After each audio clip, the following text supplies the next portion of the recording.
Are we heading straight out of the estate? No, we must pick up what we left behind first. Ghislaine led the mercenaries back into the forest of beasts to retrieve the Durus Ent's inner bark and the blood python's remaining corpse.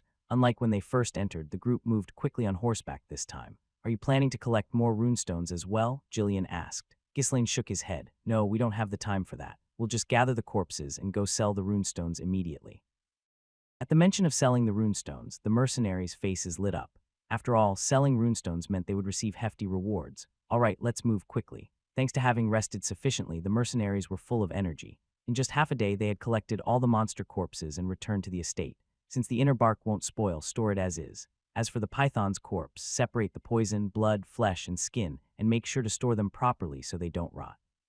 After entrusting the workers with the task of processing and storing the corpses, Ghislaine again led the mercenaries out of the estate. As they hurriedly followed Ghislaine, who seemed to be rushing as if something were chasing him, the mercenaries shouted excitedly, "Wow, the boss seems really antsy. Ha ha ha, with this many runestones to sell, we're going to make a fortune. Just thinking about it makes my heart race."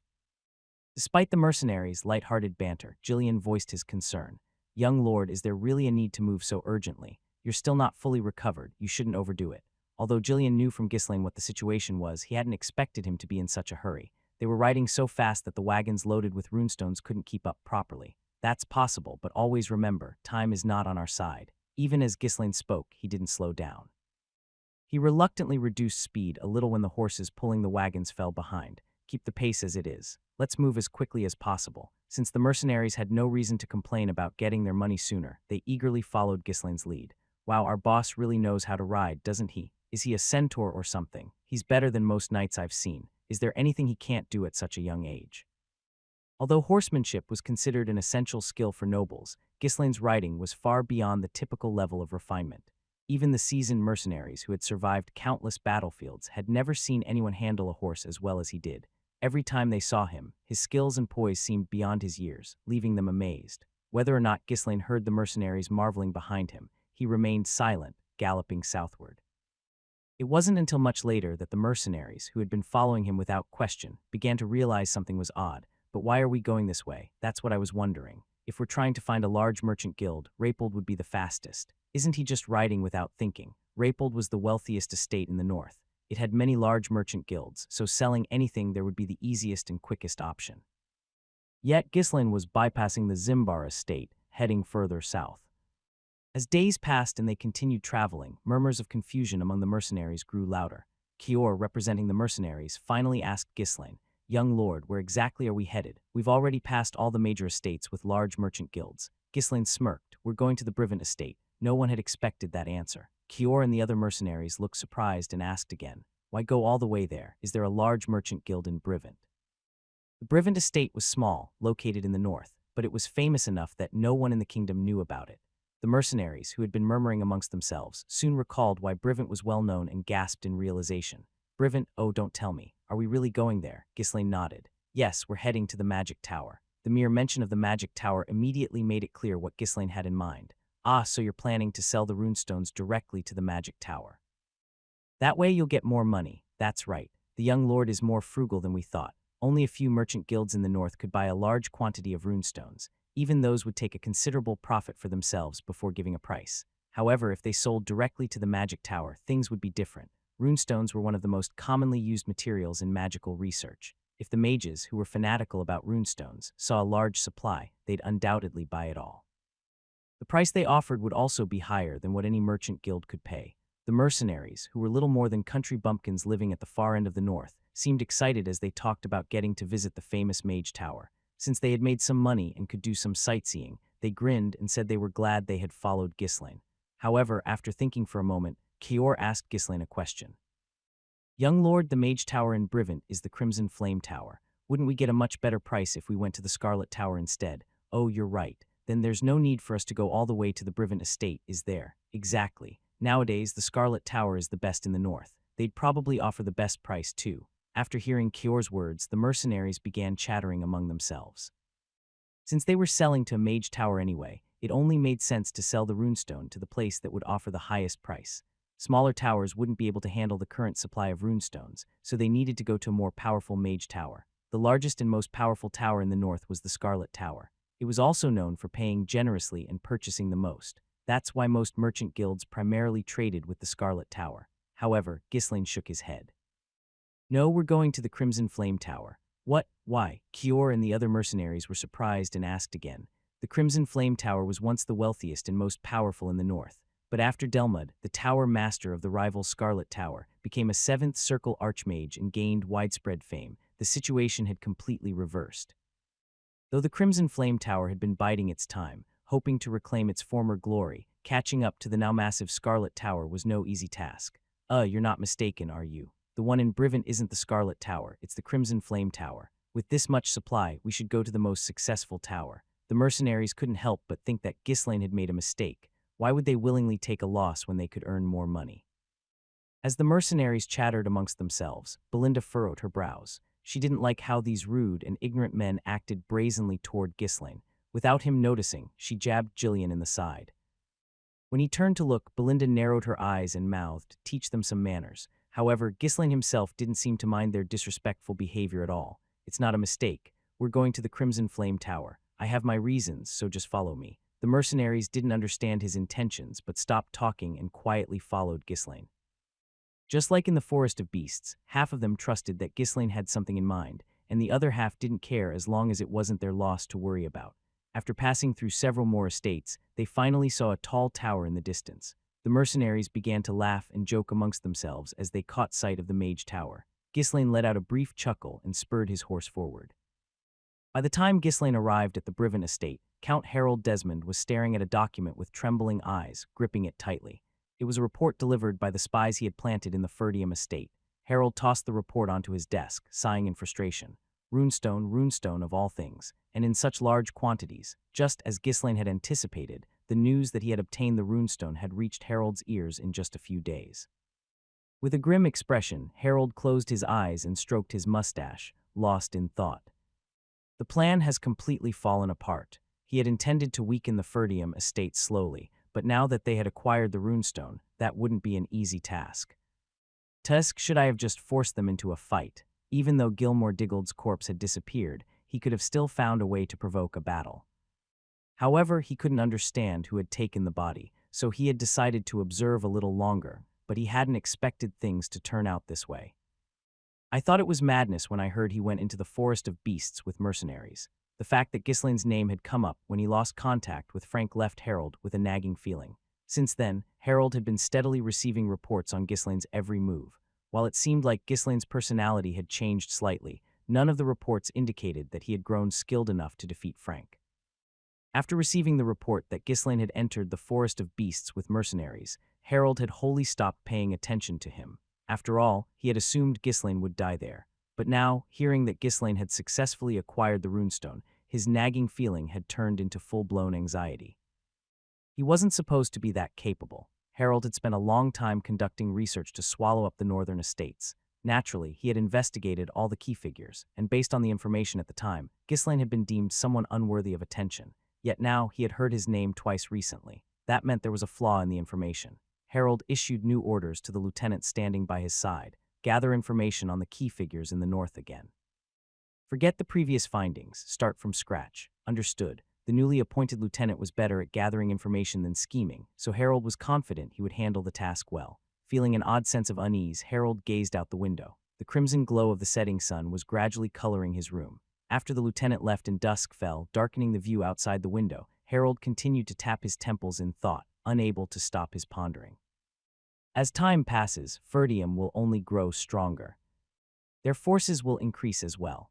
The runestone was a treasure of immense value. Not only was it valuable in itself, but it could also easily be converted into cash. If the runestone was sold and the money was used to expand the territory, they would be able to secure both troops and supplies quickly. Even if a conflict with the Diggold estate were to arise now, Ferdium would swiftly recover from any damage, and over time, it would become even more challenging to deal with. This isn't something I can decide on immediately. If enough time were spent devising schemes, it would be possible to weaken them or create problems somehow. However, discovering a runestone resource, something rare even within the kingdom, was not something he could bury on his own. Harold sent an urgent message using the fastest horse available. Ferdium, partial development of the Forest of Beasts, secured runestone, awaiting orders. It was a brief message, but it was sufficient. After waiting for a few days, a response arrived from the duchy. Annihilate Ferdium. The duchy will intervene afterward. Use Diggled to start a territorial war. However, ensure they are used and discarded. It is acceptable to take some risks. The duchy's response was also short and to the point. It simply contained clear-cut orders. Harold mulled over the returned orders once more. Annihilate, turn it into a territory without an owner. The territory would revert to the royal family, if neither the family head nor an heir existed. Afterward, the duchy's involvement meant they intended to appoint a new lord themselves. The order to use and discard Diggled also implied that Diggled should not be allowed to occupy Ferdium's territory. Although Count Rogues, being a relative, had a legitimate claim to Ferdium's territory, the duchy would handle that situation easily. If not, they could just wipe out the Rogues' estate as well. I see. Now I understand. It was because of the Forest of Beasts. The orders, which had been hard to comprehend until now, finally made sense. The directive to continuously weaken Ferdium but not let it be destroyed, and to prevent other estates from seizing it, was intended to ensure that no one could take control of the Forest of Beasts. However, now that Ferdium had meddled with the Forest of Beasts, they would no longer be spared and would be wiped out. But why are they so eager to seize the Forest of Beasts? At present, the duchy was secretly preparing for rebellion.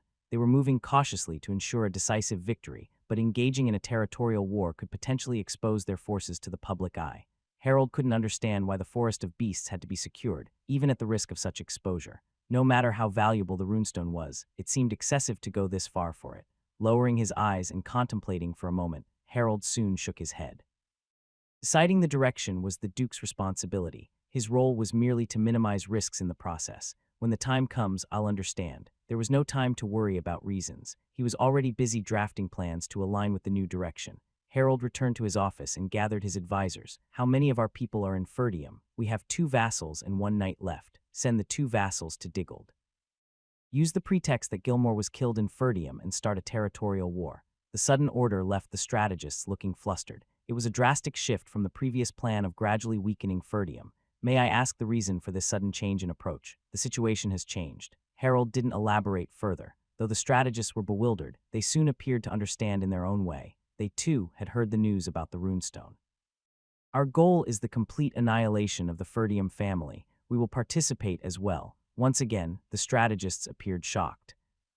A territorial war wasn't something that could be initiated at will. If they started a war without a proper cause, the other lords would undoubtedly feel threatened and take measures to restrain them.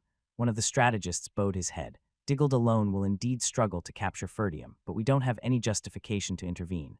Both territories were pretty equal, so predicting which side would win was impossible. If the goal was merely to weaken Ferdium, Diggled was the right choice. However, if the goal were to destroy them entirely, Diggled alone would not suffice. We won't directly intervene. Our forces will be disguised as conscripts and mercenaries and sent in. Most of Diggled's vassals were already under Harold's control. Pushing Diggled in the direction he wanted wouldn't be difficult. Prepare everything within 2 months. We will wipe out both Ferdium and Diggled swiftly. Understood. Is there anything else we need to prepare? Send Victor as well. The strategists couldn't hide their surprise. Victor was the best knight raised by Desmond, a hidden weapon of the estate. The fact that Harold was willing to use such a valuable card meant he was genuinely resolute. The strategists now believed that the fall of the Ferdium estate was inevitable. It would be a battle impossible to lose. However, Harold couldn't shake the unease gnawing at him, unlike the strategists. Once more, he silently repeated the name of a specific individual. A name that continued to stir an ominous feeling within him. Ghislaine Ferdium. Amelia was enjoying tea with Bernarf, using the pleasant weather as an excuse. She gracefully set her teacup down and stroked Bastet, who was resting on her lap. Lately, she had been in quite a good mood. She had personally manipulated information and swayed public opinion to cut off support headed to Ferdium. Ghislaine Ferdium, I wonder what happened to that bastard. Just thinking about it brought a smile to her lips. Ferdium was such a poor estate that it couldn't even sustain itself without Rapold's support. As soon as the support was cut off, chaos must have erupted, and Ghislaine, the one responsible for it all, would surely have been captured and punished. Given his past deeds and reputation, he had probably been imprisoned at the very least. In that case, it would become all the easier to take his head. There wouldn't be any grand security for an imprisoned man. Watching Amelia smile for the first time in a while, Bernarf smiled as well. I was truly impressed by this recent strategy. It was far more elegant than brute force. Meow. Even Bastet purred in approval, rubbing its head against Amelia's arms. Tell those wildcats to seize the opportunity and be sure to sever Ghislaine's head. And that maid, too. Understood. I'll make sure the job is finished. Bernarf was genuinely impressed by Amelia's boldness. Despite having a weakness that needed to be hidden, she manipulated the truth and set up a trap, even at the risk of exposing it. With that daring move, both the Ferdium estate and Ghislaine were simultaneously brought to ruin. It could be said that the gamble had paid off. It was decisiveness and cunning that were rarely seen in others. In high spirits, Amelia hummed a tune and picked up a cookie crumb to feed to the cat. "Here, Bastet, you have one too, Nyang." As Bastet happily ate the cookie, a maid approached cautiously and handed a slip of paper to Amelia. "What is it?" The maid answered carefully. "It's news from the Ferdium estate." "Really? I wonder if it says that Ghislaine has been imprisoned." With a smile on her lips, Amelia unfolded the paper and slowly began to read. As she read, the expression on her face gradually disappeared. Her eyes grew cold as if they could tear through the paper, exuding a deadly aura. Watching Amelia's rapidly changing expression from the side, Bernard felt a chill down his spine. Amelia, whose face usually remained unbothered even in the face of death, turned red with anger. Crumpling the paper in her hand, she screamed. Ghislaine Ferdium, Bastet, sensing the situation, swiftly fled to hide behind Bernard. How could this happen? Amelia shot up from her seat, the sudden motion shaking the table and spilling tea and cookies. Bernard quickly stepped aside to avoid the mess and cautiously asked, "What happened? What did Ghislaine do this time?" Instead of answering, Amelia threw the crumpled paper. Bernard caught it as it flew toward his face, read it, and gasped in shock. What? They found the runestone. What does that mean? What do you think it means? The Ferdium estate is in celebration, and that bastard Ghislaine is being praised for his achievement." Amelia bit her lip hard and continued, "And he used the 20,000 gold he took from me as the capital for it." Amelia trembled with rage. Ghislaine had delivered the greatest humiliation of her life. There was probably no other noble lady who had been blackmailed and had her money extorted by such a lowly man. It was the first time in her life she had ever been treated with such contempt and disgrace. She would only find peace once she had killed Ghislaine. She thought she had finally gotten rid of him, but now he was soaring to new heights instead. Amelia felt as if she would go mad from the desire to drag Ghislaine in front of her and kill him on the spot. Ghislaine Ferdium. Watching Amelia mutter Ghislaine's name like a curse with bloodshot eyes, Bernard tightly shut his mouth. Outwardly, she was known as a gentle, kind-hearted, and elegant woman. Bernard himself had thought she was such a person when he first met her, as she often showed those sides, but many who had crossed her privately had ended up dead, one by one. It was impossible to tell what her true nature was. Her personality may not be the best, but she's rarely been this angry. Even when ordering someone's death, she usually did so with elegance, but when it came to Ghislaine, she couldn't seem to control her rage. It seemed that being humiliated by such a lowly person was unbearably difficult for her to accept. "I should just keep my mouth shut. If he stood out at the wrong time and got caught in the crossfire, not even Bernard would come out of it unscathed." Amelia glared at Bernard with eyes reddened from fury. "Gather the wildcats and all the others as well. What are you planning? What do you think they'll do with that runestone? They'll sell it, of course. Raid them, kill them all, and take it." Bernard swallowed nervously. "Won't that be dangerous? If they're transporting a runestone, the security will be tight." The Ferdium side could mobilize their forces or call on a merchant guild to handle it.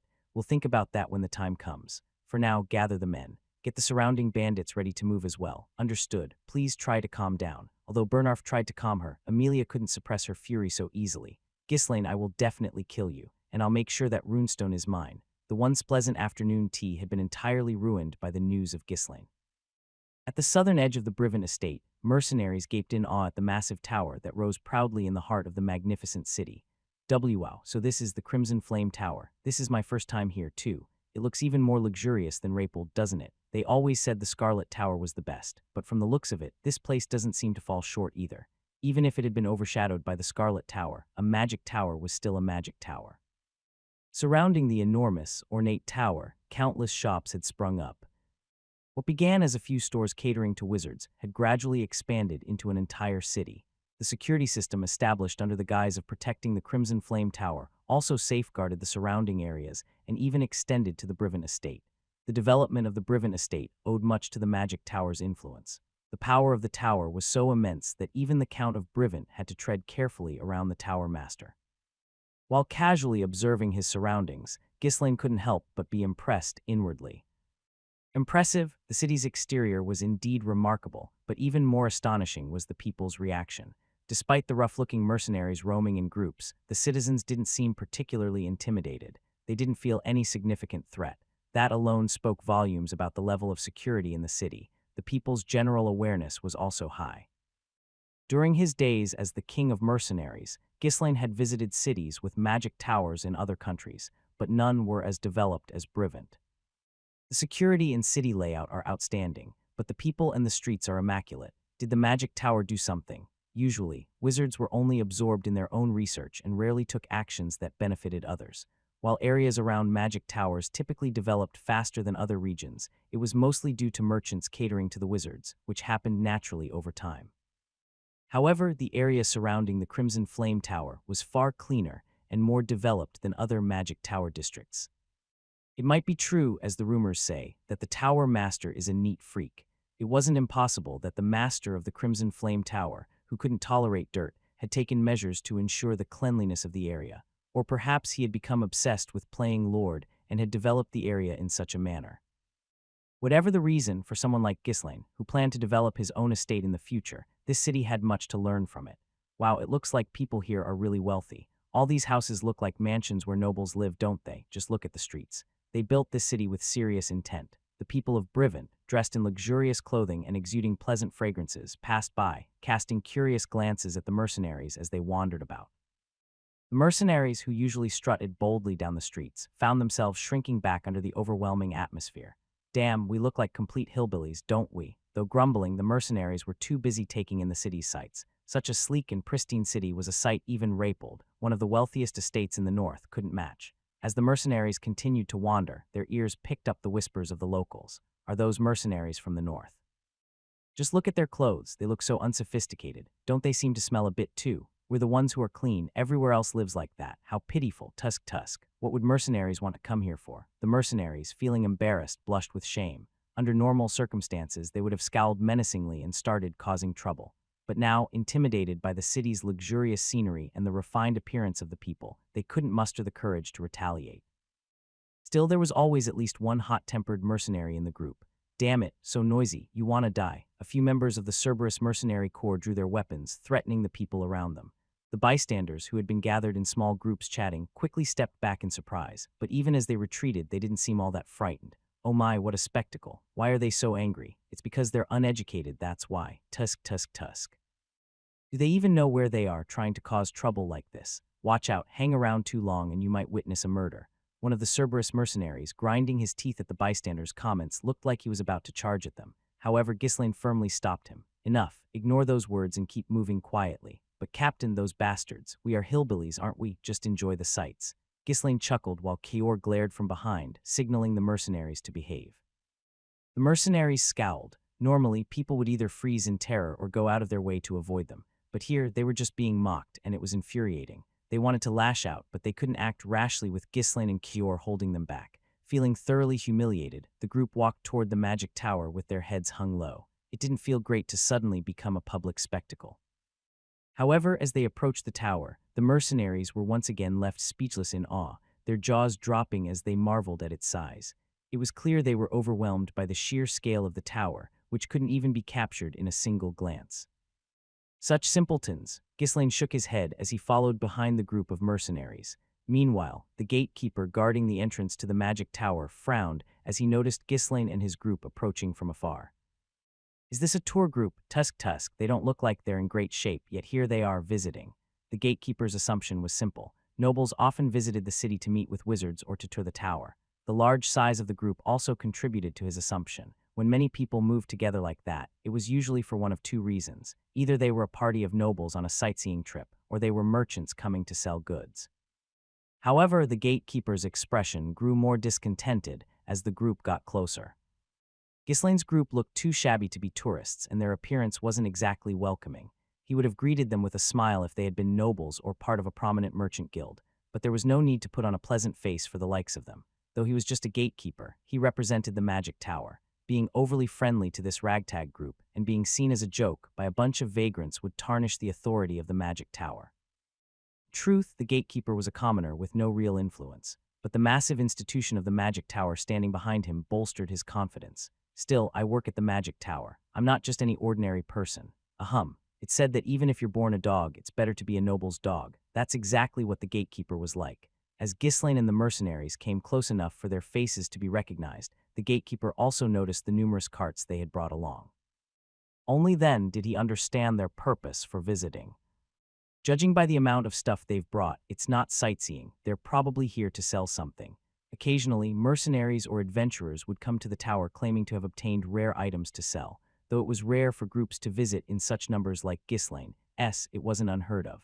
Given that they were mercenaries or adventurers, their ragged appearance made sense. From looking at the number of carts, it doesn't seem like they've brought anything particularly valuable. Judging by the shapes under the cloth covers, it's not wood, probably monster or beast byproducts. The gatekeeper clicked his tongue in disapproval. Although the Crimson Flame Tower had been pushed to second place, it had once been the top magic tower. As such, it had accumulated significant wealth, and the wizards had developed discerning tastes for items. In simple terms, they had become extravagant. It was partly due to this extravagance that the tower had been overtaken by another. Still, the old habits lingered, and the Crimson Flame Tower only purchased top-tier monster hides and other premium materials. Naturally, there were exclusive merchant guilds that provided these high-end goods. If mercenaries had obtained the items, they were likely damaged or of poor quality. Unless they had something scarce, the tower had no reason to buy common materials from mercenaries. It's probably best to send them away. Having decided, the gatekeeper waited for Ghislaine's group to approach. When Ghislaine arrived at the tower's entrance, he dismounted from his horse. He was about to stride forward when startled Belinda quickly grabbed his arm. "Where are you going? Let Uncle Jillian handle it." Ghislaine turned to her with a sullen expression. "Do I really have to? I ended up doing it myself in Rapald. That was then. You can't be the one to step up right from the start."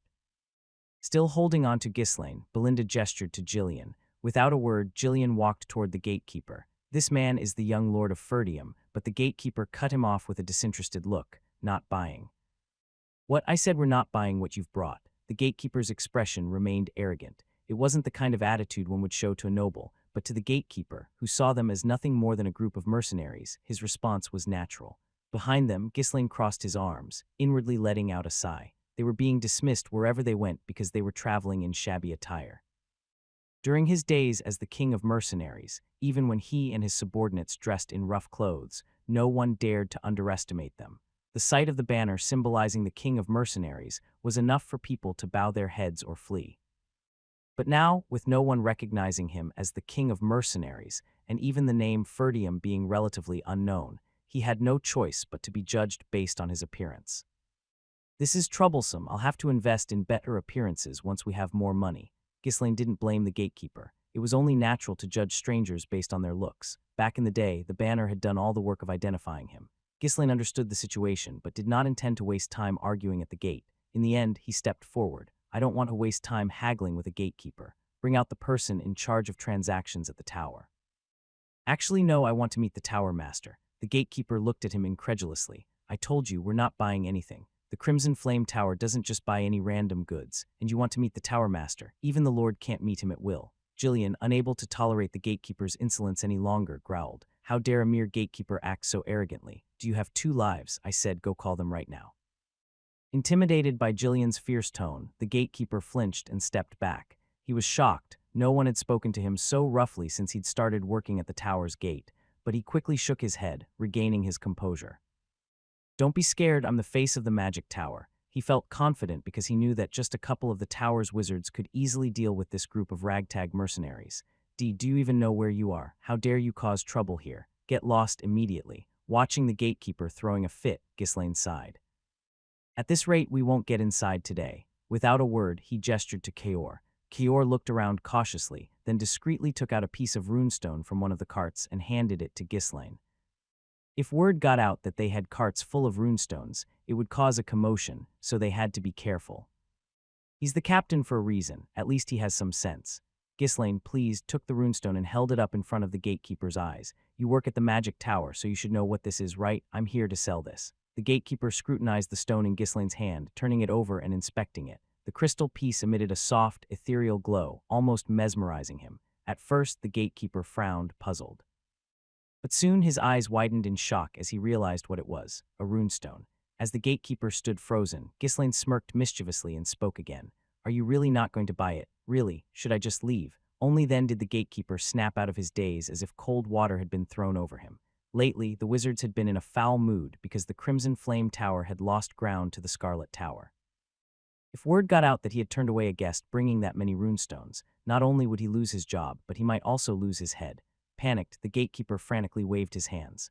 Please wait. No, actually, just come inside. Right away, please." There was no guarantee that the rest of the cargo on the carts was all runestones, but the gatekeeper wasn't in any position to think that far. As they passed by the now overly welcoming gatekeeper, Ghislaine patted him on the shoulder. "I'll be sure to tell the tower master that their gatekeeper does a great job." The mercenaries who entered the tower's lobby looked around in amazement. The spacious lobby was beautifully adorned with plants they had never seen before. Expensive-looking statues were placed here and there, making it hard to tell whether they were in a mage's tower or a wealthy noble's castle. Seeing the mercenaries gawking with their mouths open, Sylvain, the apprentice mage guarding the lobby, frowned. "Tusk, what is this?" A bunch of beggars crowding in to dirty the floor. It was a typical reaction from a mage of the Crimson Flame Tower. Sylvain hadn't always been this way. It was only after spending time in the Crimson Flame Tower that he became influenced by its atmosphere. Did the doorkeeper let them in out of fear? Though their appearance was shabby, Ghislaine's group each had at least one weapon strapped to their waist. Even if the doorkeeper was from the Mage Tower, they were just a regular person without magic, so it would have been hard for them to stop a large group forcing their way in. Sylvain let out a sigh. It seemed that he would have to handle these beggars himself. As Sylvain arrogantly raised his chin and approached the mercenaries, the doorkeeper ran up to him with a panicked expression. Tusk, I told you not to let just anyone in. You got scared because there were too many of them, and yet you claim to guard the greatest Crimson Flame Tower in the north." Before Sylvain could finish his sentence, the doorkeeper whispered into his ear. Sylvain narrowed his eyes, nodded a few times, and then immediately bowed at a right angle to Ghislaine. "We are honored by your presence. May I ask where you have come from?" "Ghislaine Ferdium, young lord of Ferdium." Sylvain nodded with a look of admiration. "Ah, so you are the young lord of Ferdium. I have long heard of the noble and valiant reputation of Ferdium. From the moment I saw you, I knew you were no ordinary person, and it seems my judgment was correct." Though he spoke flatteringly, in truth, Sylvain didn't even know where Ferdium was located. He simply recognized that Ghislaine was a noble and had brought valuable goods, so flattery was the safest bet. Knowing this as well, Ghislaine merely smiled at the honeyed praise without being swayed. "I've come to sell runestones and have quite a large quantity. I'd like to meet with a high-ranking mage who can handle the transaction. If possible, I'd prefer to meet the tower master directly. I will send word immediately, so please wait for a moment." Sylvain immediately bowed his head and led Ghislaine's group to the reception room. As soon as he exited the room, he sternly warned the maids, "Make sure to treat the guests with utmost care so they don't feel uncomfortable." After repeatedly emphasizing this, Sylvain hurriedly ran off to the tower master. Ghislaine's group had brought several carts. If they were all filled with runestones, the quantity was immense. Even in the days when the Crimson Flame Tower was considered the best, the merchant guilds could not procure such a large amount of runestones. Usually, someone as low-ranking as Sylvain wouldn't even dream of meeting the tower master in person. But now, there was no time to go through the usual steps and channels. Ghislaine could change his mind and leave at any moment. "I shouldn't get scolded with a runestone of that level." Sylvain clutched his pounding chest and rushed towards the tower master. Around that time, a serious meeting was taking place at the tower's top floor. The runestones are running out. A middle-aged man, whose hair was thinning but sported a stylish mustache, wore an unpleasant expression. "That's correct. At this rate, the gap with the Scarlet Tower will only widen," replied an elderly man with a long white beard. The middle-aged man let out a sigh. How did it come to this? This melancholic man was none other than Hubert, the tower master of the Crimson Flame Tower and a sixth-circle mage. Even though he was over 60, his high mana level allowed him to maintain a youthful appearance for quite a long time. He also cared a lot about his appearance, which made him look younger than his age. However, recently, wrinkles had begun to spread quickly across his face. "Isn't there any good solution?" Hubert glanced around the room as he asked. The 5 elders seated on either side of him remained silent. Frustrated, Hubert urged them loudly. "No, how are we supposed to surpass the Scarlet Tower at this rate? They were below us. Below, does this not hurt your pride?" The elders subtly turned their heads, inwardly grumbling. "Well, if only you hadn't spent so much time mingling with nobles and focused more on training. Their tower master is a 7th circle mage. How are we supposed to compete when ours is only at the 6th circle? He spent all his time dressing up and indulging in luxuries, and now he's throwing a fit." Mages, by nature, are a highly individualistic bunch. Thus, they're also very good at shifting blame. In fact, blaming others is the first thing they do. Elders believed that the Crimson Flame Tower had fallen behind because their tower master had failed to advance his skills. On the other hand, the tower master believed that the entire tower had grown lazy, which is why they had been overtaken. Eventually, one of the elders raised a hand. They were, after all, part of the same tower, and passing responsibility around wouldn't get them anywhere. "Of course, we need to improve the skills of the mages. We have to prove who the true masters of the North really are." The Crimson Flame Tower and the Scarlet Tower both belonged to the same school of fire magic and had been rivals for a long time. Since they shared a similar magic system and were both based in the north, it was inevitable that they would become competitors. Well then, how exactly do you plan to improve them? Do you want everyone to conduct experiments barehanded? A mage's skill is typically measured by how many spells they can cast. To activate magic, one must interpret spell formulas in their own way and imbue them with their will. If done improperly, the magic can go haywire, causing the mage's body to explode or leaving them permanently disabled. Naturally, the research couldn't be done barehanded. Runestones, which could absorb the shock from failed spells, was absolutely necessary. If the runestones run out, we won't even be able to train properly. That's true, runestones were essential to ensure the safety of mages. But that wasn't all. Using runestones allowed mages to quickly increase their mana and could even be used as auxiliary mana sources. In short, they were indispensable materials for any mage. Are we beggars? Do we lack money? Working with our bodies is something only poor wizards do. Even the tower master of the Scarlet Tower trained with nothing but his body. Stopped talking about that bastard. And how do we even know that's true? If I had a runestone, I could easily reach the 7th circle too, Hubert shouted at the top of his lungs in frustration. Though outwardly silent with bowed heads, the elders secretly began mocking him in their thoughts. Yeah, right, like that's so easy. If it were as simple as he says, every past tower master would have reached the 7th circle. Honestly, it seems like it's only a matter of time before the Scarlet Tower becomes the greatest in the kingdom. Except for the court magician employed by the Delphine Duchy, the only person in the kingdom who had reached the 7th circle was Delmud, the tower master of the Scarlet Tower. Unaware of what the elders were thinking, Hubert clenched his teeth and huffed angrily. If only I had enough runestones, I could reach the 7th circle too. If even someone like Delmud managed it, why wouldn't I? Hubert was always sensitive when being compared to Delmud. That miserable Delmud had supposedly reached the 7th circle despite being mistreated by his master and not even receiving a living stipend from the tower.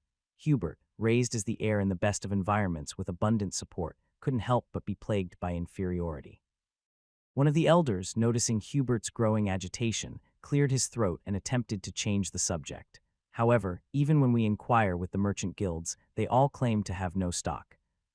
The Scarlet Tower has driven the prices up considerably, but even when we agree to match those prices, they still insist that none are available. There's no way to obtain any runestones. Most merchant guilds that dealt with the Crimson Flame Tower had either reduced their runestone supply or ceased it altogether. While runestones were indeed rare, their availability had noticeably decreased in recent times. Sigh, why has it come to this? Why has it suddenly become so difficult to acquire runestones? They had lived their entire lives immersed in the study of magic within the tower, completely ignorant of the workings of the outside world. They simply relied on the wealth passed down by their predecessors. As a result, even in this situation, they couldn't grasp where things had gone wrong. Rubbing his face with both hands, Hubert asked in a weary voice, "How is the artifact production coming along?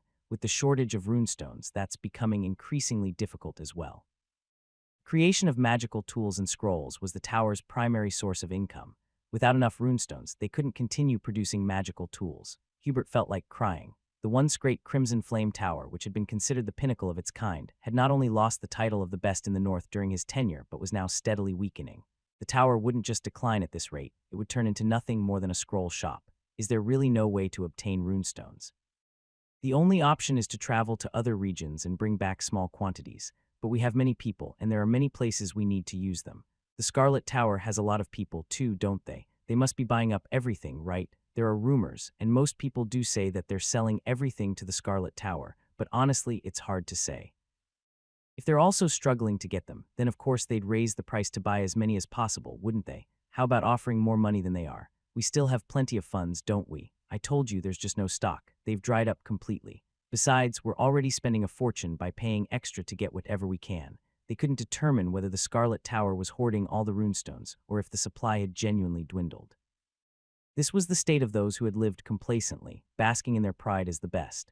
The money's running out, we can't get any runestones, and now even the apprentices are getting worse and worse. Ha ha ha, what a joke. Even Hubert, the tower master, was too scared to conduct magic experiments without proper tools. Who would take the risk? If things continued like this instead of progressing, they were bound to stagnate and eventually collapse. Sigh ha.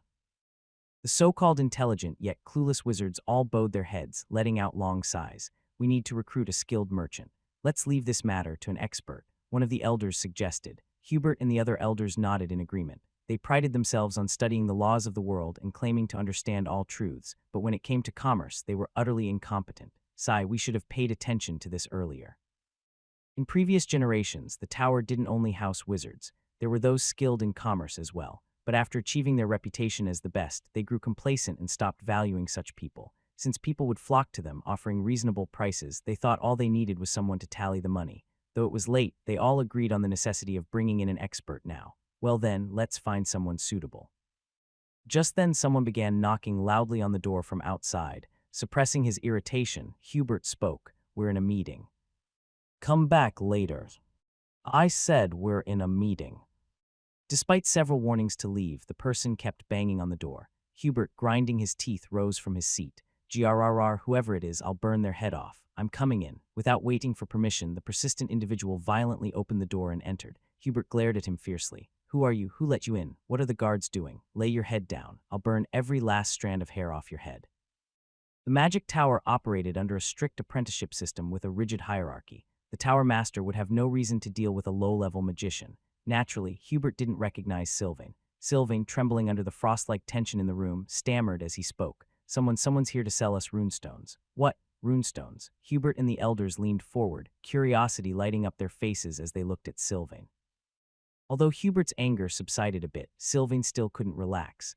Feeling the weight of everyone's attention on him, he swallowed nervously. It's not just a small amount like what other merchants bring. It's a massive load. There are more than 10 carts, and they're all packed with runestones. As soon as those words left his mouth, everyone in the room jumped to their feet. The tower master and the 5 elders hurriedly came down to meet Ghislaine. Normally, they would have been too proud to move an inch, but the situation was urgent. However, when Hubert finally descended to the lobby, he approached Ghislaine leisurely without showing any sign of haste. Even in this situation, he wanted to maintain the last shred of his dignity. With his head held high, the tower master spoke to Ghislaine. Are you the one who came to sell the runestone? I am Hubert, the tower master of the Crimson Flame Tower, a 6th circle mage. In any country, a 6th circle mage was treated as a high-ranking noble, equivalent to a count or higher. Moreover, being the tower master of the Crimson Flame Tower, his prestige was not something to be taken lightly. Ghislaine accepted his condescension without resistance. It is an honor to meet you. My name is Ghislaine Ferdium. I am here to sell the runestone. I see. Well then, as Hubert continued speaking, he scanned Ghislaine's companions but stopped mid-sentence, his mouth closing involuntarily. What is this? Are they bandits? Are they here to scam us? Hubert was aware that there was a poor estate in the north called Ferdium. However, no matter how impoverished the estate, Ghislaine's group didn't resemble a noble entourage at all. They looked more like a gang of rough, vicious thugs than anything else. Is he really a noble? Who the hell are these people? In particular, the tall, red-haired man stood with his head tilted, staring at Hubert with an arrogant expression. Is he looking for a fight? Having never experienced such blatant provocation in his life, Hubert was flustered and turned his head away. The man with graying hair, who appeared somewhat older, at least looked decent, but the rest of the group dressed and behaved in an utterly vulgar manner. It was the first time in the history of the Crimson Flame Tower that such uncouth individuals had been allowed inside. Hubert examined Ghislaine again.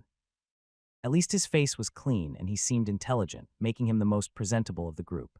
But it was hard to believe he was the young lord of an estate, given his shabby attire and the fact that he associated with such crude people. Hubert whispered discreetly to the elder next to him. Is there a newly formed bandit group around here? There shouldn't be any around here. Right, didn't we wipe them all out? Yes, we took care of them all. The tower master furrowed his brow slightly. Then where the hell did these people come from? Are they really from Ferdium? Hubert, his expression uneasy, continued speaking. HMPH, you say you are the young lord of Ferdium, but your companions, do soldiers in Ferdium dress like this? Is this the local fashion? No, these are mercenaries who travel with me. Ah, so they're mercenaries, not bandits. Only then did Hubert nod in understanding. It wasn't uncommon for lords from impoverished estates to temporarily hire mercenaries when they traveled, especially when they lacked soldiers. Well, in any case, it was wise of you to come here instead of the Scarlet Tower.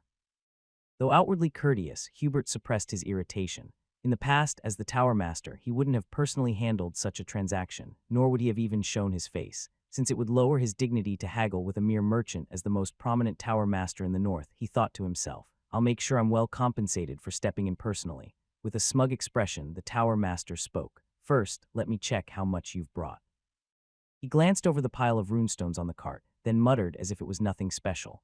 It's not as much as I thought. I came because I heard it was a massive amount. What a waste of time. In reality, the quantity was enough to make his heart race. After seeing Hubert, the elders, on the verge of celebrating, quickly masked their expressions with a serious demeanor.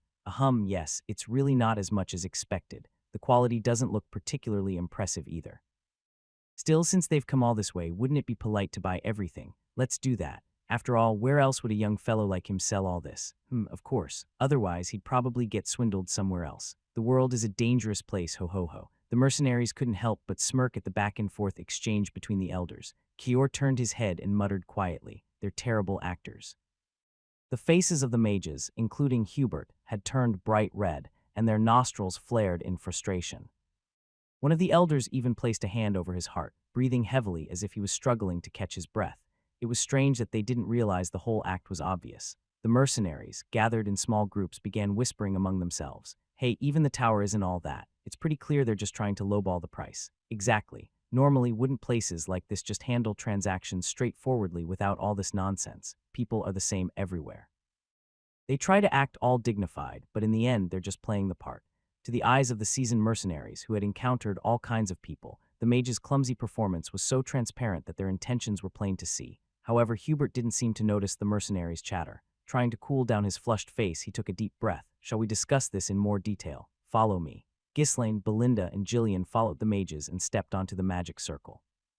As Kior, who was trailing behind, stepped up to the circle, he looked back and said, "Hey, keep your eyes peeled. If even one of those things goes missing, I'll crack the skulls of both the thief and anyone who let it happen."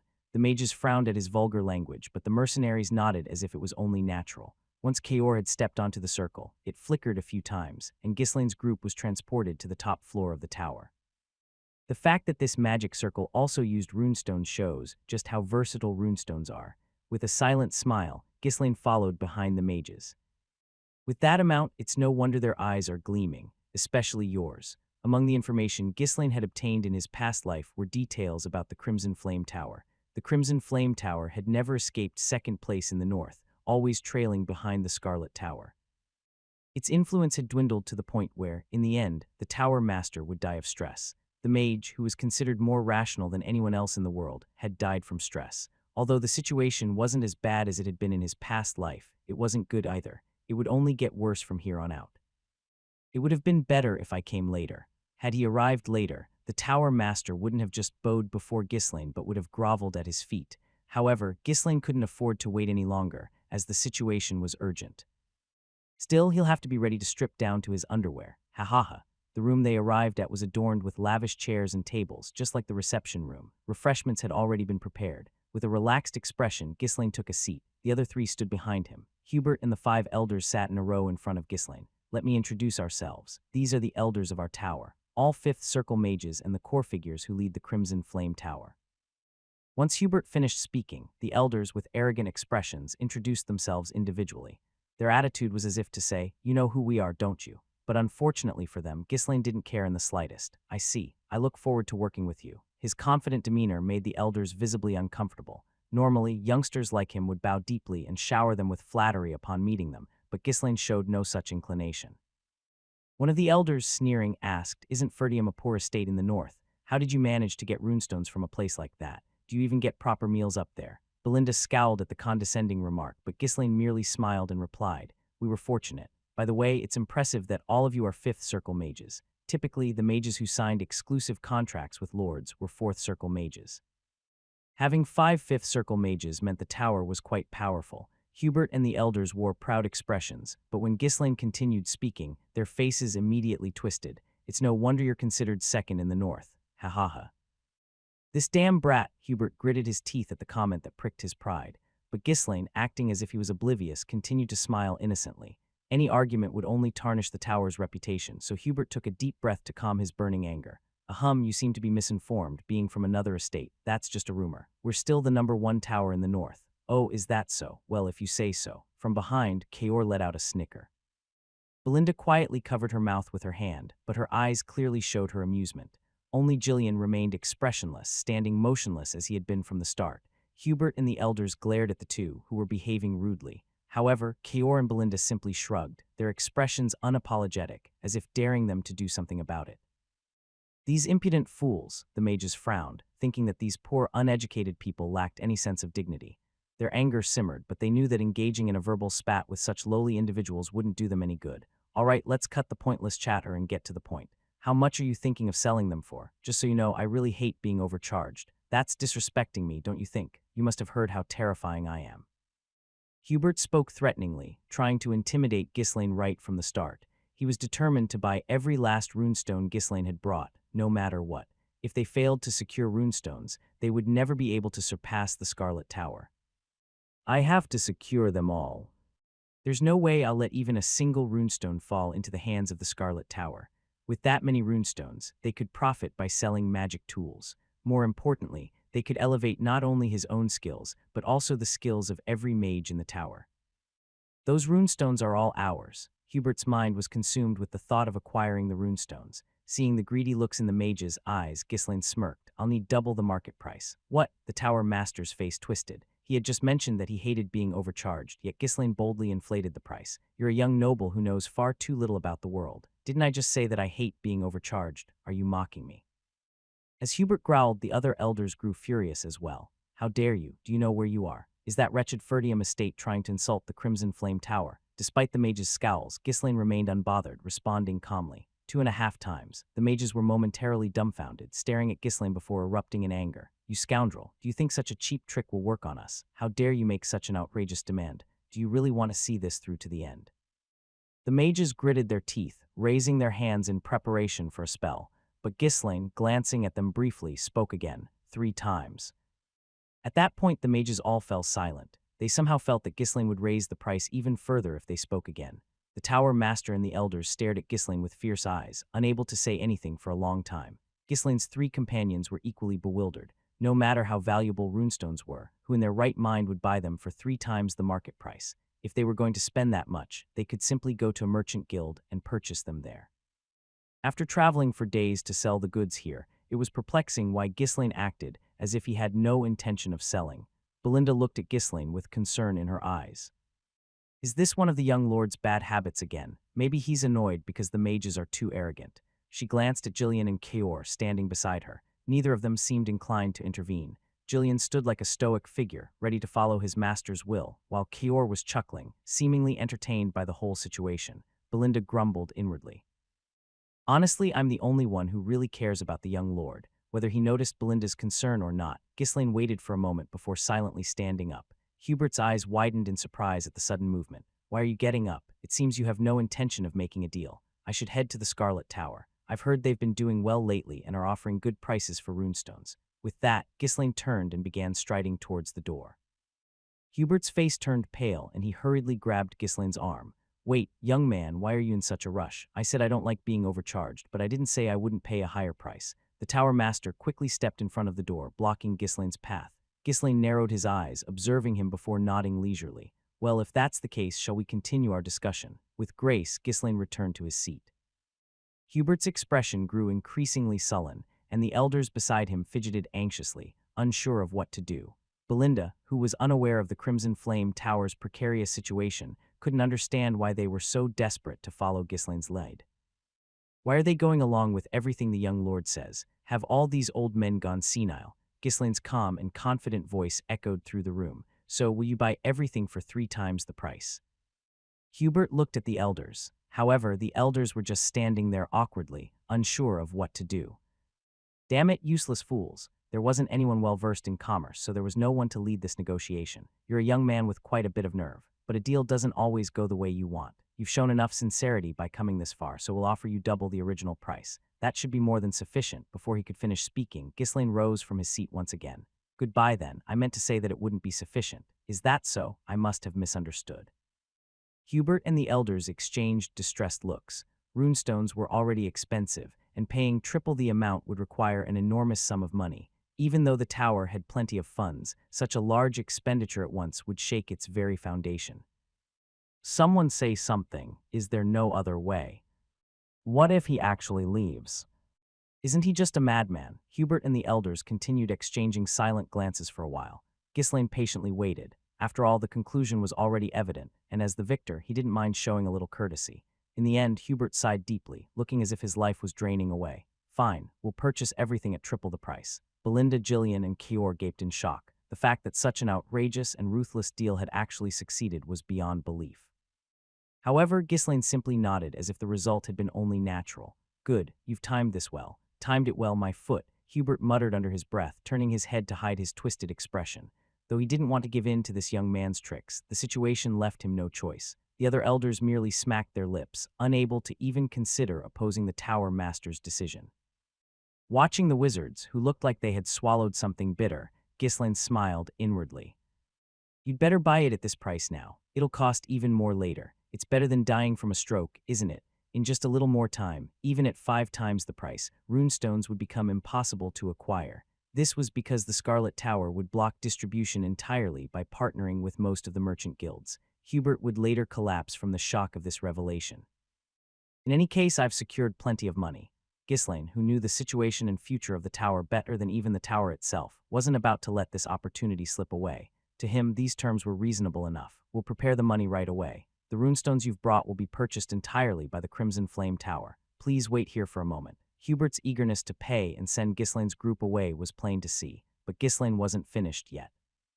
I haven't stated all of my conditions. What? Hubert's eyes widened in surprise. The seller named their price and the buyer agreed. The only thing left was the exchange of money, so what else was left? Ghislain whispered in a subtle voice. Additionally, please dispatch 10 mages to the Ferdium estate. The term is 1 year. Mages. Yes, they must be 3rd circle masters or higher. In estates without resident mages, requesting a mage from the magic towers was common.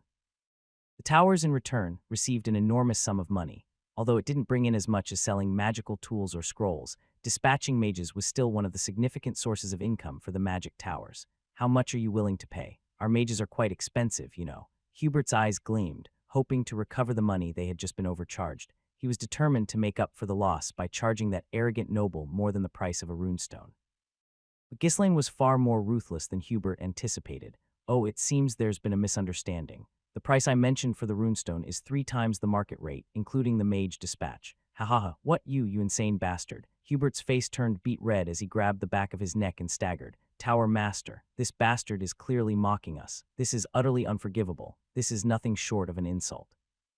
The elders raised their voices, veins bulging in their necks as they shouted angrily. Amid the tense atmosphere, Gillian quietly placed his hand on the sword at his waist. Unlike Belinda, who was just watching with interest or glaring at the back of Ghislain and Kior's heads, he was prepared to respond immediately if Ghislain were attacked. Despite the uproar, Ghislain calmly reiterated his terms. 3 times the market price, plus the dispatch of 10 mages who are 3rd circle masters or higher. Those are my conditions. How dare you? Who do you think you are, demanding mages as a bonus? I've never heard of such a deal in my life. Well, that's strange. If you dislike it so much, feel free to walk away. Ghislain stood up abruptly. I came to the Crimson Flame Tower first out of consideration, but this is a bit disappointing. Oh well, perhaps the Scarlet Tower would be willing to send them. Hubert was so furious that he was on the verge of tears. However, he had no choice but to go along with it despite knowing full well what was happening. Hurriedly, he rushed to block Ghislain's path.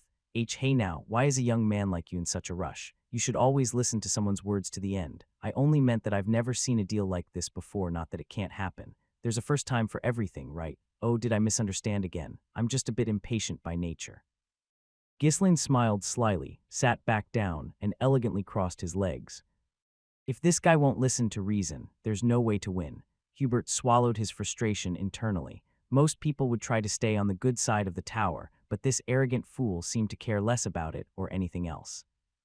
Is this guy seriously insane? He must be someone who lives only for today. If we didn't have such a shortage of runestones right now, I would have just burned his head off. However, Hubert couldn't simply send him away just to preserve his pride. If all those runestones end up at the Scarlet Tower, the gap between us will widen even more. He absolutely couldn't allow that, even if it meant putting dirt in his own eyes. So 10 3rd circle mages, is there a major construction project happening at your estate, or are you setting up a new barrier? No, I need combat mages. What? Hubert furrowed his brow slightly. When mages participate in combat, they receive extra pay as danger compensation. But in this case, it looked like they would have to provide all of that for free. Are you planning to go monster hunting or something? When Hubert asked for confirmation, Ghislain shook his head. No, I need mages for war, specifically for estate warfare. Hubert's expression turned rigid. The elders, who had been silent until now, glared at Ghislain with cold eyes and shouted, "What nonsense are you spouting?" A law had been passed banning mages belonging to the tower from participating in estate conflicts. If a powerful organization like the Magic Tower were to take sides in an estate dispute, it could potentially lead to the entire kingdom falling under the tower's influence. This law was enacted to prevent such a scenario. If anyone were caught violating this law, both the mage and the tower they belong to would face severe punishment. Mages from the tower are not allowed to participate in estate warfare. Are you telling me you don't know that, even as a noble?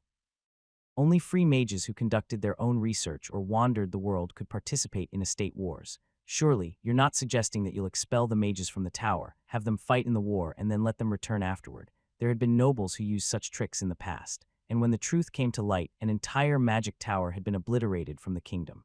Ghislaine nodded lightly. Well, something like that. I want them to thoroughly conceal their identities from the beginning and participate in the war. They must make sure they're never caught. They'll have to act as if they belong to our estate. There may have been instances like this in history, but it was too dangerous to trust a rookie like this with such a scheme. Given the tower's desperate situation, the deal for the runestones could be conceded. They could accept charging a high price, but this was crossing the line. How dare you, Hubert began drawing on his mana. You don't think you're walking out of here unscathed after making such reckless statements, do you? An overwhelming surge of mana filled the room, causing the entire space to tremble. The elders also gathered their mana, intensifying the pressure on Ghislaine. This brat needs to be taught a lesson. Did you think we'd look like fools just because we agreed to all your demands? We'll show you what happens when you offend a mage's pride. They had a valid excuse. Ghislaine had made dangerous comments first. As the atmosphere grew even more hostile, Belinda and Kaor gripped their weapons. They were facing 6th Circle and 5th Circle mages. Even with everyone here, victory would not come easily. Jillian prepared to rush forward. If it comes to it, I'll have to block them with my body. He was prepared to sacrifice himself to protect Ghislaine. On the other hand, Kaor's eyes gleamed with murderous intent, and a sly grin spread across his face. I'll take care of this bastard first. He lowered his stance, focusing on Hubert as his target. With all eyes focused on Ghislaine, Kaor planned to strike the moment mana was unleashed, aiming to sever Hubert's head. Once Hubert was dealt with, the remaining elders would be much easier to handle. Our crazy employer is competent enough, so he'll manage on his own. If he dies well, there is nothing we can do about it. I'll just write on his tombstone, "Here lies a fool." Meanwhile, Belinda alternated between glaring at the back of Ghislaine's head and nervously glancing behind her. I'll use Kaor as a shield, and in the chaos, I'll grab young Lord and flee. I won't survive this. My lord, you're picking the wrong fight here. Why couldn't you just be reasonable? She subtly moved behind Kaor, preparing herself. I'll have to kick him hard enough so he lands right in front of the tower master. Kaor didn't even notice Belinda's repositioning behind him, as his full attention was locked onto Hubert. The situation was on the verge of exploding, but at that moment, Ghislaine's voice expertly disrupted their focus. Are you sure you won't regret this? What? His attitude was audacious, as expected of a madman. We've discovered a runestone deposit in our estate.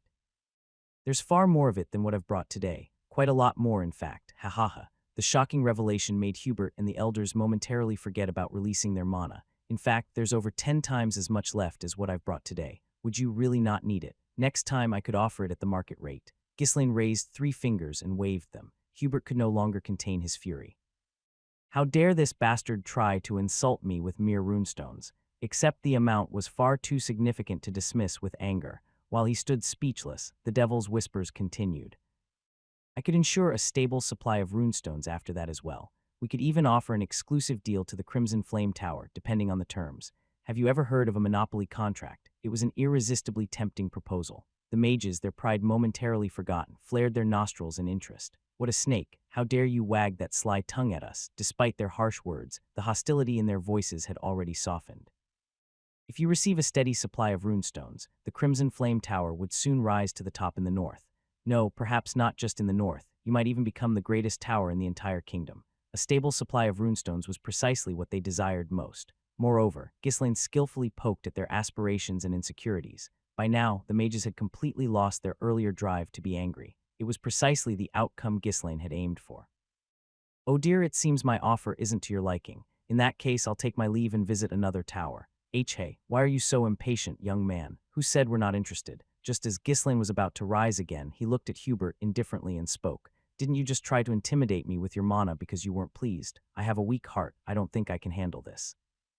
Bullshit, weak heart, my ass. This guy probably has a dragon heart installed or something. Despite cursing Ghislaine internally, Hubert awkwardly widened his eyes and put on a clumsy act. That was just a way to test if you're someone we can trust for such an important deal. Isn't that right? You all back me up here. Hubert desperately dragged the elders into the conversation. The mages, who had been momentarily stunned, quickly nodded in agreement when they saw the tower master's fierce glare. Yes, we just wanted to see if you were trustworthy. To remain unshaken by our mana pressure shows you're a man of considerable stature. Young man, you're quite good at negotiating, hahaha. Ghislaine glanced around at the elders awkwardly, laughing and smiling brightly. So do I pass your test? Hubert hesitated for a moment before. With a resigned expression, he nodded weakly. Yes, now, tell us more about this estate wharf. For some reason, he felt like he was handing over the entire Crimson Flame Tower to the hands of the devil. Belinda, Jillian, and Kaor blinked in confusion as the atmosphere abruptly shifted. Just moments ago, the tension had been so thick that it wouldn't have been surprising if someone had died. However, the moment Ghislaine offered to provide the runestone steadily, the mages suddenly became servile again. They looked like people desperate for runestones. This deal was successful purely because Ghislaine knew the future. There was no way those who didn't know that he had regressed could understand him. Belinda absent-mindedly fiddled with her brooch, lost in thought. Does he have some kind of weakness? If so, is there more I can get out of this? The ever-practical Belinda, unable to make sense of the situation, began to wonder if there was a way to gain an even greater advantage. She had grown somewhat accustomed to being swept up in Ghislaine's impulsive actions after being dragged into them several times. While the three of them were lost in their thoughts, Ghislaine continued speaking. Honestly, it's not like we're planning to attack any particular territory. We don't have the strength for that. Really? Then why talk about war? Hubert asked, showing a hint of interest. If it wasn't about attacking somewhere, a runestone was discovered in a poor, powerless estate like ours. Do you think other estates would just sit idly by? I see, if a runestone were discovered in a weak estate like Ferdium, there would undoubtedly be lords who would covet it and attempt to take it by force. However, it won't be easy to launch a real attack. If one estate tries to claim the runestone, others won't stand idly by either. Ghislaine silently admired Hubert. As expected, a mage's sharp intuition could not be underestimated. He was right. If someone attacked Ferdium, other estates would also find reasons to intervene. The first lord to launch an attack would not only have to face Ferdium, but also several other estates, meaning no one would dare to move hastily for a while, simply gauging the situation. However, Ghislaine didn't need to consider such complicated political relationships. He already knew who the enemy was. The Delphine Duchy would undoubtedly invade Ferdium no matter what. They had the power and political influence to do so. You're absolutely right, but we need forces to defend our territory until we can use the runestone to build up our strength. They could conspire together to split Ferdium between them. Since he couldn't tell them he knew the future, he could only frame it as a possibility. It was a plausible enough explanation, so Hubert didn't find anything suspicious and nodded. Given such reasoning, Ghislaine's request to borrow mages made perfect sense. If the lords find out, things will get troublesome. The Crimson Flame Tower was already defending the Briven estate, but at least it had a justifiable reason to protect the area around the tower. If it were revealed that they had allied with Ferdium, which had no such justification, the Crimson Flame Tower wouldn't be able to escape unscathed. However, Hubert wanted to involve himself in Ferdium's situation, even if it meant overextending a bit. We could gain several times more with the runestone we just received.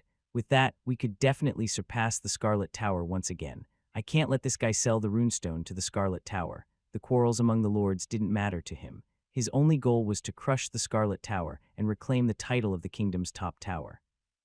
To fulfill that desire, he absolutely had to obtain Ferdium's runestone. Hubert sighed and asked the elders, "What do you all think? If we can keep this secret, I think it's worth a try." Though he was asking, his tone made it clear he was already in favor of proceeding. As long as the secret is kept, it wouldn't be a bad idea, one elder said. We could just deny any involvement if someone asks. We're not attacking anywhere, so it's feasible, another elder added. If anyone questions us being from the tower, we could claim we got caught up in it while researching the runestone, another chimed in. With the elders in agreement, Hubert took a deep breath and turned to Ghislaine. All right, we'll lend you some mages. Give us a moment. We must select only trustworthy people to ensure the secret stays safe. In the end, Hubert decided to involve the Crimson Flame Tower in the defense of Ferdium. Ghislaine gave a pleasant smile and bowed politely. Thank you. Rest assured, nothing major will happen. You're a braver young man than I expected, but you must ensure your people keep their mouths shut. Don't worry, I'll pass them off as mercenaries. Even though Hubert claimed to have no interest in power struggles, the Crimson Flame Tower was still not entirely free from the nobles' influence. But despite the risk, the Crimson Flame Tower decided to follow Ghislaine's lead. It was a result of the large quantity of runestone that Ghislaine brought and the tower's precarious situation. What exactly is this guy? Now that the decision was made, Hubert felt as though a ghost had possessed him. Does he know all about our circumstances? That can't be possible. On the surface, the Crimson Flame Tower still appeared fine. It had only lost some reputation due to being overshadowed by the Scarlet Tower, and they could still purchase small amounts of runestone through various merchant guilds. Even among the mages belonging to the tower, most were still unaware of the dire internal circumstances. Unless a high-ranking mage from within had been leaking information, there was no way a young noble like Ghislaine could manipulate them so brazenly. Though Hubert's eyes were filled with suspicion, Ghislaine simply smiled inwardly, unconcerned. If they don't join hands with me, the Crimson Flame Tower will crumble even faster. Hubert still didn't fully understand it yet, but the Scarlet Tower had meticulously crafted a plan to crush this place altogether. Right now, Ghislaine might seem like a damned fool, but in truth, he was the one offering them a lifeline. Hubert stood up from his seat, a slightly worried expression on his face. For now, I'll arrange accommodations. It might take some time to gather the right people. I understand. Take your time. With the deal concluded, Ghislaine confidently stepped outside. Belinda, Gillian, and Kior followed behind him in a daze. The impossible had happened right in front of them, yet even after witnessing it, they still couldn't understand how it had all come to be. It wasn't until 4 days later that Ghislaine met the Tower Master again. Hubert looked a little exhausted. Even with Ghislaine standing right in front of him, he seemed hesitant, struggling to find the right words. He glanced at the elders for support, but the mages pretended not to notice, looking off in different directions. Unable to bear the silence, Ghislaine spoke up first. You all seem rather troubled. Indeed, Hubert's face was so pale, with dark circles under his eyes, that he looked like a dying man. After hesitating for a moment, he finally opened his mouth with great difficulty. I'm sorry, but it seems impossible to provide 10 mages. A fourth circle mage could serve as an exclusive mage for an entire estate, a level that was not easily reached. In reality, third circle masters and fourth circle users formed the backbone of the tower. If they carelessly chose people, they might be able to scrape together 10 third circle masters, but Hubert feared whether the secret could be kept. They needed individuals who were discreet and loyal to the tower's orders. They're all self-centered to the core. Most mages had strong individualistic tendencies, making it difficult to select trustworthy candidates. Even when combining the Tower Masters and the Elders' disciples, only 6 people met the conditions, but giving up on the runestone wasn't an option. Hubert put on the most pitiful expression he could muster. I'm sorry. After selecting only trustworthy individuals, we couldn't come up with 10. Then how many can you manage? Including the Elders' disciples, we can offer 6 in total. What do you think? What do I think? It's unfortunate, but I suppose we'll have to delay the deal for next time, Ghislaine said, sounding genuinely regretful. At that, Hubert began to wail in desperation. Is there no other way? Come on, we're the Crimson Flame Tower, the greatest in the north. Building a good relationship now will benefit the Ferdium estate in the long run. The elders, standing beside him, also started persuading Ghislaine. Isn't 6 third circle masters enough to protect a small estate?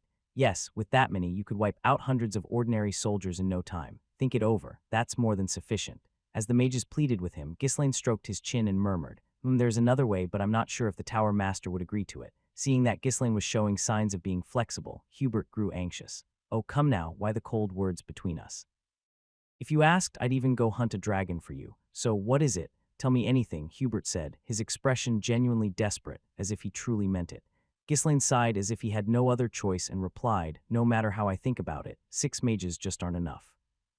So I'd like you to give me one more mage, permanently. Huh, you mean you want a full-time mage for the estate? Hubert asked, furrowing his brows. Not a full-time mage for the estate, more like a personal mage for me, Ghislaine clarified. Hubert groaned, his forehead wrinkling even more. Isn't that the same as asking me to expel a mage from the tower? I can't just handle something like that on a whim without a justifiable reason. As the Tower Master, Hubert did have the authority to make excuses and remove a mage from the tower, but making that mage follow Ghislaine was an entirely different matter. Given mage's pride, there was a high chance that whoever it was would end up resenting Ghislaine instead. Even if I did expel them, whether they follow you or not is up to them. We can't force that. Couldn't we do something else instead? Ghislaine shook his head, leaning in and whispering softly.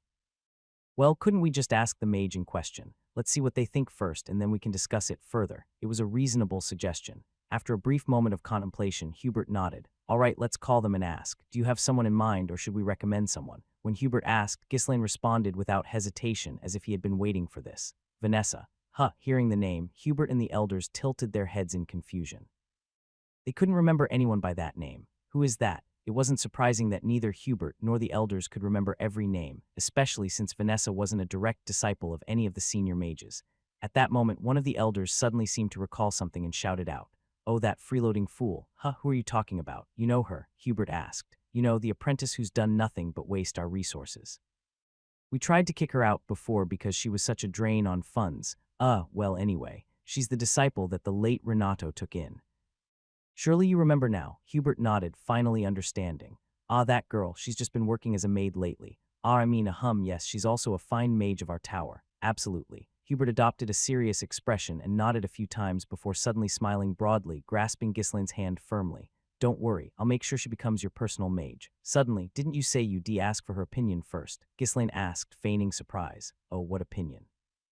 If the tower master says so, she'll have to do it. Ha ha ha, this deal is turning out easier than expected. It certainly seems that way. You have a good eye for people, young man. How did you manage to choose such a lovely and clever girl? Ha ha. Hubert and the elders exchanged satisfied glances, laughing together.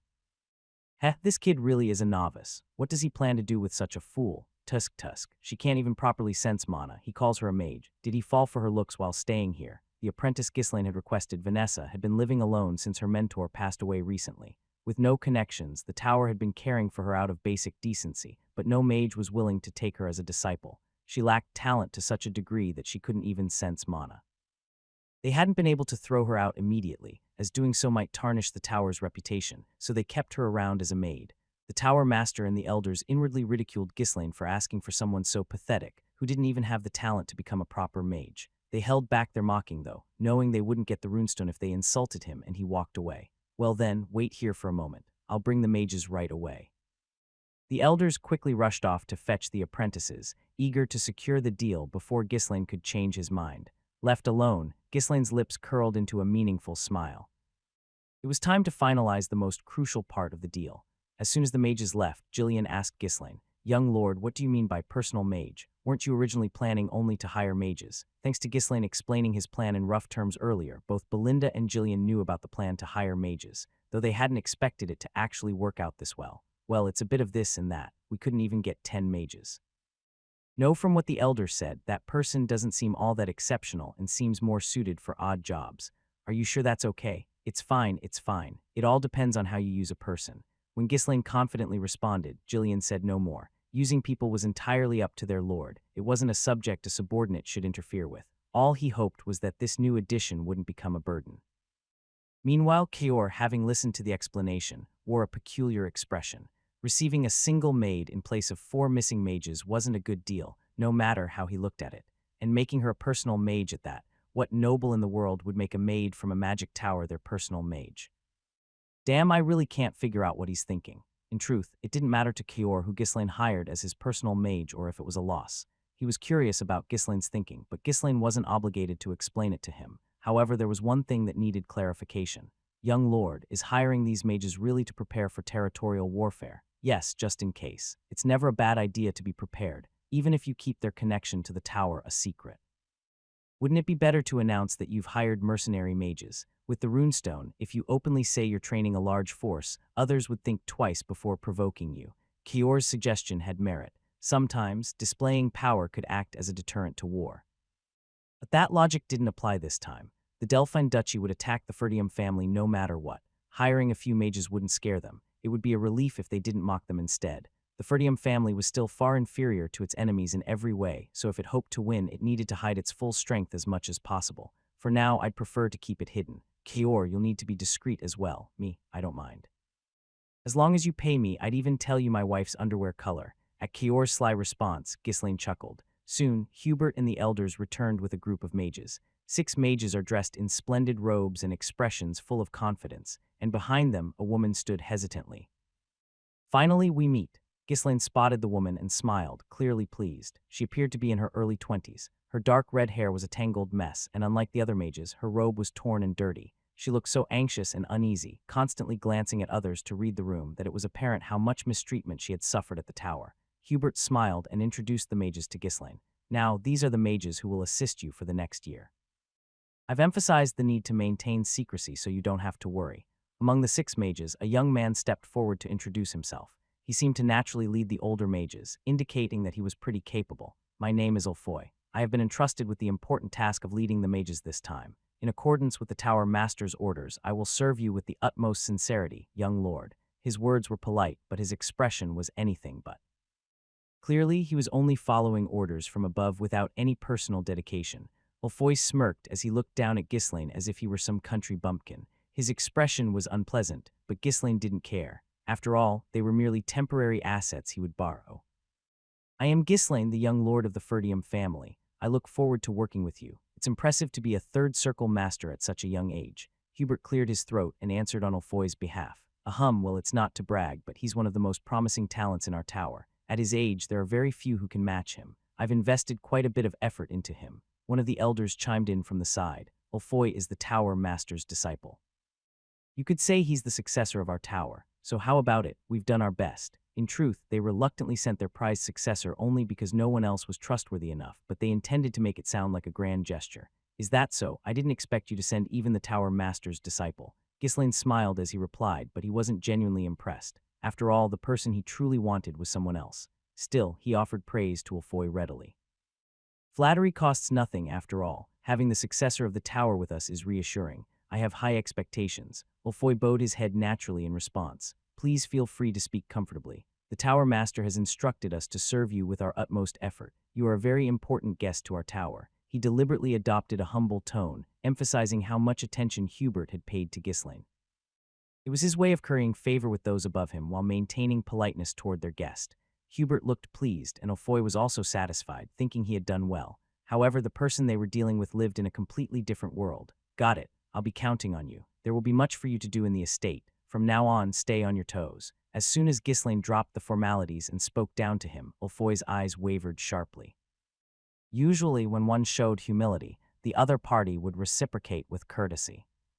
No one had ever spoken so casually to him, the heir of the tower, but the filthy man before him didn't show the slightest respect for Ulfoy, treating him like a subordinate instead. There wasn't a shred of thought given to respecting his status.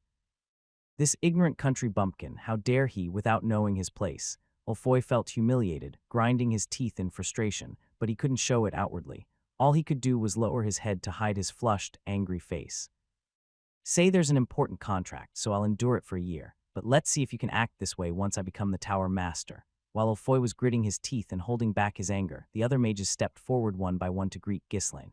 After all six had finished their introductions, one woman standing at the back was still nervously fidgeting, unsure of what to do. One of the elders roughly shoved her forward, irritated. What are you doing? Hurry and greet the young lord. All you're good for is wasting food with no sense at all. Tusk. Suddenly pushed to the front, the woman couldn't hide her frightened expression. In a trembling voice, she managed to speak. I greet you, young lord. My name is Vanessa. Ghislaine smiled at her anxious demeanor and extended his hand. I am Ghislaine Ferdium. I look forward to working with you. Vanessa, flustered, wiped her hands vigorously on her robe before shaking his hand. As she kept bowing her head repeatedly, Ghislaine laughed and spoke again. There's no need to be so nervous. You've been briefed by the tower master, right? Vanessa shook her head, trembling. I haven't been told anything. I was just cleaning, and her voice trailed off. Ghislaine frowned and turned to Hubert, silently pressuring him for an explanation. Hubert, flustered, quickly stammered out a response. We brought her here in such a hurry that we haven't had time to explain yet. Vanessa, from now on, you will leave the tower and serve this young lord. Understood what? Vanessa stared in shock at Hubert and the elders. She had always braced herself for the day the tower would discard her, but she never imagined it would be so sudden.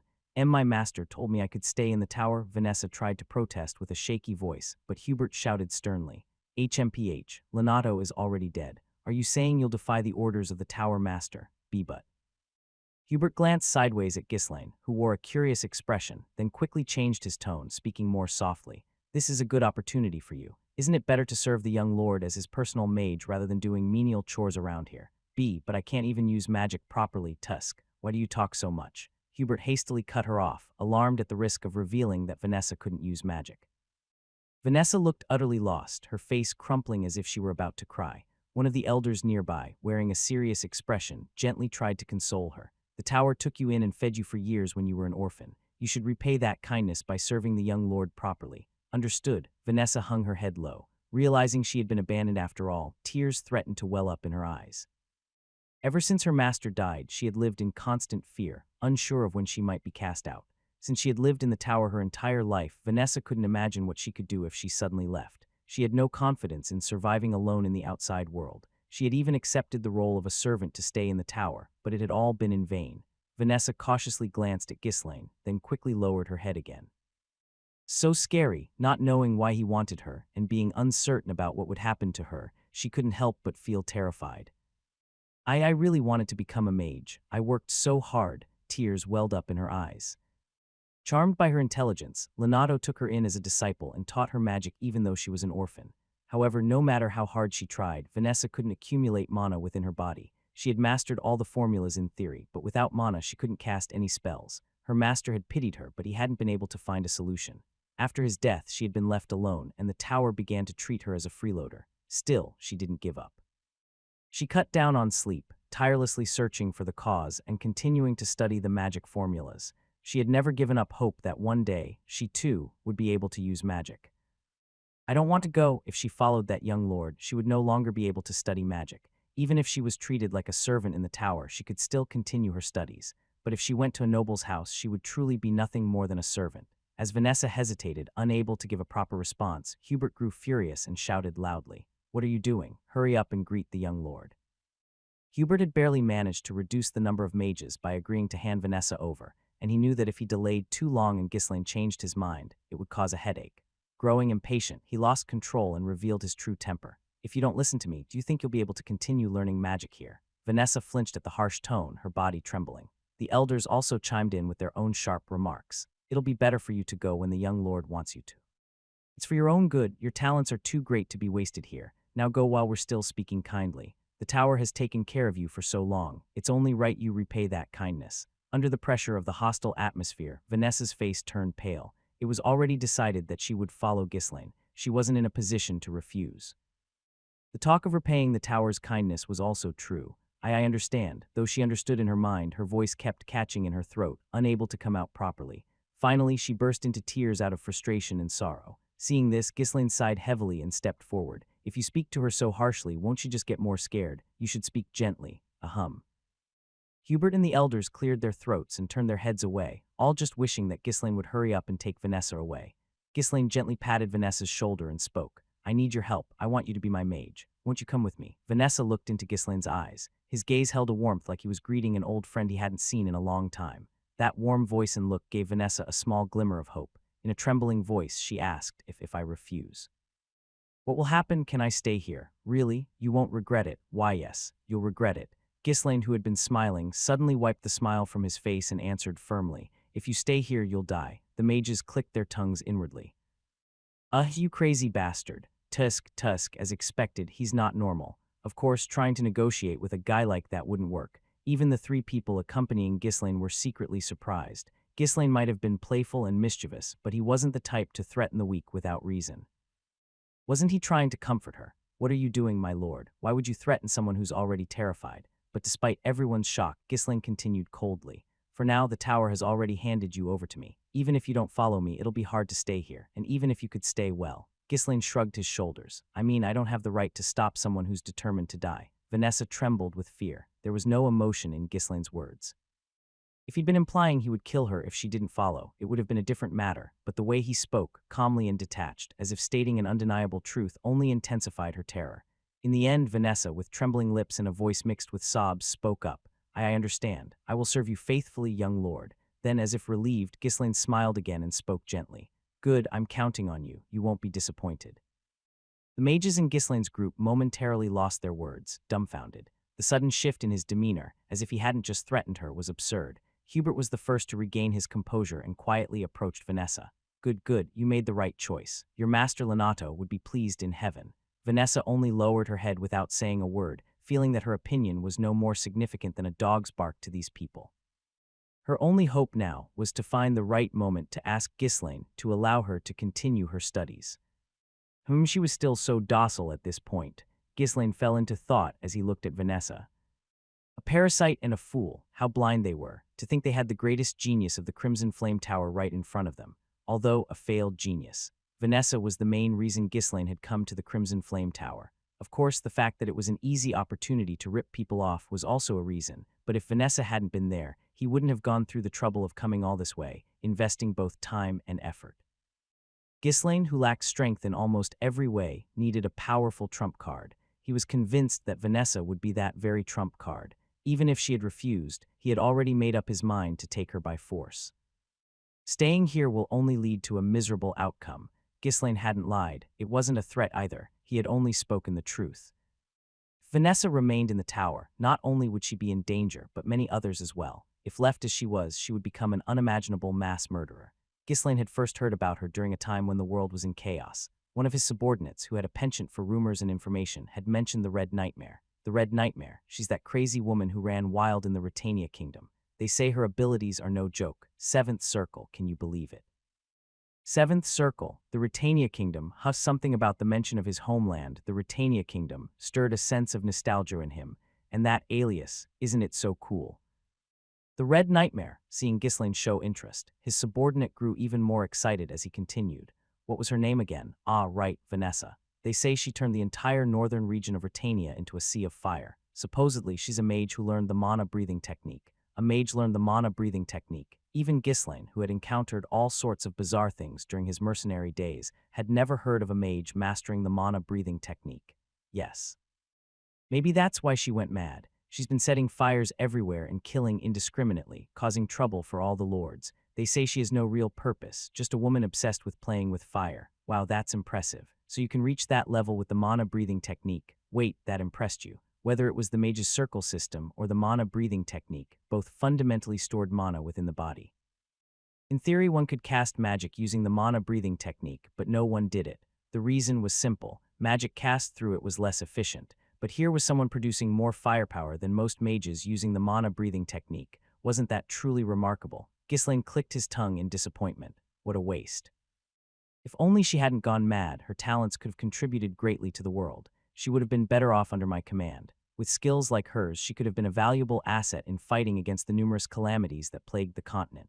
Actually, is it still possible? I've dealt with crazy people before, and a few beatings fixed them. His subordinate's face turned pale as he overheard Ghislaine mumbling to himself. Who are you planning to deal with? That bar-something girl.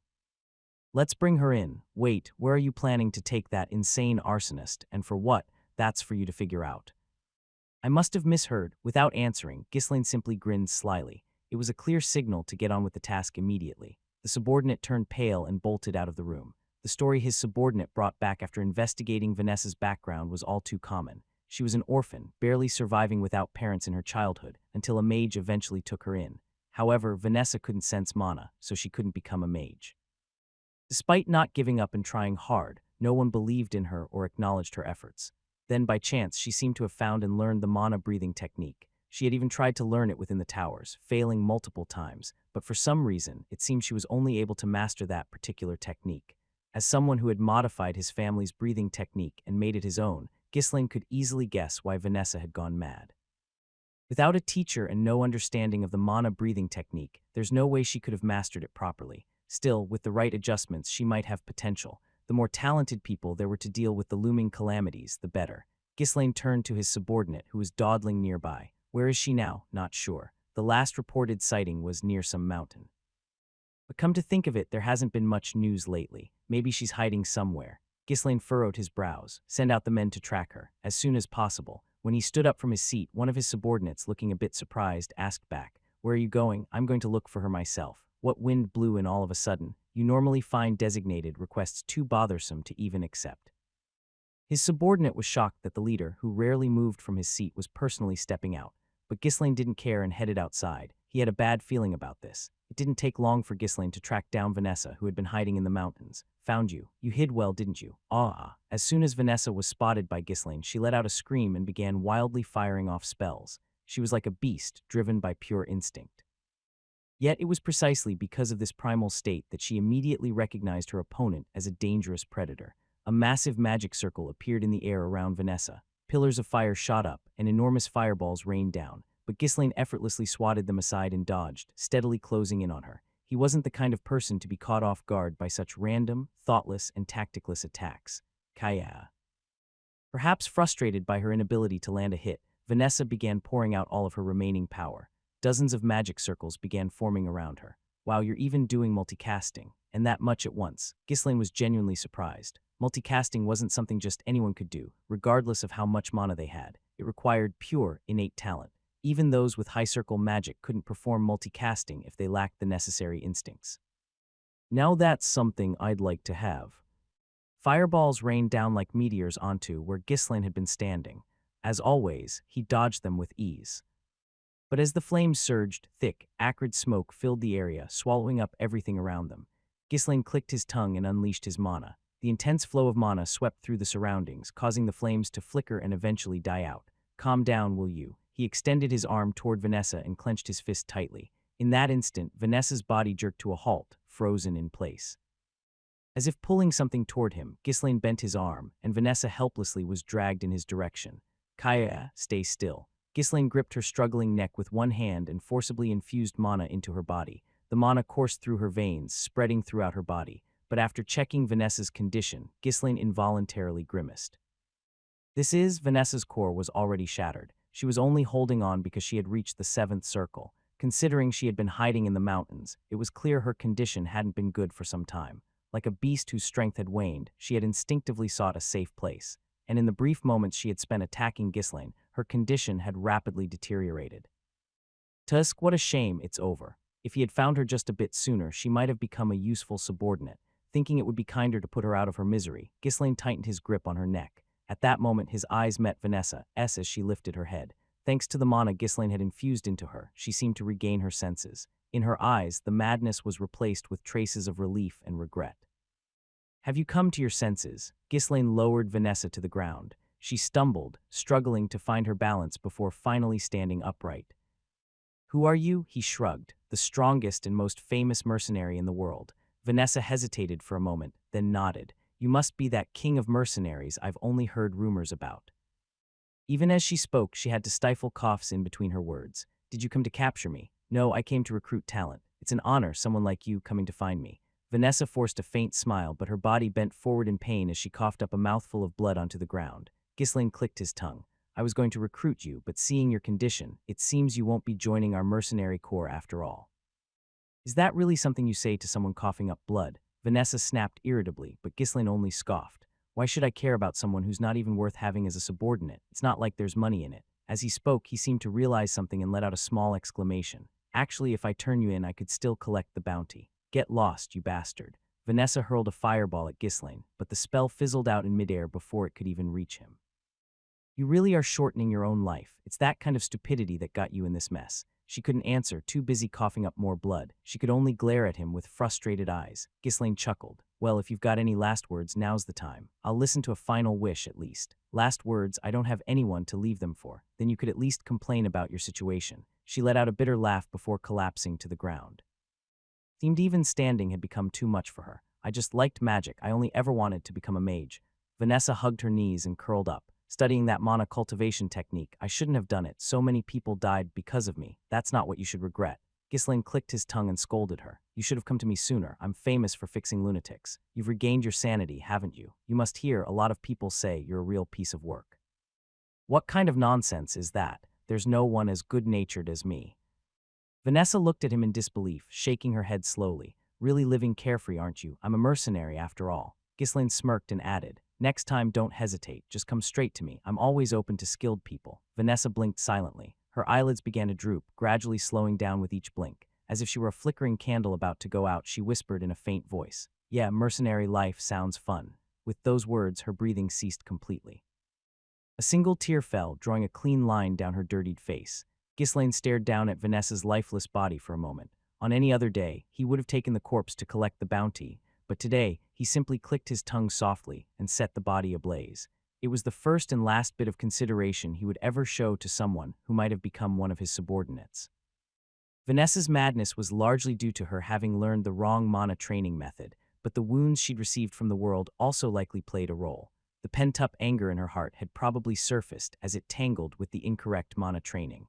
There were knights, too, who occasionally fell into such inner demons during their training. But this life will be different. Ghislaine intended to teach her the proper mana training method and oversee her progress. If he could guide Vanessa to fully unleash her talents, she would be a great asset in the upcoming war. Although the time was tight and she wouldn't be able to accumulate as much mana as she needed, he already had another plan in mind for that. I'll make sure such things don't happen this time. For that to happen, he would have to bring her in, even if it meant using threats. Of course, Ghislaine didn't resort to such things. Having achieved all his goals in the Scarlet Tower, he felt an indescribable sense of fulfillment. Smiling with satisfaction, Ghislaine spoke. Since the deal is complete, I shall take my leave. Once the estate stabilizes, I'll return with the runestone. At the mention of his departure, the Tower Master and the elders couldn't hide their joy. They were naturally delighted to see an unpleasant man leaving on his own. However, the issue lay with Hubert, who had been well-trained in countless social gatherings. "Oh my, why leave so soon? You should take some time to explore the city and rest before you go. Not to brag, but I've put quite a bit of effort into managing the city, so there's much to see." Hubert wore a subtly proud expression. Should I? But when Ghislaine responded positively, everyone's expressions immediately twisted. The elders shot daggers at Hubert with their eyes, as if to ask why he'd said something so unnecessary. Hubert, too, looked like he had bitten into something bitter, unsure of what to do. Ah, this clueless bastard. In social interactions, it was basic etiquette to politely decline such offers, but the rude man in front of them lacked even the most fundamental social skills. Watching the constantly shifting expressions of the mages, Ghislaine quietly chuckled to himself. They really are terrible at acting. Though he wasn't particularly good at acting himself, the mages were so blatantly bad at it that it was almost amusing. Then again, how often would these individuals, hailed as extraordinary talents from a young age, have had to cater to others? It was fun to tease them, but Ghislaine had too much to do to waste any more time hanging around here. "No, I've got a lot of work to do as well, so I'll take my leave now. But next time I come, I'll make sure to enjoy myself." With that, Hubert's face brightened considerably. In a hurry to ensure Ghislaine didn't change his mind, he quickly added, Yes, the young lord shouldn't be away from his estate for too long. The funds are already prepared, so feel free to check them. We'll make sure the mages are sent over in due time." The mages were to depart later and arrive at the estate separately from Ghislaine's group. There was a reason they couldn't move together. It was because rumors might spread that a mage from the Crimson Flame Tower had accompanied them. Ghislaine emphasized again to Hubert, "Make sure Vanessa arrives safely at the estate. Until then, take the best care of her. She's now my personal mage, so treat her well. She mustn't get hurt, of course." "I'll treat her like the most honored guest, so don't worry," Hubert replied, sounding overly enthusiastic. Ghislaine approached Vanessa and spoke in a gentle tone. "I would like to depart with you, but due to certain circumstances that won't be possible. Anyway, take care on your journey." "Understood, my lord," Vanessa answered, her expression as gloomy as could be. Ghislaine gave her one more piece of advice. "If anyone bothers you, make sure you tell me. You mustn't keep it bottled up. You explode later, it'll be a big problem." "Got it." Although she didn't understand his cryptic words, Vanessa simply nodded. "Yes, I understand." Ghislaine patted her shoulder a couple of times before turning away. As everyone made their way down to the lobby, they found that the mercenaries were already waiting there. The wagon was loaded with crates full of gold coins. "Verify the amount." As soon as Ghislaine gave the order, the mercenaries began counting the money immediately. The mages looked displeased. "How crude of them to count it right in front of us. Did they really think we'd give them less than promised? How dare they?" Before long, one of the mercenaries spoke up, looking puzzled. "3 gold short. I heard mages are supposed to be smart, but it seems they can't even count money properly." In an instant, the mages' faces flushed with embarrassment. It was a simple mistake, likely due to the large amount involved. Though it was a trivial sum considering the scale of the transaction, it was a deeply humiliating error for the reputation of the tower. Flustered, Hubert stammered, "It seems the one in charge of the calculations made a mistake. I'll check again, I'm sorry." Ghislaine sighed and called someone over. "Gordon." Quietly, Gordon reached into his groin area, pulled out 5 gold coins, and tossed them into the crate with a clinking sound. A brief silence filled the lobby. The problem wasn't just that Gordon had taken some, but that even the mercenaries had miscounted. Kior grabbed Gordon by the neck, dragged him to a corner, and began punching him. "You piss-stained bastard. I'm not letting this slide today. Didn't you say you didn't care about money?" "Oof, I'm sorry. I figured I'd just take it in advance since I was going to get it anyway. Ow, stop hitting me. I won't hold back if you keep going." "Ah, stop the violence." As the beating continued in the corner, Hubert and the elders could only blink in confusion. Ghislaine gave them an embarrassed smile. "I'm terribly sorry about this. As you can see, I have quite a few uneducated men under my command. Haha, well, we'll be on our way now." Before the mages could say anything, Ghislaine quickly turned and called out, "Come on, let's get out of here, you idiots." Ghislaine's group swiftly left the tower. Even as they departed, the mages stood there in a daze, unable to say a word. As soon as they left the city, Ghislaine suddenly made a noise, as if something had dawned on him. "Oh right, what is it?" someone asked. "I forgot to mention the gatekeeper." Belinda stared at him in disbelief. "You didn't say anything because you were annoyed, right?" "Annoyed, I'm always sincere." "Yeah, right." Seeing Belinda glaring at him, Jillian stepped in to calm things down. "It's really incredible that your plan worked, my lord. I never thought the tower would agree to all the conditions. Looks like the young master's luck is finally turning. Everything seems to be going smoothly now." Are they not mages, but a bunch of fools instead? Why did they agree to everything? Yes, maybe they're fools. We'll be meeting a lot more of them in the future. Ghislaine had a clear reason for why things had unfolded this way, but it wasn't the right time to explain. He simply smiled. By the way, why did you make that woman your personal mage? She seems utterly useless, Kaor asked again. She was just an ordinary woman with no noticeable mana or aura. At the tower, she had probably served as a maid. There was no way she had a high level of knowledge or talent. But even to this question, Ghislaine only smiled without offering an answer. You'll understand later. Kior looked confused for a moment but soon raised his thumb at Ghislaine, a sly grin forming on his face as if he thought he knew what was going on. Ignoring him, Ghislaine turned to Jillian and said, "This is just one step up the ladder. Now we need to prepare for the next stage." Understood. They couldn't afford to let their guard down since they had no idea what kind of enemy would come after them or how much power they'd bring. In war, letting your guard down was no different from throwing your life away. Ghislaine wanted a decisive victory. "I'll make sure they understand. Anyone who messes with us will die." His expression, filled with resolve, was colder than ever. Baron Homern, the chief overseer of Ferdium, had been spending his days anxiously waiting for Ghislaine's return. Since his strategy of asking those around him for favors had failed, his only option left was to straightforwardly ask for money. However, a whole month had passed, and the young lord who had gone to sell the runestone still hadn't returned. What's going on? Why hasn't he come back yet? Could he have been robbed by bandits and lost everything? Once the thought crossed his mind, Homern couldn't sleep properly. He had every reason to be worried. Ghislaine was the hope of this estate. No, more than Ghislaine, the runestone he had taken with him was the hope of Ferdium. What if he was captured and killed by bandits? How foolish. He should have taken more soldiers with him. But then again, given the current situation in Ferdium, they didn't even have 100 soldiers they could spare. Still, Homern was convinced that having some soldiers was better than none at all. Even if the young lord died, we could mine more runestones from the estate. Wait, no, we don't even have the money to hire laborers. While he was genuinely concerned for Ghislaine's safety, he also had to worry about how they would handle the remaining runestones if the worst had happened.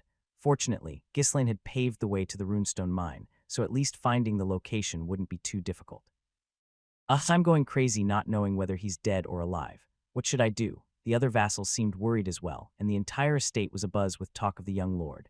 Count Ferdium was supposed to return to the northern fortress soon, as he couldn't leave it unattended for too long. However, since Ghislaine hadn't returned, the Count was unable to leave either. Ghislaine had left without telling anyone where he was going, so there wasn't even a clue as to where he might be. This won't do, I have to go look for him. Where could he have gone? After waiting 2 more days, Homern finally received permission from Zwalter and formed a small search party. It consisted of 1 knight and about a dozen soldiers, quite a modest force. There wasn't much capacity to field a large search party anyway, but given that Ghislaine had taken a sizable group with him, it wouldn't be too difficult to trace his whereabouts through inquiries. Just as the gates were opening and the search party was about to depart, a cloud of dust appeared in the distance, signaling the approach of a group. What's that? Are we being attacked? But there's been no warning. Close the gates. Close them now. Hundreds of armed men were rushing toward the estate. There were no banners, making it difficult to identify them. Panic spread and the gates were closed as everyone rushed to find out what was happening. Wait, is that? One of the knights recognized the rider leading the group and gasped. It's the young lord. The young lord has returned. Then what about the forces behind him? Are they mercenaries? Their equipment seems way too good for that. Upon hearing that Ghislaine had returned, Homern bolted toward the gates, panting as he came face to face with the scene. His jaw dropped as he took in the sight of the forces behind Ghislaine. Wow, what is that? Ghislaine pulled his horse to a stop in front of the gates and laughed heartily. Did you come out to greet me, Chief Overseer? And no, young lord, what is all this? What's with the army behind you? These are the people I hired to help clear the forest of beasts and defend the estate. Hired. Are they mercenaries? Yes, that's right. Homern, still in shock, scanned the mercenaries. Their weapons varied, but their armor and horses were all remarkably similar, gleaming as if brand new. Suppressing the uneasy feeling in his chest, Homern asked cautiously, clearing the forest, fine, but what do you mean by defending the estate? Now that the runestone mine has been discovered, other lords will invade, won't they? We need to be prepared, Ghislaine replied as if it were the most obvious thing in the world. Homern clasped his forehead. This idiot, does he think war is some kind of child's game? It was true that once the rumors about the runestone spread, territorial disputes would eventually occur, but not immediately. You can hire mercenaries once the war actually begins. How long has it been since the runestone was found? No lord is going to invade right away. It'll be at least a year or 2 before that happens. Homern passionately argued, but Ghislaine just shrugged indifferently. Homern was wrong. If they waited until the war started to begin hiring mercenaries, they wouldn't be able to gather any decent ones. No one would take Ferdium's side, but what good would it do to explain that now? No one would believe him. Even if people thought he was crazy, it was better to prepare in advance. Anyway, I've already hired them, so there's no going back. If no war breaks out, we'll just use them to clear the forest of beasts. Then the money. How much of the proceeds from selling the runestone is left? I spent it all. What? I used it all to hire the mercenaries and prepare supplies, so there's no money left. Not a penny, not a penny. A heavy silence fell between the two. Homern, whose eyes were now brimming with tears, clutched his forehead and swayed as if about to faint. Chief Overseer, the knight standing beside Homern, quickly grabbed him as he staggered. He barely managed to steady himself, but his legs still wobbled, looking as if he might collapse again at any moment. There are more than a few places in the estate where money is needed, and you spent all that money, and on useless mercenaries, no less. Even if a war broke out, what difference would an additional force of merely 300 soldiers make? It would be quicker to offer runestones to the other lords and request reinforcements. Alternatively, he could promise to offer part of the runestones and surrender. Even if they lost the estate war, it wasn't as if the victors would wipe out the lord's family and retainers. You should have spent that money on the knights and soldiers instead. It seemed as if mercenaries had been hired and provided with top-tier equipment. This fool had recklessly spent money to increase his own forces. Disappointment was written all over Homern's pale face. Ghislaine smiled and spoke. I've set aside 5,000 gold to give to father. I'll also bring back more runestones soon, so don't worry too much. Despite this, Homern's expression remained dark. Even if more runestones could be procured later, there were still numerous urgent needs for money right now. This was why Homern had been counting on the money Ghislaine would bring back. The more he had hoped, the greater his disappointment. I knew I couldn't trust a brat like him with money. I have to manage the runestones from the estate somehow. Homern couldn't even bring himself to speak, only showing a sorrowful expression. At that moment, a carriage approached from afar. Drawn by 8 white horses, the carriage was grand and extravagant, the kind only the wealthiest of nobles could afford to ride in. A short while later, the carriage stopped in front of Ghislaine. The door opened, and one by one, people clad in black robes disembarked. The last man to step out looked at Ghislaine and greeted him. Oh, did the young lord come out to greet us in person? You're finally showing some noble dignity. Ha ha ha. The insolent speaker was Ulfoy from the Crimson Flame Tower. Ghislaine had instructed him to depart so that he would arrive at Ferdium around a month later, and it seemed he had timed it perfectly, arriving simultaneously with Ghislaine. Ghislaine sighed as he looked at the arrogant magician standing before him. As always, you never listen to a damn thing I say. He had clearly told him to come discreetly, without attracting attention, but the carriage's flashy appearance was far from subtle. Plenty of people would remember seeing it pass by. At least, if there was any silver lining, it was that everyone in the group was hidden under black robes. Homorn, looking between Ghislaine and Ulfoy in a daze, asked blankly, "Who are these people?" "These are the mercenaries I hired." "What kind of mercenaries cover themselves with robes like that and ride in such carriages?" After glancing around at Ghislaine and the mercenaries again, he shook his head and said, "Yeah, go ahead and play your war games together. Must be fun." With those words, Homern staggered back inside the castle. If he stayed any longer, it felt like his anger would get the better of him. Ghislaine shrugged his shoulders and then checked on Vanessa, who was hesitantly standing behind the mages. "You made it safely. Nothing happened, right? I greet you, young lord." "And no, nothing happened to me. Did anyone bother you?" "And no, no one did. That's good to hear. Let's head inside for now." The mages climbed back into the carriage. The mercenaries followed Ghislaine into the castle. After passing through the outer castle and stopping in front of the lord's manor, Ghislaine entrusted Belinda with guiding the mages. "Belinda, please prepare rooms for the mages. I'll take the mercenaries to their quarters." "Understood. It seems I need to tidy up a bit too. It's been a while." As he was about to lead the mercenaries again, something rather irritating caught his eye. These bastards. The mages were leisurely strolling around, hands behind their backs, casually admiring the lord's manor and commenting amongst themselves.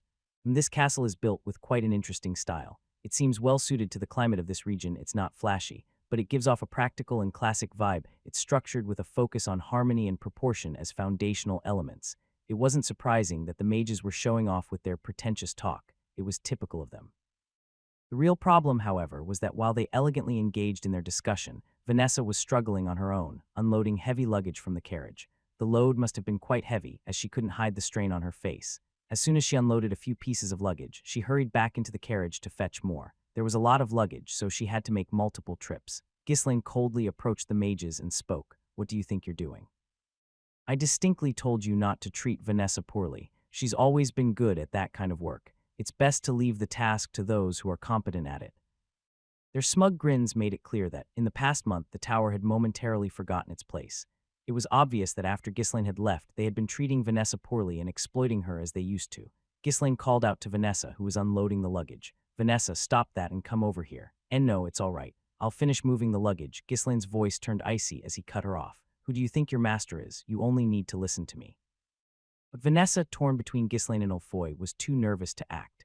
When Ghislaine raised his hand with a slight motion, Vanessa lowered her head and hesitantly walked over to him. Listen carefully. From now on, you will only follow my orders and no one else's. Understood? Yes, I understand. Ghislaine firmly warned Vanessa and then sternly addressed Ulfoy. Vanessa is no longer your servant. She belongs to me now, so do not treat her poorly. I'll let it slide this once since it's the first time, but if this happens again, you'll be putting your neck on the line. How could you speak like that about such a lowly wench? Ulfoy ground his teeth in humiliation. He couldn't comprehend why Ghislaine was paying attention to a mere servant over him, the heir to the tower. On top of that, Ghislaine continued to act rudely toward him. The anger boiling inside Ulfoy was unbearable. Should I just kill him? He felt an overwhelming urge to use magic and crush that arrogant face right then and there. With no elders from the tower around to control him, his emotions surged, unrestrained. Yes, I could just say it was an accident to the tower, right? Consumed by rage, Ulfoy began to emit a dangerous, violent aura. The mercenaries nearby frowned and instinctively reached for their weapons. Ulfoy was exuding such blatant killing intent that even those around him could sense it. Clearly, having been raised in the tower's sheltered environment, he was clueless about reading the atmosphere. Ghislaine let out a deep, mocking laugh. As I thought, people like you don't understand words. What? As Ulfoy scowled, Ghislaine approached one of the guards standing by the castle gate. Give me your spear. Pardon. Without waiting for a second response, Ghislaine snatched the spear from the guard's hands and broke it immediately. Crack, the spear, cheap and made of wood due to the poverty of the Ferdium family, snapped easily. Ghislaine removed the spearhead, leaving a makeshift club that fit perfectly in his hand. He began tapping his palm lightly with the club, walking toward Ulfoy. Idiots with nothing but shit in their heads. What? Historically, this has always been the best medicine for people like you. You bastard. Enraged by the insult, Ulfoy began to gather his magical power. Wuong, the circle in his heart spun vigorously as the magic materialized according to his will. Kuum, he raised his hand, ready to demonstrate the overwhelming might of a mage. Smack, arg. But before the spell could be cast, pain shot through him as his vision flashed. What just happened? He had no idea how he'd been hit. He hadn't even seen the attack, and he couldn't figure out why his magic had been interrupted. Damn it. Ulfoy tried once more to summon his magic, but Ghislaine's hand moved faster. Whack, ag. This time the sound was even louder. Instinctively, Ulfoy clutched his head with both hands. Soon, pain was flooding through not just his head, but his entire body. Thwack thwack aorard, Ghislaine, now casually placing one hand behind his back like the mages had earlier, leisurely began beating Ulfoy with just one hand. Thwack thwack thwack ag w8. Ulfoy was on the verge of madness. Every time he tried to gather his magic, the flow was cut off at the perfect moment. It felt like something was blocking the energy inside his body, preventing him from casting spells. Thwack thwack gag. What was driving him even crazier was that he couldn't even fall down. Every time he tried to collapse, the club would come flying from the opposite side, forcing him back to his feet. Ag, stop this at once. Unable to watch any longer, the other mages began releasing their magical energy, preparing to act. However, the moment the mages showed any signs of moving, the surrounding mercenaries swiftly placed their weapons at their throats. The mages couldn't even twitch a finger. The other mages looked pale with fear. Ulfoy, meanwhile, was relentlessly beaten without a moment's respite. Thwack, thwack, thwack, stop, I'm sorry. This was the first time Ulfoy had ever experienced such pain. In the tower, he had always been treated with the utmost respect, able to do as he pleased. He had never imagined that he could be treated in such a humiliating way. Shall I stop here? When Ghislaine finally stopped the beating, Ulfoy collapsed to his knees on the ground. Ghislaine crouched down in front of the suffering Ulfoy. You really are a short-sighted fool, aren't you? Are you even a mage? This is our land. Do you think you can handle the consequences of causing trouble here? Do you think you could even escape? If Ulfoy had injured or killed Ghislaine with his magic, he would have been executed on the spot. He had been too enraged to even consider such a possibility. Suddenly, Ulfoy snapped out of his fury and looked around. The mages who had come with him were also being held at knife point by the mercenaries. Ulfoy gritted his teeth, but there was nothing he could do. Over 300 mercenaries were surrounding them. If a fight broke out, the 6 mages would be turned into a bloody mess in an instant. Why, you bastard? Ulfoy staggered to his feet, his entire body screaming in pain, but the wound to his pride hurt even more. How dare you do this to us? I will make sure you pay for this. I'll report it, and you will face the consequences.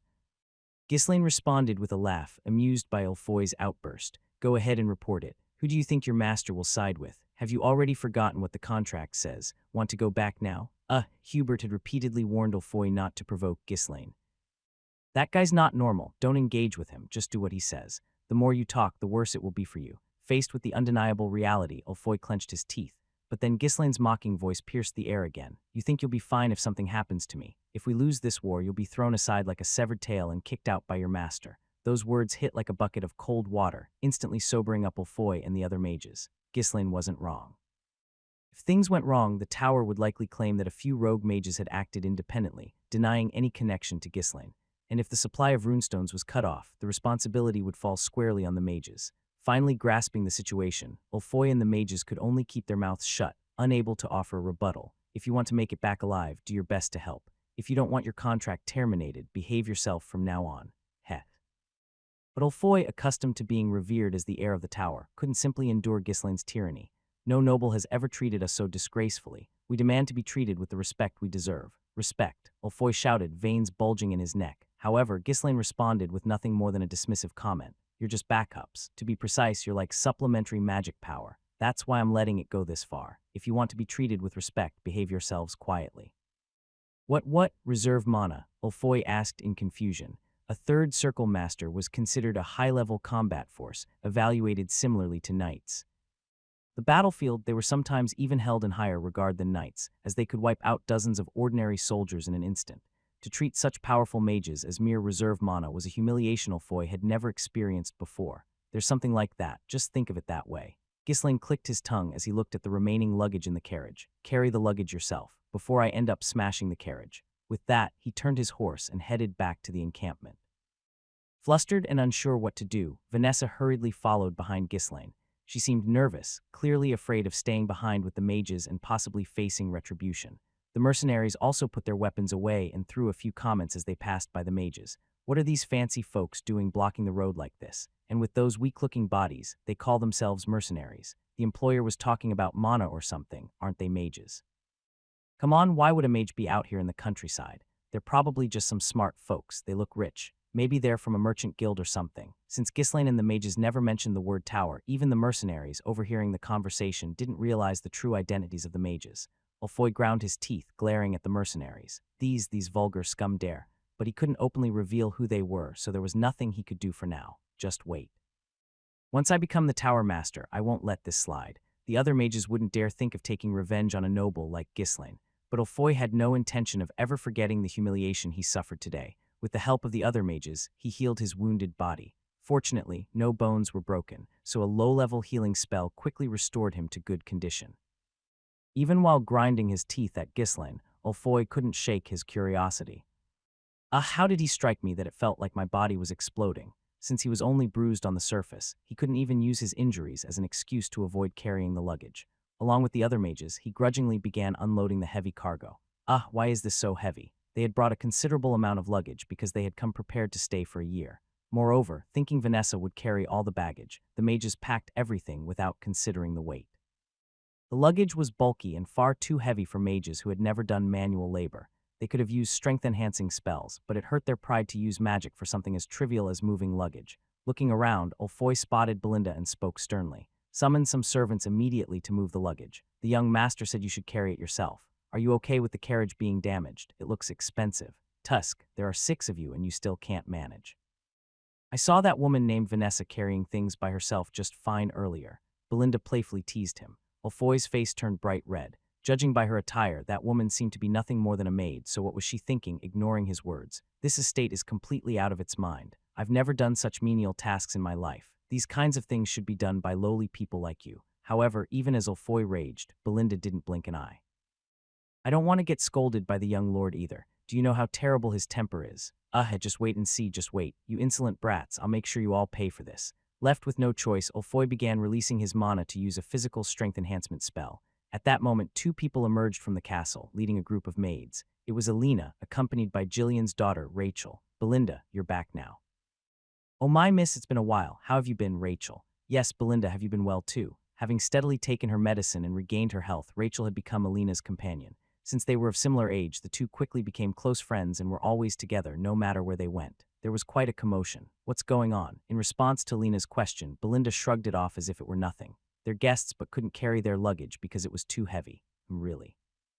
Then why didn't you call for the servants? Is it that heavy?" Alina casually approached and easily lifted several of the mage's bags. It's fine, it's not that heavy. The mages were shocked to see her effortlessly lifting the bags with both hands. Belinda clapped her hands in mock surprise. "Oh my, it's not heavy for you. Have you been working out lately?" "Oh no, I don't do anything like that. These aren't that heavy. I'll carry them for you. They're guests, after all, so we should treat them well."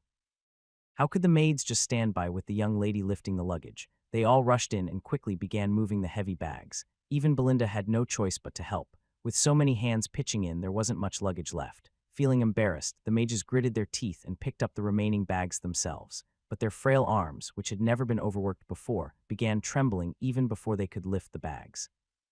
In the end, the coachman, who had been watching the whole scene in dismay, stepped down from the carriage and threw out a remark.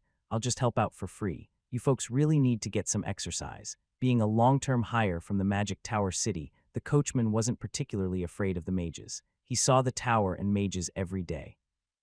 I want to kill every single one of them. It's all because of that bastard.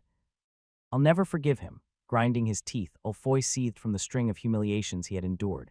Meanwhile, Ghislaine led the mercenaries to their new base. Just a month ago, it was still in the early stages of construction, but now it has taken on decent shape.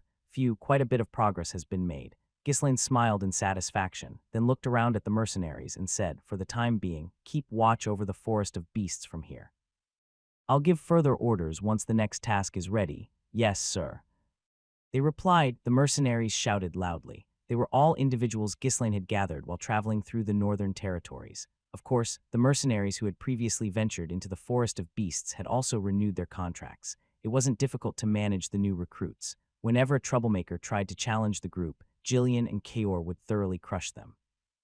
The mercenaries who had fought alongside Ghislaine in the forest of beasts were highly loyal to him, making it impossible for the new recruits to even consider challenging him.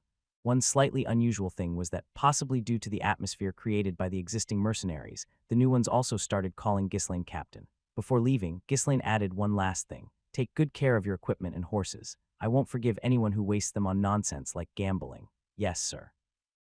Ghislaine had provided all their armor and horses out of his own pocket. Normally, mercenaries would procure their equipment based on their personal finances, resulting in a wide range of quality. Most would buy cheap, poorly made weapons and replace them after they quickly wore out. With such equipment, no matter how many people they had, it was useless. So since he was preparing anyway, Ghislaine had ensured they were properly equipped from the start. Ghislaine entrusted Jillian and Kaor with the training, management, and organization of the mercenaries and then headed toward the training grounds. "Why are you going to the training grounds? You've just returned. Wouldn't you rather rest?" Jillian asked, puzzled. "You two go rest first. I need to check something about Vanessa." Ghislaine rolled up his sleeves and spoke as soon as he entered the training grounds. "Take a seat." Tense and anxious, Vanessa quietly sat in the middle of the training grounds. "I've heard you can't sense mana. Is that right?" "Yes, that's correct. How far did your master teach you magic?" "In theory, I've learned up to the 5th circle." Vanessa mumbled, lacking confidence. Ghislaine was a bit impressed. "Just as I'd heard in my past life. As expected, this is excellent. Learning magic formulas wasn't something that could be achieved just by memorization. One needed a certain level of insight, understanding, and the will to grasp it. Comprehending up to the 5th circle formulas at such a young age was no small feat, and it showed considerable intelligence. You've already reached the 5th circle. That's impressive. You must be quite smart." "And no, not at all. I haven't been able to cast the spells, so I can't even confirm if what I've learned is correct." "That's fine. We can test that from now on." But I can't feel mana. I'm planning to teach you a mana cultivation technique." Vanessa's expression darkened slightly. "You don't know about mana cultivation techniques." She shook her head as she responded. "My master obtained a simple mana cultivation technique and taught it to me, but it didn't help." "I see, so you did try." Ghislaine nodded as if he understood. This, too, was something he had heard briefly in his past life. She had attempted to use mana cultivation techniques. If one couldn't feel mana in the first place, then even mana cultivation techniques were useless. Without sensing mana, how could one absorb it and accumulate it within their body? Moreover, it was unlikely that a mage could have fully understood a mana cultivation technique. "It's fine. I'll teach you differently. First, we need to get you to sense mana." "What?" Ghislaine asked in a serious tone. "Do you still want to learn magic?" Vanessa lowered her eyes, trying to hide the trembling in them. Of course she did. The reason she had been so mindful of Ghislaine's reactions was because she wanted his permission to continue learning magic. Swallowing hard, she nodded. "Yes, I want to keep studying." "Good, then grit your teeth and endure it. If things go wrong, you'll die, but I won't." "What do you mean?" "We're starting." Without further explanation, Ghislaine placed his palm against her back. Goong! Mana began flowing from Ghislaine's hand into Vanessa's body. He moved the mana carefully, guiding it through her body. The mana slowly gathered beneath her navel. This, Vanessa's eyes widened at the unfamiliar sensation she had never experienced before. Keep your mouth shut. The mana flowing inside you is mine. You need to focus and feel how it moves. Vanessa realized that this was a once-in-a-lifetime opportunity. She closed her eyes tightly, doing her best to sense the foreign energy flowing through her body. Goong. As the mana flow stabilized, Ghislaine exhaled a sigh of relief inwardly. It's a success for now. Ghislaine had temporarily created a small mana core within her body. Vanessa had no idea, but this method required an incredibly delicate control of mana and immense concentration.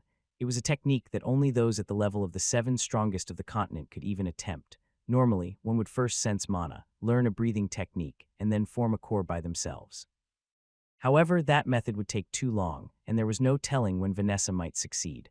Right now, the priority was for her to at least feel mana. Since the core was created using Ghislaine's mana, it would eventually dissipate with time. Before that happened, she needed to learn how to sense and absorb mana on her own. Woo-woo. As Ghislaine willed his mana, the core inside Vanessa's body began spinning fiercely, absorbing mana. Rather than naturally absorbing mana through breathing, the core was forcefully drawing in the surrounding mana by circulating it.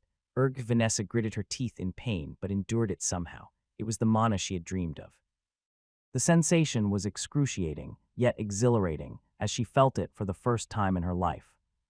Just a little more, she wished for the feeling to continue, but Ghislaine was already preparing to stop the mana guidance. Flash. At that moment, Vanessa's mind suddenly surged with the countless magic formulas she had memorized over the years. The spells, which had always been confined to her thoughts, began straining to burst out as they made contact with even the slightest trace of mana. Caught up in the ecstasy of feeling mana for the first time, Vanessa entered a trance-like state. Zing, zing, zing. Magic circles began forming in the air. It seemed that the magic she had been repressing was now being unleashed uncontrollably as she started casting spells without even realizing it. The number of magic circles grew quickly, soon surpassing 5. She's already performing multicasting. Ghislaine was startled and immediately reduced the amount of mana he was channeling into her. The magic circles were not being created with Vanessa's meager mana, but were greedily consuming Ghislaine's mana to take shape. He couldn't just abruptly cut off the mana, as that would endanger Vanessa, so he gradually decreased the flow. However, this created a new problem. FSSS, Vanessa's hair started turning white from the tips, slowly creeping upward. With the mana supply dwindling, her body had begun drawing on her life force to fuel the spells. Damn it, snap out of it. He couldn't let her burn away her life force. Ghislaine quickly poured more mana back into her while shouting. Mana surged and was rapidly sucked in, completing the magic circle. Since Vanessa had mastered up to the 5th circle, this was likely a 5th circle spell. Moreover, since it had consumed Ghislaine's mana, its destructive power would be nothing to scoff at. If all of this were to be activated, the training hall would be shattered, and the people outside would suffer serious injuries. Goo. Ghislaine quickly began to block the flow of mana swirling inside Vanessa's body, one by one. As the flow of mana diminished, the magic circles flickered and distorted. This is dangerous. He couldn't keep holding on like this forever, but if he let go, Vanessa's life force would be entirely drained. Unless she stopped it herself, the spell would continue to activate endlessly. Even if it was risky, he had to forcibly wake her up. HMPH. Ghislaine released his mana, instantly blocking all the mana roads inside her body. With all paths blocked at once, the chaotic mana surging through her body also stopped. Without missing that moment, Ghislaine shouted loudly. Open your eyes, thwack. The sheer volume of his voice shook the training hall, and finally Vanessa regained her senses. FSSS. The countless magic circles floating in the air lost their light and vanished. Confirming that the turbulent mana had subsided, Ghislaine slowly withdrew his hand from Vanessa. Cough. Vanessa doubled over, coughing up blood. Even as she writhed in agony from the turmoil within her, she felt a sense of euphoria. At last, she fully understood what mana felt like. The tiny speck of mana now settled inside her body brought her absolute certainty. Even as she continued coughing up blood, she laughed. It felt as if a blockage within her had been cleared. In her hazy state of mind, she looked at Ghislaine, the person who had made her feel mana. In this moment, she felt an overwhelming sense of gratitude. Ghislaine, too, looked at her and smiled in satisfaction. It went as planned, though it could have been disastrous if anything had gone wrong. To feel mana and immediately attempt multiple chants, this was an outcome far beyond expectations. As Ghislaine, looking pleased, smiled, Vanessa cautiously asked, Why did you do so much for someone like me whom you've just met? Well, because I need your strength. You'll help me, right? Do you really think I can be of help to you, young lord? Hearing this, Ghislaine responded with a chuckle, as if he found her words amusing. Of course you'll be a great help. Now that you've felt mana, I'll properly teach you the mana cultivation technique. I've got something that's just perfect for you. Seeing the playful look on Ghislaine's face, Vanessa couldn't stop herself from shedding tears. She had been fortunate enough to meet a good teacher and enter the tower, the most prestigious in the north, but reality had been cruel. Mediocre talent, the contempt of those around her, and no matter how hard she tried, nothing changed. It had only worsened after her teacher died. She had fallen from a wizard's apprentice to a mere servant, enduring every kind of hardship, yet no one had acknowledged her. Even the other servants bullied and ostracized her, simply because she had once been the disciple of a wizard. In the magic tower, she was neither a mage nor a servant, just a stranger. For someone who had never belonged anywhere, an unbelievable miracle was happening to her now. Vanessa's lips moved slightly. I want to, what did you say? She genuinely wanted to be of help to him. The young lord standing before her had broken all the shackles that bound her with an unknown force. She felt an overwhelming desire to repay him. Vanessa mustered a bit more courage and spoke again. I want to be of help to you, my lord. Don't worry about that. I'm good at putting people to work. You'll need to be prepared. Ghislaine laughed cheerfully. Vanessa smiled as well. Ghislaine crouched down to meet her eyes. Welcome to Ghislaine's mercenary corps, Vanessa. Under Ghislaine's guidance, Vanessa officially began training in mana cultivation. He had modified the mana cultivation technique of the Ferdium family, tailoring it so she could safely gather only mana. If Count Ferdium and his vassals knew, they would have fainted. It was an unspoken taboo among the nobility to alter a family's secret technique or to teach it to someone unrelated to the family. But Ghislaine didn't care about such things in the slightest. If you could use the cultivation technique I practice, you'd progress even faster. The mana cultivation technique Ghislaine used was designed specifically for his body, so he couldn't teach it to anyone else. Even he found it difficult to control its unstable flow, and if someone else tried to learn it, their body would likely explode. A war will break out soon. When it does, your magic will be crucial. Ghislaine explained to Vanessa what was to come. When things suddenly happen, it's easy to lose your footing and miss the right moment. She needed to be prepared so she could handle things properly when the time came. But I still can't use magic properly. That's fine. You've already mastered spells up to the 5th circle, haven't you? Why yes, but I'm short on mana. Vanessa hadn't gathered much mana yet. No matter how gifted someone is, there's no overcoming a lack of time. With the small amount of mana she had accumulated, she could only cast very simple spells. Flick, a small ball of light, no bigger than her fist, floated above Vanessa's palm. It was a 1st circle spell, light. This was her current limit. She looked at Ghislaine with a worried expression. How could this possibly be of any help in a war? What should I do? This isn't going to be much help. You can't help that your mana is lacking. I'll handle that, so just focus on your training. Though still anxious, Vanessa nodded. When will the war start? At the earliest, in a month. At the latest, within 2 months. It had already been a month and a half since they had left the Forest of Beasts. The enemies had likely already received word and begun preparing for war. Ghislaine hadn't been idle during that time either. For the first month, he used the money from selling the runestones to gather mercenaries. Then, for the next 15 days, he spent his time teaching Vanessa the mana cultivation technique. Although it took a long time, it was a necessary preparation to win the war. Once Vanessa reached the stage where she could gather mana on her own, Ghislaine reduced the time he dedicated to her and began handling the tasks that had piled up in the meantime. Jillian, how is the training of the mercenaries progressing? No problems. They're now better than most soldiers from any regular estate. Jillian answered with a satisfied expression. The mercenaries focused their training not on individual combat strength, but on moving in coordination with one another. Since they had gathered people with a certain level of skill to begin with, the results quickly showed. After a brief moment of thought, Ghislaine gave an order to Jillian. Then let's take them to the Forest of Beasts. Ghislaine led about 300 mercenaries back into the Forest of Beasts. Though they had destroyed the monster habitats when they first carved out the path, it was inevitable that new monsters would be drawn to fill the empty space. To prevent monsters from establishing themselves again, they had to regularly clear the area. This time will be easier than the first, so don't worry. The mercenaries who had been in the forest before smiled confidently. The newly recruited mercenaries, on the other hand, followed behind them with tense faces. They had already cleared the path and secured the flesh and blood of the blood python. As long as they didn't stray from the path, it would be much safer than the first time. With more people, Ghislaine and the mercenaries easily swept away the wandering monsters in the area and gathered a large quantity of runestones again. After assessing the remaining number of runestones, Ghislaine let out a long sigh. I'll need to be more sparing with them from now on. Runestones weren't an infinite resource. Although there was still a lot left, after 2 large-scale harvests, the reduction was noticeable. Leaving the management of the mercenaries to Jillian and Kior, Ghislaine returned to the castle. All right, time for me to get some training in as well. He knew that if he became even a little stronger, it could mean saving one more life. As he was about to head to the training ground, the vassals swarmed him. They had rushed over, filled with anticipation as soon as they heard that more runestones had been brought back. Young lord, please give us some runestones. We have a use for them. "Come on, give us some. Hand them over." The vassals stubbornly pressed him. With no other choice, Ghislaine reluctantly gave them a small portion of the runestones.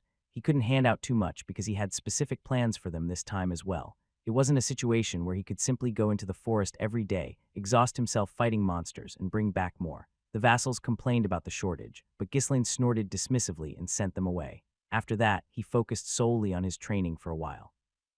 His daily routine consisted of physical conditioning, weapons training such as swordsmanship, and finally, his mana cultivation practice. It's really a shame I only have one body. Once his training was done, he checked on the progress of building the roads and fences in the Forest of Beasts. On top of that, he still had to oversee Vanessa's training, so he couldn't afford to waste a single moment. There were also some bothersome issues, but with so much to do, he didn't even have time to properly look into them. I can't figure it out. Why is this happening? Since the battle with the blood python, his recovery rate had slightly improved. As his recovery improved, his rest periods shortened, and as a result, he had more time to handle other matters. In urgent situations like the one they were in now, this change was a positive one, but the fact that he didn't know the reason for his body's transformation left him feeling uneasy. Power that you don't fully understand or control isn't true power. Is it related to that after all? There was only one possible reason for the changes in his body. Ghislaine sighed and shook his head. There was one way to confirm if his guess was correct, but it would require risking his life. With the war looming, he couldn't afford to take that risk. I'll have to check after the war is over. For now, he had no choice but to focus on his basic training. While Ghislaine focused on his personal training, the mercenaries continued to refine their teamwork through constant drills.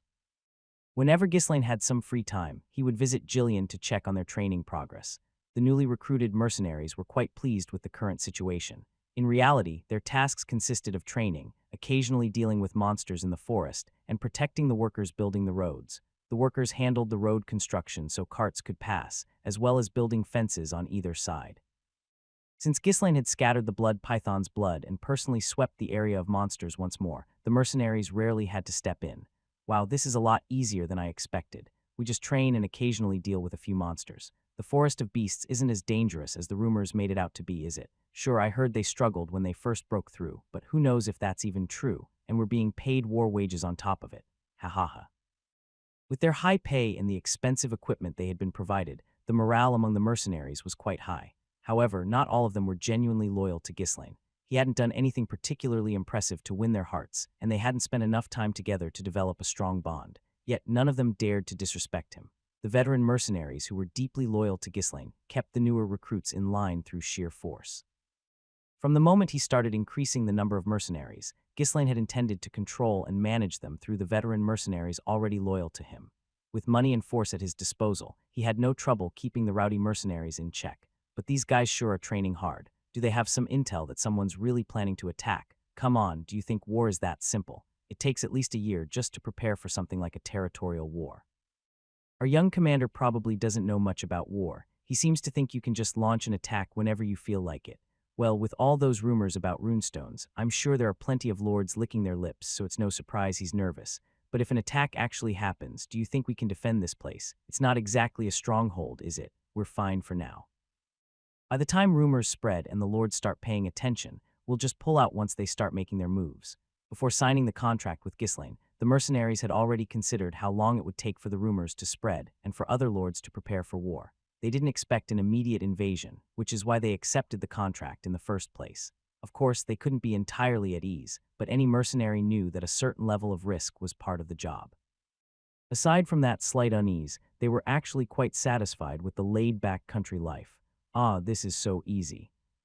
If only every job were like this. Yeah, but there's nothing fun to do around here. It's a bit boring being in the countryside. How about we play a game? One day, as the mercenaries were lounging about, comfortable as usual, a single mercenary came running in, breathless and shouting, something really big just happened." The mercenaries, who were getting ready for a game, lazily glanced at the guy rushing in. In this estate, something big was never actually that serious. It was either a worker getting hurt during construction, someone trying to mess with Kior and getting beaten up, or someone slacking off in training and getting scolded by Jillian. What is it? Did someone get hurt? Did you get beaten up by those mad dogs again? Or is the old man calling us for more training? The mercenaries chuckled, amused. But once they heard what the panting mercenary said, their laughter died instantly. It's war. There's really a war happening. Count Diggold had suddenly declared war on the Ferdium family. As soon as the envoy delivered the declaration, Ferdium's vassals gathered in one place. Zwalter reread the declaration several times, his gaze grim. The declaration of war was filled with grandiose rhetoric about how just this war was and the justification for Diggle's actions. Stripping away the flowery language, the core message was this: my son, Gilmore Diggold, was killed by Ghislaine Ferdium, so I will avenge him. The vassals could not hide their astonishment.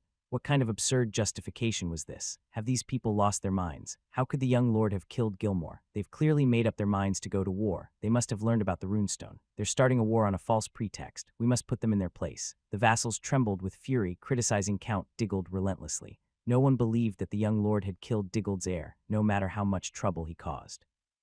They already knew two vassals had defected to the other side, spreading these false justifications.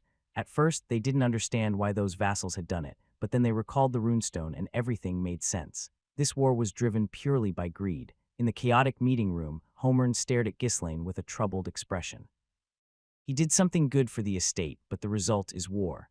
Homern had always thought that one day, other lords would pick a fight with them, but he never expected things to escalate so quickly, without any regard for political alliances, and least of all from someone like Count Diggold, who hadn't even been on their radar. So now we're going to waste our forces for no good reason. As it is, every single soldier is precious. Homern swallowed his frustration. The other vassals were also angry at the absurdity of the war declaration, but none of them seemed particularly afraid. Diggold, after all, was just as poor and insignificant as Ferdium. In fact, if you were to rank the poorest estates in the north, Ferdium and Diggold would compete for first and second place. However, Ferdium was a border county, receiving support from several other estates. Though their estate was similar to Diggold's in terms of wealth, Ferdium had far more troops and soldiers with battle experience. Randolph, the Ferdium Knight commander, shouted boldly, "Damn it, they want to fight. There's no need to overthink this. Let's just go out there and crush them." While war had no real benefits, once a declaration had been made, there was no avoiding it. Revenge for a murdered blood relative was the most powerful justification of all. Zwalter leaned back in his chair and let out a heavy sigh. War, what in the world is going on? And on top of that, we've got traitors. The fact that they now had to go to war was troubling, but what pained him even more was that a long-serving vassal had betrayed Ferdium out of personal greed. Things are going to get even harder from now on. For an estate like Ferdium, which struggled daily, war was nothing short of a disaster. Even if they won, the cost of the battle would be immense, and it would be difficult to replenish the manpower lost to casualties, especially for a place as resource-strapped as Ferdium. I have no choice but to retrieve the runestone. Zwalter didn't want to touch something his son had discovered. However, there was no other way to compensate for the losses except with Ghislaine's runestone. Zwalter made his declaration with authority, switched to a wartime posture, and prepare for deployment. We will annihilate the enemy at the borders of the estate. All the vassals bowed their heads at Zwalter's sharp gaze, one that had been honed through harsh battles in the north. Although some forces had been left behind to guard the northern watch, the troops that remained in the estate were more than enough to deal with Diggold. Zwalter turned to Ghislaine and continued, "I've heard you've hired quite a few mercenaries. They should be of considerable help. You too should participate as the young lord. In wartime, the lord's orders were absolute." Ghislaine bowed his head, accepting the count's decision, but he didn't forget to mention an important point. "First, we should determine the size of the enemy's forces. I intend to. We need to see what confidence they have in starting this war." The estates were so close that they knew each other's military strength well. Zwalter was also curious as to what gave them the boldness to declare war when the disparity in forces was clear. While Ferdium's vassals were confident, 3 days later, they were left speechless by the report brought by a soldier. Approximately 6,000 armed soldiers.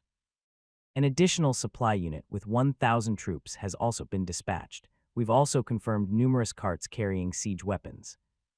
It wasn't the kind of force that could be assembled by a single estate, especially one as poor as Diggold. Randolph, with a look of disbelief, asked again, "Are you sure you saw correctly? You didn't just glance at them and exaggerate, did you? Is this report accurate?" The soldier said nothing, but even without a verbal confirmation, everyone knew the report was true. Several scouts had reported the same thing. They were just harassing the soldier out of their unwillingness to accept the reality. While the exact number of knights was unknown, with such a large force, there would likely be at least 50 knights among them. How could Count Diggold muster such a force? Even if Diggold conscripted every able-bodied man in their estate, they couldn't gather this many soldiers, and all of them are fully armed. Clearly, another estate is secretly supporting them. Ferdium's military strength included 2,000 armed soldiers, some of whom were conscripts. Even if they scoured the estate for more men, 1,000 additional troops would be their limit. Moreover, they had fewer than 30 knights, yet the enemy had brought twice as many soldiers, and if they fought like this, defeat was inevitable. As the vassals kept repeating how unbelievable the situation was, Zwalter angrily shouted, "Enough, enough, the enemy is already coming. What good is it to find reasons now? Discuss how we can respond." With such a large difference in military strength, intercepting the enemy at the border was impossible. Without some kind of superhuman force to overwhelm the battlefield, they would never win through a traditional engagement. If they weren't careful, the entire army of the estate could be wiped out. Randolph, as usual, was the first to speak up, his voice full of bravado. "Brother, entrust all the forces to me. I'll crush them all. They're just a bunch of inexperienced rabble anyway. The two of us alone can easily wipe them out." Randolph's extensive experience from his time in the North made him confident in warfare. He had defeated larger groups of barbarians with fewer soldiers before. His philosophy was that if they were going to fight, they should engage head-on. At this, Homern, horrified, quickly objected. "No, the gap in forces is too wide. One loss would be the end of us. We need to hold out in the fortress and request reinforcements from the other lords."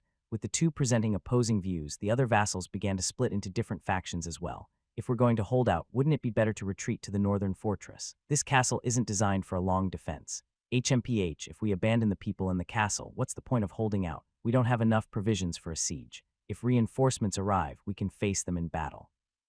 "If Rapold helps, it won't be difficult." The vassals argued back and forth, unable to reach a consensus. Ghislaine watched the scene unfold with a cold expression. Just as I expected, he had known that Diggold would start a war under a flimsy pretext, and he also knew they would bring forces capable of overwhelming this place. In his previous life, Ferdium had charged into battle with confidence, only to be defeated by Diggold's army and forced to retreat. Their forces had been larger than expected. Ghislaine had a good idea of who was backing them this time. Bringing siege weapons means they intend to crush us thoroughly. In territorial wars, most battles were fought on open fields. Once victory or defeat was determined, the typical course of action was to negotiate an end to the conflict. However, bringing siege weapons was a clear sign that Diggold had no intention of negotiating. Randolph, aware of this fact, couldn't contain his frustration. "Damn it, we can't hold out here for long anyway. It's better to go out and fight than to waste time hold up." The situation in Ferdium was already dire. They lacked the resources to withstand a long siege. They didn't have enough food or defensive weaponry to mount a prolonged defense. "With our current food supplies, there's no way we can hold out for an extended siege. We need to end this quickly. The enemy, with their superior numbers, would inevitably surround the estate. If they waited too long, their forces would starve, morale would plummet, and any slim chance of victory would vanish." Randolph argued that it was better to strike while they still had the strength to fight. As Zwalter closed his eyes, deep in thought, he suddenly turned to Ghislaine and asked, "What do you think we should do?" He didn't expect his son, who lacked war experience, to provide a solution. Still, given that Ghislaine had successfully cleared the forest of beasts, it seemed worthwhile to at least hear his opinion. "I believe we should request reinforcements and hold out in the castle," Ghislaine replied. Zwalter raised an eyebrow, surprised. Given Ghislaine's nature and the fact that he had mercenaries under his command, he had expected him to suggest going out to fight. He thought his son would want to seize the opportunity to earn glory, but Ghislaine's response was far more cautious than he had anticipated. However, Ghislaine advocated for a defensive strategy for a different reason than the vassals. "There will be no reinforcements, and even if they come, it'll be no more than Count Rogues." In his previous life, none of the neighboring estates had come to Ferdium's aid, except for Kane's father, Count Rogues. Even then, Count Rogues ultimately shared Ferdium's downfall. In other words, requesting reinforcements would be of no help. Nevertheless, Ghislaine suggested asking for reinforcements and holding the castle. He needed things to unfold according to his own plans. "That way I can annihilate the enemy with minimal losses." After a long deliberation, Zwalter finally gave his orders to the vassals. "Send word to the surrounding estates and request their assistance. We must inform them as quickly as possible. Also, transfer all the remaining forces and supplies from the northern fortress to the castle. Brother, the enemy will reach us in about 15 days, Randolph shouted loudly. The Diggold estate was located southwest of Ferdium. Even considering the slow march of infantry, the enemy could reach them in roughly 2 weeks. Zwalter nodded and spoke in a soothing tone. "I haven't made a final decision yet, but if we receive help from the neighboring estates, we can reduce the damage, even if just by a little. I'll decide once I see how the other estates respond." Randolph stepped back for the moment, though he didn't hold much hope for reinforcements.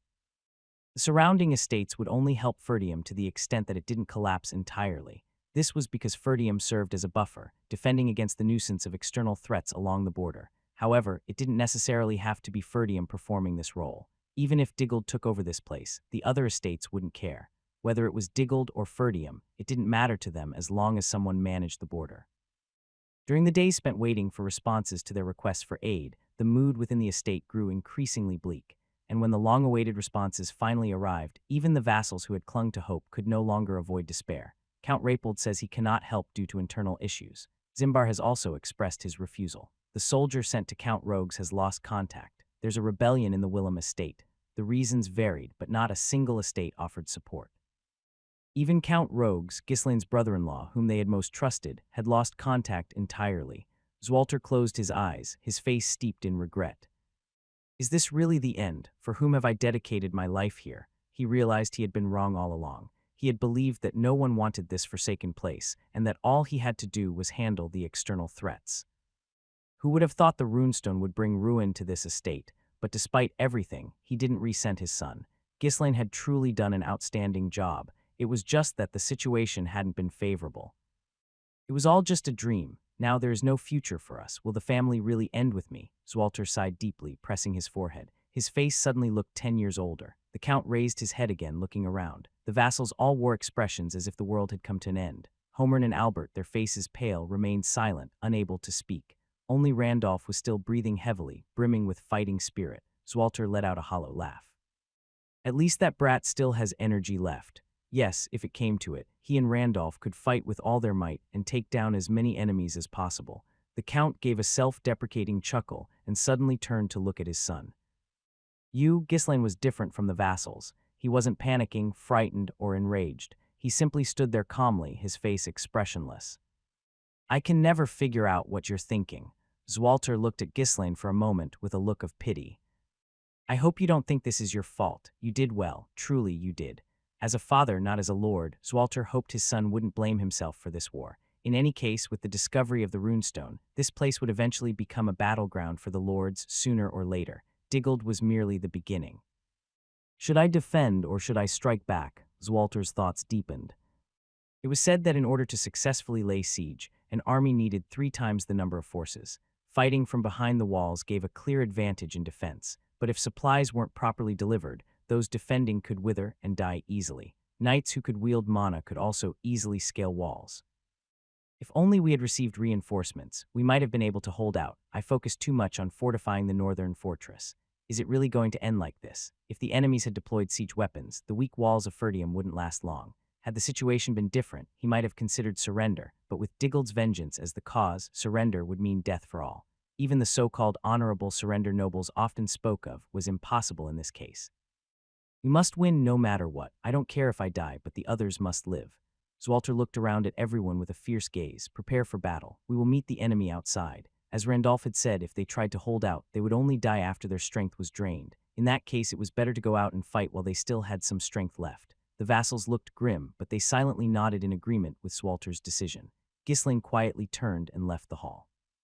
The mercenaries, who had been waiting, began gathering one by one to follow him. The lord had made his decision, so the vassals had no choice but to follow it. But Ghislaine didn't believe it was the right course of action. We can't just fight head-on. Even if we win, the damage will be too great on our side. Ghislaine's expression hardened coldly. I'll have to change the game myself. While all the vassals were busy preparing for war, Randolph was contemplating how to formulate a strategy. After all, the answer is a charge. Push with all our strength, penetrate deep into the enemy's center, and once we cause chaos, their formation will collapse. Indeed, the Ferdium forces had often reaped benefits through charges while fighting in the north. What's so difficult about it? My brother and I will just kill them all. Right, that's all it'll take. Randolph and Zwalter, both highly regarded knights, could say such things with confidence. There would surely be strong knights on the opposing side as well, but Randolph deliberately pushed that thought out of his mind. Given that the Ferdium forces were outnumbered, there weren't many tactical options available. The one and only solution was an all-out charge, no questions asked, just charge. Although Zwalter usually took command on the battlefield, this time Randolph firmly believed that his strategy would be adopted. Where would be the best battlefield? I'll have to discuss that with my brother. As for the formation, while pondering the formation and troop organization, Randolph suddenly thought of the mercenaries under Ghislaine's command. At least it's a relief that the young lord is leading the mercenaries. In a situation where every soldier counted, the mercenaries commanded by the young lord were a significant force. Even when they scraped together conscripts, their numbers were low, and their combat strength was minimal. In such a predicament, having several hundred mercenaries with individual combat prowess was like a blessing in disguise. No, I can't let that valuable force go to waste by having them act separately. I need to take command of them and integrate them into the charge. There was no way he could let a novice like the young lord command such elite troops. The young lord could participate in the battle as a knight, but the mercenaries had to be placed under the supreme commander's authority. I hope that fool listens this time. If not, I'll have to suggest punishing him for insubordination. Randolph hurriedly set out to find Ghislaine. No matter how unruly and reckless Ghislaine was, he couldn't stubbornly stick to his ways with the estate on the brink of destruction. Desperate to take control of the mercenaries, Randolph frantically searched for him, but Ghislaine was nowhere to be found. Where is he? Could he be at the encampment? Randolph mounted his horse and quickly exited through the northern gate.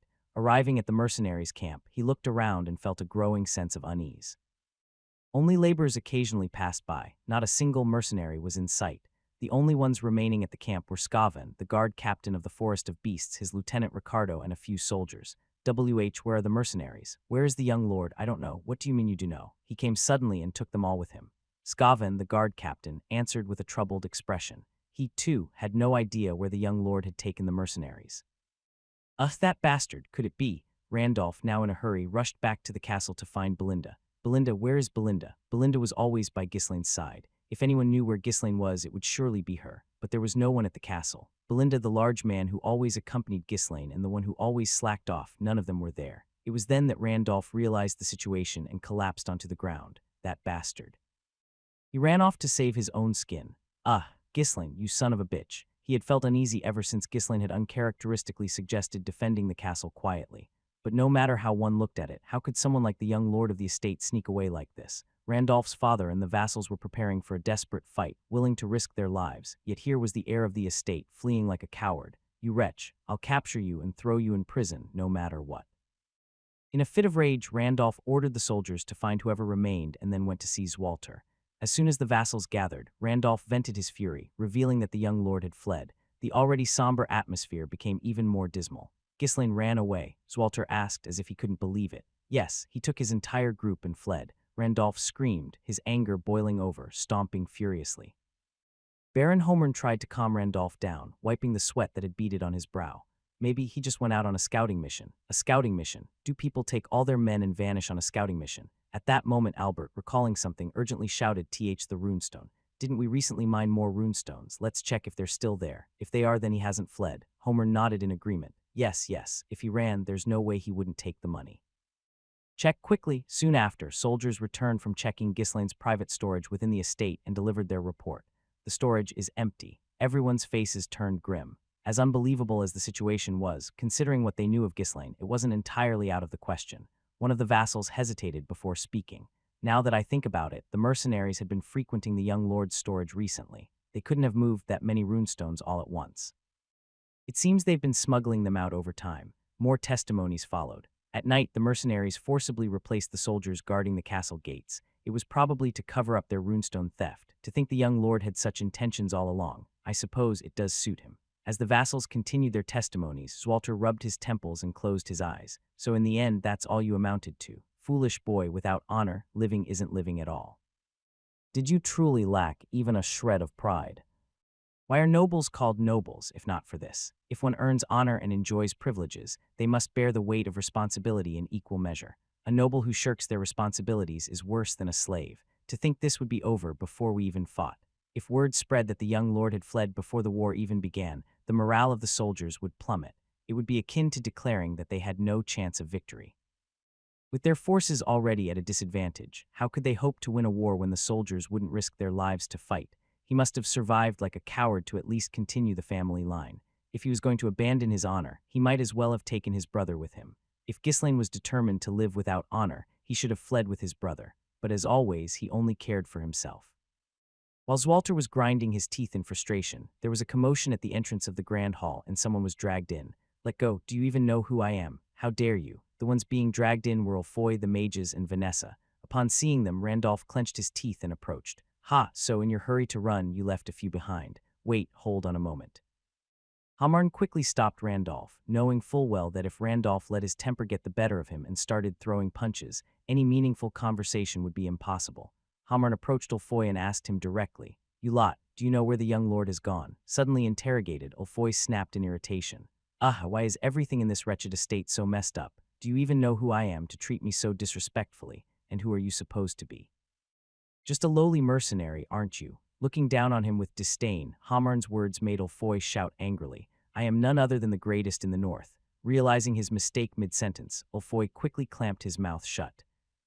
He was about to reveal too much and now found himself at a loss, almost losing his mind from frustration.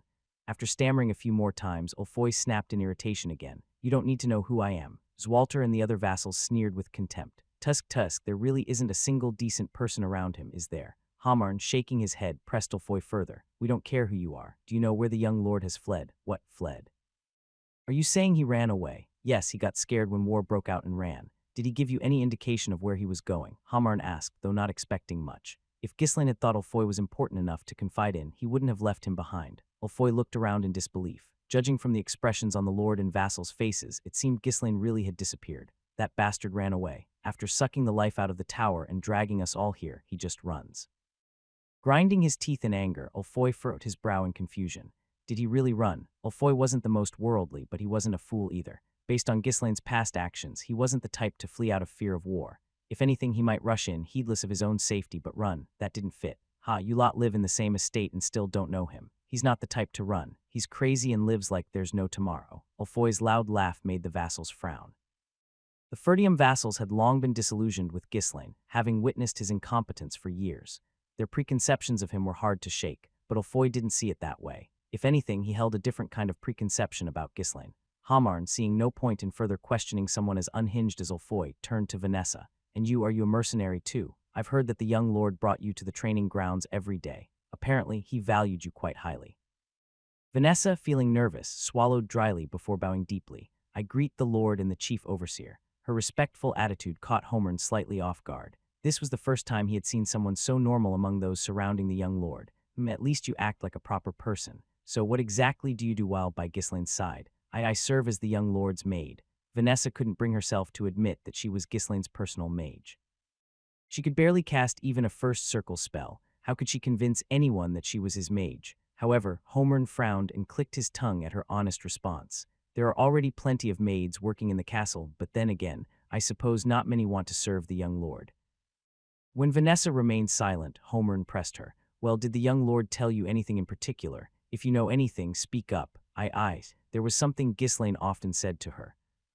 You are the key to victory. With you by my side, I will surely win this war. I am the promised key to victory. What? Vanessa couldn't bring herself to continue. How could she possibly repeat such an embarrassing line out loud? So she only said what she could. The young lord said that he would surely win this war. Win, that coward. He fled with all the runestones, didn't he? The young lord isn't that kind of person. Hey, how dare you raise your voice in front of the lord? Just like the rest of them. Hamarn frowned deeply and turned away, muttering to himself that it was no surprise. After all, these were just the people Ghislain had left behind. Nothing useful was going to come out of interrogating them. At that moment, a ridiculous thought flashed through Ulfoy's mind. He raised his hand slightly and spoke. Could it be that bastard? But Zwalter cut him off. Enough. They clearly know nothing. Let them go. Clicking his tongue, Ulfoy withdrew with the other mages. There was no need to inform them of anything, especially when they didn't want to listen. Vanessa, not knowing what to do, bowed repeatedly in apology before turning to leave. Watching them go, Zwalter let out a deep sigh. Ghislain, since you've already run away, I hope you somehow survive.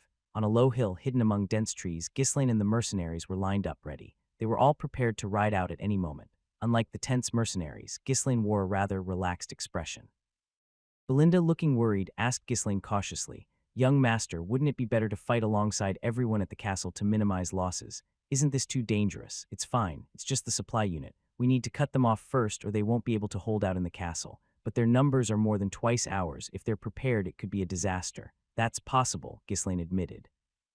But those fools, they're so confident in their overwhelming strength that they won't even consider we might strike. The most important factor in preventing an ambush was the awareness of its possibility. But Ghislain was certain the enemy wouldn't even think of it. They probably think we're holed up in the castle, shaking in our boots while they laugh at us. I suppose, but they're confident that we wouldn't dare attempt anything because if the ambush fails, we'll lose even more of our already small force. They believe we won't risk it. Isn't that true? What if we fail? Belinda asked with concern. We won't fail. Ambushes work best when the enemy underestimates you. Belinda wasn't worried about the ambush failing. She was just concerned that Ghislain, inexperienced in war, might get hurt in the process. Ghislaine's expression turned cold as he continued. The main force likely doesn't care about the supply unit at all, whether it survives or not. What? Why wouldn't they care?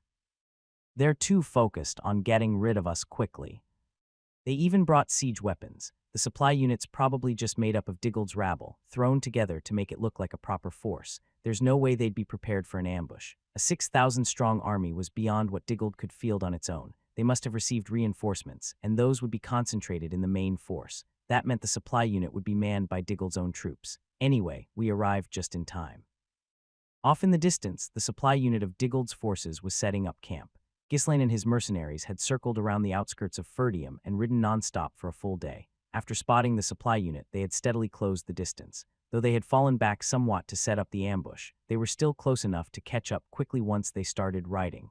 The night deepened, and only the flickering torches illuminated the enemy's encampment. With over 1,000 soldiers, the number of tents and torches was considerable. Feeling it was the right time, Ghislaine looked up at the sky. Even the moon was hidden behind the clouds, leaving not a sliver of light. Perfect weather for killing, Ghislaine remarked. The mercenaries began to laugh silently. Occasionally, Ghislaine displayed this strange sense of calm and confidence. Seeing this, the mercenaries relaxed a little, their tension easing. "Let's begin," Ghislaine said. Belinda wrapped a bandage tightly around his hand, pleading with him one last time. "Please be careful. If things get dangerous, pull back. Don't worry." Ghislaine clenched and unclenched his bandaged hands a few times, then extended his right hand to the side. Jillian handed him a massive, double-edged battle axe. "Nice and heavy," Ghislaine said approvingly. With the axe in one hand, Ghislaine raised the other in the air. "Prepare yourselves." At his command, the heavily armored mercenaries mounted their horses, raising their spears. Snort. The horses, sensing the impending battle, stamped their hooves restlessly. Ghislaine spoke again. "We don't need any prisoners." With a cold, cruel smile spreading across his handsome face, he slowly extended his hand forward. "Kill them all." Baron Favreau, a retainer of the Diggled and the commander of the supply unit, paced around the tent, unable to sleep. He wasn't concerned with matters like strategy or unit maintenance. He was simply too thrilled to fall asleep. "Heh, I'm finally getting my own fief." Favreau didn't own any land. The land Diggled ruled over was small and insignificant, so there was no real chance for a retainer like Favreau to be awarded a fief. But this time was different. If things went well, he would be able to obtain a portion of Ferdium's territory. It was the right decision to side with Desmond. The best choice of my life. Favreau had been accepting bribes from Desmond and always advocated on his behalf. It wasn't just Favreau. Most of Diggled's retainers were the same way. Controlling the land in any way they wished wasn't difficult at all. Ho, maybe this time I can finally make a name for myself. Even though he was in the supply unit, simply participating in the war would grant him some renown. In high society, just being involved in a war was enough to draw attention. Besides, he was in the rear unit, so he faced no danger at all. He only needed to supply the main force with resources. To reap all the benefits from a safe distance, where else could there be such a sweet war? By the way, I didn't expect Count Desmond to have so many soldiers. With this much, isn't he stronger than Rapold? Although they had disguised them as conscripted soldiers and mercenaries from the Diggled territory, the sheer scale was unmistakable. Desmond had sent reinforcements equivalent to the forces of several medium-sized estates combined. The main force was so large that it was barely possible for Diggled's troops to form a secondary supply unit. Ferdium is finished, absolutely done for. If they were on a similar level, there might be some back and forth, but at this level, Ferdium would be utterly crushed. With siege weapons on their side, Ferdium likely wouldn't last a single day. It was a war they couldn't lose, even if they wanted to. That was why Favreau had been in such a good mood every day lately. Rumble, rumble, what's that sound? Favreau, who had been savoring his pleasant dreams, felt a strange vibration and snapped back to reality. Stepping outside the tent, he saw several knights looking around in confusion. "Hey, what's going on here?" Favreau asked, and one of the knights shook his head as if he had no clue either. "I don't know. An earthquake, maybe. They hadn't even considered the possibility of an enemy ambush. The idea that Ferdium, already short on troops, would send a separate force to attack was beyond their imagination. There had been no reports from the main force up ahead, either. Rumble, rumble." In a matter of moments, the vibrations grew even stronger. Favreau scratched his chin, deep in thought. What could it be? Maybe a herd of cattle running wild. As soon as he thought of cattle, Favreau realized that the vibrations were similar to the sound of hooves. Come on, no way. He chuckled, amused by his own absurd thoughts. Though they had lit torches, the cloud-covered sky made it too dark to see far ahead. They could only rely on sound to judge the situation, which took them a long time to fully grasp. Dr. It wasn't until Ghislaine's army had drawn completely near that they realized the source of the noise. Wake up, it's an ambush. Ambush, move it," some of the quicker reacting knights shouted out. The commander, Favreau, wore an expression of disbelief even then. An ambush? How? Why? Only when the enemy was practically upon them did Favreau finally snap back to his senses. He yelled desperately while retreating backward. The enemy is here, enemy. Everyone get out and hold them off. Even in the midst of it, he hadn't thought they would lose. The enemy forces, at most, would number a few hundred. Otherwise, there was no way they could have flanked the main unit so quickly. Despite being a supply unit, they had 1,000 soldiers here. Fending off an ambush of this scale should be no problem. Move quickly, quickly, we have plenty of men, we can hold them off. The soldiers rushed out of their tents, hastily grabbing their weapons.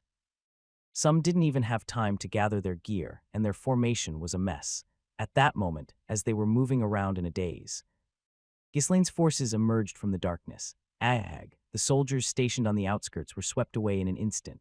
Torches, knocked over by the flying bodies, fell to the ground. Soon, flames began to spread around the area, and the soldiers, now thrown into confusion, started to panic and scatter. A few of Diggle's knights scrambled to rally the troops. Gather around, form a line, but forming a proper line was impossible. The enemy, exploiting their superior mobility, smashed through anything that stood in their way in a long, unbroken line. They crashed through tents with such force that some mercenaries ripped them to shreds as they plowed forward. One of Diggle's knights, spotting Ghislaine charging ahead of the rest, drew his sword. Dressed differently from the others, displaying unparalleled horsemanship, the knight instinctively knew the man before him was the enemy commander. If I kill him, we win. He raised his sword, intending to down upon him in one swift strike, horse and all. Due to the spreading flames, he couldn't make out the man's face as he approached. Against the backlight, he could only barely discern a shadowy figure, yet even then the knight saw it. The man's eyes, blazing red with a terrifying intensity. The moment he felt the inexplicable hatred and endless fury within them, the knight froze on the spot. He frantically drew forth as much mana as he could, trying to shake off the fear, and charged forward with all his might. Ghislaine leaned slightly to the side. Then with all his strength, he swung his axe upward from below. Crack! With a single blow, the approaching knight was split in half from his groin to his head and collapsed. The mercenaries following Ghislaine let out cheers and whistled. Thwack, thwack. All the soldiers standing in front of Ghislaine either had their heads crushed by his axe or were decapitated. Belinda looked at Ghislaine with a worried expression. She was concerned that he might be hiding any disturbance within himself, given that this was likely his first time killing someone directly. Meanwhile, Ghislaine, who had swiftly reached the opposite end of the encampment, immediately turned his horse around and spoke. Finish them off. At his dry command, the mercenaries shifted direction and charged at the enemy again. With only a few knights left, Diggle's forces crumbled helplessly. There were no trenches or obstacles to halt the cavalry. Knowing the timing and location that made ambushes easy was also part of a commander's ability, and Favreau was not much of a commander. Jillian and Keor handled the remaining knights. The mercenaries split into two groups and surrounded the enemy. They moved so organically, without a single mistake, that they looked like a seasoned cavalry unit, well-trained. Ghislaine nodded in satisfaction. In his past life, he had often relied on mobility-based ambushes and charges. He had emptied his pockets to outfit the mercenaries with equipment and war horses, specifically for this shock tactic. Although the king of mercenaries' personal combat prowess was ranked 7th among the continent's strongest, his ability to wage war was ranked in the top 3. He was both a slaughterer and the king of the battlefield. The soldiers of Diggle screamed, "Ayag, we have to stop them." Shields, where are the shields? Regroup, gather around. Having rushed out without proper equipment, there was no way they could hold back the determined attack of the mercenaries. Without formation, even a large number of infantry couldn't demonstrate their full strength. Moreover, there was no way to command effectively in this chaotic skirmish. The massacre began anew. One by one, Diggle's soldiers started abandoning their weapons and fleeing. Don't let a single one escape. Following Ghislaine's orders, the mercenaries chased after the soldiers who were scattering in all directions. Those running in fear from mounted soldiers were easy prey. Some enemy knights put up a fight, but they were each hunted down by Jillian and Keor. With only a few knights in the supply unit, the enemies quickly collapsed. Ha ha ha, this is absolutely exhilarating. Keor, along with the mad dogs, raged like fish in water. In the forest of beasts, the abundance of monsters and the constant danger had forced them to focus solely on survival. But now, facing humans, they could unleash their madness without restraint. Some dismounted from their horses and charged at the nearby soldiers. Ahahaha, die, you're too weak, you worthless worms. A few of Diggle's soldiers banded together to resist, but they couldn't reverse the already one-sided battle. Ghislaine roamed the battlefield without rest. Whenever he spotted a cluster of enemies or sensed mercenaries in danger, he would rush over without fail, splitting his enemies' heads with his axe. Over 1,000 of Diggle's soldiers were swept away in vain like that. It's over. Belinda watched Ghislaine mutter as if it were only natural, her gaze strange.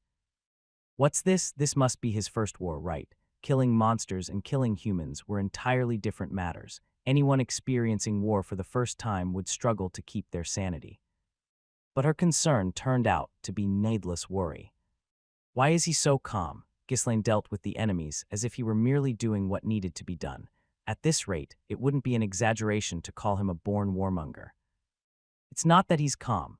As he swept through the battlefield, Ghislaine looked like a man forcibly swallowing a blazing flame. She couldn't understand it. What could have driven Ghislaine to hold such a deep-seated grudge against Diggold? While she pondered this, the screams of their enemies began to die down. It meant this fight was nearing its end. Moments later, Jillian dragged someone over and threw him down in front of Ghislaine. This one seems to be the commander. Favreau looked up at Ghislaine, trembling. No matter how poorly trained Diggold's soldiers were, over 1,000 troops had been annihilated in an instant. Please spare me. Favreau had relied on the sheer number of soldiers and missed his chance to escape. He'd barely managed to slip away, only to be caught by the pursuing Jillian. He couldn't bear to die like this, so unfairly. The main force will win anyway. As long as he stayed alive, he might be released eventually. In most cases, nobles captured in war were taken as prisoners rather than killed. It was more profitable to ransom them back to their liege or family. For this reason, Favreau felt safe surrendering. Please spare me. Count Diggold will surely pay a ransom. I surrender. I surrender. Ghislaine silently scanned Favreau's face. The moment their eyes met, Favreau, who had been frantically pleading, clamped his mouth shut in terror, feeling as if he couldn't breathe. His cold, snake-like gaze, his expression devoid of any emotion.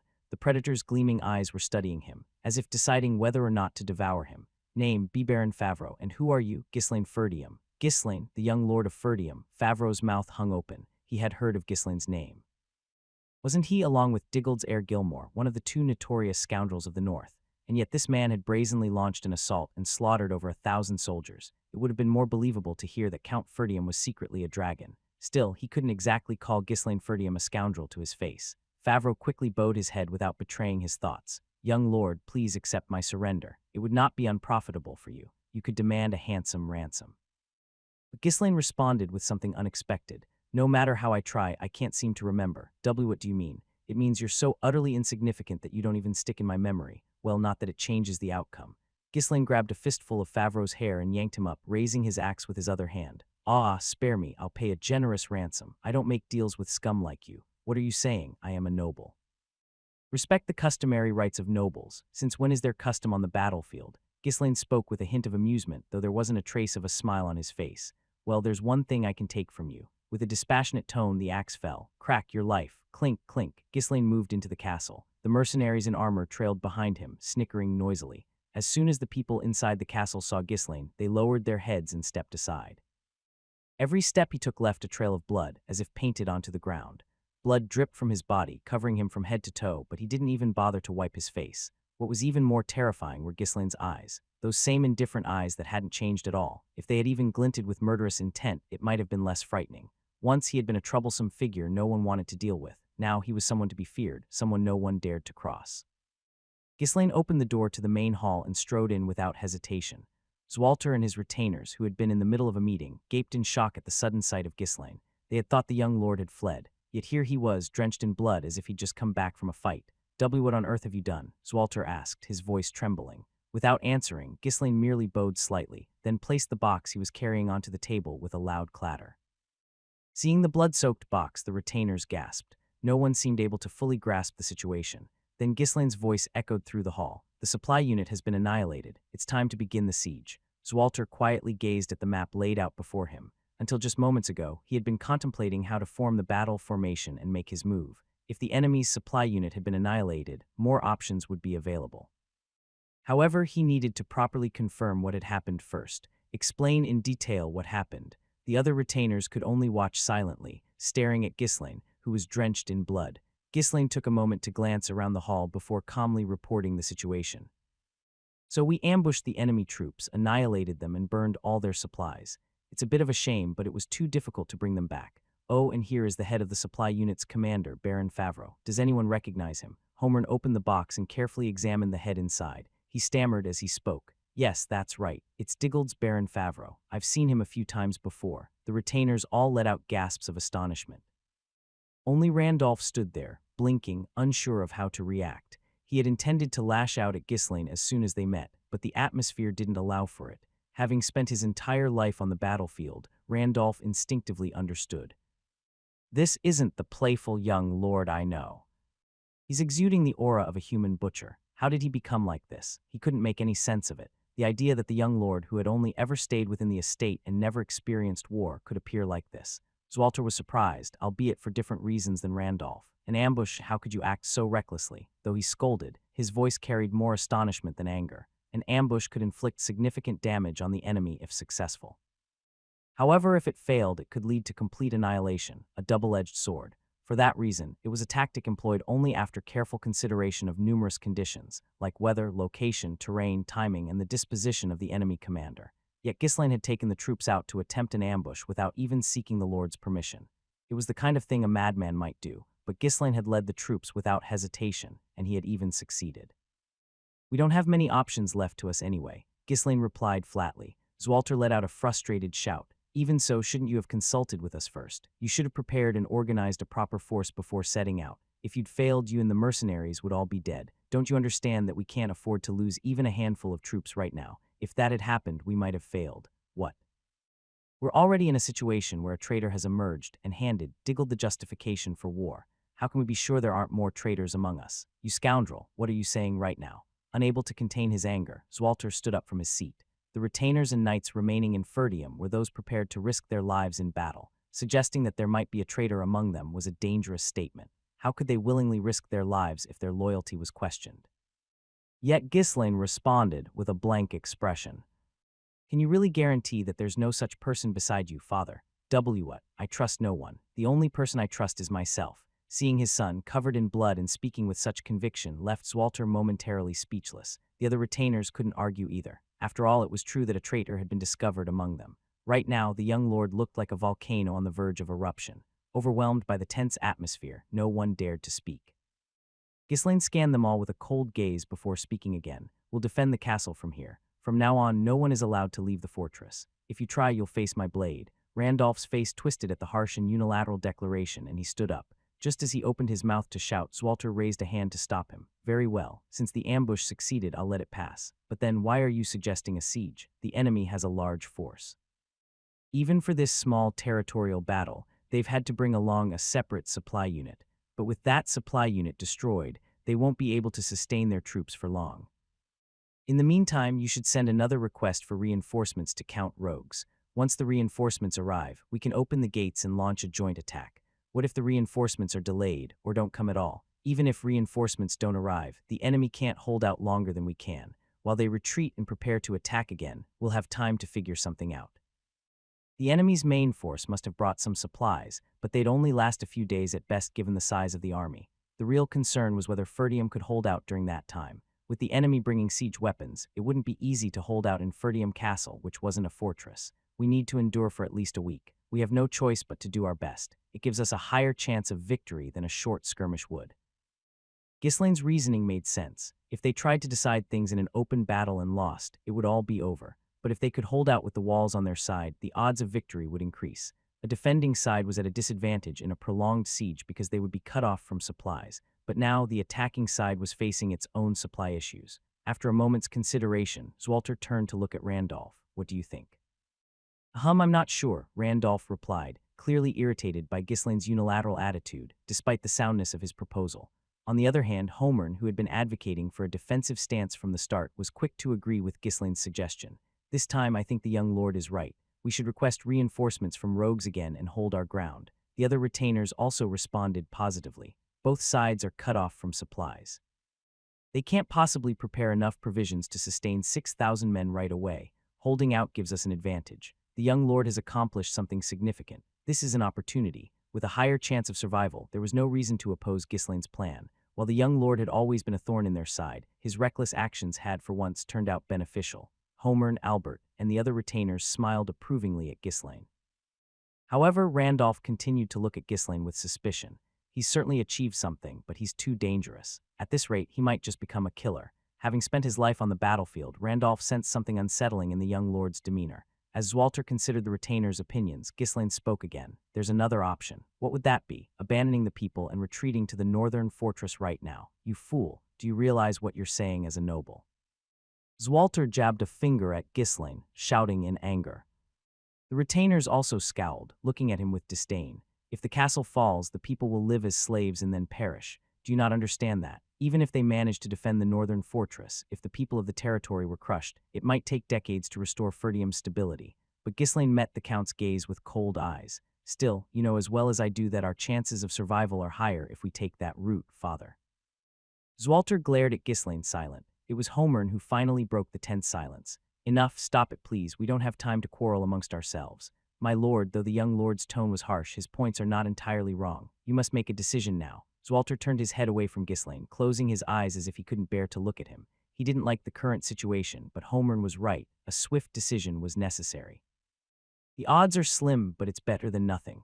Abandoning the people and fleeing had never been part of the plan. He'd only hesitated because the odds of victory seemed small. But now that Ghislaine had presented a path to survival, the answer was practically decided. Taking a deep breath, Zwalter spoke. Fine, we'll stand and fight from the castle. Prepare to reorganize and deploy our forces. Also, review the route to send a message to Count Rogues. The retainers all bowed their heads in acknowledgement of the Lord's command. With a glimmer of hope, they now needed to do everything they could to defend the castle. At that moment, Randolph stepped forward and spoke. Wait, are you going to leave the mercenaries the young lord gathered as they are? Why not incorporate them into the territory's forces? Everyone's eyes turned back to Ghislaine. Zwalter spoke coldly. You have no intention of complying, do you? I'll act separately. Is it impossible for you to listen, even once? I apologize. Ghislaine firmly declined. Randolph frowned. He wanted to forcibly take control of the mercenaries, but with the young lord taking the initiative and earning merit, he'd lost any justification for doing so. Suppressing his anger, Zwalter spoke. You will still need to follow the operational commands. Understood. However, what is it? Let me take charge of the castle gate. The castle gate? Yes. Zwalter narrowed his eyes, leaning back in his chair. Is he trying to preserve his own forces? What is he planning? At the onset of a siege, the walls are usually the most dangerous area. There's the constant risk of being hit by catapults, and they have to fend off soldiers pouring out from siege towers that attach to the walls. But once the gate is breached, it becomes the fiercest battleground. Why? Don't tell me you're avoiding the walls because you're afraid. I plan to wait near the gate and provide reinforcements wherever the situation turns dire. Reinforcements, you say? Since we're dealing with mercenaries, they lack proper training. This way I can cover any weaknesses that emerge. It was a reasonable explanation, so despite his unease, Zwalter accepted it. Ghislaine was unlikely to follow orders obediently anyway. Very well, but know this, after the war is over, you'll be held accountable for acting independently. Do as you see fit. Ghislaine turned on his heel as if he had concluded his business. Albert hurriedly grabbed his arm. Wait. Where did you relocate the new runestones? I already used them all. What? You used that many already? Where on earth did you use them? I used them where they were needed. Don't worry about it. Without further explanation, Ghislaine strode out of the hall. The preparations are almost complete now. One by one, the pieces were falling into place as he had planned. But he hadn't been entirely forthcoming about everything. Count Rogues won't be able to send reinforcements. Although other territories had responded, even if just to decline, all communication with Rogues' estate had ceased. It meant that every route to that estate had already been cut off. As I expected from him, seeing soldiers bearing the insignia of Diggold had confirmed his suspicions. Only two major lords in the north could provide such a substantial force. One was Count Rapold, and the other, the supreme commander of the northern army, Duke Harold Desmond. Later on, the Kingdom of Britannia would restructure its military in response to the continental turmoil that swept the land. The northern lords would all become vassals of Harold, and Harold Desmond would be granted a new title as Duke. So you were the one in charge of the north all along. Ghislaine had encountered Harold in his previous life. Though inflexible, Harold had a good grasp of strategy and was quite capable in combat. After suffering defeat at Ghislaine's hands, Amelia had gathered her remaining forces to wage guerrilla warfare, but Harold was the type who preferred direct, brute force confrontations. With him involved, holding out will likely be difficult. Count Ferdium and his retainers had chosen to fight, relying solely on the hope Ghislaine had offered, but Ghislaine himself didn't believe that holding the castle was truly feasible. Desmond would have considered siege warfare from the start, which was why he sent such a massive force equipped with siege weapons. This is the best option. Ghislaine was confident he could face the enemy head-on without faltering. If he launched a surprise attack with the 6 mages, they could inflict considerable damage. The enemy was unaware that there were mages stationed here. If he led a charge to strike the enemy's flank, he could potentially collapse their formation. With a well-coordinated plan and synergy among his forces, he had a decent chance of winning, even in open battle. But having a mere chance isn't enough. Engaging directly would inevitably result in significant losses for his side. If they lost, it would be over, and even if they won, it wouldn't truly be a victory. A Pyrrhic victory would leave them too weakened to withstand a second assault. Ghislaine wasn't interested in a hollow victory. I need to make an example. He needed to make it absolutely clear to the enemy. They had to understand that touching Ferdium meant death. Up until now, every move Ghislaine made had been for this single purpose. For this one decisive move, extermination. How could there be a total annihilation? What happened to the supply unit? Inside the lavish tent, Count Tamos Diggold raged, furiously pacing back and forth. Ferdium had already abandoned the battle and holed up inside their fortress. In the end, they'd have to lay siege, but without the supply unit, they couldn't drag it out for long. That idiot Favreau, I never should have entrusted him with the unit. How could he be ambushed by the likes of Ferdium? Favreau was the leader of the largest faction among Diggold's vassals. Though he was a useless fellow, Tamos had reluctantly assigned him to the supply unit. He hadn't expected such a catastrophic mistake. No, he hadn't even considered the possibility of an ambush by Ferdium. How in the world did they manage to pull off an ambush with what little they had? It was common sense that the smaller the force, the harder it was to execute such a bold strategy. The risks were too high if they failed. A sensible commander wouldn't even think of attempting it. Damn it. At this rate, even if we win, we won't have enough forces left to manage the occupied territory. The entire supply unit was composed of Diggold's forces, so the blow was severe. In an attempt to conserve them, he had sent them to the rear, but that had turned out to be the worst possible move. Calm yourself, Count. Beside Tamos sat a large man with a stern expression, arms folded across his chest. His name was Victor. He was a skilled warrior, meticulously trained by Count Desmond. How can I be calm? Most of the stones for the catapults were being transported by the supply unit. We barely have any left here. That's unfortunate, but we only need to breach 1 or 2 sections of the wall. The siege towers and the main forces are still intact, so it's not a problem. Still, won't it be difficult if it takes too long? We only have enough provisions for a few days. Tamos harbored an irrational fear of siege warfare. Without any experience in war, strategies and tactics simply didn't register with him. I plan to end this in one strike. Ferdium isn't properly prepared for a siege anyway. How do you know that? Tamos asked, puzzled. Victor responded with a sneer plastered across his face. It comes from experience. Just remember, there's no need to worry. This will be over soon. Well, if that's the case, it's fine by me. Haha, after all, they had an overwhelming number of troops. Whether they clashed head-on or launched a siege, it would be over quickly. Tamos laughed outwardly, but inside he cursed Victor. Arrogant bastard, speaking to me, the Count, in that tone, just a lowly knight. The longer he spoke with Victor, the more his resentment grew, but he kept it hidden. The one actually commanding the main forces was not Tamos, but Victor. Ahem, so do you think we can finish this before Count Rogues arrives with reinforcements? They won't be able to come. On the path from Ferdium to the Rogues' estate, Amelia had already set up camp. Count Desmond has prepared thoroughly. That foolish Ferdium should have latched onto another lord as soon as he got his hands on the runestone. Tamos sneered as he continued. Still, it's fortunate that we can trample on Ferdium before it grows any larger. Gilmore's death wasn't in vain after all. That troublesome brat managed to pay his respects in the end. Ah, what a fine lad. He didn't care much about Gilmore's death. After all, he could always have another son. What truly mattered was that once this war was over, he would be able to claim the title of a Grand Lord. It's a shame to split the Forest of Beasts in half, but there's no other choice right now. In exchange for lending his forces, Desmond had demanded half of the rights to develop the Forest of Beasts. Since Diggold's forces alone wouldn't be enough to attack Ferdium, Tamos had reluctantly agreed. Of course, he planned to get rid of Desmond as soon as he had gained strength through the runestone. As he envisioned the future, Tamos, now beaming, spoke cautiously. But with things as they are. I'm not sure we have enough troops to fully stabilize Ferdium. Even if we start conscripting right away, it will take time. I'll lend you some troops after the occupation. Much appreciated. I'll be sure to repay this debt to you, Count Desmond. Only then did Tamos finally relax, laughing cheerfully once more. Victor returned the smile but hid a glint of murderous intent in his eyes.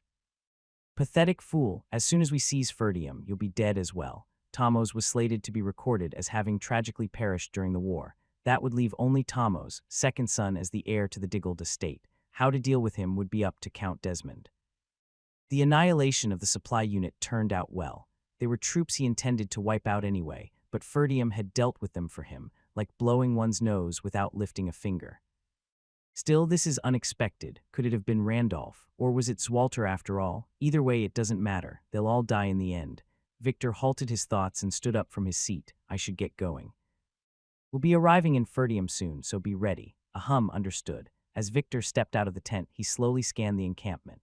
The grand army of 6,000 was filled with elite soldiers, each one a matchless fighter wherever they went. There were even monstrously expensive siege towers, the likes of which small estates would rarely ever see. With this, even Rapold could be swept away in one blow. The forces were strong enough to challenge Rapold, one of the grand lords of the north. Ferdium was of little concern to him. It was merely something he could handle lightly, like having a cup of tea after a meal and then return. No matter how much Ferdium struggled, they couldn't escape their predetermined fate. Another family is facing its end. Victor muttered to himself without much emotion. The fact that Count Desmond had sent him meant he was to completely and decisively snuff out the enemy. He had more than enough ability to do so. After all, he was the North's foremost knight. "We've caught another one." Bernarf stood in front of Amelia, bowing as he reported. Amelia sat under the tent, wearing a bored expression. "How many has it been so far?" "5. Make sure every path is well guarded. Don't let a single one slip away." "Understood. This is killing me with boredom." Amelia was blocking all the routes leading to the rogue's estate, hunting down Ferdium's soldiers. She had reluctantly agreed to move at Count Desmond's request, but spending time here just to catch messengers was a blow to her pride. She felt irritation creeping in as she sat idly by. Naya, Bastet, apparently bored as well, kept yawning in her arms. Bernarf lowered his head with a forlorn expression. I wish I could just relax and have fun alongside them." Around Amelia, maids stood fanning her, with an assortment of fruits placed within reach. Though she gave the orders to catch the messengers, it seemed as if she was on a picnic, enjoying herself without a care. After a while, the soldiers brought in the corpse of yet another messenger. Amelia, upon seeing it, muttered in irritation. How many did they send? Count Ferdium sure is persistent. Though it was understandable, given that his estate was on the brink of destruction, it was a futile struggle. When things are clearly over, he should have the dignity to surrender. Like father, like son. They're all the same. Tusk. Amelia was well aware that war had already broken out. She found it somewhat disappointing. She had hoped to be the one to personally take Ghislaine's head, and the runestone is such a waste. It won't be easy to take it back if Count Desmond sits on it. Her greatest regret was undoubtedly the runestone, but as things stood, her forces alone weren't enough to defeat Count Desmond. Well, I'll just have to bide my time and snatch it later. Being ambitious and tenacious, she wasn't one to give up on the runestone so easily. While Amelia leisurely planned her next moves, a subordinate came running up, shouting, "Miss, urgent news, what is it?" She glanced at him with irritation as he handed over a missive, his head bowed low. The Diggled supply unit was annihilated. As she read the message, Amelia's brows knitted together. Are they planning to hold their ground? After annihilating the supply unit, it appeared that the forces had holed up inside the fortress, waiting for the siege side to retreat. Victory seemed possible if reinforcements arrived, but to someone like me, who was eliminating messengers to prevent those reinforcements from arriving, their plan was laughable. By the time the news reached Count Rogues, everything would already be over. Risking their lives on such a flimsy hope while facing a massive army, are they really planning to hold out with sheer willpower or something? I couldn't help but laugh in disbelief. If it were up to me, I'd act completely differently. I'd abandon both the people and the castle, pull the troops out, and launch a guerrilla war instead. With their supplies cut off, if I harassed them persistently, Desmond, who had so much to lose, would have no choice but to retreat. To Amelia, Count Ferdium's pride in protecting his people to the bitter end was absurdly inefficient. Winning the war would mean the people could be reclaimed immediately. The citizens only needed to endure for a short time. Such a tender heart. Doesn't he realize that approach is leading more people to their deaths? From her perspective, it seemed like a death pact for everyone involved. Amelia was about to carelessly toss the letter aside when she hesitated. Something's off. I smell something suspicious. Anything involving Ferdium, no, that scoundrel Ghislaine never went smoothly as expected. What do you smell? Ignoring Bernarf's puzzled expression, Amelia paused, then continued. Send more men toward Ferdium. Tell them to come right after the battle's outcome is decided. Make sure they keep a close watch on the situation. Is that necessary? Given the difference in forces, it would be hard for them not to win. She turned to Bernarf with an irritated glare. Send them. Something feels strange. Understood. A strange premonition nagged at her, tickling the back of her neck. There's no way that bastard Ghislaine would just sit still, follow a straightforward strategy, and obediently do as he's told. No way. Amelia had been robbed of 20,000 gold and even attempted assassination, though that had failed. She had tried to corner Ghislaine by cutting off support for Ferdium, but that had also fallen through. While she despised Ghislaine, she wasn't foolish enough to ignore what she had learned from experience. That scoundrel must be plotting something beyond imagination again. The ominous feeling gnawed at the back of her mind. Amelia shook her head, trying to dispel the unease. Anyway, move quickly. Send enough people to keep a close eye on things. Bernarf nodded in agreement. Still, the audacity to launch an ambush and cut off their supplies is quite impressive. It's nothing short of bold. Indeed, Amelia responded dismissively, but Bernarf, emboldened by her acknowledgement, continued. Wouldn't it have been Count Ferdium's doing, or maybe Knight Commander Randolph? Perhaps they worked together. Amelia burst out laughing. What's so funny? Do you really think those two did it? Who else could it have been? Amelia snorted. Randolph is indeed brave and reckless, but all he can do on the battlefield is swing a sword. He doesn't have the mind to think of an ambush to cut off supplies. Even if he tried, he'd likely fail and get caught. So was it Count Ferdium then? Count Ferdium is a competent commander, but he doesn't gamble recklessly with his soldiers' lives. That's why he's been able to hold the northern fortress for so long. Then who do you think it was? Don't tell me. The ambush was successful by sheer luck, but objectively speaking, it was a reckless gamble. And there happened to be one madman in Ferdium who would have no qualms about pulling such a stunt. Amelia twisted one corner of her mouth into a cold smile. Right, it's definitely that bastard Ghislaine. The main force of the Diggold army had arrived at Ferdium's fortress. They positioned themselves, aiming at the southern gate and walls of Ferdium's fortress. Watching them set up their camp a short distance from the fortress, Zwalter felt a wave of dizziness. Can we hold out? Hearing about it was one thing, but seeing it in person was an entirely different feeling. Seeing the rows of tents and troops stretching out made his heart grow even heavier. No, I have to do this. I have to hold them off, no matter what. He had to protect not only himself, but also the people of the estate. As Zwalter braced himself once again, the soldiers and knights stationed along the walls swallowed hard, trembling slightly. How are we supposed to stop that? We're done for. The gates will be breached in no time. They could just rush in and we'd all be slaughtered. At this moment, no experience from the northern front, no camaraderie, no loyalty built over the years could be of any use. This was the nature of overwhelming force. Its mere presence could break the enemy's will to fight. Everyone stood there tense, watching the enemy, unsure of what to do next. The Diggold forces didn't attack immediately. After posting sufficient sentries, they began assembling their siege weapons. Before a day had passed, 4 massive siege towers and a catapult had been completed. The soldiers of Ferdium were engulfed in indescribable terror at the sight of their imposing forms. That's a siege tower. I've never seen one before. They're bringing those here, against these flimsy walls. They knew what a siege tower was, but it was their first time seeing one in person. Seeing the soldiers' unease, Zwalter's expression darkened. This is bad. They're frightened before the battle has even started. The mere sight of those massive siege towers was enough to sap the will of the Ferdium forces. In stark contrast, Tomos wore a very satisfied smile, so it was true that the Count of Ferdium only cared about the northern fortress. It's in even worse shape than ours, isn't it? Though Victor had told him not to worry, people's hearts don't always follow their commands. Tomos, naturally timid, hoped the war wouldn't drag on. Given the huge difference in troop strength, he preferred to crush them in one swift attack. This fortress is so pathetic. Ha ha ha, this is good news, very good news. At this rate, we'll finish this quickly, don't you think? Victor only glanced at him sideways without much reaction, but Tomos didn't mind and continued laughing and chattering to himself. Once the troop formations were complete, a knight approached Victor to report. Preparations for the advance are complete. Start with the catapult. As Victor raised his hand, the catapult on the left began launching massive boulders. Due to a shortage of stones, they had to use just one catapult, but that was more than enough. Aag, take cover. The soldiers of Ferdium, caught off guard by the sudden attack, hurriedly scrambled for cover. Usually before a battle, a messenger would come forward to demand an honorable surrender, but the enemy had started attacking without any such gesture. Their intent to annihilate everything was painfully clear. Swinging his sword, Zwalter shouted at the top of his lungs. Everyone take cover. Since the enemy forces hadn't moved, there was no opportunity to retaliate. Fortunately, the catapult was slow to reload and difficult to aim, making it easier to evade. As he watched sections of the wall begin to crumble, Zwalter bit his lip.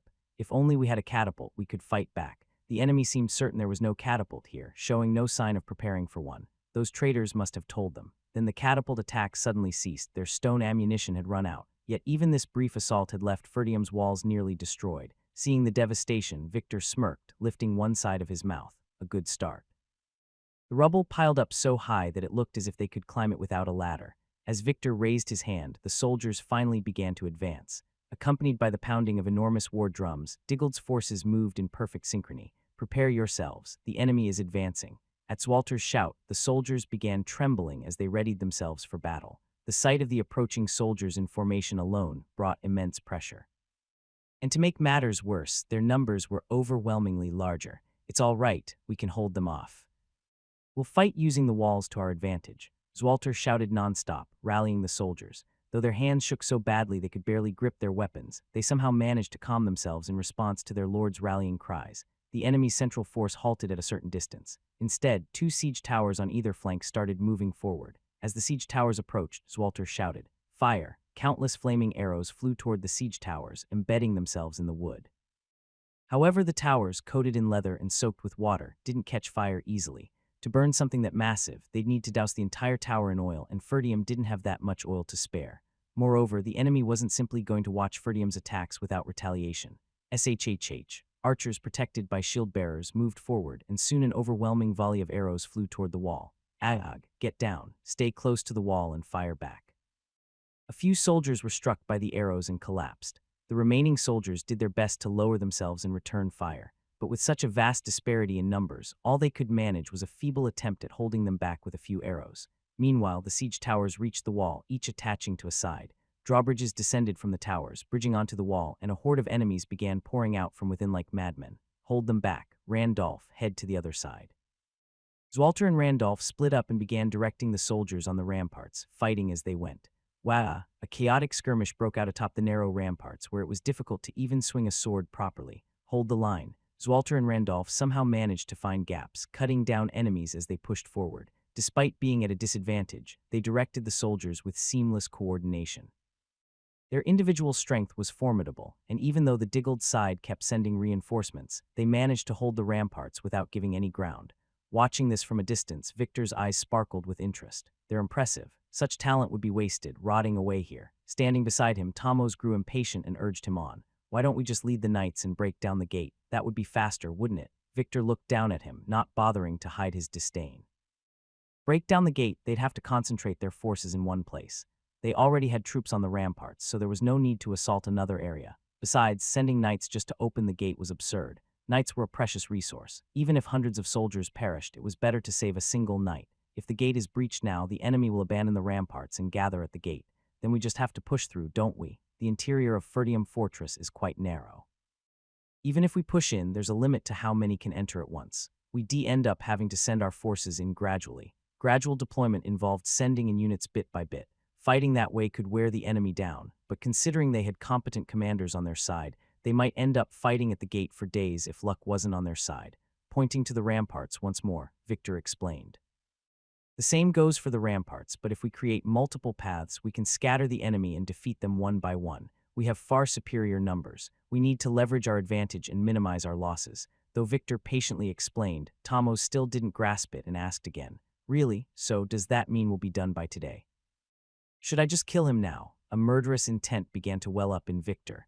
Tomos was going to die sooner or later, and with the war about to end, killing him now wouldn't be an issue. After a brief moment of contemplation, Victor let out a long sigh. Diggled's knights and soldiers were still standing beside Count Diggled. Killing them, no matter how many, wouldn't be difficult. However, there was no need to stir up trouble in the rear and bolster the enemy's morale unnecessarily. When forces in such tight spaces, it inevitably takes time to determine the victor. Tomos didn't understand half of what Victor had said, but seeing Victor's displeased expression, he simply nodded. Just as Victor described, Ferdium was stuck in a dilemma. Failing to hold the walls was essentially a defeat. If they were forced to retreat while fighting enemies who'd already breached the walls, they'd be surrounded. But there were far too many enemies to defend the entire length of the walls effectively. Although Zwalter and Randolph were putting up a fierce fight, the Ferdium troops were growing weary as they continued to fend off the seemingly endless waves of attackers. We have to hold on no matter what, Zwalter gritted his teeth. He had to kill as many enemies as possible before his soldiers wore out. Watching the brief lull on the walls, Victor smiled. Deploy troops to the collapsed section of the wall. Divide the forces at the walls and the gate. Once you secure the area, just hold your position. The sound of drums and trumpets echoed again as the central troops began advancing. Their target was the section of the wall that had been demolished by the catapults. As more enemies poured in, Zwalter grew desperate. He was struggling to fend off the attackers flooding in from the siege tower, and now he lacked enough troops to cover the crumbling wall. Randolph can't handle all of that on his own. There are too few soldiers on the wall. The enemy's central forces and rear cavalry, aiming for the gate, had yet to move. He could clearly see their intent to spread out his forces, but there was no choice. He had to defend the breach. If the broken wall were overrun, it would serve as an entry point for the enemy. In a panic, Zwalter shouted, "Ghislaine, hold the broken wall." Ghislaine was waiting inside the gate with a group of mercenaries. They were all heavily armed, clad in black helmets and armor with something carefully affixed over their armor. Near the gate's mechanism, Skaven and the Forest of Beasts Guard were gathered. "Young lord, the lord has given the order. You must go and provide support. The knight commander is in danger." Skaven shouted urgently, but Ghislaine shook his head. We're not here to defend the wall. What? Skaven and the soldiers looked bewildered. Ghislaine had taken control of the mercenaries with the intention of supporting the most vulnerable area. But now, with this decision not to defend the wall, what were they supposed to do? Skaven and the soldiers began to waver, uncertain and restless. It looked like they were contemplating whether they should head out to provide support themselves. The mercenaries, too, cast puzzled looks at Ghislaine. If they weren't going to defend the wall, what exactly were they supposed to be doing? At that moment, Zwalter's shout echoed again. Ghislaine, move, what are you waiting for? Randolph also bellowed as if in a rage. Young lord, you bastard, what are you doing? The enemies are coming. The enemies had already drawn close to the collapsed wall. Ghislaine judged the timing and gave Skaven an order. Open it. What? Open what? The gate. Skaven flailed his hands in shock. And no, young lord, what are you talking about? Why open the gate? Now is a perfect opportunity. Opportunity for what? That's nonsense. Don't be ridiculous. Seeing that Skaven seemed unwilling to obey, Ghislaine nodded toward the nearby mercenaries. The mercenaries hesitated for a moment, but then proceeded as instructed. At their employer's command, they rushed over, pulled up the portcullis, and began to open the gate. No, you can't open the gate. Skaven scrambled to stop them, but the mercenaries seized him and dragged him back.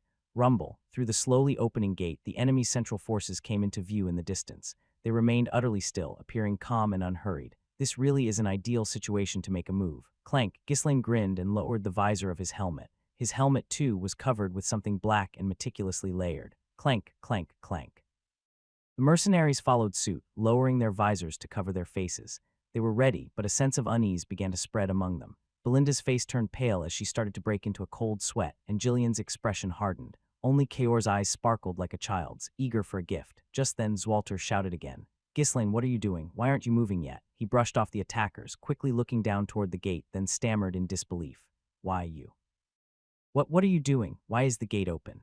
The gate stood wide open, with his son and the mercenaries ready to charge out. He had explicitly ordered him to follow command multiple times. Close it, close the gate and get back to the wall. No matter how loudly Zwalter shouted, Ghislaine and the mercenaries showed no response. You fool, this is an order from your lord. Hurry and assist Randolph in defending the wall. Randolph also glanced down, stunned by the scene below, and bellowed in horror. Young lord. Why did you open the gate, you madman? Ghislaine pretended not to hear their shouting and slowly lowered his body. With a massive two-handed axe in his grasp, he gathered mana into his legs and spoke. Defending the wall, Skaven, do you know something? Skaven, looking like a man who'd lost everything, replied, no what, that we're all doomed. No, then what, that the best defense is a good offense. Pardon, when the opportunity comes, don't hesitate. Move forward. A red light flickered within his helmet. Then, Ghislaine shot forward with incredible speed. Everyone follow me. With that shout, Ghislaine vanished from sight. Ah, young lord, he's gone mad. Hurry, follow the young lord. Belinda let out a sharp scream. Jillian, who had been observing the situation closely, immediately issued commands and dashed forward. Ha ha ha, he really is insane, isn't he? He's not normal. Kaor, clearly thrilled, drew his sword and charged after him. The mercenaries, without understanding the situation, simply followed along. They were given no time to think, no time to hesitate. All they could do was move as they had been trained, following their leader's steps. But they weren't the only ones caught up in the chaos. Zwalter and Randolph, forgetting they were in the middle of a battle, stood with their mouths wide open. Then seeing Ghislaine and the mercenaries rush forward, they shouted urgently, Ghislaine, come back, just hold the walls. What do you think you're doing? Young lord, stop, come back, you madman. Who would charge outside during a siege, throwing themselves into the fray. Of course, the enemy was just as startled by Ghislaine's bizarre actions. Count Tamos glanced at Victor and asked, well, the gate suddenly opened, and who are those guys in black armor? Victor couldn't utter a single word, he just blinked in disbelief. He hadn't imagined that the vastly outnumbered Ferdium forces would open the gate and be the first to rush out, especially when there was even a breach in one part of the wall. There was no such tactic in any of the military doctrines Victor had learned. What is this? What kind of strategy is this? Did I miss something? Why are they coming out? What are they thinking? Victor, bewildered, muttered to himself in confusion. Faced with such an unexpected and irrational situation, even the commander was caught off guard. Naturally, the soldiers couldn't react immediately either. A soldier who had nearly reached Ferdium's walls suddenly sensed something flying towards him. Looking up, he saw a black shadow descending from the sky, blocking out the sun. A figure raising a massive weapon. That was the last sight the soldiers saw. Soldiers were sent flying in all directions. The one who had jumped into the heart of the enemy, wielding a massive double-headed axe, was none other than Ghislaine. As he exhaled, red smoke billowed out from the gaps in his helmet. Soon, mercenaries began pouring into the battlefield, following in Ghislaine's wake. Armed with heavy weapons, they swung at the enemies in front of them without a second thought. There was no time to consider the current situation or what strategy they were supposed to be following. Crunch, crack, who are these guys? Where did they suddenly come from? In battle, soldiers remain highly tense, moving only towards their designated objectives. They're not supposed to move as they please, and even when they try, they can barely see what's around them. But now, with Ghislaine and the mercenaries charging in out of nowhere, the soldiers were thrown into complete disarray. Arg, watching the enemies fall so easily, the mercenaries were actually taken aback. What's going on? Why are these guys so weak? Do we just fight here? Shut up and stay sharp. If we lose sight of the captain, we're all dead. The mercenaries started feeling a rush as they watched the enemy being swept away. Following Ghislaine's lead at the forefront, everyone's spirits began to heat up. Young lord, we need the next orders. The mercenaries haven't grasped the situation yet. After smashing the enemies around him, Jillian shouted loudly. Ghislaine quickly scanned the battlefield, then pointed his finger in a long line. Kior, take half the men and secure a retreat path around the breached wall. Hold out until I return. That much is easy. Let's go, you lot. SHHKK. With Kior leading them, the mercenaries pushed back the enemies and quickly formed a shield wall. Confirming the shield formation, Ghislaine's head whipped around again. His target was the siege tower. The rest of you follow me, we're going to the siege tower. Ghislaine shouted as he rushed forward, gripping his twin axes. Young master, what on earth are you thinking? Save it for later. Just follow the young lord quickly. Belinda, Jillian, and the remaining mercenaries with shields followed Ghislaine. The mercenaries from the Forest of Beasts especially gritted their teeth and chased after him with reckless abandon. They already knew from experience. They had learned that their chances of survival were higher if they moved exactly as that young captain ordered. Hesitating and thinking would only delay them. They had to follow his lead the instant he moved. Move quickly. Follow the captain. We need to do as we're told to survive. Don't think, just move. Follow the training. One of them shouted urgently, and the rest of the mercenaries followed as if in a trance. Break through. Ghislaine broke through the confused enemy lines as he advanced. The mercenaries, with their shields held high, pushed through the remaining enemies like an unstoppable force. Though it wasn't as powerful as a cavalry charge, the sudden assault was proving highly effective. As both the enemy and allies reeled from the surprise attack, Ghislaine and the mercenaries reached the area near the siege tower entrance. Block this area. Shields up, the mercenaries lifted their shields in a two-layer formation, surrounding the entrance to the siege tower. Belatedly realizing the situation, the enemy archers disregarded their previous orders and turned their arrows toward them.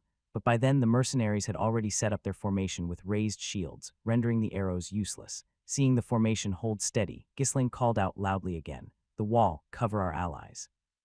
With the enemy archers shifting their focus, there was now some reprieve on the wall side. The one fighting on this section of the wall was Randolph. He had been momentarily stunned by Ghislaine's unexpected actions, but his battlefield experience quickly brought him back to his senses. As soon as Randolph took in the rapidly changing battlefield, he shouted until his voice was hoarse. Fire! Aim for the enemy archers. The soldiers on the wall, who had been bewildered, all stood up and began to shoot their arrows. One side of the unsuspecting enemy formation fell helplessly under the volley of arrows. The shield-bearers hurriedly moved to protect the archers, but the path to the siege tower had already been taken. I'll head to the siege tower alone. Everyone else, hold your positions until I return. Belinda helped the mercenaries with Jillian. What did you say? Young master, young lord, you can't do that. Belinda and Jillian tried to stop Ghislaine, but he was too busy fighting the enemies around him to respond properly. Where Ghislaine was headed, soldiers who had been inside the tower and those trying to enter it were swarming, a dangerous spot, and he intended to go there alone. Don't worry about this side, Ghislaine emphasized again as he made his way solo toward the siege tower where the enemies had gathered. Watching the battlefield descend into chaos in an instant, Victor ground his teeth. The neatly laid out plan had been thrown into disarray by these lunatics. Did they just pull out the elite forces from the gate? He hadn't anticipated anyone would burst out in the middle of a siege. The battlefield was a mess. Soldiers clashed along the walls and screams echoed without pause. It was hard to keep an overview in such turmoil, where you might not even notice if the ally next to you fell. In this situation, they've read my mind and struck at a weak point. No matter how much of a numerical advantage you have, you can't completely avoid losses in war. The more you push, the greater the casualties. He had planned to conserve his forces for a day, waiting for the right moment.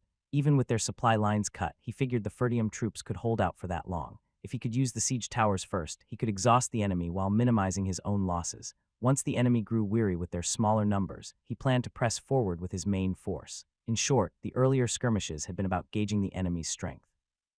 Victory seemed certain, and he wanted to avoid a costly battle. He assumed that even if the enemy sensed his intentions, they would be unable to respond effectively. The Ferdium forces were mostly concentrated along the two walls, and they had not even properly stationed troops at the breached section. No, it's not over yet. If I can spread the gate's forces further and drain their strength, I can launch a full assault. Victor's strategy was almost textbook. It was a fortress with no moat, no towers. There weren't even crude traps in front of the gate, yet he had carefully accounted for everything to avoid any losses. If he could use the siege towers to wear down the enemy, they wouldn't be able to hold the gate for long. This was the perfect way to minimize his own casualties. Even as his soldiers climbed up the breached section of the wall, he remained confident. Ghislaine and the mercenaries had just barged in when Victor was on the verge of moving his other troops. And now of all times they make a move. Did they actually wait for this opening? It was a move that had seized upon the slightest gap in his thinking, a split-second opportunity exploited with speed that outpaced reason. Amidst all that chaos and danger, the enemy had somehow read Victor's thoughts, grasped the flow of the battle, and seized this one chance to open the gates and come out like that, right in the face of overwhelming forces. The enemy was either a clueless fool or a beast with a terrifying predatory instinct. Damn it, the gate, the gate. Victor's eyes widened as he surveyed the battlefield, but the gate had already closed once again. Did he need to press forward with everything? No, at this rate the losses would be massive. I'll have to push harder than I'd like. His mind raced. One of their flanks had already collapsed after being hit in the side, succumbing almost instantly. What speed? Did they just throw themselves out here on faith in their combat ability? If the siege tower were to fall, it would deal a blow, but he could reallocate those forces elsewhere. Though caught off guard, it wasn't enough to alter the outcome of the war. Send the knights and troops over to the left siege tower. Resecure that tower now. Tell the tower soldiers to turn and hit the enemy's rear. Those men in black armor seemed competent enough that securing the siege tower would require knights. Their formations had been broken and their ranks were disrupted, but they still had forces below the tower, plenty to surround the enemy commander. 20 knights and additional troops moved towards the left siege tower. Once those fools are pushed back, their forces will thin. Attack the gate at the same time. Move the battering rams and ladders forward. Prepare to advance. At Victor's command, the soldiers began to shift formations. The troops waiting to enter the tower also noticed the disruption and turned around. What's with that guy? One knight stared incredulously at Ghislaine, who was approaching alone. Rumble. The double-headed axe that Ghislaine held was not only enormous, but had a long handle as well. He dragged it along the ground with one hand as he approached the siege tower. Is he coming alone to block the rear? The knight smirked as he turned around. The enemy troops blocking the path to the siege tower were busy holding back his own soldiers. Beyond those who had already entered the tower, more than 100 troops were still waiting here. With their backs exposed, a strike from this side would allow for a quick encirclement. Don't worry about those climbing up. Everyone else hit their rear now. The commanding knight's shout sent the waiting troops into motion. He didn't know who this lone figure was, but as far as he knew, there was no one in Ferdium with that kind of strength. That guy's just being reckless. Taking him down in one blow, then killing those idiots clogging the path would wrap this up nicely. Ha! The knight, his mana surging, closed the distance between them in an instant. Just as he reached Ghislaine and prepared to swing his sword, Ghislaine's axe traced a broad arc and slammed into the ground. Squelch! The troops following behind the knight froze. The knight's body had been cleaved cleanly in half. As the two halves of his corpse fell apart, a demon with a black helmet stood between them, emitting a red, menacing glow from its eyes. The remaining knight's face hardened. To split a knight skilled in handling mana in half with a single blow, that was no ordinary feat. Does Ferdium have someone like that? Could he possibly be Randolph? The knight stepped back, assessing the situation. Dr. Ghislaine dragged his blood-stained axe along the ground, quickly closing in. If you're coming, come all at once. I don't have time. Provoked by Ghislaine's arrogant words and gestures, the knight scowled and shouted, form ranks, attack all at once, Shayak. The soldiers raised their shields and pointed their long spears forward. Attack, Waya. Over 100 soldiers charged at the lone man. Narrowing his eyes, Ghislaine pulled his axe back, preparing for a wide swing. Hup, the axe cut a massive arc through the air before slamming into the ground. Quang, ag. The 10 or so soldiers, charging from the front, exploded outward, as if they had been torn apart. Their shields were useless against the sheer force of the attack. Biwuung, Krarararak. As Ghislaine grasped his axe with both hands and spun halfway around, the front line of the enemy was mowed down. What is this guy? We can't handle him. As the vanguard was obliterated in an instant, the enemy soldiers, who had been charging with confidence, hesitated and staggered back. A warrior of that caliber should be faced by a knight, not mere soldiers. Typically, soldiers only stood a chance against such a powerful foe when the enemy was exhausted and they could overwhelm him with sheer numbers. SSSSSSSS. Seeing the red smoke seeping from the cracks in his black armor, the soldiers took another step back. There was a dreadful aura about him. He resembled the very image of a demon. The knight commanding this area was even more unsettled than the soldiers. What are you doing? Attack, I said, attack. Despite only a single, their morale had plummeted. Under normal circumstances, he would step forward to face this foe, but frankly, he doubted he could win. If his sword clashed with that massive axe, it would shatter in an instant. The knight swallowed hard. Should I have brought a larger weapon too? In the face of that terrifying axe, his own sword looked pitifully small. As everyone hesitated for a moment, the black demon exuded red smoke again and began to move. Not coming, then I'll come to you. Ghislaine leaped and landed right in the middle of the enemy ranks. Quayang. Each time he swung his axe, bodies were torn apart. Ghislaine unleashed his full power, opening up to the second core. As the soldiers tried to back away, the knight, driven by desperation, screamed, "Attack, you idiots! If you run, you'll all die anyway. Stab him somehow." Several brave soldiers thrust their spears as they had been trained. Tat-tang, tang. However, their gritted teeth attack couldn't penetrate the armor and was blocked. Ghislaine had infused mana into his armor, making ordinary attacks almost useless. Perhaps they could have managed if they wore him down gradually, but it was impossible for the soldiers alone to face Ghislaine right now. Ghislaine braced himself and took the attacks head-on, sending the soldiers flying. At that moment, his axe came crashing down on the soldiers once again. Die! A knight who had been waiting for the right moment didn't miss the tiny opening and thrust his sword. Since he didn't have the confidence to face Ghislaine alone, he used the soldiers as bait to create a chance. Sensing the sharp killing intent aimed at his neck, Ghislaine tilted his head to the side. Crack! The knight's sword sliced through Ghislaine's shoulder armor and blood spurted out. Despite the blood flowing, Ghislaine didn't flinch and reached out, grabbing the knight by the face. "You bastards are pretty decent." It was pure admiration and praise. The skill to pierce through his mana and inflict a wound, combined with the ruthless strategy of sacrificing soldiers to seize an opportunity. He realized he'd be facing formidable foes like this for a long time, which is why I can't show any mercy. Ghislaine smashed the knight's head into the ground. The knight, his head embedded in the earth, had his neck snapped and died instantly. Crunch! Ghislaine then stomped on the corpse's head, crushing it before picking up his axe again. With just a few swings of his axe, more than half of the soldiers were wiped out. With all their commanding knights dead, the soldiers had neither the means nor the will to endure any longer. Run away. As the few remaining enemies scattered in all directions, Ghislaine caught his breath and looked up at the massive siege tower, a monster on the battlefield that could crush the morale of allies by its very existence. Destroying this siege tower would completely shift the tide of the battle. I need to get rid of it quickly. He strode forward, entering and attacking the forces ascending from behind. Crunch, crack, ag. The enemies, suddenly attacked from the rear, fell without putting up much of a fight. To fend off attacks from multiple directions, all sides of the siege tower were sealed off except for the entrance at the base. Those inside the tower couldn't quickly grasp what was happening outside. An enemy has entered the siege tower. The soldiers at the bottom noticed the commotion and turned around. But none of them could stop Ghislaine, who was swinging his axe with red smoke billowing around him. The soldiers gathered at the base were annihilated in an instant. Go up. Why is the enemy here? It's a monster. A monster has gotten inside. The soldiers climbing the tower desperately pushed those ahead of them in a panic. Ghislaine, approaching while creating countless corpses in his wake, was the embodiment of terror itself. The Ferdium army was blocking the area near the castle wall, causing the enemies to panic. They trembled, fearing they would be caught from behind, but Ghislaine didn't pursue them up the tower. Instead, he stood amidst the fallen bodies and briefly surveyed the surroundings before beginning to demolish the stairs leading upwards. The first floor of the siege tower, made of 3 sections and stairs, was quickly reduced to rubble. Now the enemies couldn't descend. The soldiers of the enemy army, caught between the Ferdium forces ahead and the blocked tower behind, were left in utter turmoil. Ghislaine took a deep breath, standing atop the debris of the broken stairs and the corpses. Rumble, his 3 cores spun violently, releasing even greater power. Bright red mana enveloped his axe, and without hesitation, Ghislaine swung it. The left side of the siege tower burst apart, leaving a gaping hole. Creak. The remaining structure groaned, emitting a piercing noise, but the massive tower showed no signs of collapsing. Grinding his teeth, Ghislaine drew upon even more mana and swung his axe toward the opposite wall. The tower's fragments exploded outward. Crack. Finally, the siege tower began to tremble. With only 2 walls left, they could no longer support its immense weight. Creak, crackle. The remaining thin sheets of metal and wood twisted and groaned, emitting anguished sounds. Uarg. If this keeps up, it's going to collapse. Hurry, get to the castle wall. Realizing what was happening below, the soldiers started shoving those ahead of them.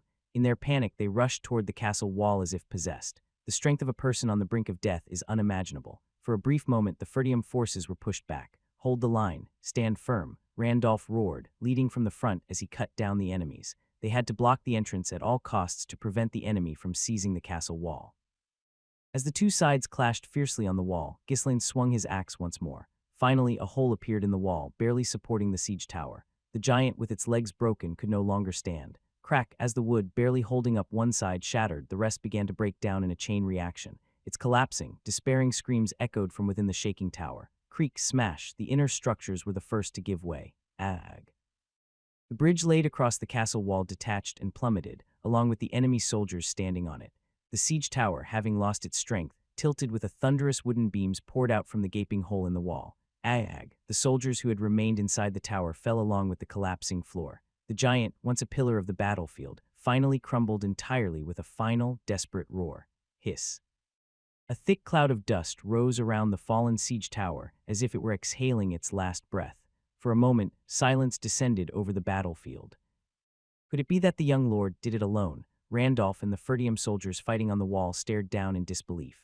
The siege tower, it's destroyed. Did the captain do that, all by himself? The enemy soldiers and the mercenaries blocking the path were all dumbfounded, staring at the tower.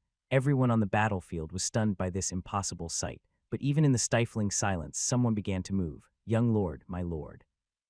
Belinda and Jillian turned around, abandoning the enemies they were fighting. The rubble piled up like a giant's grave, with bodies wedged in between the debris, some torn and broken. Among them, a few figures still squirmed, clinging to life. As the two prepared to clear the wreckage, their faces twisted with concern. Ghislaine burst forth from the center of the debris. SSSSSS. The blood covering his body evaporated, releasing a continuous cloud of red steam. Tat tat tat.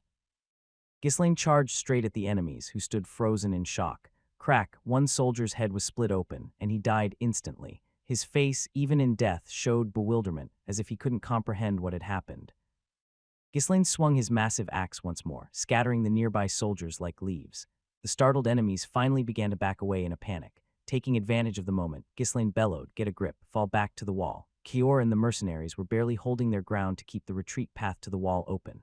By now, the Ferdium forces had successfully secured one side of the wall. Ghislaine and the mercenaries swiftly began to withdraw. What? Are we retreating now? The siege tower is down. Completely destroyed. Are you telling me the captain did that on his own? Shut up and just follow the captain. Even the mercenaries were confused, so it was no wonder the enemy couldn't grasp the situation. The soldiers, thrown into disarray by the sudden turn of events, hesitated. What are you doing? Chase them. They're retreating. Don't let them escape. By the time the captains snapped back to their senses and shouted, the mercenaries were already far ahead. Some soldiers pursued, while others remained rooted in confusion, and still others backed away in fear. In the chaos, a few even tripped over each other, entangling themselves. Their formation was in complete disarray. Seizing the opportunity, Randolph shouted urgently, "Fire! Cover the young lord!" Arrows that had been aimed at the enemy archers now shifted direction, raining down on the soldiers. Thwip, thwip, thwip. The disoriented enemy soldiers were struck by the barrage of arrows. Although the enemy archers tried to return fire towards the wall, many of their comrades had already fallen. Ghislaine took advantage of the moment to change direction. Enter through the collapsed wall. Skaven and his soldiers had already sealed and shut the main gate. The mercenaries swiftly darted into the breach in the wall. Now block the wall. Move forward. Clank, clank. At Ghislaine's command, the mercenaries quickly raised their shields, sealing the opening. Zwalter, who was guarding the wall, felt like his chest was going to burst. How did he pull off such an impossible maneuver? Even as he witnessed it with his own eyes, he could hardly believe it. Breaking through the flank, destroying the siege tower, ravaging the enemy, and then returning to the wall. It had all happened at a blinding speed.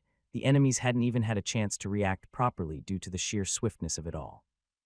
It was such a bold strategy that even someone like him, with ample battlefield experience, wouldn't dare attempt it lightly. How did someone with no war experience pull off something like this? Zwalter felt as if he were seeing a ghost. He couldn't make sense of it, no matter how he tried.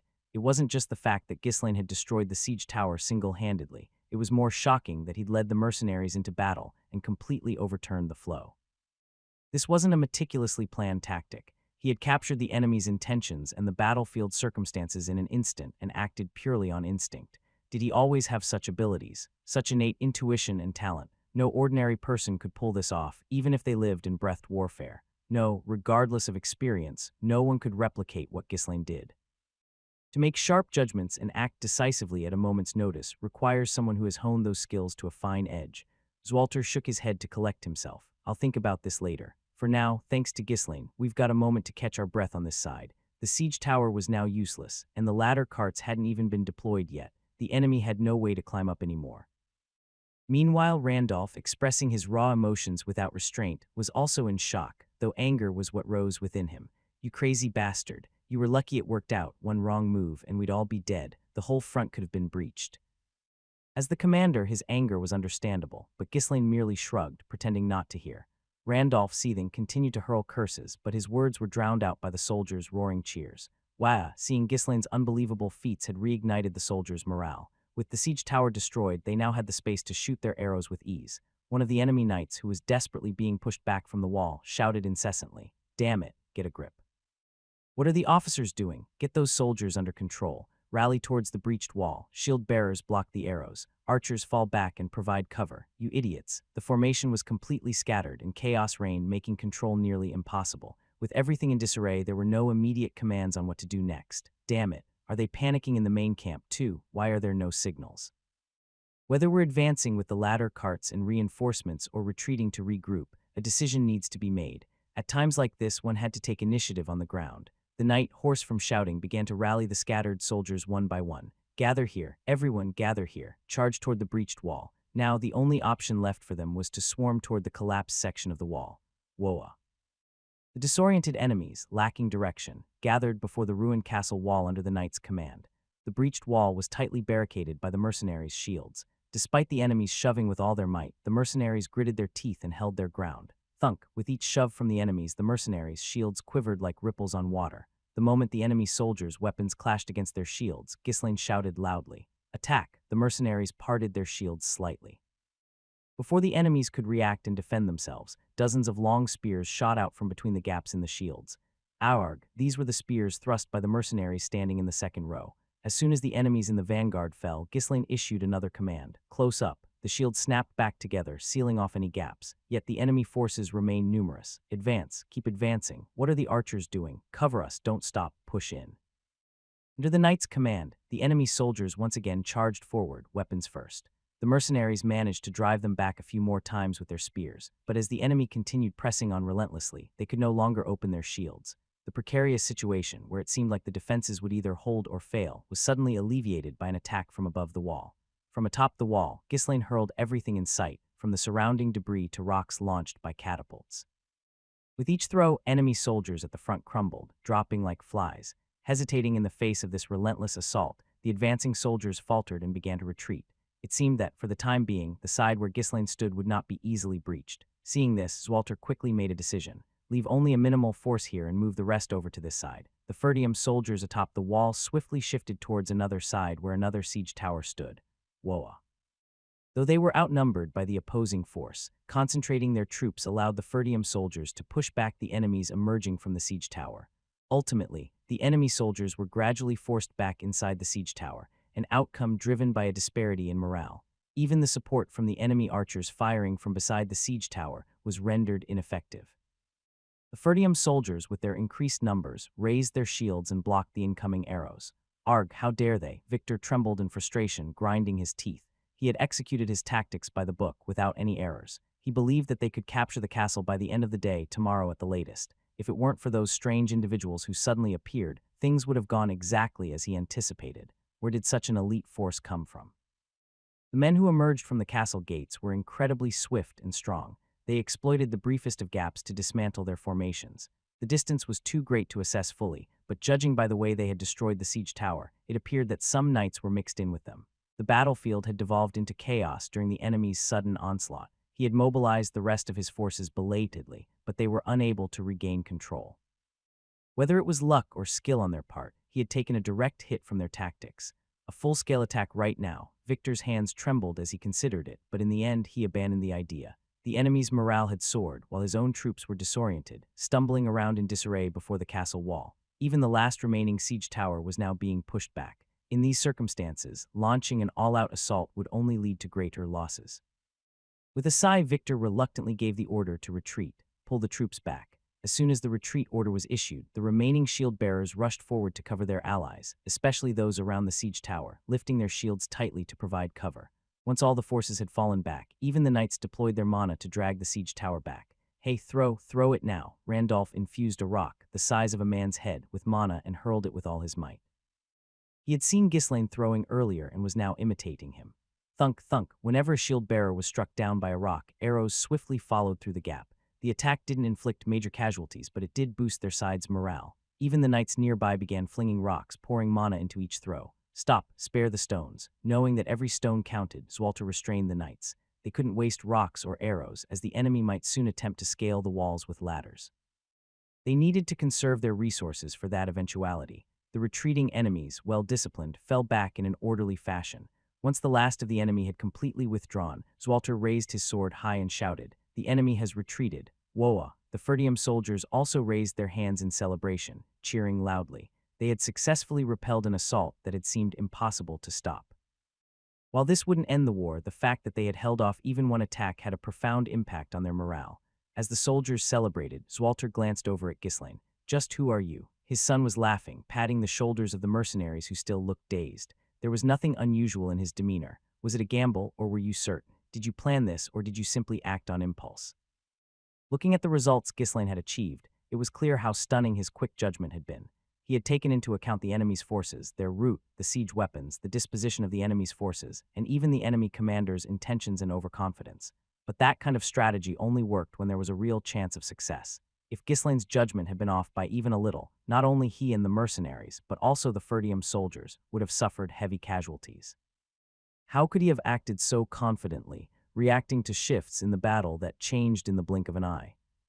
Neither he nor Randolph, nor any other commander could have made such a rapid decision, and to think he had gone alone to destroy that siege tower, and actually succeeded in doing so. Even on the battlefield, he acts on his own whims. Zwalter found himself shaking his head unconsciously. It suits him, I suppose, but it's far too dangerous. Perhaps it was an action that perfectly matched Ghislain's nature. He called Ghislain over and asked him directly, "Why did you act so recklessly? I thought the enemy would be careless in the first. I simply didn't want to miss the opportunity. Moving by instinct on the battlefield can sometimes lead to clever tactics, but a beast guided solely by wild instincts will eventually fall into a trap. You only have one life, so always act with caution." "Understood." Ghislain nodded, but he couldn't exactly say, "I have more experience in war and in life than you do, father." Randolph, who had been cheering excitedly, soon approached with a forced look of seriousness. Ahem, I was a bit taken aback by the young lord's performance, but if you act this way every time, it'll be troublesome. This was always a tricky situation when someone disobeys orders but still achieves success. It's hard to either reprimand or praise them. Randolph had never really respected the young lord and had certainly never imagined he'd have such skills. Is he possibly stronger than me? The uneasy thought crossed his mind, but he felt that he could probably handle something similar if he had to, though of course he couldn't guarantee success. Ghislain gave a slight bow to Randolph and replied, "The situation was urgent and there wasn't much choice. As long as we hold our ground like we did today, we should be fine." He wasn't about to promise he wouldn't do it again. Randolph clicked his tongue disapprovingly, but Zwalter only nodded. Indeed.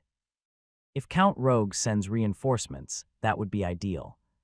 With support from rogues, they just might be able to secure victory. Although he felt restless with no word yet from the messenger, Ghislain's actions today had eased his mind a bit. In any case, you never know what will happen in war, so always move with care. No matter how skilled someone was, trust was a different matter. Ghislain had always taken risks and acted independently, courting serious danger. Today it seemed he had skill and sound judgment, but a single mistake in war could still cost him his life. Zwalter couldn't hide his concern. Ghislain, however, saw things quite differently. With a half-hearted mindset, victory is impossible. The Duke of Delphine was an enemy they might barely defeat even if they fought with everything on the line. Outnumbered as they were, they had to push beyond their limits to have any chance of winning.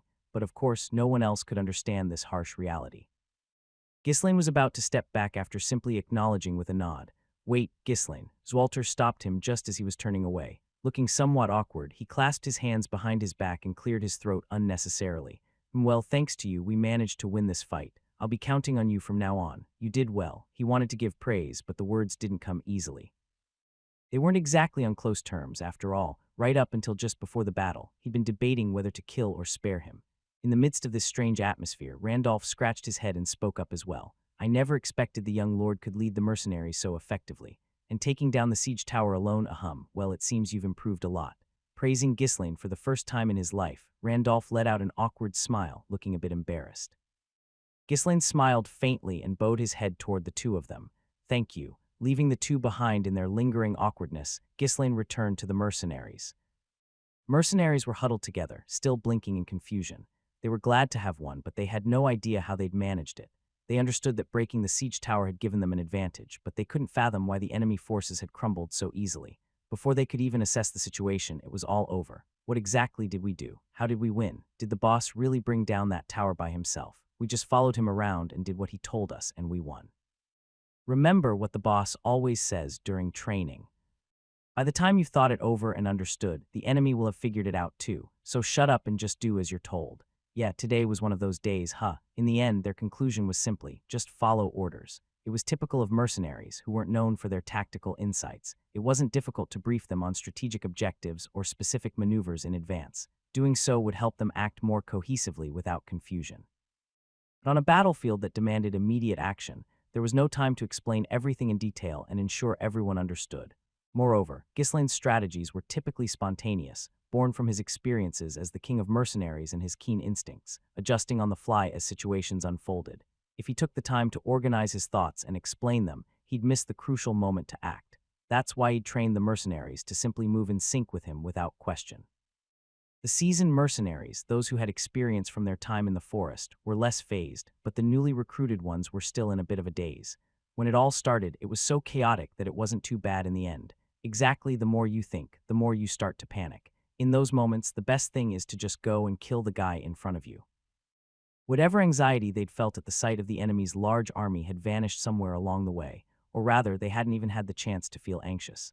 They had swung their weapons for a bit, and suddenly they'd done something big. If we're gonna keep this up, we'd better stay sharp. Can't afford to die stupidly and regret it. And by the way, the boss is seriously strong, huh? Puts most knights to shame. Ghislaine encouraged the murmuring mercenaries. Good, let's keep up this momentum.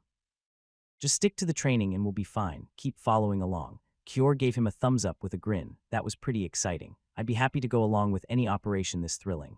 The Cerberus mercenary corps had fought like mad dogs, tearing through anything that blocked their retreat. For those who never overthought things, being thrown into a frenzied fight was exactly what they preferred. Ghislaine chuckled and nodded. Don't worry, there's even more excitement to come. Kior let out a cheer with a laugh, but Belinda looked like she was on the verge of losing her mind. What do you mean, more excitement? This kind of excitement could cost us our lives. Do you really have to go this far, sir? When the siege tower fell, she had been so shocked that her heart nearly stopped. The urgency of the situation had forced her to follow orders, but she hadn't been happy about it. No matter how strong he was, there were limits. How could he throw himself into danger so recklessly? She considered snatching up Ghislaine and fleeing right then and there, maybe even taking the runestone with her. It's fine. I'm holding back, really. Don't worry so much, all right. Holding back. If this is you holding back, then next time you'll be charging into the enemy camp by yourself. Ha ha ha, why aren't you denying it? Belinda shouted, but Ghislaine just laughed and changed the subject. All right, we'll be even busier next time, so make sure everyone gets plenty of rest. Mercenaries called out from all around in response to his words. You should rest, boss. You were the one doing the most today. Hey, Gordon, I bet you nearly pissed yourself from fear. Did you hold it in this time, you bastard? I was at the front holding them off. Boss, how's your knee? I heard you got shot with an arrow there once, but you were flying around today like it was nothing. Whatever it is, we just gotta follow the boss and we'll be fine. At this point, the mercenaries seemed ready to follow Ghislaine into hell itself. They still didn't fully grasp the situation, but it didn't matter. All they needed was the trust that if they followed orders, they'd win. That faith alone was enough. Ghislaine watched the boisterous mercenaries, smiling as he turned away. In that brief moment, his expression became cold. They haven't shown their full hand yet. It had only been 2 days. On the first day, they hadn't even attempted an attack, and today's assault wasn't their full force either. They were testing the waters. Now that their plan has failed, they'll move differently. The enemy wouldn't make the same mistake after taking such a hit from Ghislaine. Having seen the strength of his mercenaries, they would adapt accordingly. If they go all in with everything they've got, it'll be hard to hold them off. They still had 3 siege towers and thousands of troops at their disposal. The enemy, too, would be reluctant to draw things out given the strain on their supplies. They want to settle this quickly. And that was exactly the situation Ghislaine wanted and had engineered. There will only be one opportunity. The real battle was only just beginning. Ugh, in a place like this, Victor couldn't hold back his frustration. Though the losses among the troops weren't significant, losing one of their precious and costly siege towers was a major blunder.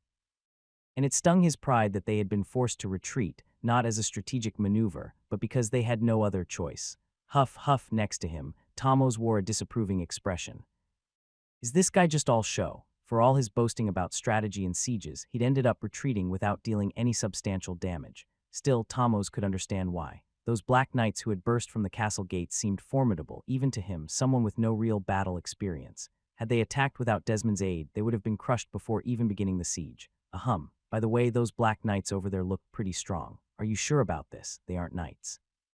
Their movements didn't show any use of mana. They're that strong without being knights. It's possible with the right training and disciplined leadership. Besides, if they really had hundreds of knights, they would have just charged through the gates. No way Ferdium has such forces. Ahem, so what's the plan now? You're just going to keep testing the waters. It doesn't seem to be working. Why not just storm them all at once? Victor shot him a terrifying glare. Tamos raised his hands, a cold sweat breaking out. Just a suggestion, that's all. I'm sure you'll handle it well. Victor snorted and turned away. But Tamos, not one to give up easily, cautiously spoke up again. I heard you've got 2 fourth circle mages here. Why not enlist their help? It's not the right time yet. His tone was unmistakably irritated. Tamos pursed his lips quietly as if he had expected this response. Tusk, typical knight, his pride is everything. From what Tamos had observed, the relationship between Victor and the mages wasn't exactly amicable. While he was clueless about battles, he understood the subtle political dynamics. It was clear to him that there was an underlying tension and discomfort between Victor and the mages whenever they interacted. Well, knights and mages aren't known for getting along, after all. A fourth circle mage could easily serve as a resident mage for a respectable estate. Even if Victor asked for their assistance, it was doubtful that the prideful mages would comply obediently. Shaking his head, Tamos quietly slipped out of the tent. There was no reason to stay if all he'd get were sharp words and misunderstandings. Left alone, Victor let out a hot breath and muttered to himself, "Damn it, what a disgrace." It was even more humiliating to realize that he had been caught off guard by Ferdium, whom he had dismissed as an easy target all along. The image of that black knight who had cut through his forces as if they were nothing, even toppling the siege tower, kept flashing through his mind. His combat strength was impressive, but there's no way he could have made that quick a judgment in such a short time. He must have just charged in, relying on brute strength. Victor attempted to downplay his opponent's skills, desperately trying to preserve his own pride. He rationalized it by thinking that the knight had acted recklessly, feeling pressured by the unexpected attack. Overthinking often leads to falling prey to fools who have more luck than sense. Either way, he couldn't afford to sit idle any longer. Calming his anger, he decided to adopt a new strategy. I may have underestimated them. Victor begrudgingly admitted that his opponent was stronger than he'd anticipated. It was a lowly estate in the countryside, but it was evident that those who had long fought in the north wouldn't be easily overwhelmed. I'll shake them from within. Victor discreetly summoned 10 knights and gave them new orders. Tomorrow night, infiltrate Ferdium and take control of the eastern gate. I'll have 500 cavalrymen and 1,000 infantry waiting nearby. Once you secure the gate, signal us. We'll move in immediately. The knights, looking troubled, asked, will it be possible for just us? They're likely to have solid defenses. No matter how few soldiers Ferdium had, its guards would certainly be on high alert. If a large-scale invasion occurred, they would quickly call for reinforcements from the main forces. But Victor, unperturbed, replied, there's someone on the inside, so don't worry. If capturing the eastern gate proves difficult, start fires and create chaos wherever possible. And then, radiating a deadly aura, Victor continued, in the midst of the chaos, assassinate Swalter. A knight from Ferdium will guide you. The following day, Victor's army attacked Ferdium's fortress once more. However, their movements were different from the previous day. They only had shield-bearers advance and pelted arrows at the fortress walls. The Ferdium forces returned fire, keeping their defenses tight. After half a day of fighting without significant casualties on either side, Victor's army retreated. Woohoo! Although they felt something was off, Ferdium's soldiers cheered, grateful to have survived another day. The leadership worried that the enemy was plotting something, but unable to decipher their intentions, they had no choice but to wait. As night fell, several fireworks exploded from the enemy's camp. Seeing this, the Ferdium soldiers were dumbfounded. Are they celebrating a victory already? Weren't we the ones who held them off today? Did someone accidentally set them off? While the soldiers murmured among themselves, Ghislaine crossed his arms, lost in thought. That, with a peculiar expression, Ghislaine stared at the fireworks fading into the night sky, then quietly turned and headed somewhere. As the night deepened, a part of Victor's army began to move under the cover of darkness. The knights, cloaked in black robes to remain inconspicuous, slipped through the shadows, seeking out the weakest point in the fortress's defenses. Move quickly. This spot should do. With Ferdium's limited forces, it would be impossible for them to station soldiers densely along every part of the fortress walls. The knights easily found an area with fewer sentries and used mana to leap over the wall in one bound. Assassinations during wartime were a familiar tactic, one they had experience with. And with an insider on their side, there was no need to worry. They had already memorized the route to their rendezvous point with the mole. Before long, they encountered a knight waiting for them in the shadows. Are you Dren? The knight standing in the darkness, Dren, nodded in response. He was one of Harold's spies embedded within Ferdium.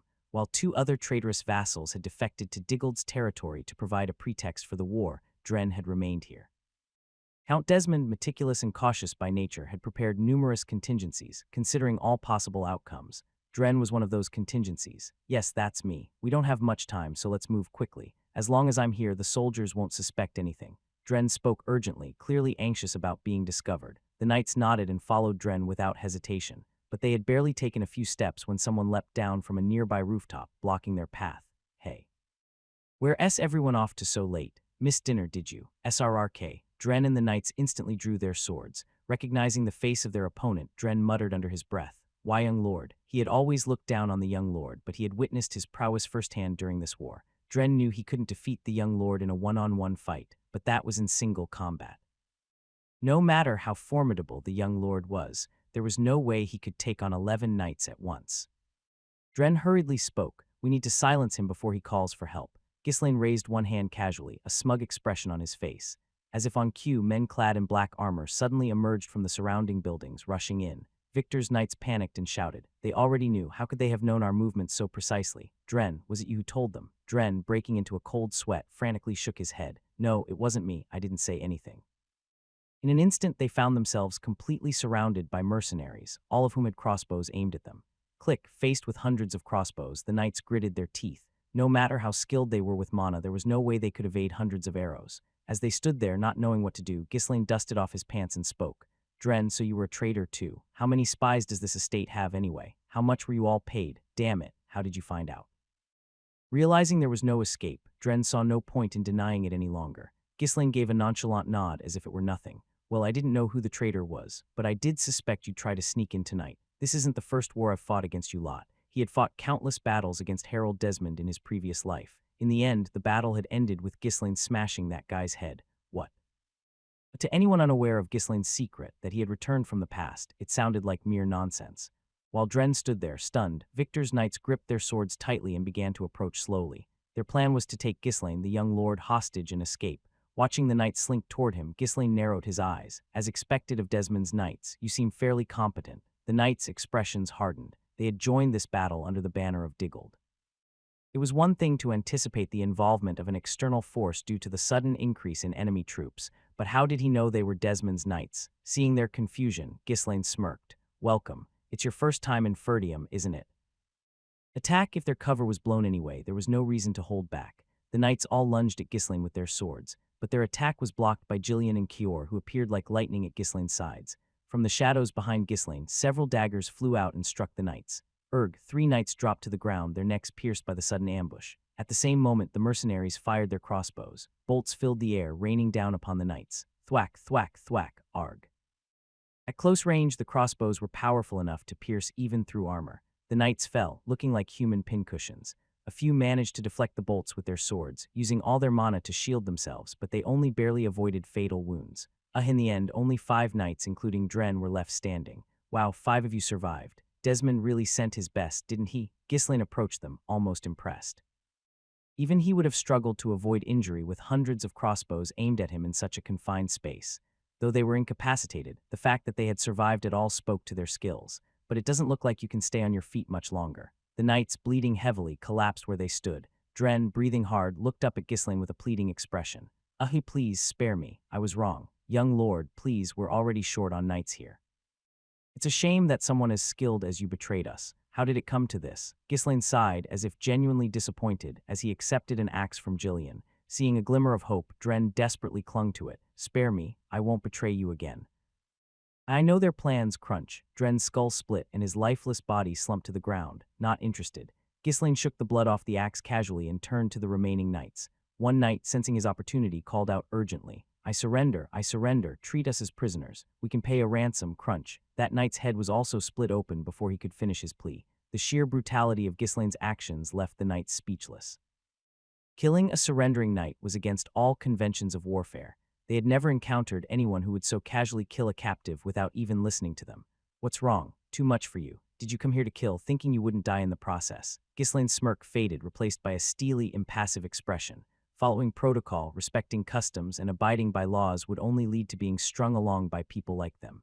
Dignity and honor, what did those matter? Ghislaine's purpose here was revenge against these foes. All that mattered was the annihilation of his enemies. Ghislaine crouched in front of the knights, his voice dropping to a low, ominous whisper. The first one who speaks dies. Move a single finger, and you die. Under his chilling gaze, the knights fell silent, not daring to utter a word. Answer only when I ask. Delay in your response, and you die. A small firework burst at the east gate of Ferdium Castle. Let's go. The cavalry unit, waiting nearby, confirmed the signal and began to charge forward at full speed. Ferdium's forces would have noticed the firework as well. They needed to secure and hold the east gate before the enemy arrived. As the cavalry advanced, the infantry, who had been waiting behind, followed suit. Although there was a significant speed difference, all that mattered was that the cavalry entered the castle first. While the cavalry fought, the infantry could catch up. The cavalry commander, racing toward the gate, suddenly felt a strange sense of unease and tensed his shoulders. What is this? Why is it so quiet? The castle gate, lit by flickering torches, stood wide open in the distance. However, there were no signs of any fighting near the gate. Did the informants and knights already neutralize all the soldiers? But that was far too fast, even if they were just regular soldiers. Ferdium was short on knights, so most of the guards would have been soldiers. It wouldn't be unusual if the infiltrating knights had subdued them quickly. But still, something feels off. The instincts honed from years on the battlefield kept gnawing at him. Should I pull the troops back? As they got closer to the gate, cold sweat began to trickle down his face. His spine tingled, and goosebumps rose all over his body. No, we have to go. The signal had been given and the gate was open. Turning back now wasn't an option. If he retreated just because he felt uneasy, the knights inside would die even if they succeeded in their mission. He was a soldier, and regardless of the danger, he had to follow the plan. In an instant, the cavalry drew near the gate. There aren't many infiltrators. It's only natural that it's quiet. Let's go. He steeled himself, urging his horse onward, but suddenly glanced back at the gate. A chill ran down his spine. The faintly glowing red gate looked like the open mouth of a demon. Entering would mean certain death. Retreat, retreat. The cavalry commander decided to trust his instincts, just as he turned his horse around. Crack, an axe flew from somewhere and embedded itself in his neck. The commander fell from his horse. Whinny, the riderless horse stopped, rearing its front legs high. Several men following the commander couldn't halt in time and crashed into each other. Thump, thump, it's a trap. There's something here. It's a trap. What's happening? Turn around, fall back to the main unit. Although the leading group had fallen into chaos, the remaining soldiers turned around and began fleeing as per the final order. Watching from within the castle, Ghislaine clicked his tongue, disappointed. Impressive. They're quite skilled indeed. We had traps set up, but it's a shame it didn't work out as planned. I had intended to lure them all inside and eliminate them, but the trap wasn't perfect, given the rush in setting it up. It seemed the enemy commander had noticed that gap. No matter. Even without traps, I could capture them easily enough. Let's go, Ghislaine shouted as he mounted his horse, and hundreds of cavalrymen followed behind him. Ghislaine's cavalry charged through the castle gate, piercing through the enemies who were fleeing in disarray. Arg! After swiftly dealing with the remaining cavalry, Ghislaine turned his attention to the infantry advancing from afar. The infantry commander, noticing trouble at the front, had already started to change direction. Once the enemy realized they were under attack, they shouldn't have tried to approach any further. Run. If you're caught, you're dead. Run, I said. The commander pushed his soldiers to run for their lives, urging them on relentlessly. But the larger the force, the harder it was to change direction when they were already moving at full speed. They're sharp, after them. Ghislaine urged his horse forward with a cruel smile, and the mercenaries followed right behind him. In the end, the infantry was caught at the rear. Hold them back, stop them. Some of you stall them. Those who were already fleeing couldn't defend themselves properly. Ghislaine and his mercenaries tore into the enemy like wolves among sheep, cutting them down without mercy. Meanwhile, Victor was maneuvering his troops, oblivious to the massacre occurring at the rear of the infantry. He had been watching the east gate closely from a distance, and when he saw the signal, he raised a triumphant shout. It worked. Half of you follow me, the rest attack Ferdium Castle. Their main force was currently attacking Ferdium's southern gate. Victor took half of his reserved forces and headed towards the open east gate. The remaining half moved to pin down Ferdium's forces at the southern gate. Ferdium's troops responded swiftly. Zwalter and Randolph led the soldiers back to the walls. However, with the cover of night, it took a while for them to realize that half of Victor's troops were circling around. My lord. Enemy forces are moving towards the east gate. What? Randolph, take the troops and go reinforce them immediately. Following Zwalter's command, Randolph pulled back half of his forces and hurried towards the east gate. It was a move Victor had anticipated. It's pointless. You're finished. The east gate would already be in chaos thanks to the troops he had sent ahead. With Victor's unit added to the fray, Ferdium Castle would soon fall completely. While they might try to resist with street fighting, the difference in strength would eventually wear them down. Victor was brimming with confidence. Let's go. Tonight we'll sleep inside the castle. 1,000 cavalrymen surged forward behind him, and the soldiers followed with all their might. No matter how small or poorly fortified, a castle was still a castle. Leading a large army in a roundabout way would inevitably take time. Not much further. Keep moving him. Victor, who had been pressing onward, was suddenly confronted by an absurd scene. The main force, we're saved. Help, hurry, over here, come quickly. In the distance, his soldiers were running toward him, their formations completely disorganized. Victor stared blankly at them, dazed. He couldn't issue any commands as he didn't understand what was happening. Everyone, fall back, pull back. Ghislaine, who had been massacring the rear of the infantry, turned his horse around as soon as he saw Victor's main force and shouted loudly, "Ahahaha. You scoundrels, I couldn't even sleep because of you, but it was fun." The mercenaries laughed heartily as they hurriedly fled, following Ghislaine. Victor snapped back to his senses and bellowed in rage, "Chase them, after those bastards." The cavalry set off at full speed, pursuing Ghislaine. However, they were hindered by their own infantry, who were scattered everywhere in their desperate escape, slowing their advance considerably. By the time they managed to get close, Ghislaine and the mercenaries were already entering the castle gate. The commander of the cavalry pursuing them shouted loudly, "Charge, we can catch them." If they collided before the gate closed entirely, they might be able to break through. With the main force following behind, all they needed to do was buy some time. The cavalry put all their strength into their charge, and the mercenaries urgently rushed into the castle. "Hey, you pispants, move it. Hurry up and get inside. They're right behind us. Let me go in first." In their panic, they jostled and collided with each other as they tried to get through the gate. Screech! The mercenaries barely managed to make it inside as the castle gate began to close. Victor's cavalry lowered their bodies and raised their spears. Just a little more. It was close, but it looked like they would make it before the portcullis came down. "We'll break through." Just as the lead cavalry reached the vicinity of the gate, shhhh, an immense rain of arrows poured down from the castle walls. Thwack, thwack, thwack, uag. The cavalry fell as they were hit by the torrent of arrows. The soldiers following behind couldn't slow down in time and crashed into the fallen, tumbling to the ground. Skaven shouted enthusiastically from atop the walls, "Fire, keep firing, just shoot, don't stop." The East Gate guards and the sentries from the Forest of Beasts, led by Skaven, unleashed a relentless hail of arrows. Thanks to Ghislaine, who had summoned them all and held them in readiness, they were able to respond quickly. "Let's help too. Fire." Randolph and his troops, arriving right behind, also began providing supporting fire. Meanwhile, the gate fully closed and the portcullis descended. At this point, without knights skilled in mana manipulation, it would be impossible to break through quickly. The remaining cavalry had no choice but to turn around and retreat to the main force. Watching the defeated cavalry return, Victor seethed with rage. "Arg, you bastards." He had been ensnared by his own plan. To make matters worse, his contact had fallen silent. Counting both the cavalry and infantry he had stationed, the losses exceeded 300 men. Like clothes soaking in a steady drizzle, the damage had gradually accumulated. "Let's head back." In the end, he returned to his camp. Cheers of victory echoed once more throughout Ferdium. Victor ground his teeth as he listened to the sound. Randolph, weaving his way through the elated soldiers of Ferdium, hurriedly approached Ghislaine. "Young lord, what is this? How did you manage to stop them?" He had rushed over after hearing that the eastern gate was in peril, only to find piles of enemy corpses when he arrived.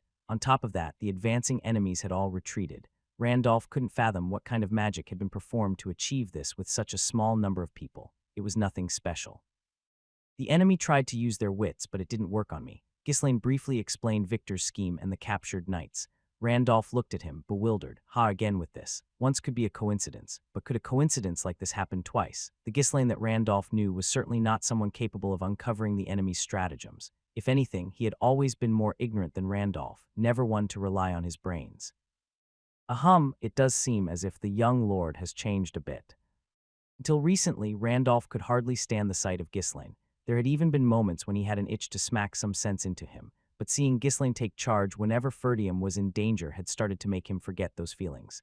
Feeling awkward, Randolph made a hasty exit and went to report the situation to Zwalter. So Ghislaine managed to fend them off with those few men. No wonder Ghislaine and the mercenaries had been nowhere to be seen. They must have moved toward the eastern gate in advance. It's a relief, truly a relief. The earlier battle, where Ghislaine had ambushed the supply unit, might have been won on instinct, but this required real strategic and tactical knowledge. Thinking of how the war might have unfolded without Ghislaine made Zwalter shudder. Had things gone differently, they might have been crushed at the very first. Reflecting on how his troublesome son seemed to have grown through this war, Zwalter felt a surge of deep emotion. Now, Ghislaine was an indispensable commander for the estate. To have uncovered the enemy's scheme and turned it against them. Has he been studying strategy all this time? It seems I did well by entrusting him to Belinda's care. Randolph cut Zwalter off with a serious look. Studying? The young lord? No way. He's as ignorant as they come. I bet he's even less knowledgeable than I am. Zwalter's lips twisted at this. No matter how troublesome a son might be, it never felt good to hear someone insult him, and to be compared to Randolph of all people. Randolph, noticing Zwalter's expression, scratched his head sheepishly, feeling the belated embarrassment.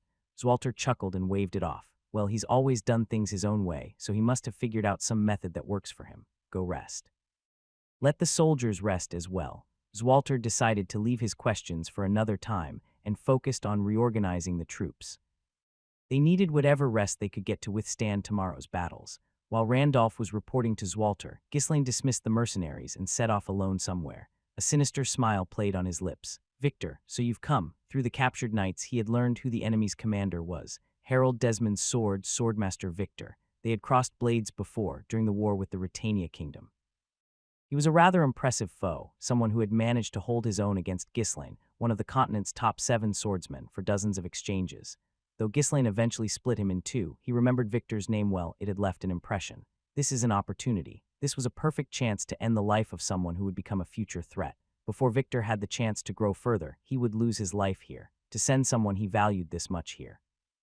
Harold must have wanted to give Victor a taste of real battle experience and let him earn some glory. If not for Ghislaine, things might have turned out exactly as Count Desmond hoped. It was a mistake, Harold. Ghislaine's face twisted into a devilish grin as he emanated a palpable aura of killing intent. A few mercenaries stood as guards, maintaining a strict watch. Ghislaine walked in without hesitation, pushing open the door to the barracks. Inside, a group of people lay sprawled on the floor, their eyes hollow and exhausted. Well done, Ulfoy and friends. It was none other than Ulfoy and the other mages. This was the reason Ghislaine had been able to anticipate the enemy's movements. Damn it, Ulfoy tried to raise his hand as if to protest, but collapsed again. His body had given out after pushing himself too hard. Ghislaine smiled brightly as he looked at them. Thanks to you, we managed to hold them off. You did great. I'll be counting on you from now on, too. When will this war end? In truth, the mages had planned to just throw some fireballs from the walls and flee when the battle began. After all, if the Ferdium estate falls, their contract will become null and void. As long as they can hide the fact that mages from the Scarlet Tower had been in Ferdium, the tower wouldn't suffer any consequences. Since the war started, they had been constantly looking for the right moment to escape. But from the very beginning of the battle, mercenaries had been hovering around them, preventing them from fleeing. And today, at Ghislaine's request, they had to endure a grueling ordeal. I'm never doing this again, my head feels like it's about to explode, Ulfoy groaned in a dying voice. Ghislaine nodded. Yeah, you probably won't need to use that magic again. I'll ask you for something else next time. Phew, that's a relief, Ulfoy responded with a deflated voice. The magic they had used was none other than a large-scale detection spell. 6 mages cast the detection spell over all areas beyond the reach of the fortress gate's defenses. In theory, it was the best option, but the problem was that the human mind could only process so much information simultaneously. It was no surprise that some of them had collapsed, bleeding from their noses, trying to cram dozens of different viewpoints into their heads simultaneously. Still, thanks to them, Ghislaine had been able to accurately pinpoint the direction from which the enemy forces were advancing and what they were targeting. Vanessa, can we talk for a moment? Yes, of course. Vanessa, who had been tending to the mages, quickly followed when Ghislaine called her. She had been helping care for the mages who had collapsed after waiting in the barracks, but she still found Ulfoy terrifying. He constantly berated her, accusing her of hovering uselessly even though she couldn't use magic. Ghislaine climbed the watchtower next to the barracks and took in the view of the dark fortress walls. Being around those guys must be uncomfortable, right? There's no choice but to move together when things get urgent. Just bear with it for a while. It's fine, though his attempt at comforting her wasn't particularly graceful. Vanessa was grateful for the kind words, even if they were just empty consolation. After a brief silence, as Ghislaine remained quiet, Vanessa hesitated for a moment, then cautiously asked the question that had been nagging at her the most. How did you know the enemy would come today? The plan to use detection magic to locate the enemy wasn't particularly special. The enemy likely didn't know there were mages on this side, so they wouldn't have made any preparations for it. It would be strange if someone with access to mages didn't think of such a strategy. However, Vanessa couldn't understand how Ghislaine was so certain that the enemy would attack today. Ghislaine chuckled softly before replying. I've seen it before, that firework signal. Have you fought them before? Yes. Each territory had its own preferred signal system. In his past life, Harold frequently used fireworks as signals. Each time, it threw his forces into confusion. Of course, they were utterly crushed by Ghislaine's overwhelming strength before they could even attempt anything. Even if I hadn't fought them, it was an obvious trick. Even without having fought them before, he would have been able to guess what they were aiming for. After fighting in countless wars in his previous life, he had experienced every kind of situation. Still, if it weren't for the mages, we wouldn't have been able to wrap things up this smoothly. Even if one could guess the enemy's plan, accurately detecting their movements wasn't easy. Thanks to the mages, they had managed to fend off the ambush with ease and even had time to counterattack. By the way, how do you feel after experiencing your first war? Are you getting used to it? Ghislaine had constructed a watchtower beside the barracks where the mages could observe the battlefield. Vanessa's expression darkened slightly. The image of people dying still played vividly before her eyes. It was terrifying. Ghislaine had told her to get used to it, but she wasn't sure if she ever could. On the first day, her face had gone pale, and she had to repeatedly fight the urge to vomit. The sight was unbearable to watch with her eyes open. The soldiers falling helplessly, dying in pain, had made her forget even the constant burden of her own unfortunate fate. What had they done to deserve such a gruesome end? That thought filled her mind completely. How are you able to fight like that, my lord? Vanessa had also witnessed Ghislaine's rampage from afar. She had been deeply shocked by the way he killed enemies without hesitation. He was the man who had shown her immense kindness, something she could never repay. A young lord who was always playful, sometimes even a bit absurd, and so different from the typical nobles. She had never imagined that such a violent nature was hidden beneath that facade. Though her question could have been interpreted as a criticism, Ghislaine responded calmly. These lands, the people of this estate, my family, my retainers, the knights and soldiers, the mercenaries who follow me, they are all people I love. No matter what, I must protect them. Vanessa couldn't respond. It had only been 2 months since she arrived here. During that time, she had been focused on the training Ghislaine provided in preparing for the tasks he assigned her. She hadn't had much time to get close to anyone else in Ferdium. While she deeply admired and followed Ghislaine, she didn't yet feel a strong connection to Ferdium itself. To her, both the allies and enemies alike were simply unfortunate people dying on the battlefield. As if sensing her thoughts, Ghislaine continued, "But not for you, right? That's why I have no choice but to make you do this. These are the people you'll have to kill." His tone was resolute. Vanessa, her voice trembling, asked in return, "Isn't there any other way to win?" Ghislaine had prepared a terrifying trap. If the plan succeeded, not a single enemy would leave alive. At first, she hadn't thought too much about it. She just wanted to help Ghislaine. But after witnessing the slaughter firsthand, she realized the gravity of what she had to do. After a moment of silence, Ghislaine spoke again. "If the enemy splits their forces and surrounds all 3 gates, we could win even without you. I could defeat them one by one. We'd suffer some losses, but even if they occupy the fortress, we'd have the advantage since we know the terrain better. If the enemy divided their forces, they had a chance to win in their current state. But the enemy isn't stupid. If they move cautiously, staying united, even if we win, we'll suffer near total destruction. In the end, if one side has to be wiped out, wouldn't it be better if we're the ones who survive?" Vanessa nodded silently. Ghislaine's words were right. Though she hadn't had time to bond with the people here due to her magic training, the short time she had spent in Ferdium had been among the few truly happy moments in her life. If they lost the war, Ghislaine would die, whether by defeat or surrender. The only way to save her benefactor was to win this war. Ghislaine looked into her eyes and smiled, but the smile reflected in the moonlight wasn't pure or innocent. It was filled with an inexplicable bloodlust and ferocity. His eyes showed the determination to kill anyone who stood in his way. "You can do it, right?" This wasn't a question. It was an order, an undeniable command. It was only then that Vanessa began to grasp Ghislaine's true nature. My lord, it would be a lie to say she didn't know his true nature at all. Vanessa still hadn't forgotten the threat Ghislaine had made when they first met at the Scarlet Tower, but at the same time she wanted to be his strength. Whether it was out of pity, necessity, or simply on a whim, he had pulled her out of her despair. She wanted to be of help, even if only a little. However, this wasn't blind loyalty to a savior.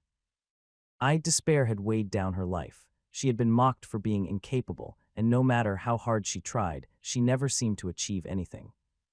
"I'm tired of that." She could no longer hide behind others, just watching them from the shadows. She needed to overcome her despair and step forward into the world. To overcome pain and defeat her setbacks, she had to take that first step herself, a life of her own choosing. Helping Ghislaine was the first decision Vanessa had ever made for herself, for the land where she would spend her life, for the person who had recognized her, and for herself. She no longer wanted to live running away. "I'll do it." Victor sat inside the barracks, frowning in thought. "I can't bear this." He didn't think he would lose this war. Of course not. Ferdium could be taken at any time by launching a full-scale assault and throwing in enough forces, but it hurt his pride to have been repeatedly thwarted by such an enemy. Should I just go out there and kill them all myself? If he led the charge, he could unleash devastating power. He was that strong of a knight. No, if I do that, I won't be recognized for it. Though force could be used when necessary, knights showed their true strength more in open-field battles than in sieges. Victor had no intention of remaining just a knight known for his individual strength. At best, such a man would only rise to the position of knight commander. His goal was to become a high-ranking commander of the kingdom's forces. To do that, he needed to capture the fortress with minimal losses in order to prove his command abilities. Feeling a headache coming on, Victor let out a deep sigh. How did they know about the informant? Was there a betrayal? That couldn't be. With anyone else, maybe, but there was no way Count Desmond would have failed in managing the informants. Could Ferdium really have a tactician that skilled? Grinding his teeth, Victor felt as though someone was toying with him from above. His strategy had failed. Instead, he had been caught in a counterattack. It was hard to suppress the humiliation that coursed through him. I suppose I have no choice. Though angered, he was no longer interested in continuing this tactical battle. The supply situation was already dire, and he couldn't afford to wait any longer. He'd be labeled incompetent if he failed to capture this place soon. Just as Victor resolved to launch a full-scale assault, two middle-aged men entered the barracks. They wore smug expressions as they looked down at Victor. The Count expected the fortress to be taken in 2 days, but it's already been 2 days, hasn't it? We fail to understand your tactics, Sir Victor. Victor did not hide his displeased expression as he responded. I have thought this through. The war will end soon. The two men before him were mages sent by Harold. To prepare for any unexpected situations, Harold had sent not one but 2 fourth-circle mages. However, these mages did not get along well with Victor, who was a knight. If the damage in capturing a mere estate is significant, it will only disappoint him. You know Count Desmond's personality well, don't you? Why not split the troops and attack the other gates simultaneously? We still have a larger army, so their forces would be spread thinner, wouldn't they? The mages were giving their advice, but Victor frowned and shook his head. Splitting up would have little effect. The situation would be no different from now. We'd need to divide into at least 3 groups to noticeably reduce the enemy's forces. Then why not do just that? One of the enemy units is quite formidable. If even one of our divided forces gets crushed, the advantage of having a large army would disappear.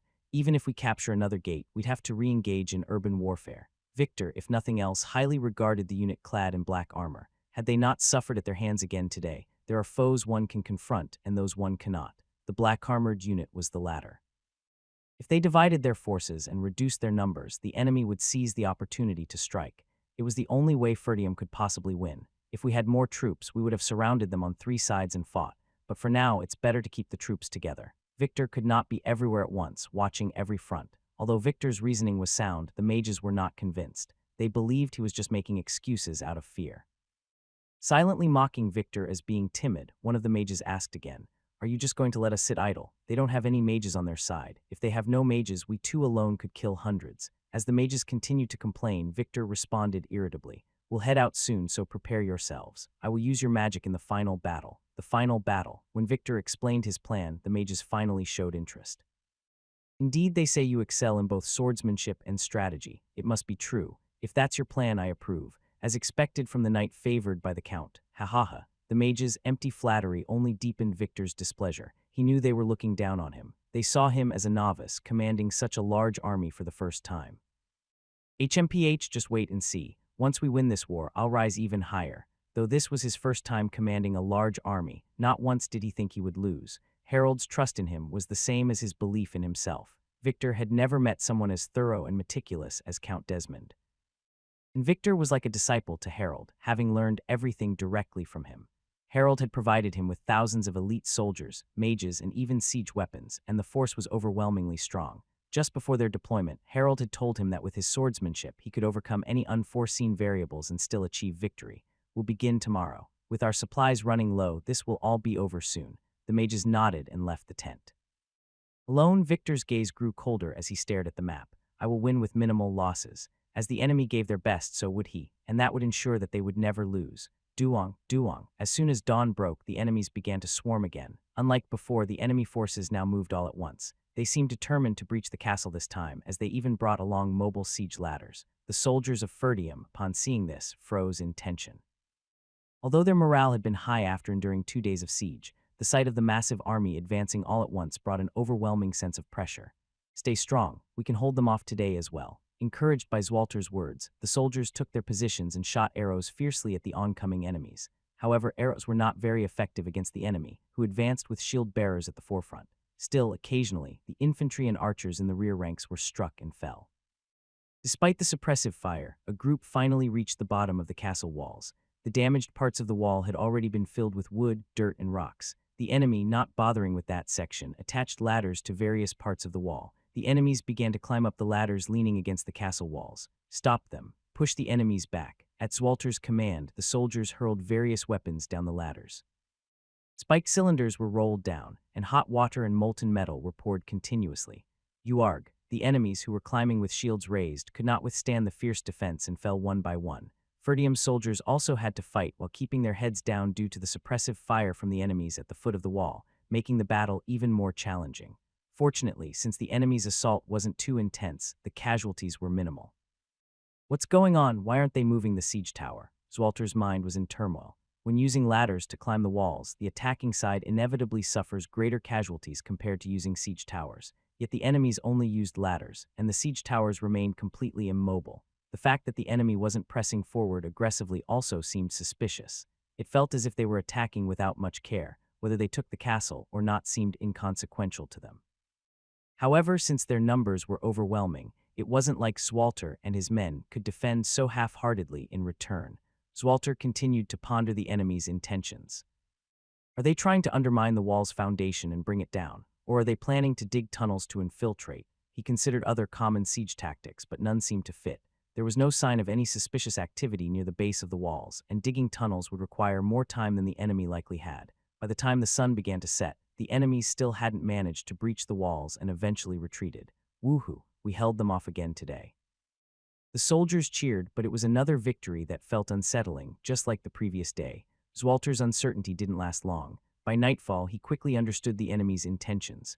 Attack. The enemies launched another assault, this time in the middle of the night, but only about half of their forces were involved. Even so, half of their forces were still more than Ferdium's entire army. These bastards, they're trying to wear us out completely. Zwalter clenched his teeth and shouted in frustration. If we pull back our forces, the defenses will be exposed everywhere. Due to the difference in the size of their forces, it was difficult to adopt the same strategy as the enemy. The enemy had been attacking cautiously, so the casualties weren't severe, but the fatigue was building up. The next day, the other half of the enemy, who had rested during the night, would attack again. Zwalter tried to mirror the enemy's tactic by pulling back about half of his own forces. However, the moment he did so, the enemy immediately noticed, as if they had eyes everywhere, and rushed to exploit the weakened sections of the defenses. They're the enemy, but their commander is incredibly skilled. If it weren't for Ghislaine and the mercenaries' outstanding efforts, they would have already lost control of one side of the wall. Brother, the soldiers are completely exhausted, Randolph cautiously reported, but there was no clear solution. Though Zwalter tried to rotate the soldiers out for rest, the gap in numbers was too large. The following day was no different. The enemy, having rested, was noticeably fresher while his own forces were visibly drained. Ah no, I'm exhausted to death. Do we have to keep fighting like this? When will this end? Didn't they say the enemy has no supplies either? The morale of Ferdium's soldiers plummeted rapidly. They hadn't had proper sleep for 3 days straight. War itself brings immense stress and exhaustion, but fighting continuously without rest, even at night, quickly depleted the soldiers' stamina. Even though Ghislaine once again took extreme measures by leaping off the wall, the enemy's strategy remained unchanged. When the mercenaries clad in black armor appeared, the enemy soldiers would avoid them, while the knights would gather to contain Ghislaine. As a result, Ghislaine couldn't inflict significant damage and had to retreat. However, a strange smile played on his lips. Yes, you're doing well, Victor. Push yourself a little harder. After that, Ghislaine and the mercenaries focused solely on defending the walls. Young lord, at this rate we will be doomed. We must find a solution, Jillian whispered anxiously, but Ghislaine nodded with a cold smile. Yes, they're putting in their best effort, but it's still not the right time. Just a little longer, hold on. Such a strategy wouldn't usually be employed if the defending side had sufficient manpower and supplies. It would only waste time. In fact, the attackers could end up suffering greater losses if they weren't careful. However, against Ferdium, it was proving to be highly effective. Zwalter was beginning to seriously question the true purpose and mastermind behind this war.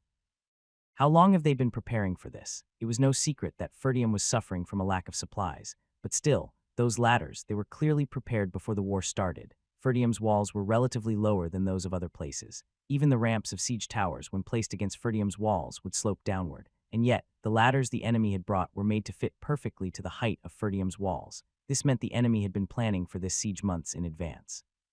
So this wasn't something that started when the traitors defected. Did they start preparing the moment the runestone was discovered? It seemed that spies had already been infiltrating the territory for a long time. Count Rogues won't be coming after all. It seemed like any hope of reinforcements had to be abandoned. The reason they'd lost contact with Count Rogues was obvious. Those bastards must have captured the messengers. Now, their last hope was that the enemy would retreat due to supply issues. The day the currently idle siege towers moved would be the day of their final battle. Can we hold out until then? Zwalter, with weary eyes, gazed at the distant siege towers.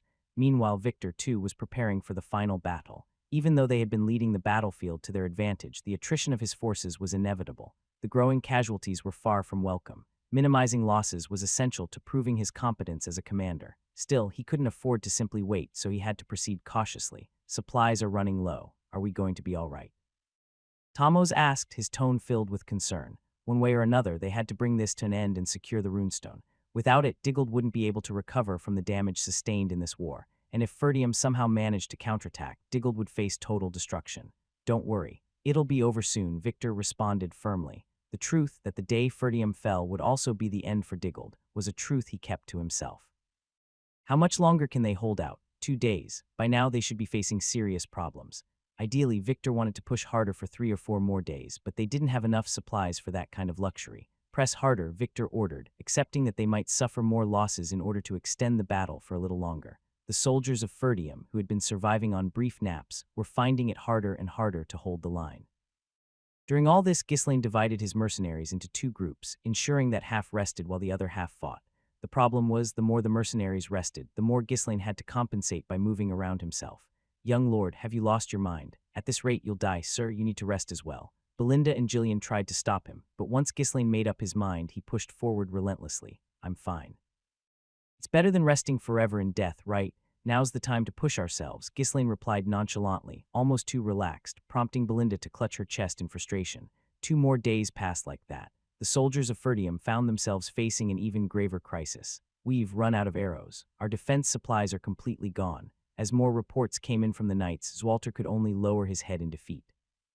They had expended all their resources in defending against the enemy's relentless day and night assaults. Even Homern had done his best to scrape together supplies from the estate, but that too had its limits. They were waiting for this. The enemy commander had expertly exploited their weaknesses. Even Randolph, who was usually full of energy, blinked with hollow, exhausted eyes, and the soldiers were all on the brink of collapse from fatigue. This is the end. It was a wonder they had managed to hold out this long against such a cautious and calculating enemy. Without Ghislaine, they wouldn't have lasted this far. You seem to be holding up better than the others, Zwalter remarked. Ghislaine shrugged in response. The battle's not over yet. Though his face showed signs of exhaustion, it wasn't as grim as the others. Zwalter hesitated briefly before speaking in a trembling voice. When the battle begins, you must lead the mercenaries and leave this place. What are you saying? Ghislaine looked puzzled, his face showing confusion at his father's uncharacteristic behavior. His father had always emphasized the duties and honor of nobility, but now he was telling him to run away, seek refuge with Count Rogues. His wife is your aunt, so she won't turn you away. He will protect you. Didn't you say that wasn't the duty of a noble? I'm only human, after all. This is not a lord's will, but a father's heart. Take Alina with you. Do you really think we've already lost? Your forces no longer hold sway over the outcome. If we win, we will do so without you, and if we lose, your presence won't change anything. Don't fight with Cain, stay on good terms. There's no need to cause trouble and then eat away at your pride. Haha, it was rare for Zwalter to joke. Ghislaine couldn't help but let out a hollow laugh. Randolph also approached, placing a friendly hand on Ghislaine's shoulder. Young lord, or rather nephew, I'll speak to you plainly now. Since when have you ever not spoken plainly? Ghislaine's brusque reply made Randolph grin, showing his teeth. It's been awful working with you. Let's never meet again. You've always been unreliable, but at least in the end, you acted like the true heir of our family and estate. Go and ensure the continuation of our bloodline. I'm not running away. Just go. You need to live if you want to avenge us later. Avenge them. Ghislaine smiled slyly as he replied, that revenge has already begun. What? Before Randolph could ask what he meant, the sound of the enemy's war drums echoed. Rumble. The 3 remaining siege towers were also moving. Everyone could feel it. The final battle was at hand. Ghislaine stared at the approaching enemy before turning his back.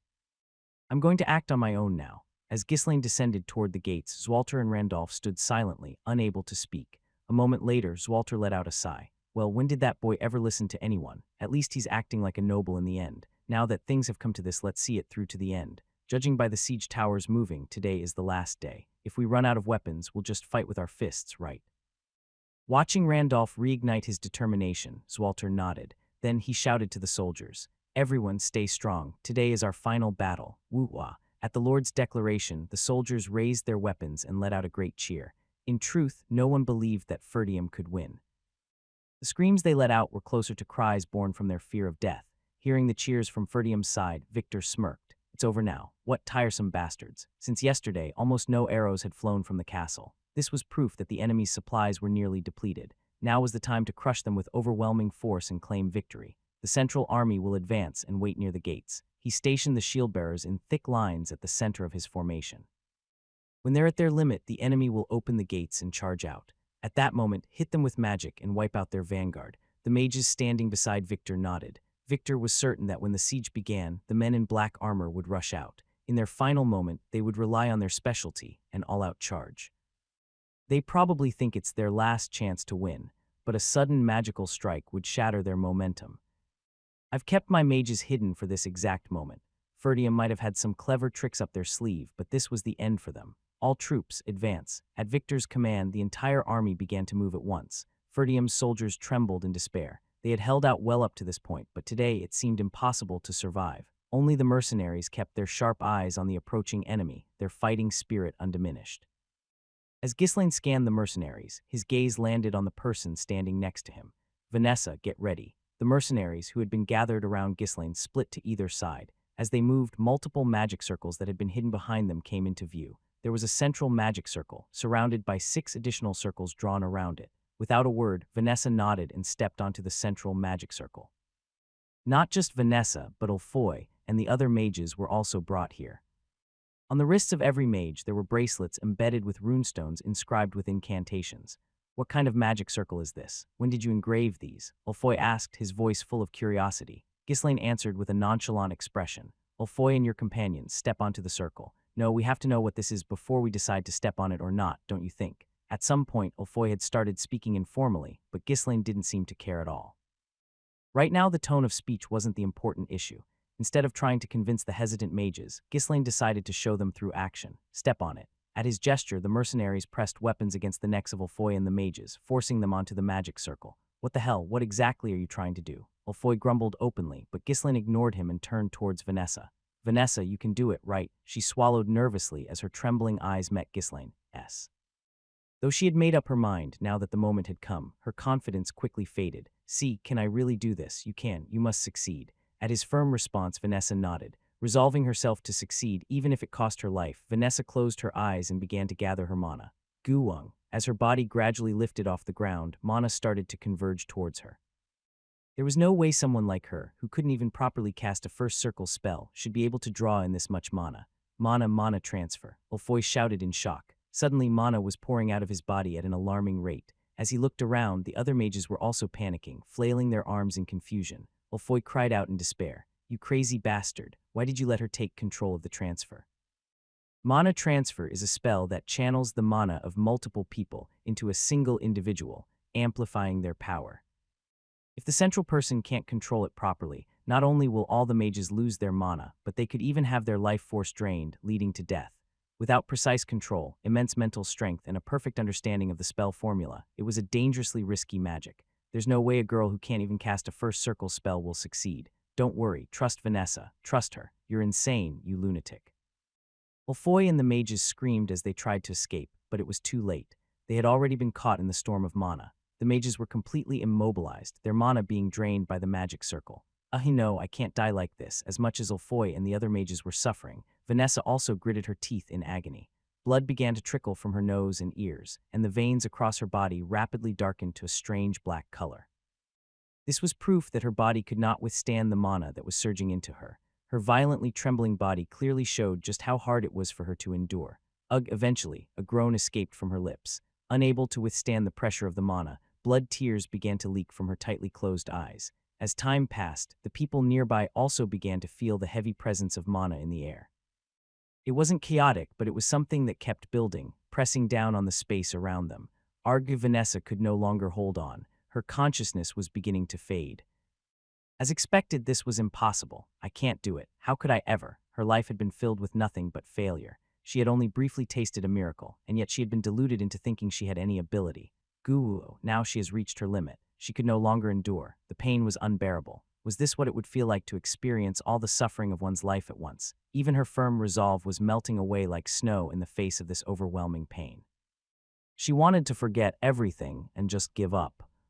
That's right, Vanessa, who had been floating in the air, let her head fall limply. The sound of enemies approaching filled the air. As the great army marched in unison, the ground shook all the way inside the castle. The soldiers of Ferdium began to prepare themselves for the end. Some wept, while others prayed to the gods they believed in. Some were filled with battle spirit, while others thought of their families. In contrast, the mercenaries below the walls stood silently, waiting for Ghislaine's orders. His low voice broke the silence. Vanessa. Aye, she mumbled to herself with her eyes closed, as if she hadn't heard Ghislaine's call. Will I be of help to the young lord? Of course you'll be a great help, Vanessa. I want to be of help to the young lord. Vanessa slowly, with great effort, lifted her head. All the mercenaries held their breath as they watched her. Vanessa. You can do it right. Ghislaine looked at Vanessa with a mix of sympathy and encouragement. Her incessantly trembling body suddenly came to a halt. The massive flow of mana, the blood that had been leaking from her, all of it stopped as if it had never happened.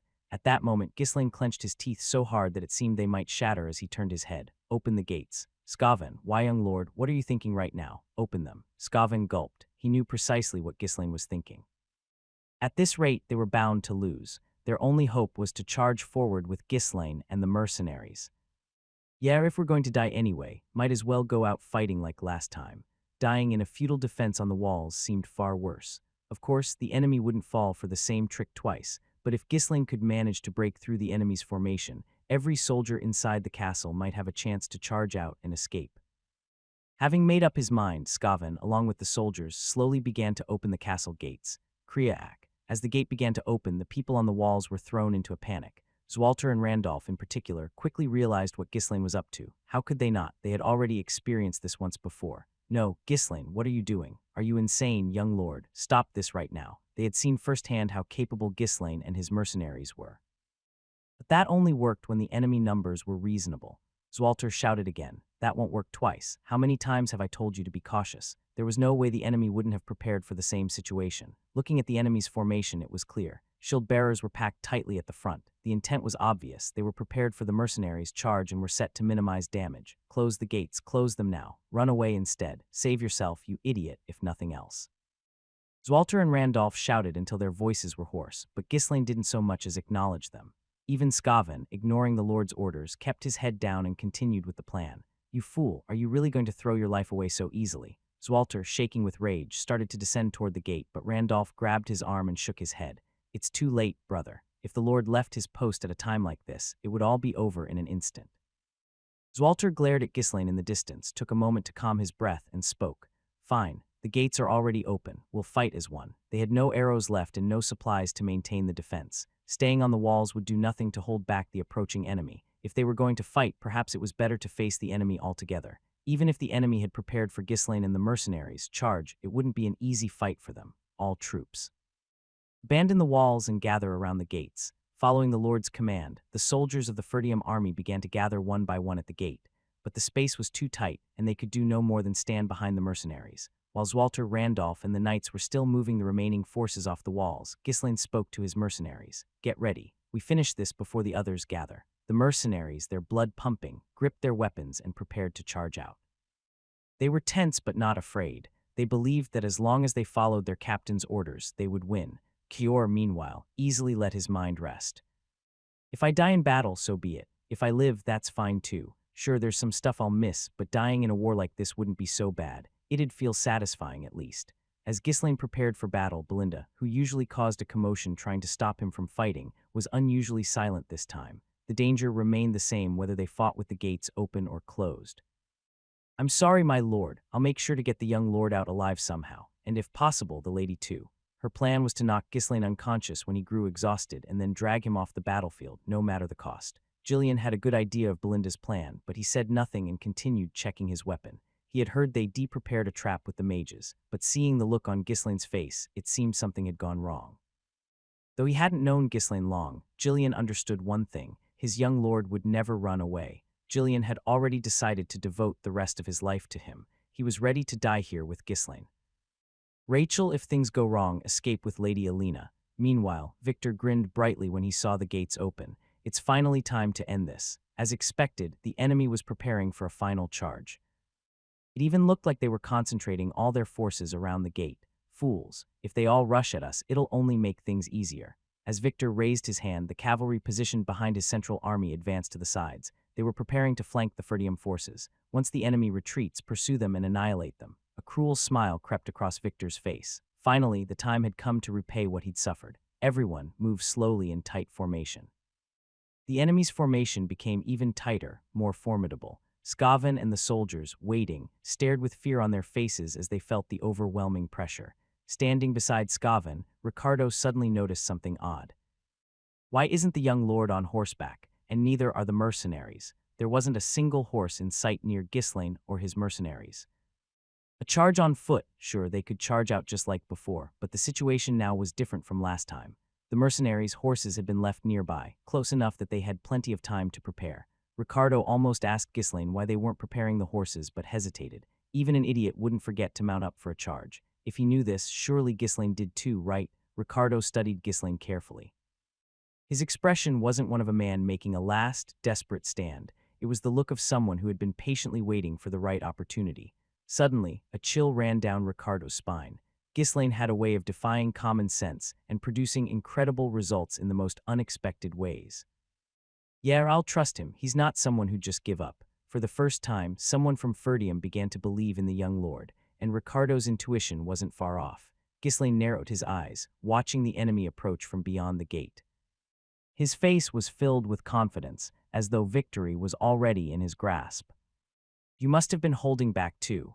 Any ordinary commander would have thrown their forces at them the moment their supply line was cut, but Victor had moved cautiously, exploiting their weaknesses thoroughly. He wasn't an easy opponent by any means.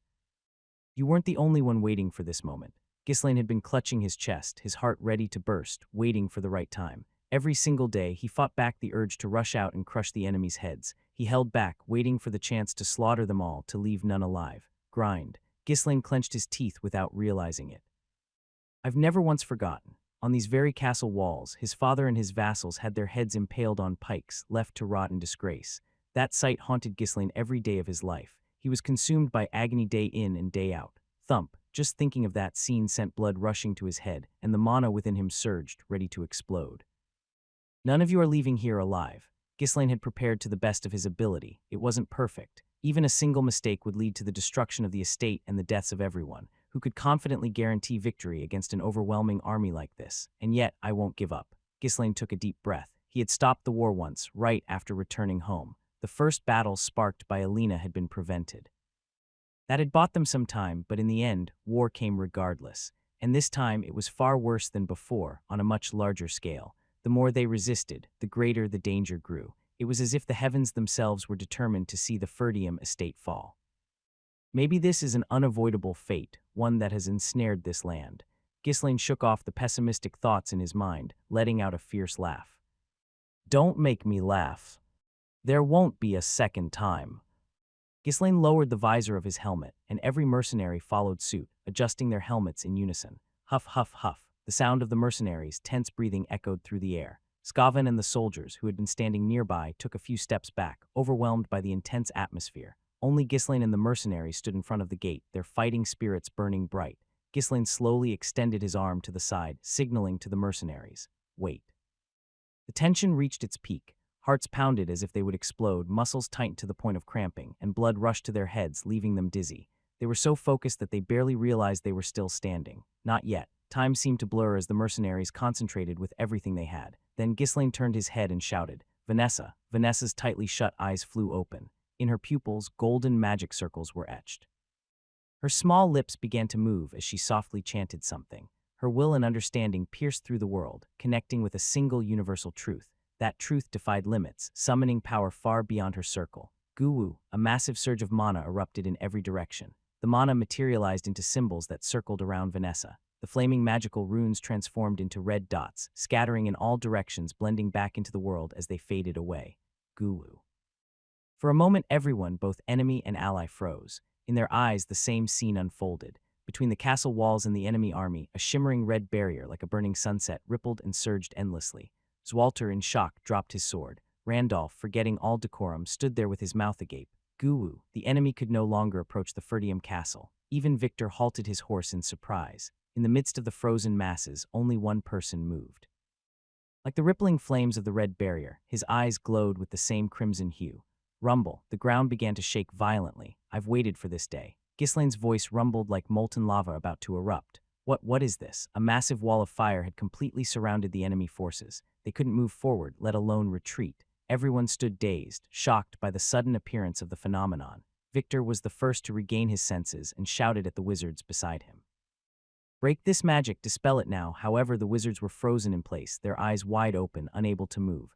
We cannot dispel this magic. What? You're wizards, aren't you? This magic is beyond our circle. One of the wizards stuttered as he explained. Look closely. Does this look like normal magic to you? Have you ever seen anything like this before? Even the tower masters of most magic towers couldn't cast something like this. We can't dispel this magic. Another wizard, glaring at the wall of fire, joined in. This is fourth circle magic, but the one who cast it isn't a fourth circle mage. At least what? At least a seventh circle. Don't be ridiculous. There are only 2 seventh circle mages in the entire kingdom. Are you saying one of them is here? Victor gritted his teeth and shouted, but the wizard mumbled to himself as if not hearing him. No, even a 7th circle mage couldn't do this. What in the world is this? This goes beyond the concept of typical magic. This isn't just personal power. What is it? A magic circle? An artifact? There must be some kind of device. There has to be a medium. Even in the midst of this, the wizards seemed more interested in satisfying their curiosity than defeating the enemy. They began to inspect the wall of fire, analyzing the patterns of mana. However, Victor had no interest in the principles behind the magic. The Count sent you to deal with any mages, and now you're saying you can't do anything. Do you think this is the time to stand around gawking? There's nothing we can do. Even the Count wouldn't have expected something like this. Hearing the wizard's excuses, Victor's anger flared to its peak. Useless fools. Weren't you supposed to be prepared for something like this? Count Desmond had assigned 2 wizards to Victor in case Ferdium had hired their own mages with the money from selling the runestone. Even the thorough herald hadn't anticipated that Ferdium might have a mage above the 5th circle. In the entire kingdom, there were fewer than 50 mages who had surpassed the 5th circle. No matter how much money Ferdium had, the best they could have brought in that short time would have been a 4th circle mage. That's what Harold had thought. Are you saying even the Count couldn't have foreseen this? Victor muttered to himself before suddenly lifting his head.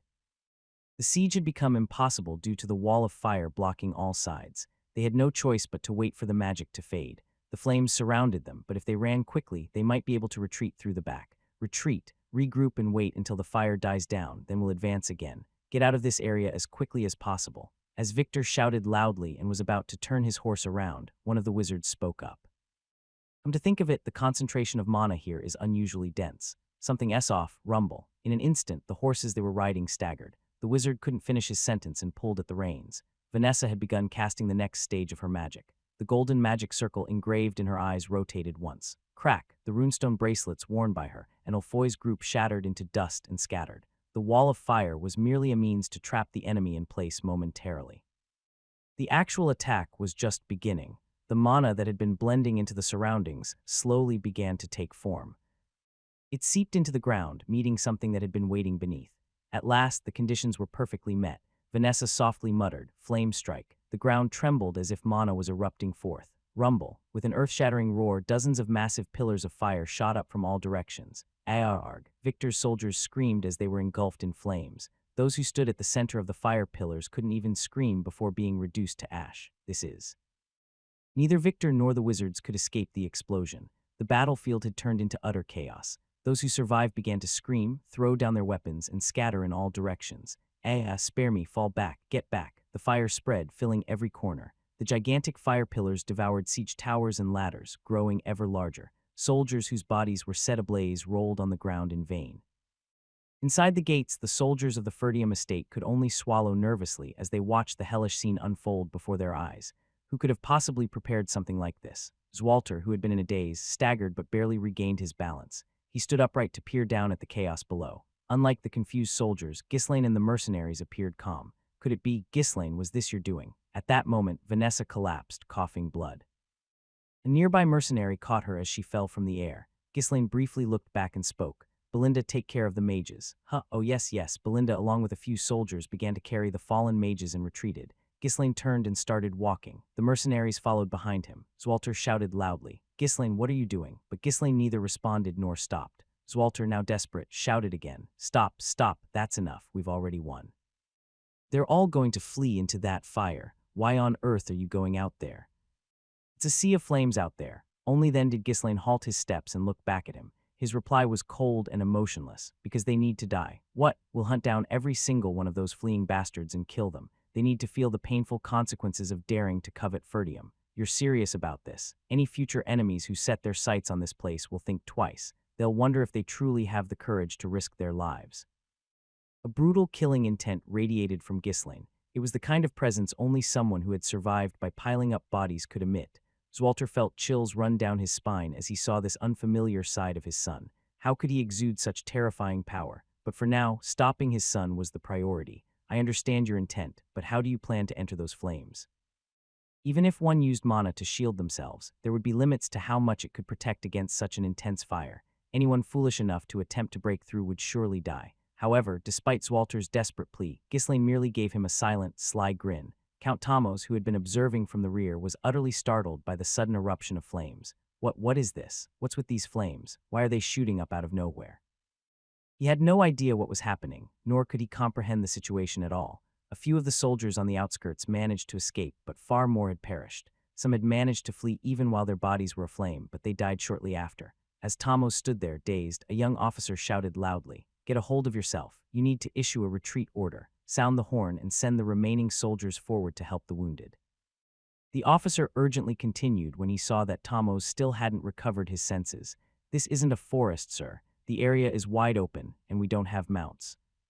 If we can just escape, we can regroup and gather the troops again." One of the greatest dangers of fire attacks was how quickly the flames could spread by burning trees and other surroundings. However, in this open plain, there wasn't much for the fire to consume, so it wouldn't spread far and would die out quickly.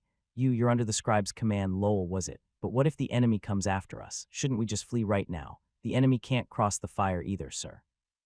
They're probably waiting for us to either run or burn to death. It'll take time for them to circle around to another gate. We need to act now. Tamos, still stumbling over his words, asked again, But what if they come before we've gathered our forces? Isn't it better to just run? For God's sake, Lord, without an army, it's over whether we surrender or not. We need soldiers left alive if we want to negotiate any sort of surrender. We need to save as many as we can." Yes, you're right. Move the wounded. Once we've gathered enough, we'll retreat." At Tamos's urgent shout, the guards stationed at the rear finally began to move. He had only about 100 soldiers left, but this was all that remained of his forces. Meanwhile, Ghislaine dusted off his armor and looked back at the mercenaries. "We won't hold out for long. Kill as many as you can as fast as possible, and take care of the rest." The black armor worn by Ghislaine and the mercenaries was reinforced with the inner hide of the Durus Ent. It was strong enough to temporarily withstand even fourth circle fire magic, which meant it could endure the immense flames of that powerful magic for a short time. Jillian shook his head as he remarked, "This must be the most expensive trap in history." "Probably. We blew all the runestones we gathered for this. Aren't you bothered by wasting those runestones? Money is just a means to an end." The mercenaries, who had followed orders without knowing the full plan, finally understood Ghislaine's strategy. From the moment war was declared, Ghislaine had ordered the mercenaries to bury a large number of runestones in the ground outside the castle. "At first, I thought we were hiding them to avoid having them stolen, but to think they'd be used like this. All those enemies just got wiped out. Doesn't it seem wasteful to you? I was planning to dig some of them up later and take a little bit for myself, but now they've all blown up." The mercenaries let out bitter laughs. Normally, they would have taken the runestones and run. It was more than enough wealth to live comfortably for the rest of their lives. But they had used all of them for a single trap. Whether it was brilliant or insane, they couldn't quite decide. Still, that woman is impressive. Turns out she's a real mage. What circle is she anyway? Could she be an archmage? "I thought she was just a servant." The mercenaries marveled at the result, but the truth was slightly different. No matter how much mana was transferred to her, Vanessa wasn't yet skilled enough to simultaneously detonate so many runestones. She had only triggered a few of them. However, each of the runestones had been meticulously engraved with techniques for concentration, chain reactions, and explosions. Before the war was declared, Vanessa tirelessly inscribed these formulas onto the stones under Ghislaine's orders. It was a task only possible because of her exceptional magical knowledge and intuition. Ghislaine had been preparing this trap ever since he had first extracted the runestones from the Forest of Beasts. Bringing Vanessa from the magic tower was all part of that plan. Finally, it was time to make those who dared invade pay the price. It was time to unleash the rage he had held back for so long. "Kill every one of them in sight." With a loud shout, Ghislaine charged forward. Jillian and Kior followed behind him, and the hesitant mercenaries, gritting their teeth, rushed in as well. "Damn it, Let's go. They said it's safe, so it should be fine. Let's kill them all before they run away. Sizzle, the inner hide of the Duras Ent began to dry and release steam as it came into contact with the flames. Whoa, it's hot. It's really hot. We can hold out, right? Let's kill quickly and get out of here. On the hellish battlefield, there were still quite a few survivors. The mercenaries chased after those desperately trying to flee, swinging their weapons with all their might. Krag, enemies struggling in the flames, fell helplessly to the ground. As the mercenaries slaughtered the survivors, Ghislaine was searching through the fire for someone. I need to kill that bastard Victor first. Even now, Victor was formidable. As time passed, he would surely become an even more dangerous adversary. Ghislaine had to find and kill him in this battle.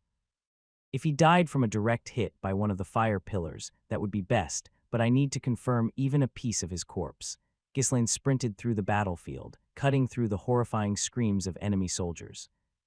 I found him. At last he spotted a man standing alone in the flames. Crea, my army, how dare you? Victor roared with fury. Half of his face was covered in blisters, still sizzling from the heat, and his armor was cracked and dented in various places.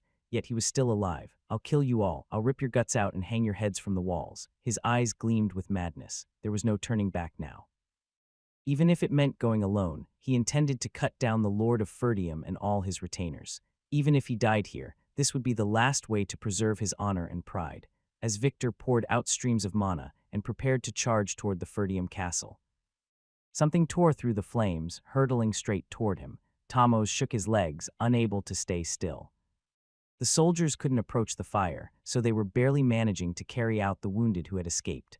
At first, quite a few came out, but now, almost no soldiers were making it out.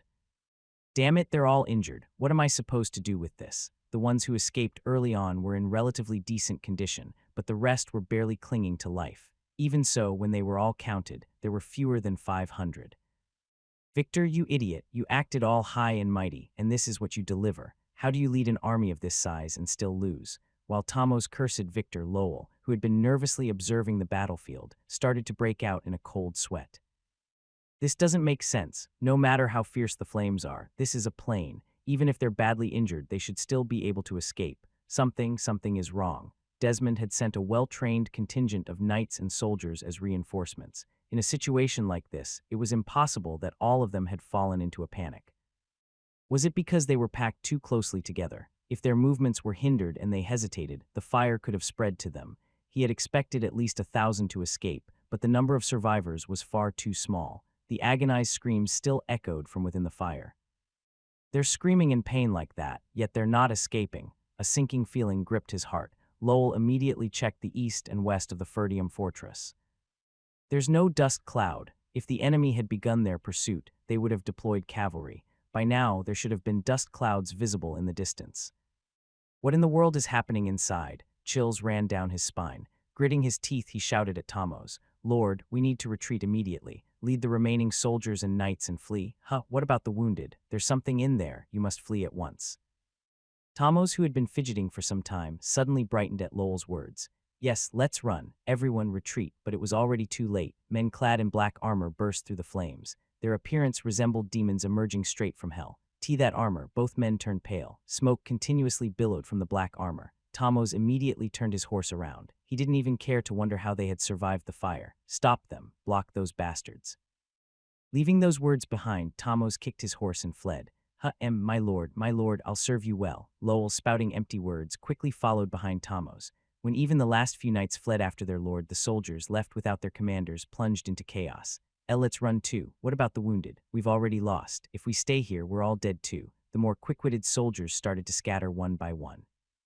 They abandoned not only the wounded but also their weapons, running for their lives. The reinforcements sent by Desmond fared no better. They had also lost the will to fight. Everyone retreat, just survive and make it back to the estate somehow. The mercenaries began to chase the fleeing enemies like madmen. Catch them all and beat them down. Where do you think you're running off to? Kill them all. The mercenaries, intoxicated by the heat of slaughter, ruthlessly butchered their enemies. The screams of the enemies who had been caught from behind echoed throughout the battlefield. The mercenaries ran as they finished off the wounded who had fallen. Even those limping away were decapitated. Crunch, crack, spare me, I surrender. I said I surrender. Stop it, I dropped my weapon. Please spare me. Some soldiers lay flat on the ground or knelt down begging, but such pleas were meaningless to the frenzied mercenaries. Our captain said not to accept any surrenders, Only a handful of soldiers managed to escape. Even Tomo's guard forces were nearly annihilated. Stop, that's enough, stop the chase. Jillian raised his hand, halting the mercenaries lost in their excitement. If they continued to pursue, their own forces would scatter and become disorganized. Phew, what a shame. That was a good warm-up. Kehei, is it really over? Let's loot the bodies then. The mercenaries began to search the fallen corpses, looking for rings, necklaces, or anything else that might be worth some money. As the mercenaries laughed and rifled through the bodies, Jillian approached them, growling. What the hell do you think you're doing? Didn't I say the spoils would be divided fairly after the war? Heh, why are you acting like you don't know how things work? First come, first served with this kind of stuff. Why don't you join in? When the mercenaries talked back casually, Jillian pressed his axe against the neck of the nearest one. Do you want to lie down next to the corpses? Who told you to act on your own? The men, startled by the dangerous atmosphere, hesitated and backed away. Though Jillian always showed loyalty to Ghislaine, he was, at his core, still a rough mercenary. During training, he was known for pushing the mercenaries so hard that they feared he might actually kill them, which made them terrified of him. Reluctantly, the mercenaries pulled their hands away from the corpses, but their faces were filled with dissatisfaction. Knowing that simply hurting their pride would only build more resentment, Jillian added another remark. Have you forgotten the young lord's orders? Even mercenaries should show the minimum respect to the dead. You'll get your fair pay in due time. Yeah, the captain did say that. Well, I guess there's no choice. Grumbling, the mercenaries licked their lips but complied. They might have cursed and rebelled if it had been any other employer, but no one dared do that now. While keeping the mercenaries in line, Jillian frequently glanced around with a heavy expression. My lord, Ghislaine was still nowhere to be seen. Did something happen? It didn't make sense. The mercenaries had easily defeated the enemies and escaped, so Ghislaine should have returned by now. Jillian checked his armor. The inner lining made of durus ent was already shriveled and had almost lost all its function. Most of it had fallen off, with only a few unsightly patches still clinging here and there. He touched his helmet, but it was the same situation. In this condition, he wouldn't be able to last long inside the flames. The fire still showed no sign of dying down, roaring all around them. He could have endured by wrapping his body in mana if it had been an ordinary fire, but this was a magical fire. Even Jillian couldn't guarantee his safety within it. I'll have to check, but he couldn't just wait around any longer. If something had happened, he had to help, and if not, he could simply find Ghislaine quickly and get out. As Jillian moved to step forward, Kior tilted his head and asked, Hey, old man, you really planning to go back in there? Yes, the young lord hasn't come out yet. Hahaha, are you seriously worried about that crazy guy? Watch your mouth, or should I kill you right here? Raising his axe, Kior backed off, putting on a dramatic display of fear. Do it next time. I'm too tired today, used up too much strength. Jillian glared at him coldly before turning away. Anyway, I'm going back in. You handle the mercenaries. Hey, if the captain hasn't come out yet, there's probably a good reason, right? What did you say? When Jillian frowned and looked back, Kior shrugged and continued. I'm saying don't go in there and screw things up. We just need to do our job properly. Am I wrong? Kior had a point. Ghislaine always liked to move faster than the enemy expected. Because of that, even his own allies had difficulty keeping up with his thinking. He was probably doing something now that Jillian hadn't anticipated. But even so, Jillian couldn't just leave him alone. Ghislaine was someone who always walked a dangerous line as if balancing on the edge of a blade. He never feared losing everything due to a single mistake. As a loyal follower, Jillian believed it was his duty to support such a master. I'll wait a little longer, but since Kior wasn't entirely wrong, Jillian decided to wait just a little longer, just a little bit more. Victor staggered. If he had reacted even a moment later, his neck would have been severed by the decisive blow. He was taken aback. Was there really a knight in this estate who could threaten him? Instinctively, he thrust his sword, causing his opponent's body to sway as they slid back. Not bad. Victor, regaining his composure and checking his opponent, widened his eyes in shock. You, a black suit of armor and a black helmet. It was one of those disgusting bastards who had been getting in his way during critical moments throughout the war. So you've finally shown yourself in front of me. Victor gripped his sword tightly, his rage spilling out. Yes, he needed to hunt down and kill all of them. He was about to step forward when something strange made him pause. Hiss, steam continuously rose from the opponent's armor. It wasn't armor. As he focused his eyes, Victor realized that it wasn't originally black armor. Something black had been layered over the armor. He could see the black material absorbing the heat and releasing steam. That armor is what's blocking the flames. The moment he understood, Victor felt chills run down his spine. And no way did they plan this trap from the very beginning. The enemy had been wearing that armor since the first day of the war. This meant that they could have ignited these flames at any moment. But to maximize the trap's effectiveness, they had baited him into gathering all his forces. Victor was so shocked that he could barely string together a coherent sentence. The figure tilted their head from side to side and spoke. Yes, this is the trap I spent a great deal of money preparing. Do you like it? You set this up. Who are you? With the helmet on, he couldn't see the person's face. But someone of this caliber. There was no way Victor wouldn't know who it was. It had to be a lord, a knight commander, or the master of arms, Ghislaine Ferdium. You don't know me, Ghislaine Ferdium, the young lord Ghislaine. That's right, it is I. Ghislaine lifted his chin arrogantly as he declared it. Victor, who had been staring at him blankly, began to breathe heavily. That foolish young lord, the shut-in swordmaster, the trash of the north. Ghislaine wasn't even on Victor's radar. He wasn't on any list of threats and hadn't even been considered a possibility. To think someone like this defeat him, it was unbearable. The humiliation that wrapped around him was suffocating. His head felt hot and dizziness threatened to overwhelm him. Victor stumbled but managed to steady himself, adjusting his posture. I, the greatest knight of the north. Beaten by a fool like you, yes, and your life ends here, Victor.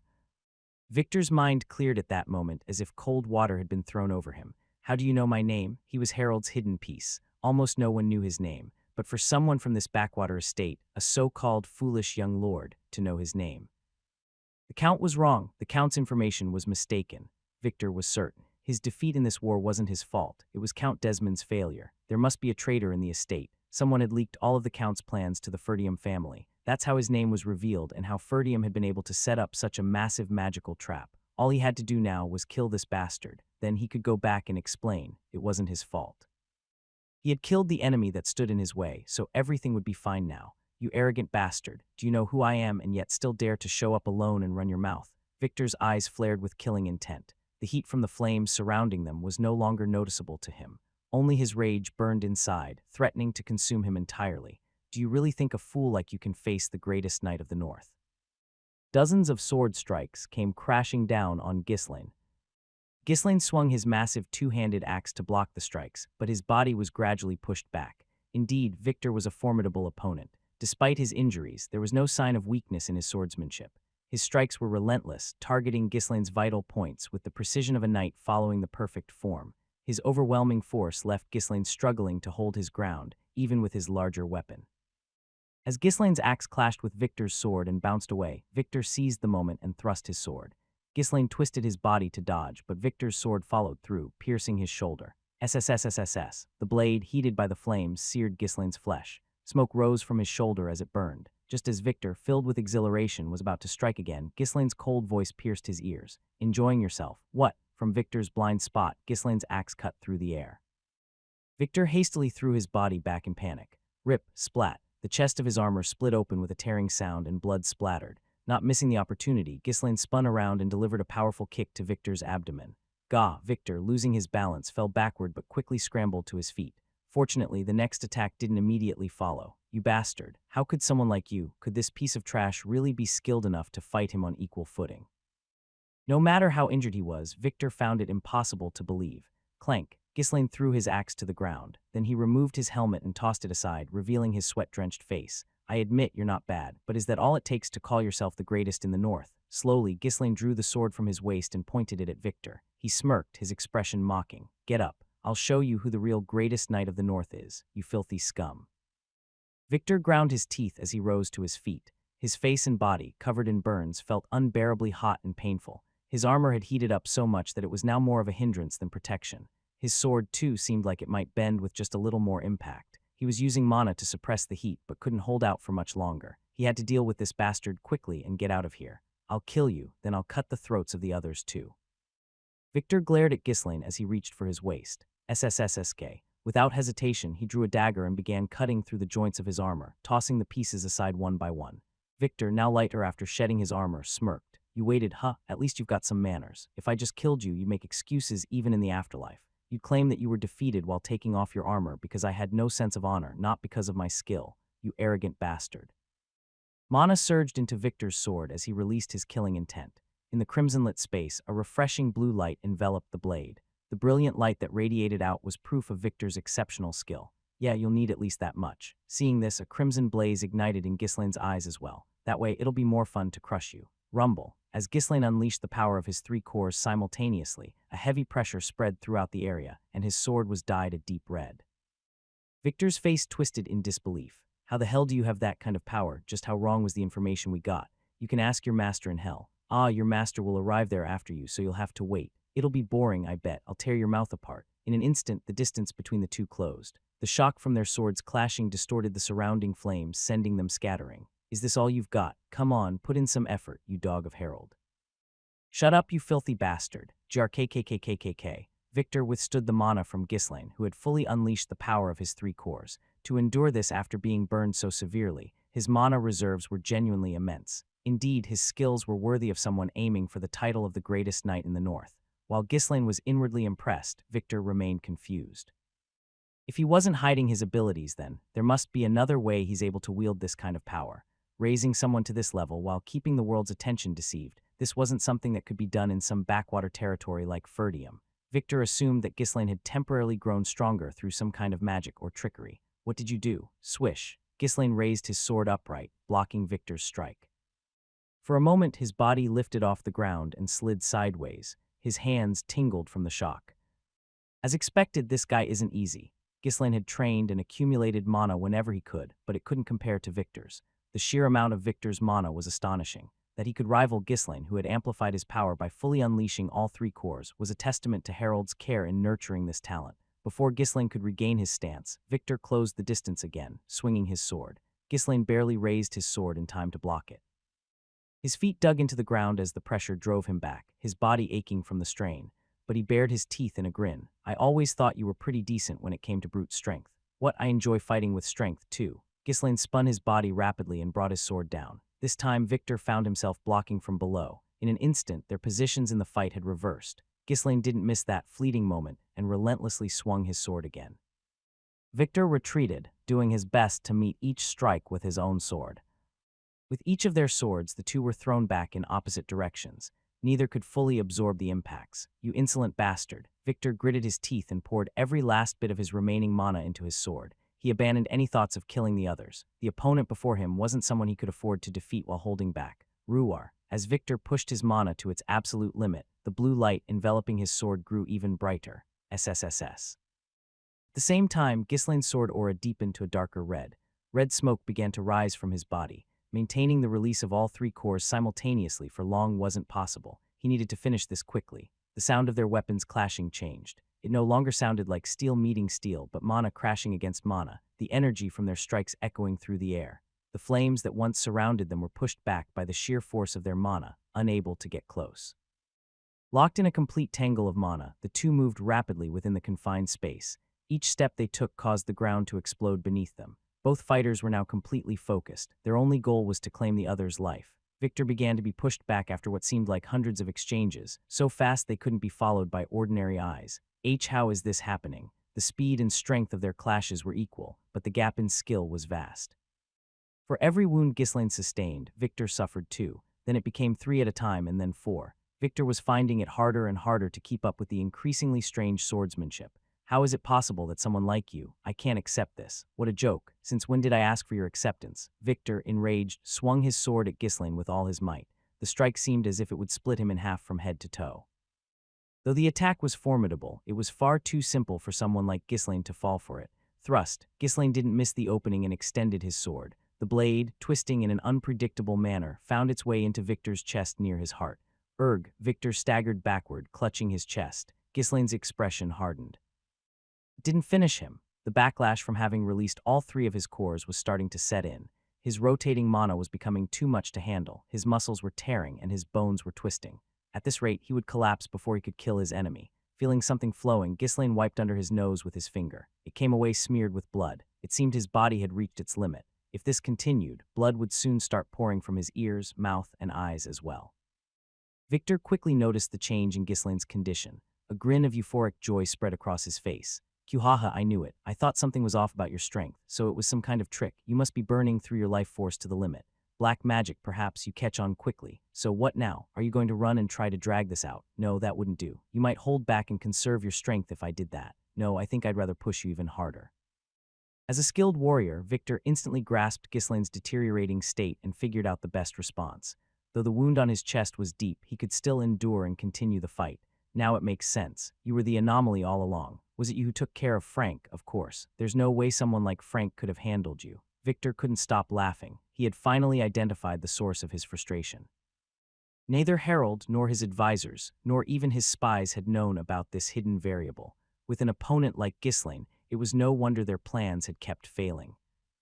I'll cut off your head and present it to the Count. Then I'll be given another chance. Don't get cocky. Whose head do you think you'll be taking? Do you really think you'll be going back? This time, Ghislaine attacked first, launching a strike at Victor. Haha, go ahead and try to kill me. Victor knew that Ghislaine's skills were a level above his own, but he didn't care. Soon, Ghislaine's strength would fade, and then Victor would overwhelm him with sheer speed and power. Once again, the two swords clashed. Unlike Ghislaine, who focused solely on attacking, Victor concentrated entirely on defending. His wounds gradually increased, but he managed to endure, narrowly avoiding any fatal blows. When he couldn't dodge, he allowed his non-vital areas to take the hit. Ha ha ha, you idiot, how long do you think you can last like this? Despite being covered in blood, Victor couldn't stop laughing. In contrast, the smile had long since disappeared from Ghislaine's face. Grit, Ghislaine clenched his teeth. Is this the end? The tip of his sword began to waver uncontrollably. Victor didn't miss the opportunity. You're finished. Victor launched his counterattack. Ghislaine hastily retreated, but his body pushed to its limits and couldn't properly absorb the shock. Blood began to trickle from his eyes and ears. This is the end, you piece of trash. Once more their swords collided, and Ghislaine, unable to withstand the force, staggered backward. He finally slumped halfway to the ground. Blood gushed from his mouth. Swish, Victor's sword came slicing toward Ghislaine's neck. At that moment, Ghislaine extended his left hand, the one not holding a sword, forward. Thunk, Victor's attack halted for a moment. An unknown force seemed to bind his body. A cheap trick. Crack. Victor channeled his mana, breaking through the mana threads that had restrained him. Swish, his sword once again tore through the air. It was a perfect strike, no flaw in his form. But then Ghislaine's left hand twisted slightly, turning just half a rotation. Victor's sword missed and struck the ground instead.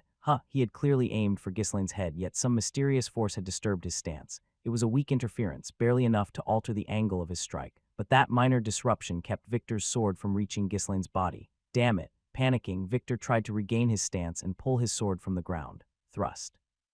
A cold blade pierced his thick neck. Krrk. Blood and foam gushed from the wound and around the embedded blade. Victor's eyes were filled with nothing but confusion. Squelch, Ghislaine pulled the sword free, and Victor, spewing blood from his neck, collapsed face first onto the ground. Ghislaine gave Victor's twitching body a light kick, flipping him over. Krrk how, whether it was his stubborn will to live or pure frustration, Victor continued to cling to his last breaths. Ghislaine staggered to his feet and looked down at Victor's face. What did you think you'd win every fight? You didn't even know who I was. That's why you lost, you bastard. Covered in blood, Ghislaine grinned, baring his teeth. His entire body screamed in agony, his muscles strained to their limits, but the thrill of victory far outweighed the pain. I'm going to keep winning. Come at me as many times as you want. I'll devour every one of you. You should consider yourself lucky. At least you get to die cleanly. With his blood-stained hand, Ghislaine gripped his sword once more and brought it down in a swift, final strike. Krrk, Victor let out his final scream. The light of life in his wide-open eyes, filled with resentment, extinguished. His body, which had been twitching sporadically, finally ceased all movement. Ghislaine, who had been holding his sword deeply embedded in Victor until the very end, collapsed to the ground the moment he was sure of Victor's death. Phew. He gasped heavily for a while before slowly standing up and surveying his surroundings. The battle's aftermath had pushed back the flames, but the area was still filled with intense heat. This is tough. Lacking strength in his body, he slumped back down. He tried to gather mana, but the flow was choppy and inconsistent. Damn it, what a hassle. The inner lining of his Durus Ent armor had dried up and peeled off, no longer providing proper protection against the heat. Ghislaine threw his armor off and forced the remaining mana in his body to block out as much of the heat as he could. In his current condition, wearing the armor would only weigh him down and make him even hotter. He staggered to his feet and began to walk again. But as he looked around, the area was engulfed in flames on all sides. I have to get through all this fire. The flames flickered like a snake's tongue as if trying to devour him. With each step he took, it felt as though his entire body was being sliced open by a blade. He had lost too much blood, his head felt light. His legs gave out again and he dropped back down. This is driving me insane. His body was in complete shambles. If only he could get through these flames, it would all be over, but no solution came to mind. Back in the day, someone would have come to my rescue by now. Being alone in situations like this was always the hardest. In his previous life, he had subordinates who would take care of the aftermath, but now he didn't have anyone like that. He still had mercenaries with him, but those guys could barely keep up with him, let alone handle cleanup. If anyone would come for him, it might be Belinda, who would rush over if he were late, but she was probably too busy taking care of the mages he had entrusted to her. Guess I have no choice. I'm going to have to face the flames. With the little mana he had left, even blocking out this heat was becoming difficult. If he used his mana to move his body, he wouldn't be able to shield himself from the heat, and his skin would burn. I was hoping to keep this face unscathed in this life. Ghislaine clicked his tongue in frustration. Back in his days as the king of mercenaries, his face had been covered in scars. He had been quite pleased when he returned to the past, and his face was clean again, but it wasn't worth trading his life for. Let's do this. Ghislaine stood up and directed his mana towards his muscles to support them. The heat, brimming with fiery mana, began to pierce into his body as soon as he did. He needed to get out of there before he was burned alive. Ghislaine was about to suppress his growing impatience and take another step forward when it happened. Young lord, Jillian appeared, slicing through the flames with a fearsome expression. Are you all right? All right, I do have someone as capable as my old subordinates. Ghislaine greeted him with a welcoming smile. I'm still holding up. You came at the perfect time. Did you fight that man? Jillian glanced at Victor's corpse as he asked. He was the enemy commander. I overexerted myself to take him down. We'll get you out of here immediately. Yeah, I'm counting on you. Jillian swiftly lifted Ghislaine under his arm and dashed through the wall of flames. The scorching heat enveloped them, but Ghislaine used his mana to shield himself. In no time, the two emerged from the fiery inferno. A rush of cool air greeted them, cooling down the intense heat. Phew, as the fresh air hit him, Ghislaine finally let out a ragged breath. It felt as though the burning sensation in his chest had been washed away. Jillian carefully set him down and supported him. Ghislaine looked around, taking in the scene. The area was littered with the bodies of enemies. Looks like it's all taken care of. The waiting mercenaries approached, and they were visibly surprised upon seeing Ghislaine. Boss, why do you look like you barely escaped death? We had a great time while you were out here struggling. Ha ha ha. Ghislaine chuckled at their jesting, then turned to Jillian to ask, what about Count Diggold? He fled early on. He's got sharp instincts. Figures, he must be running for his life. The soldiers tried to flee with him, but we captured and killed most of them. Good. It's not a bad idea to let a few escape if we want word to spread. We're almost done here. At that moment, a group of soldiers on horseback appeared in the distance, galloping toward them. Young Master, Ghislaine, Young Lord, Belinda, Zwalter, and Randolph were leading the soldiers in a hurry toward him. They had been anxiously pacing back and forth when they saw Ghislaine rush into the flames. Now they had circled around the fort to reach him by way of the eastern gate. You finally showed up, Ghislaine greeted them with a smile. Though his words seemed like a reproach for being late, there was no real criticism in his tone. After all, it wasn't like they could have come any faster. The flames were impossible to withstand without proper protection, so they had no choice but to take the long way around with the soldiers. In fact, if they had arrived any sooner, it might have complicated things. If the enemy forces waiting in the rear had seen their soldiers emerge from the fort, they would have fled immediately. Belinda quickly dismounted and rushed over to Ghislaine, clinging to him as she checked him over. Young Master, are you all right? Look at your face, it's burnt. Why on earth did you go in there? I'm going to lose my mind, I swear. At her rapid scolding, Ghislaine hastily raised a hand to calm her down. No, I'm fine. Really, I'm fine. I just got a little overheated, that's all. Belinda, looking close to tears, continued to support him. Ghislaine, are you all right, young lord? Zwalter and Randolph hurriedly approached as well. Everything's fine. You all did well, Ghislaine said with a smile, causing Zwalter to let out a sigh of relief.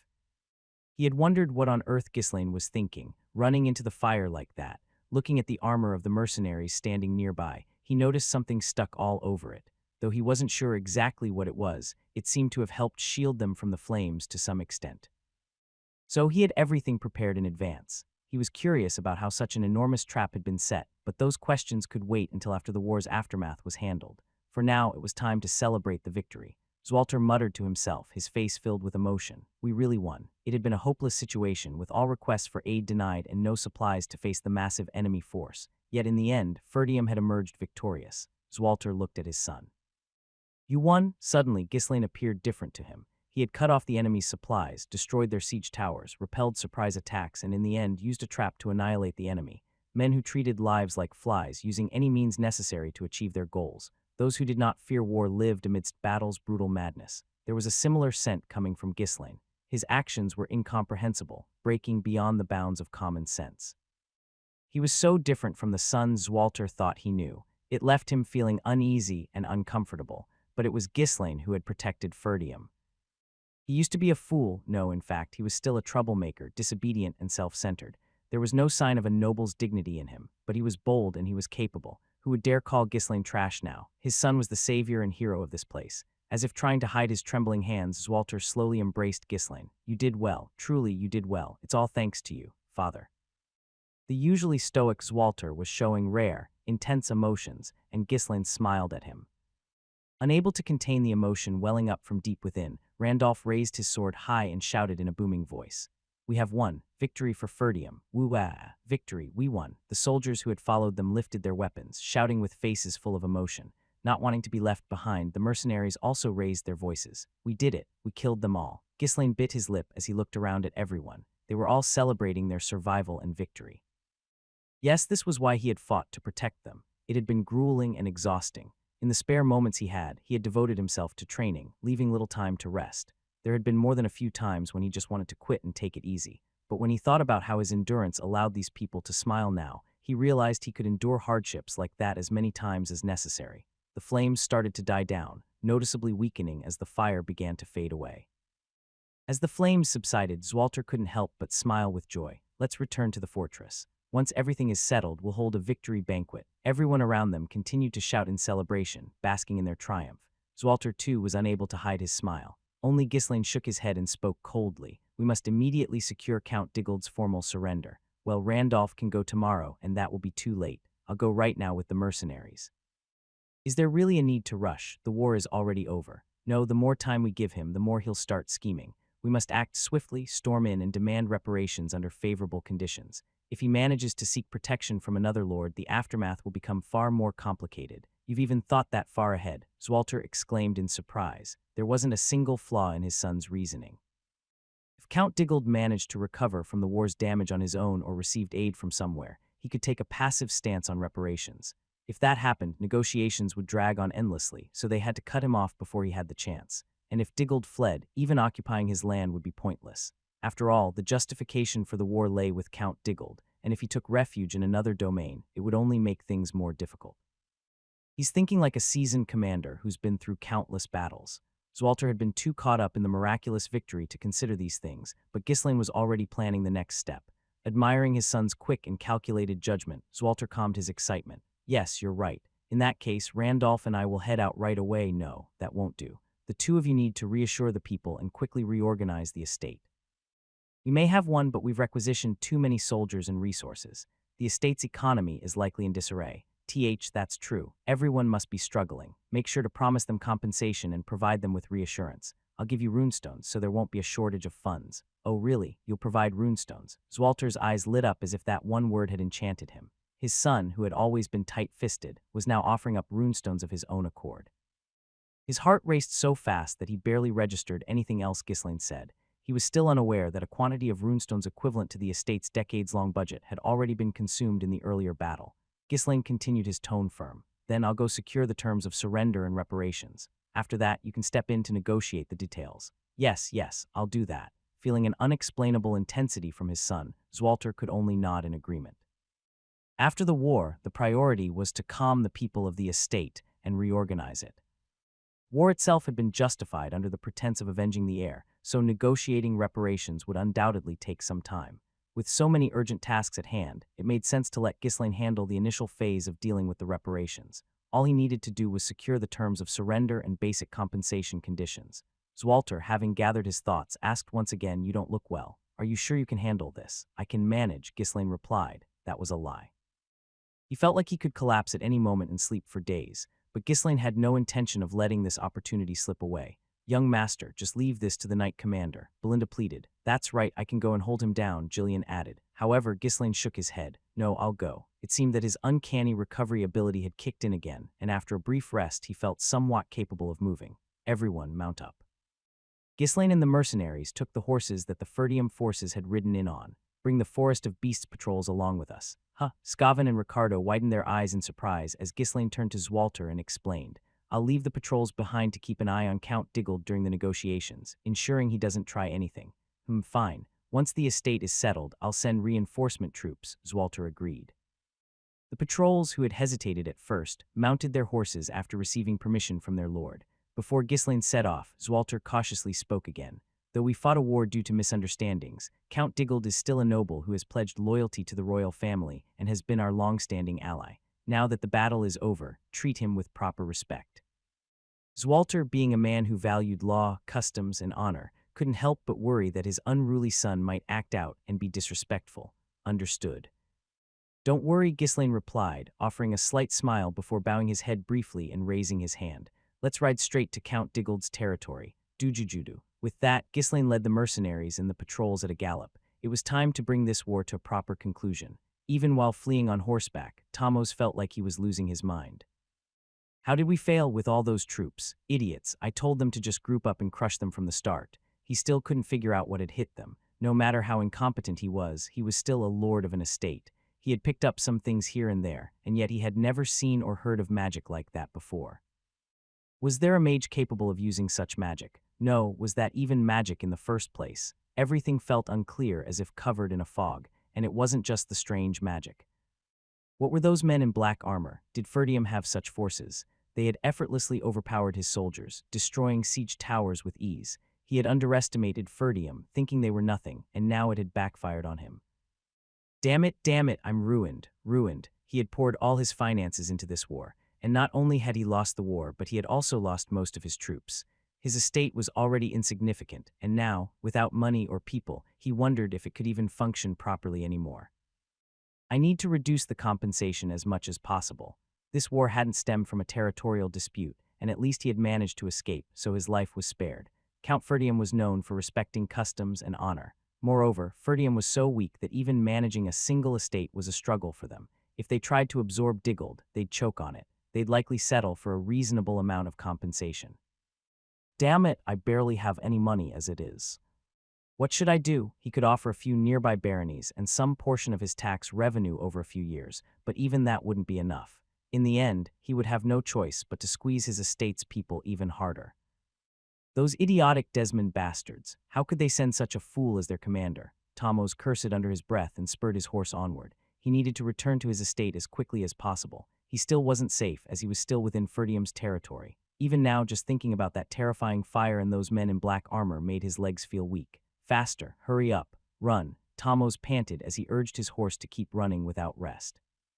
By the time he arrived at his lord's castle, his horse collapsed, tongue hanging out. Everyone was shocked to see the lord return in such a pitiful state, but Tamos didn't care and immediately started shouting, "Prepare to negotiate our surrender." Now, startled by the lord's urgency, no one had time to ask what had happened and scrambled to follow his orders. They had all seen him lead a massive army, so how in the world did a place like Ferdium stop them? Even as they prepared for surrender, the people's eyes were filled with confusion and curiosity. Not long after, Ghislaine arrived at the Diggold estate. Oh, they're quite quick to prepare, aren't they? He spotted a white flag hastily raised at the borders of the estate. No one attempted to stop Ghislaine and his party as they rode quickly through. A group of people holding white flags was already waiting in front of the lord's castle. Take me to the count. The retainers of Diggold respectfully guided Ghislaine into the lord's castle. Tamos sat arrogantly on the high seat in the main hall. It was his last desperate attempt to preserve his noble pride. Although he had lost the war, he still harbored disdain for Ferdium.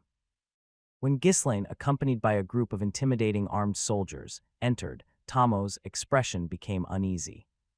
Damn, they came fast. Did they pursue me right away? Judging by their attire, it was that terrifying black-armored unit. Ghislaine couldn't hide his sneer as he looked at Tamos sitting there smugly. It was ridiculous that he was trying to hold on to his pride in this situation. Were you preparing to negotiate your surrender? Yes, and who might you be? I am Ghislaine Ferdium. I've come with full authority granted by my father. Though Ghislaine's tone was relatively polite for him, his expression and eyes showed clear contempt for Tamos, but Tamos didn't even notice that. You are. Ghislaine was notorious in the north, infamous for being a delinquent, someone who rivaled his own deceased son, Gilmore. Even if other estates hadn't heard the rumors, the neighboring Diggold estate had heard plenty. And now that troublemaker was here as the representative of the lord, and not only that, he was leading that black-armored force. Tamos looked at Ghislaine in disbelief. At that moment, Ghislaine coldly commanded, "Drag him down." The mercenaries immediately approached and grabbed Tamos by his arms, pulling him down from his seat. What are you doing? How dare you filthy wretches lay your hands on me? Let go of me this instant." Tamos struggled in shock, but the mercenaries easily subdued him and threw him to the center of the hall. The retainers of Diggold were all stunned by the mercenaries' brazen behavior, but none of them dared to speak up. The atmosphere was too threatening to protest. Clomp, clomp. Ghislaine walked up to the seat where Tamos had been sitting, crossed his legs, and sat down. Tamos, forced to kneel on the floor, looked up at him in disbelief. How could there be such an insolent man in the world? Even though he had lost the war, Tamos was still a high-ranking noble, a count of the kingdom. A man without a title, someone so insignificant, had no right to treat him this way. What is the meaning of this? Show some respect. Does Count Ferdium even know you're acting like this? Ghislaine, still with a sneer on his lips, replied, You sure make a lot of noise. Did you think your noble status would protect you? You threw countless lives into this war, so you should be prepared to risk your own. And for the record, my father is well aware of how disrespectful I can be. What? Are you saying you're going to kill me? That's right, you bastard. I'm a noble, a count no less. You dare to kill a loyal servant of His Majesty the King. I demand that you follow the laws and customs. If you sought to kill others, you should have been ready to risk your own life. When you lose a war, death is all that awaits you. Tamos grew flustered as he saw the cold look in Ghislaine's eyes. It was a tradition not to kill nobles who surrendered or escaped from the battlefield. Nobles justified it with the idea that we serve the same king, and therefore must not harm each other. That was precisely why Tamos had rushed back to Diggold. Once he returned to his own estate, no one would dare to kill a lord so recklessly. You're going to kill me without even negotiating. Tamos began to feel uneasy. Although rare, there were some powerful or cruel lords who didn't care about laws or customs. He hadn't expected Ferdium, especially not the heir, rather than the lord himself, to act that way. This is absurd. I demand to speak with Count Ferdium directly. I won't negotiate with the likes of you. I have no intention of negotiating with you either. Diggold County will be annexed by Ferdium, and your title will be revoked. You lunatic, you're acting on your own without approval from the royal family. Tamos cut himself off mid-sentence.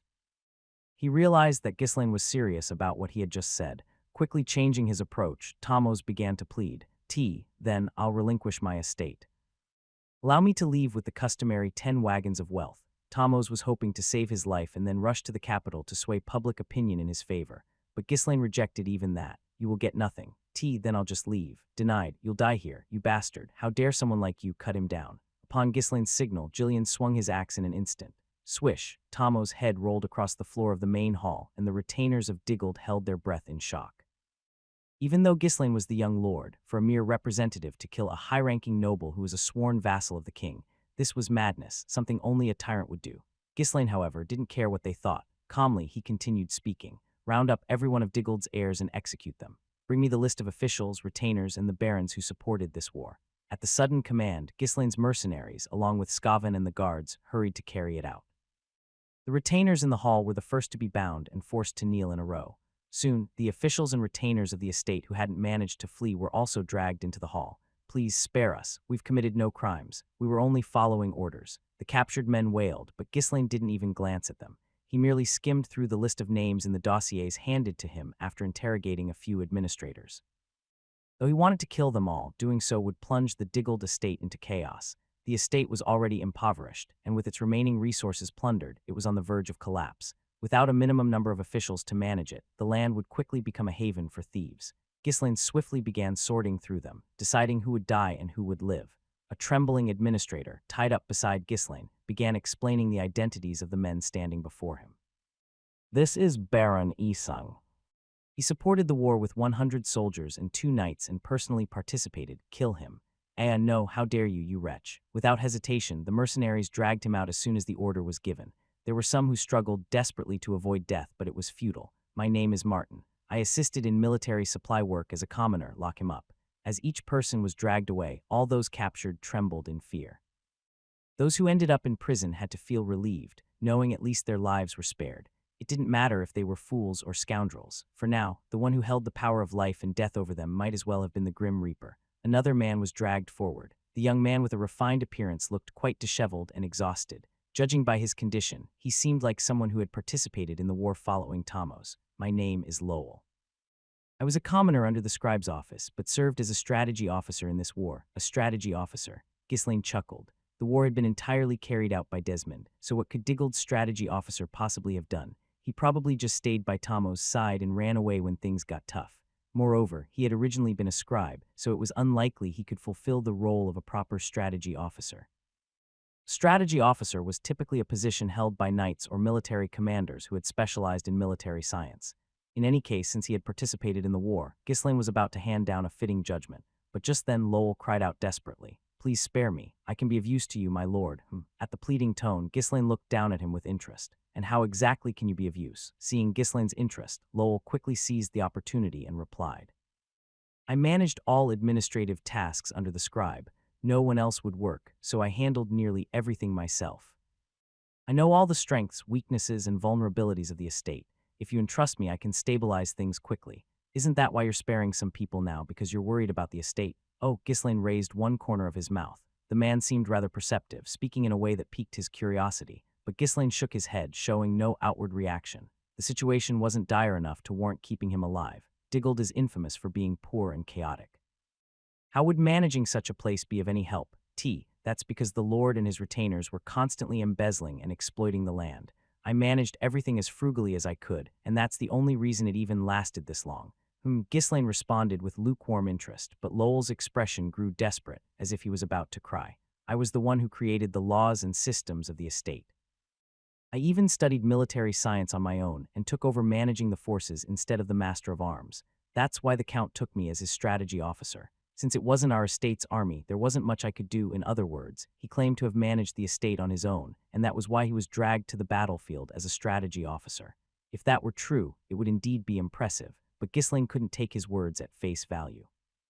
He could very well be lying to save his own life. Ghislaine narrowed his eyes and asked, "Is that all you can do? I like people with a wide range of skills." Lowell panicked. As a commoner, he had already achieved something extraordinary, so what more could they expect from him? He was confident that even most nobles who had studied extensively couldn't match his skills. However, the look on Ghislaine's face suggested that if he delayed his response or said no, he'd be executed immediately. Without thinking, Lowell blurted out whatever came to his mind. I heard you obtained a runestone. You need to sell it, right? You'll need to do business for that, won't you? Really, have you done business before?" In truth, Lowell had never engaged in business. Even though Tomos had entrusted him with many things, managing money was the one responsibility he had never been given. Still, Lowell said whatever came to mind in order to survive. "I'm extremely quick with calculations. I'm sure I could be of use." Ghislaine decided to test him immediately. He posed a ridiculously difficult question that required a calculation normally done with an abacus. Then, what's 750 multiplied by 1920? 230. Lowell's answer came without a moment's hesitation, leaving Ghislaine staring at him with an incredulous expression. "Not even close, is it? But I was fast, was I?" The hall fell into silence. Lowell bowed his head deeply. It is over now. If even nobles were being mercilessly slaughtered, how could a commoner like him hope to keep his life? But as with all things in life, sometimes there were exceptions. "Haha, you're quite the amusing fellow." Ghislaine looked down at Lowell with a smirk. He wasn't sure if the man was bold or simply lacking common sense, but he was definitely intrigued. Unlike the fools who begged for sympathy or clung to tradition, this one immediately presented his usefulness. That alone set him apart from the others. Moreover, he seemed to have considerable confidence in his abilities. Ghislaine chuckled, gesturing toward Jillian with a nod. "Keep him on hold for now. Lock him up." Since Lowell had been involved in administrative duties and troop management, he was likely well informed about the war preparations and the ongoing situation. Ghislaine planned to interrogate him later to determine whether he truly had value. Thank you." Lowell, feeling as if he'd been dragged out of hell, sobbed uncontrollably while bowing his head. "It might be temporary, but for now he has saved his life." As Gordon dragged him away, he whispered in awe, his tone low. "I've never met anyone who thinks as fast as you. With that kind of quick thinking, a few mistakes won't even matter. You've got to teach me how you calculate things so well someday." Gordon seemed genuinely impressed. Lowell couldn't bring himself to respond and simply kept his mouth shut. If he chimed in now, he felt like he'd really end up on the same level as the fool in front of him. After Lowell was taken away, the sorting of the prisoners continued for a while longer. Many died, and even those who survived were trembling in fear. Scavin couldn't stop Ghislaine. He just kept pacing back and forth, muttering to himself, "This isn't right, this isn't right." But he did nothing else. "The Forest of Beasts garrison will remain here to maintain order. My father will send reinforcements soon. As for Diggold's remaining soldiers, lock them up for now and keep a close watch." "Why, yes, understood." There weren't many soldiers left, so it wasn't much of a problem. Scavin quickly responded, sneaking glances at Ghislaine. It seemed clear that Ghislaine had intended to bring them all here from the start. Once the prisoner sorting was finished, Ghislaine spent the day checking the remaining assets and supplies within Diggold Castle before resting for the night. The mercenaries were exhausted, and Ghislaine himself wasn't in the best condition, so they needed at least a minimal break. The return to Ferdium Castle wasn't as urgent as when they were chasing Tomos, so they moved at a slower pace. 2 days later, when they arrived at the castle, the atmosphere in the Ferdium estate had completely changed from when they had left. Wow. As soon as Ghislaine and the mercenaries appeared, the estate's residents rushed out to greet them with cheers. Although their appearance was still shabby and ragged, their faces were filled with joyous smiles. "The young lord has returned. Long live Ferdium. Long live the young lord. Young lord, please look this way. The mercenaries are amazing too. The young lord and the mercenaries have protected us." The mercenaries were taken aback by the unexpected reaction. During their stay in Ferdium, the estate's residents had usually avoided the mercenaries or whispered behind their backs. The mercenaries had grown accustomed to such treatment. After all, mercenaries were rarely welcomed anywhere they went. However, seeing the estate residents cheering with genuine joy made the mercenaries naturally puff out their chests, wearing proud expressions. "Well, this doesn't feel too bad," one remarked. "We were just doing what we were told," another added. "We didn't even know what was happening half the time, just fighting and running around like madmen." "Haha," a third said with a chuckle. Unlike the bewildered mercenaries, Ghislaine waved calmly, even smiling as if he were used to the attention. In his previous life, he had received this kind of praise more times than he could count, so there was no reason to be flustered. Only 3 days had passed since the war had ended, but rumors about how the young lord had brought an end to the conflict had spread throughout the estate. Surviving soldiers had been spreading the word everywhere they went. At first, the estate residents couldn't believe it, but as the same stories echoed from multiple places, they couldn't help but accept it.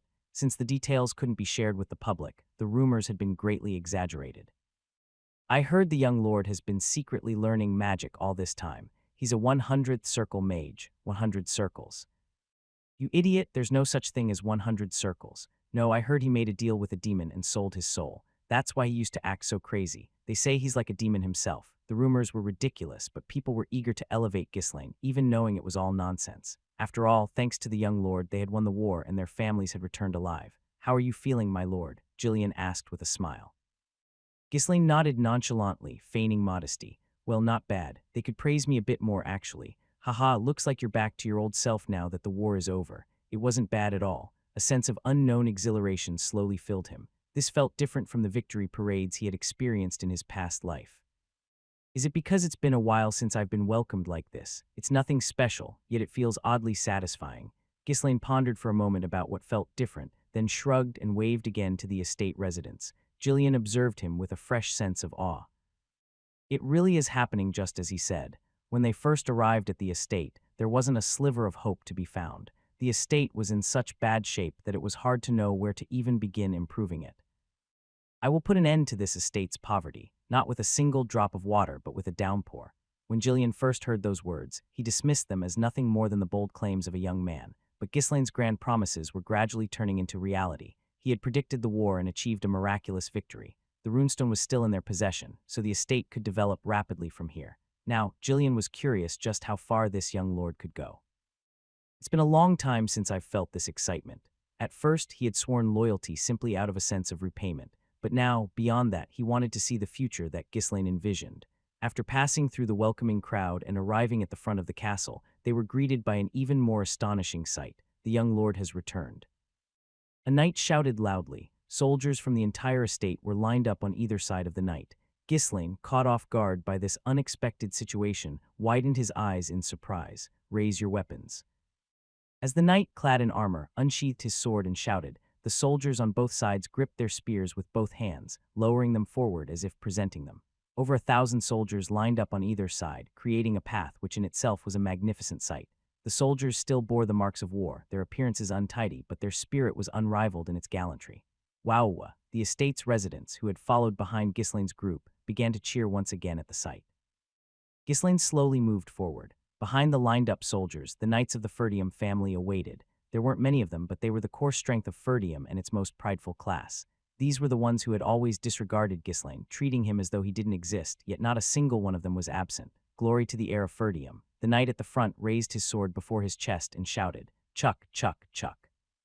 The other knights followed suit, mirroring the action and repeating the words, "Glory to the heir of Ferdium." It was the highest honor a knight could offer to someone they respected. Upon hearing that the young lord had returned, everyone had come out of their own accord without being ordered to pay their respects. For a moment, silence lingered, and then a loud cheer erupted from between the rows of soldiers. Wauwa, glory to Ghislaine Ferdium. The defense of Ferdium would go down in the annals of war. They had annihilated the enemy's overwhelming forces, turning a war everyone thought was unwinnable into a victory. It was a feat no one could belittle, a contribution everyone had to acknowledge. Now, all that was left was to revel in the joy of this exhilarating victory and to praise the hero who had brought it. The young lord was no longer the estate's troublemaker or disgrace. The nasty rumors of the past had now vanished and lost their meaning. Everyone offered their heartfelt, united respect. The shouts that had begun with the knights and soldiers soon spread to the estate's residents. Wauwa, amazing, long live Ghislaine Ferdium. Goddess, bless the young lord, the sword that protects Ferdium, the true wolf of the north. The mercenaries' faces turned even more flushed than when they had first been welcomed by the estate's people. To think that those who had once been treated as lowly were now receiving the honor of knights' respect. Though the knights' respect was directed at Ghislaine, the mercenaries felt they too were receiving praise no less deserving. Ah, it's good to be alive, to be welcomed like this. It really feels incredible. As Ghislaine looked around at the excited and overjoyed people, he closed his eyes. It's different. In his past life, he had received countless cheers and praises. He had even experienced greater and more splendid victory ceremonies than this. As the king of mercenaries, he had been treated with the highest honors, no matter where he went or who he met. But the end of all that had always been filled with overwhelming loneliness and emptiness. He had saved people from danger, protected them, and fought for their sake, but in those moments there had been nothing of his own. He had already lost his beloved family, his friends, and the people of his estate. Nothing could fill that void. But now things are different. People with dirty, disheveled faces were smiling brightly, waving their hands. It wasn't as grand as the celebrations from his past life, and there were far fewer people, and their appearances weren't much to look at either. Yet this humble gratitude touched his heart much more than the lavish praises he had once received. Brother, young lord, Elena and Rachel, who had run ahead to the lord's castle, waved their hands with bright smiles. The servants who had followed behind them also waved their hands, warmly welcoming him. There was no fear in their faces as they looked at Ghislaine. They now knew that the young lord had changed. "Oh, young lord, you've finally returned." Baron Homern approached, wiping the sweat from his brow. Even he who always grumbled and nagged at Ghislaine greeted him with a joyful smile. Saving the runestone wasn't just luck. The rumors have been endless. When I saw you fight, you looked like a monster. I always thought you were just playing around, but you've been secretly training, haven't you? Albert, who had been nothing but cold before, was now smiling, and Randolph couldn't hide his look of pride. And then, from inside the castle, the person Ghislaine had missed the most and felt the most sorry toward slowly stepped forward. "Welcome home. You've returned safely." Zwalter greeted his son with the brightest smile of all. Ghislaine suddenly felt a lump in his throat, and he took a deep breath. No words came to mind. In this moment, he felt a sense of fulfillment that he had never experienced in his past life. The very wish he had longed for, wished for all his life, had finally come true.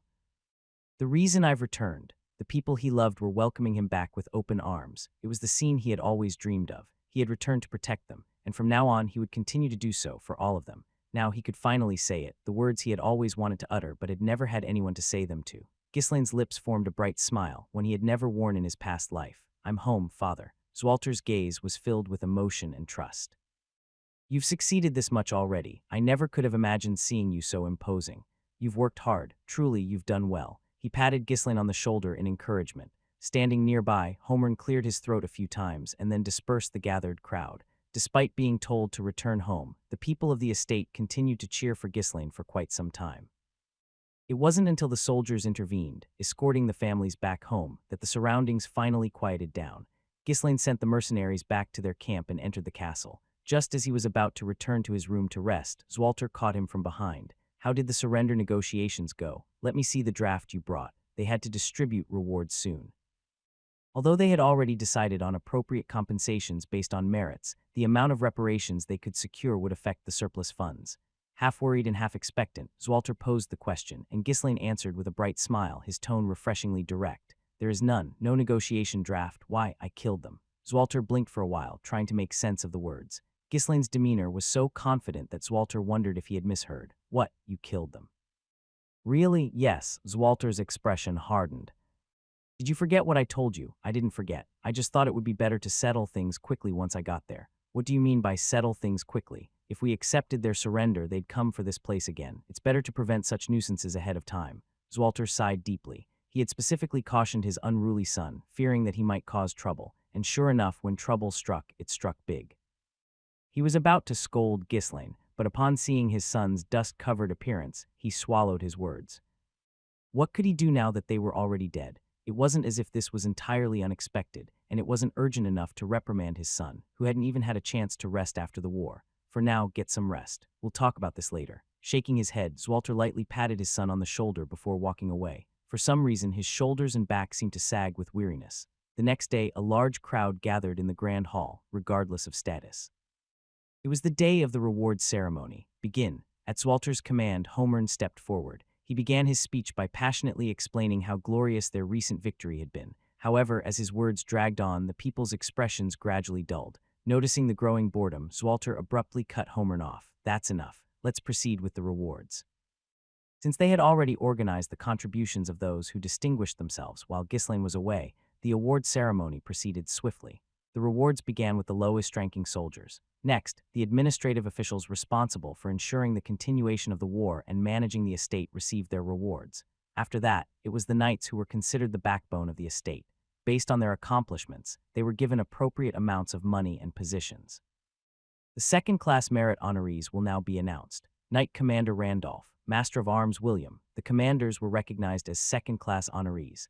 Under different circumstances, the names being called out now would have been first-class merit honorees, but no one found it strange or voiced any complaints. Even after the rewards for the second-class honorees were completed, people remained in their seats, their faces filled with anticipation. The most important individual was still left. All eyes were on Ghislaine. He was the true hero of this war, the one who had led Ferdium to victory. Everyone was eager to see how great his reward would be. Young Lord Ghislaine stepped forward. At Homern's call, Ghislaine moved forward and knelt on one knee. The crowd fell silent, their attention focused solely on the lord and the young lord. A hush fell over the grand hall in an instant, and Zwalter rose from his seat, savoring the silence.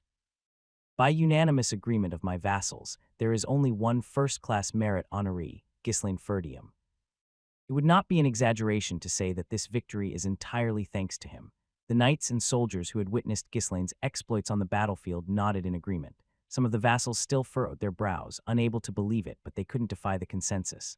Therefore, Ghislaine will be awarded 2,000 gold. Upon his words, the hall erupted in cheers. Wow, that's amazing. 2,000 gold. That's enough to live in luxury for the rest of your life. Well, if it's the young lord, he deserves it. The crowd buzzed with excitement.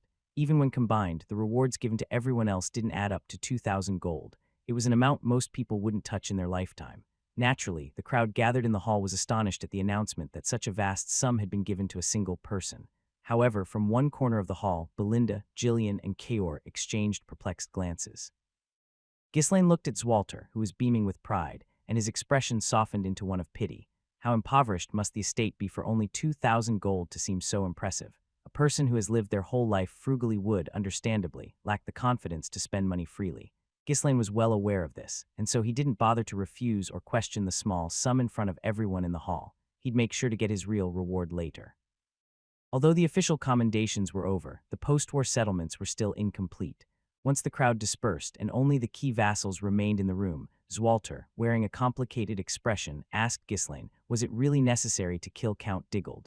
They must have been exhausted from fighting the war and their forces were already wiped out. Do you really think that? Zwalter couldn't respond to Ghislaine's sudden interruption. Count Diggold couldn't have prepared such a large force on their own. They reached out elsewhere for help. In fact, don't you already know this, father? You know why Count Rogues couldn't make it as well, don't you? Yes, I know. Zwalter's voice was heavy as he admitted it, and Ghislaine continued firmly. That's why I killed him. Even if the pretense was fabricated, Count Diggold's family had a legitimate reason to attack us. If they were left alive, the ones who truly invaded us would use them to launch another attack soon enough. The only way to buy ourselves any time is to completely eliminate Diggold County. That may be true, but... Additionally, the North is composed mostly of independent counties rather than feudal territories. It's an opportunity to expand the estate without cumbersome procedures. Cough. Zwalter cleared his throat, unable to hide his discomfort. His son always pursued extreme efficiency. That wasn't necessarily bad, but long-standing customs couldn't simply be ignored. Thinking of the future, where protest letters from other nobles would pour in, made his head throb already. We could have just settled for compensation or imprisonment. After all, we don't have the resources to govern that far. It wasn't that Zwalter disliked expanding his territory. The problem was the reality of the situation. The Ferdium family was already impoverished, and merging with the equally poor Diggold would only double the poverty. The Ferdium estate itself was in poor condition, awaiting the compensation they hoped to extract from Diggold, yet managing Diggold's territory was an entirely different matter. To stabilize that land, they would have to pour all the remaining resources from Diggold into it. Don't worry. With the runestone, we can normalize both estates as quickly as possible. And will it be enough? It will be more than enough.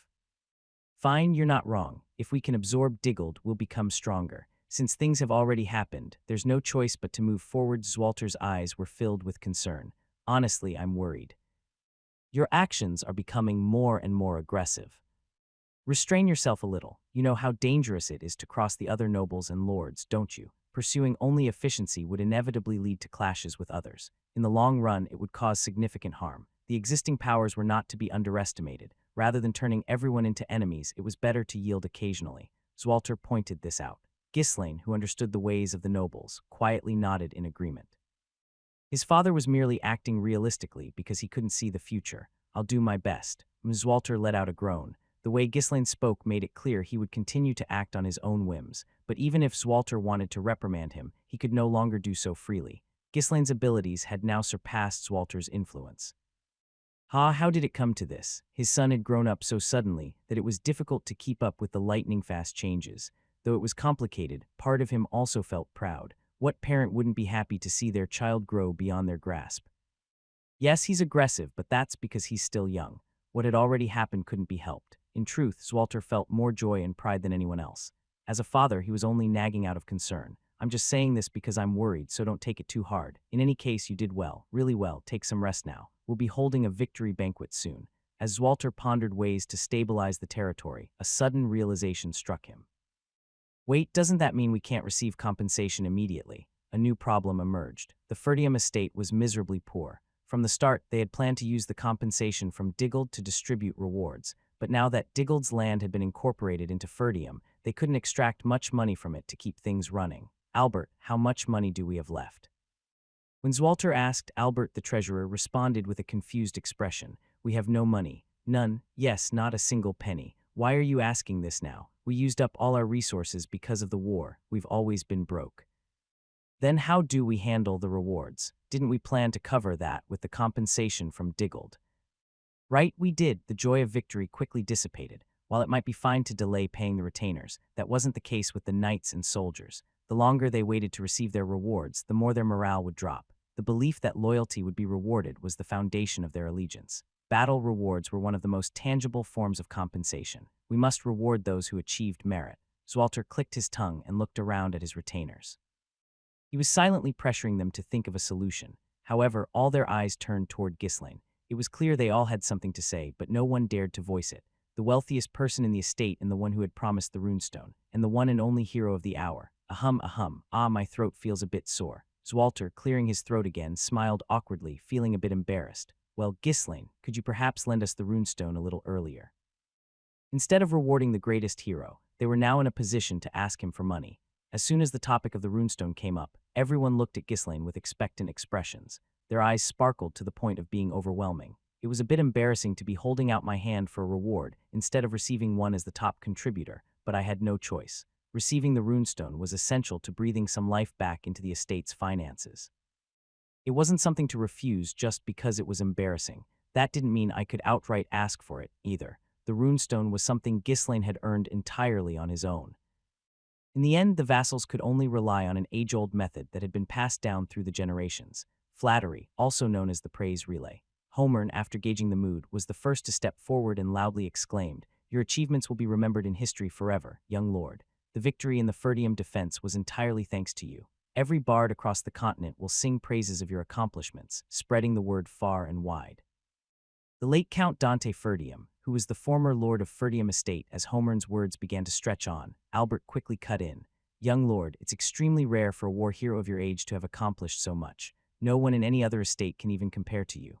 Well, the young lord certainly did accomplish something great. Fought well too, Randolph added reluctantly, though it sounded more like a compliment forced out of him. As Randolph's hesitant praise was added, the rest of the vassals began chiming in, one after another.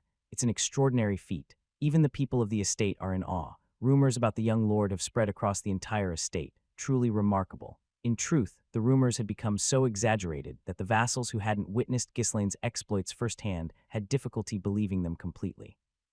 However, those who had been on the battlefield all praised in unison that the young lord played a decisive role in the victory, so there was no harm in offering some praise since it didn't cost them anything. In this harmonious atmosphere, the compliments continued without end. Smiling as he soaked in all the flattery, Ghislaine seemed satisfied, as if his hunger was sated, and finally spoke up. "I don't have the runestone right now." It was like a bucket of cold water had been dumped on them. The vassals who had been flattering him immediately fell silent. Homern, as if he hadn't heard correctly, asked again, "What did you say? What don't you have?" "The runestone, I don't have it. The vassals assumed the young lord was playing a joke again. Some of them shot suspicious glances at Ghislaine, clearly wondering if he was backing out at the last minute because he was reluctant to hand it over. Feeling frustrated, Homer urged him on. No, but you said you'd give it. What do you mean you don't have it? Didn't you secretly take plenty before the war? Oh, that, I don't have it. Why, you didn't know? They all blew up. Ghislaine spread his arms wide, emphasizing the explosion with an exaggerated motion. Blew up, all those runestones blown up. Where on earth had they used them? Albert, whose mind worked a bit faster than the others, asked in a trembling voice. Don't tell me, that fire you used for the trap was that with the runestones. The magic fire that Ghislaine had unleashed was awe-inspiring just by description alone. Many had wondered how he had managed to cast such a powerful spell. Finally, the truth was being revealed. Yes, I buried a bunch of runestones underground and then set them off. He spoke as if it was as trivial as burning a few logs of firewood. The vassals were all dumbfounded, mouths agape, unable to say a word. As Ghislaine briefly explained the mechanism of the trap, the vassals staggered in disbelief. Has there ever been a case in history where someone blew through an entire cache of runestones just to create a trap? Likely not, even across the entire continent's history. It was already a shocking feat, but to think that he had used up such a vast quantity of them. It was akin to saying that he had set fire to several cartloads of gold coins. With that much wealth, even the Grand Lords could live comfortably for years. For Ferdium, it could have easily sustained them for over 10 years, maybe even 20, if they spent it wisely like they were now. Even Zwalter, who thought he had grown used to his son's eccentricities, turned pale. Homern, frustrated, clutched his chest and cried out. How could you use all of that for a trap? Wouldn't it have been better to give half of it to Rapald or Desmond and secure their support? That would have been far more practical. If you offered them that many runestones, other lords would have rushed to help you. It was Desmond who attacked. What more shocking than the news of the runestones was what followed. Everyone's eyes widened in disbelief. How could an impoverished estate like Diggold muster that kind of force? Desmond supported them. Why would a grand lord like Desmond target us? Probably for the runestones. There were other reasons, of course, and it was Desmond but Duke Delphine pulling the strings from behind the scenes. But Ghislaine decided not to mention that for now to avoid causing further confusion. Zwalter, his voice trembling, asked again, Are you sure? Was it really Desmond? It was, I'll show you the proof. Ghislaine nodded to Gillian. A moment later, Gillian brought forward 3 knights, all bound tightly in chains. They were Desmond's knights who had been captured after infiltrating Ferdium. Ghislaine had deliberately spared their lives at the time, intending to use them later. These are the knights of Desmond who infiltrated during the war. The knights wore expressions of utter defeat, looking exhausted and broken. The mana-suppressing shackles made from runestones weren't that effective to begin with. They didn't work properly on those with powerful abilities, and the ones Ferdium had were the cheapest of the cheap, so they didn't even suppress half the knight's mana. To subdue them, multiple mana-suppressing devices had been attached, in addition to tightly binding them with chains. No matter how strong a knight might be, it was impossible for them to remain unharmed in such a condition. Go ahead, ask them yourselves, Ghislaine said. Zwalter, his face adopting a mask of anger, questioned them. Who are you? One knight, his lips dry and cracked, spoke. We are knights of Desmond. Is that the truth? It is. Then explain why you attacked our estate. At Zwalter's enraged demand, the knight slowly began to explain. Although he didn't know the exact reason, it seemed to be about the runestones. Most of the lords were still unaware of Ferdium's runestones, so it appeared Desmond wanted to seize them first. The knight shared what little he knew without resistance. Since they had been promised their release if they cooperated, they clung to that hope, enduring in the meantime. I didn't even have the courage to lie, afraid of Ghislaine from the start. Once the interrogation ended, Zwalter and the vassals all wore heavy expressions, unable to utter a word. Even though they had won the war, standing against a great lord like Desmond was extremely unsettling and burdensome. No, honestly, it was terrifying enough to make my hands tremble. Ghislaine, who had been slowly surveying the main hall, finally spoke. From now on, we must keep as much distance from Desmond as possible.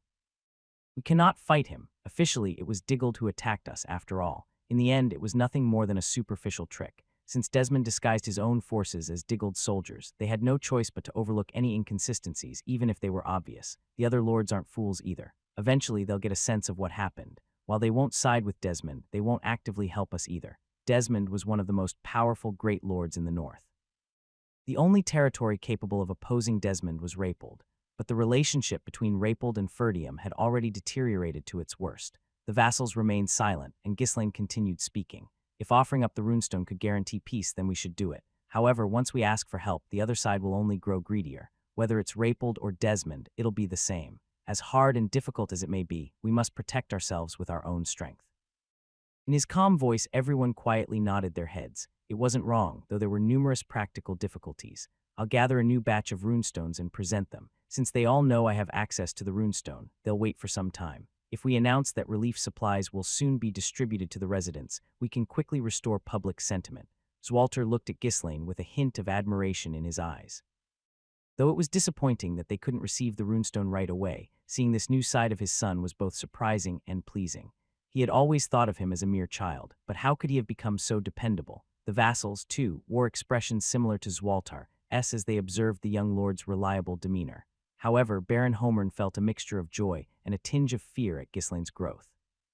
Now there's no one left who can stop the young lord. In the past, he had only needed to humbly ask the young lord for some money, but with his remarkable achievements in the recent war and his discovery of the mastermind behind it, the atmosphere in the main hall had now begun to revolve around Ghislaine. Even now, none of the vassals could refute his words, merely nodding in agreement. Of course, this time, Ghislaine wasn't wrong, so Homern stayed silent as well. But he didn't want to see the situation where everyone blindly followed whatever Ghislaine said. It was good that the young lord had changed. However, not knowing why he had changed meant there was always a chance he could revert to his old self at any time. Baron Homern's theory was that people did not change easily. But now I suppose there's no way to stop or control him. Ghislaine was no longer just influential. He was wielding absolute power over the estate. Gulp, Homern swallowed dryly, feeling nervous. He wanted to understand why the young lord had changed so much. Was it the war that had rapidly shaped him into this? Or had he always been like this, hiding his true nature until now? Has there been some kind of trigger? It was truly frustrating not to know the reason for the change or grasp his way of thinking. In the tense silence, so quiet that one could hear a pin drop, Ghislaine raised his voice again. Send another message to Count Rogues and solidify our alliance. As long as Desmond is our enemy, this won't be the end. At the mention of a powerful great lord being their enemy, unease spread across the faces of the vassals. But Ghislaine continued without concern. Now that their enemy had become clear, the estate had to adapt. And besides Desmond, we don't know if someone else might emerge. Ferdium can't handle everything on its own, so we need allies. They couldn't keep focusing solely on the north while neglecting their rear, so it was essential to secure other allied forces. Zwalter nodded heavily. Understood. I'll send another messenger and have a serious discussion with Count Rogues. After a brief pause to consider, he spoke again. As for rewarding those who remain, I will delay that for now. Once Ghislaine brings back the remaining runestones, we will distribute them to the estate's people first and only then issue rewards. Some of the knights showed slight disappointment, but most bowed their heads in agreement. At this point, arguing against the decision would only get them stoned and dragged away. Besides, without the runestones from Ghislaine, there was no money for rewards anyway. Once everyone agreed, Zwalter turned to Ghislaine and spoke. I had promised to give you 2,000 gold, but it seems like you'd just be taking it and then giving a portion of it back. I doubt you need much money. Is there anything else you might need? Ghislaine nodded, as if he had been waiting for this moment. Of course, after all the hardship he had gone through, he had no intention of just letting it slide. Even though they were family, a mercenary had to be compensated for their work. There was no way he was going to settle for a reward of a mere 2,000 gold. Moreover, he needed many things to prepare for the future. Before that, I have one question. What do you intend to do with the Diggold County? Zwalter stroked his chin in thought. With their territory having suddenly expanded, there was no detailed plan in place. For now, I plan to send officials to manage it as a direct domain. Later, I'll divide the land among the vassals who have contributed significantly. Of course, we'll accept those who swear loyalty to us. Understood. In that case, I'll tell you what I want as my reward. Haha, all right, go ahead. Tell me whatever you wish. Zwalter smiled warmly as he spoke, and Ghislaine responded with a soft smile of his own. I will need half of that land. The faces of Zwalter and everyone else were instantly filled with shock. Land, you say? Zwalter asked in surprise. It wasn't that giving land was impossible. After all, it wasn't uncommon for a lord to reward their vassals with money or land. Since Ferdium lacked money, it seemed natural to ask for land instead. Still, asking for half of the entire county was absurd. No matter how small Diggold might be, that was only relative to other counties. Even half of the county was no trivial amount of land. The other vassals were equally taken aback by the outrageous request, blinking in confusion. Come in. Upon Ghislaine's signal, 2 mercenaries suddenly flung open the doors to the hall and entered. Homern's face twisted in displeasure. These men acted as if the hall were some kind of common inn, walking in and out at will. If it weren't for the young lord, while he grumbled inwardly, the mercenaries wasted no time and unrolled a map. It was clear that they had prepared everything beforehand. I'll begin the explanation. Ghislaine pulled out a thin pointer from somewhere and started indicating various places on the map. The county of Diggold, excluding its direct domain, consists of 5 baronies in total. I will take 3 of those, starting with Baron Fenris territory and including the baronies to the north and south of it. Despite calling it an explanation, he was blatantly declaring which lands he would take. Zwalter, stunned, let out a faint laugh but fixed a sharp gaze on the map. The 3 territories Ghislaine had claimed were located in the south and east of the county of Diggold, bordering other lands. In other words, he was asking for the frontline regions. Do you have a particular reason for wanting those areas? When Zwalter asked, Ghislaine nodded vigorously in response. These are border regions that adjoin other lands. I will defend them. If Rapold attacks Ferdium, I'll be able to strike their flank. Ghislaine tapped the southern region of Ferdium marked on the map with his pointer. On the map, next to Ferdium's southern territory and Diggold's eastern border, was written the name Rapold. Rapold. What does that place have to do with anything? They're no different from Desmond. If word about the runestone spreads, they're bound to covet it. Ghislaine had already considered Rapold an enemy. It was obvious that Amelia would eventually take control of Rapold. Honestly, he wanted to intervene there too, but there were too many urgent matters at hand, leaving him with little time. Still, he had to prepare for the possibility that Rapold could become an enemy at any moment. While the others were unaware of these specific circumstances, they didn't think Ghislaine's words were unfounded. After all, Ghislaine had previously managed to extort money from Amelia. Of course, I won't be able to hold Rapold in check immediately since Zimbar lies between us, but if they invade, I'll be able to provide reinforcements to Ferdium from this position swiftly. Are you saying you plan to raise a formal army? Yes, relying solely on mercenaries has its limits. Zwalter's expression turned concerned. You are, after all, the heir to this land. If you also annex Diggold, Ferdium will no longer be considered a small territory. Don't you think it's time to gain experience managing a larger domain? The atmosphere in the north isn't good right now. Something could happen at any moment, so I think it's better for me to move freely. If Ghislaine received the territory, he would not only become the young lord of Ferdium, but also the lord of Baron Fenris territory. No matter how influential a young lord may be, it couldn't compare to being a lord. Ruling over territory is no easy task. That place has been hit harder by the aftermath of war than Ferdium. Plus, you don't even have any knights who swear loyalty to you. While some bureaucrats may remain, you can't easily hire knights with money. It's fine, I've already thought about that. HMPH, well, you've never been one to listen to me anyway. Zwalter shook his head with a self-deprecating smile. Ruling a territory was indeed difficult. It wasn't something you could handle just by being good at fighting, nor was it easy even if you had money. To maintain the position of lord, one needed responsibility, conviction, and ability. An evil lord who exploited his subjects would have no trouble managing, but Ghislaine didn't seem to have that in mind, and if he ever showed even the slightest hint of such tendencies, Zwalter wouldn't tolerate it. The only relief was that Diggold, unlike Ferdium, wasn't a bottomless pit of a place that had to defend against barbarians in the forest of beasts. So will that be enough for you? Yes, for now it's a reasonable amount, given the lack of administrative personnel. I plan to consolidate the 3 baronies under Fenris territory. Haha, for now, you say, how ambitious you are. At such a young age, he had made significant contributions in battle, claiming 3 baronies, yet he spoke as if it were no big deal. Zwalter could hardly keep up with Ghislaine's boundless ambition. It's admirable that he's willing to stand at the forefront himself, though. The 3 baronies were not insignificant in size, but they were lands he wouldn't have obtained had they not won the war. Since Ghislaine was to inherit all of Ferdium eventually, gaining experience in ruling a territory beforehand wasn't a bad idea. Zwalter couldn't help but worry about the people who lived in those lands, but he trusted his son. Surely, Ghislaine wouldn't act recklessly now. If the territory's condition turned out to be unsatisfactory, Zwalter could always intervene later. What do you all think? The vassals let out weary sighs, but couldn't bring themselves to answer. This was how it had been lately. At some point, it had become difficult to understand and follow the young lord's actions. He never consults us and always just informs us of his decisions, leaving no room for discussion. With the runestone in his hands, we can't even oppose him if we wanted to, and convincing him is out of the question. The lord must feel the same way, though. The vassals glanced at Zwalter. He had a faint smile on his face, as if he had accepted his son's ways and was simply seeking some peace of mind by gaining their approval. Homern, who had been deep in thought, wiped the sweat from his forehead and stepped forward. Just let the young lord do as he wishes. Whether he had the talent to be a lord was uncertain, but he had certainly demonstrated his abilities in war. Even if someone were to object here, it would only make the dissenters look foolish. In truth, Homern was only surprised and had no real intention of opposing the decision. This was evidence that his perception of Ghislaine was gradually changing. While his concerns hadn't completely disappeared, it was becoming harder to regard Ghislaine as the reckless troublemaker he used to be. Much of the resentment toward Ghislaine had dissipated after this war. The other vassals felt similarly. If he's achieved such merit, it's only right that he receives a reward. I think granting him land is appropriate. It's a territory that someone has to take over eventually. All we need to focus on now is the distribution of the remaining estates. Given that he saved the territory from the crisis, such a reward isn't excessive. The young lord isn't the same troublemaker he used to be. I think it's worth trusting him this time. While his tendency to act first and inform later hadn't changed, the vassals couldn't deny that they had begun to trust Ghislaine's development.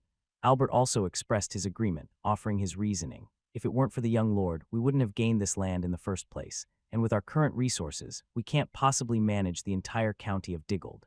Ferdium lacked the administrative capacity to oversee the newly acquired lands efficiently.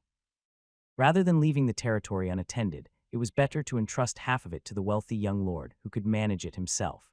Randolph, who had been observing Ghislaine silently, cast the final vote of support. The young lord's abilities have been somewhat proven, although his actions are often dangerously bold with his skill. Leaving the southern territories to him should be fine. Even though Desmond is targeting us, we can't afford to neglect the north either. The vassals felt that voicing their opinions now was somewhat pointless, as the decision had essentially already been made, but proper formality was still needed. It was a way for Zwalter, as lord, and the vassals to maintain some dignity. Ghislaine's way of notifying them like this was, in a way, his form of showing respect to Zwalter and the vassals. Feeling that this was better than nothing, the vassals silently accepted Ghislaine's consideration. Zwalter, feeling a bit awkward, cleared his throat repeatedly. Very well. Since you are qualified and all the vassals are in agreement, I shall grant Ghislaine the title of Baron of Fenris. Thank you. We'll set a date soon for the formal oath of fealty. Let's just do it now, informally. We're not at the royal palace, and there's no need to be so formal among ourselves. No point wasting time. That's a good idea. Although they were father and son in private, their relationship was now officially that of lord and vassal, so some form of ceremony was required. However, Ghislaine didn't care much for the ceremony, and since Zwalter, who valued honor, saw that Ghislaine wasn't bothered by it, he decided to let it slide. With a few vassals, knights, and mercenaries present, a hastily arranged ceremony was held. Zwalter held a ceremonial sword and in a solemn voice declared, "In recognition of your great deeds and by the authority vested in me by His Majesty the King, I, Zwalter Ferdium, hereby grant you the land of Fenris and the title of Baron. You shall pledge undying loyalty, protect the people and the weak, and uphold the law and justice with all your strength for the rest of your days." The tedious declaration continued on, and when asked if he would give his all, Ghislaine gave a half-hearted response, thus bringing the rushed title bestowal ceremony to an awkward close. The vassals offered their hollow congratulations in the uneasy and somewhat uncomfortable atmosphere. Beyond the hall's open doors, mercenaries, soldiers, and even the servants had gathered, all watching with curious expressions. It seemed word had quickly spread throughout the castle that Ghislaine was being granted a title. Having gotten what he wanted, Ghislaine rose from his seat, bowed once to Zwalter, and immediately turned on his heels. There was no reason to linger in a place where his business was done. Even so, for someone who just received a title, Zwalter gave a faint chuckle while the vassals smirked, as if they had expected nothing less. Meanwhile, the mercenaries cheered and swarmed around Ghislaine. Belinda in particular was ecstatic, bouncing up and down in excitement. "Young master, oh my goodness, our young master has become a lord. Could it be thanks to my early education? So that's why the captain turned out to be such a troublemaker," Kior said, grinning. Belinda shot a glare at Kior and jabbed him sharply in the side with her elbow. Kior clutched his side in irritation. "What the hell, why'd you jab me?" "Now I see where the captain's attitude comes from. Don't make me spill blood on such a good day, got it?" Sensing the genuine malice in Belinda's glare, Kior sneered and let out his own menacing aura. "Let's see who ends up bleeding." Ghislaine clicked his tongue inwardly as he watched the two bicker. Fortunately, Jillian stepped in to stop the situation from escalating further. "I'll have to scold them later." Meanwhile, the area in front of the hall had turned into a bustling scene, like a marketplace, as more people arrived after hearing about the title ceremony. The knights and soldiers who had fought alongside Ghislaine in the war came to offer their congratulations. Even the maids looked at him with admiration, as if wondering whether he had finally matured. Simply by not causing unnecessary trouble and doing his part, people's opinions of him had improved. As Ghislaine glanced around at the people praising him, a bitter smile tinged with regret crept onto his face. It was this easy, why hadn't he realized it sooner? "Young master," Jillian called out, puzzled when Ghislaine stood silently for a moment. Quickly adjusting his expression, Ghislaine plastered a smug smile on his face. "In honor of receiving my title, I'm treating everyone today. Our victory feast starts now. Prepare the drinks and meat and make sure everyone comes." With exaggerated gestures, he spread his arms wide, encouraging the crowd to join in, and they responded with cheers. "Ooh.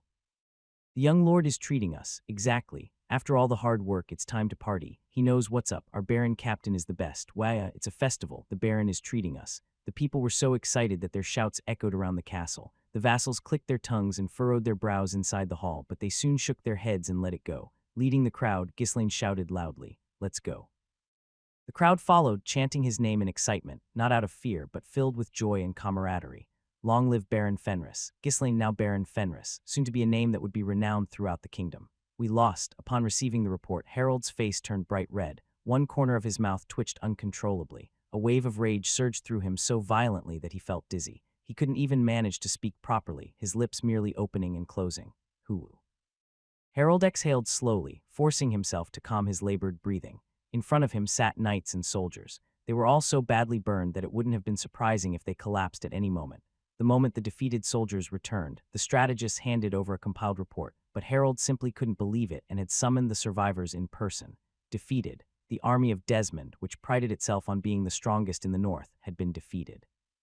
And by the forces of Ferdium, no less, when they had sent an overwhelming number that far exceeded what Ferdium had. How could you possibly lose? Fire magic, a trap. Who in this kingdom could wield magic powerful enough to burn thousands of soldiers? Harold raised his voice. The knights said nothing. Even those who had directly suffered through it couldn't fully comprehend what had happened, so there was no way those back in the estate could understand either.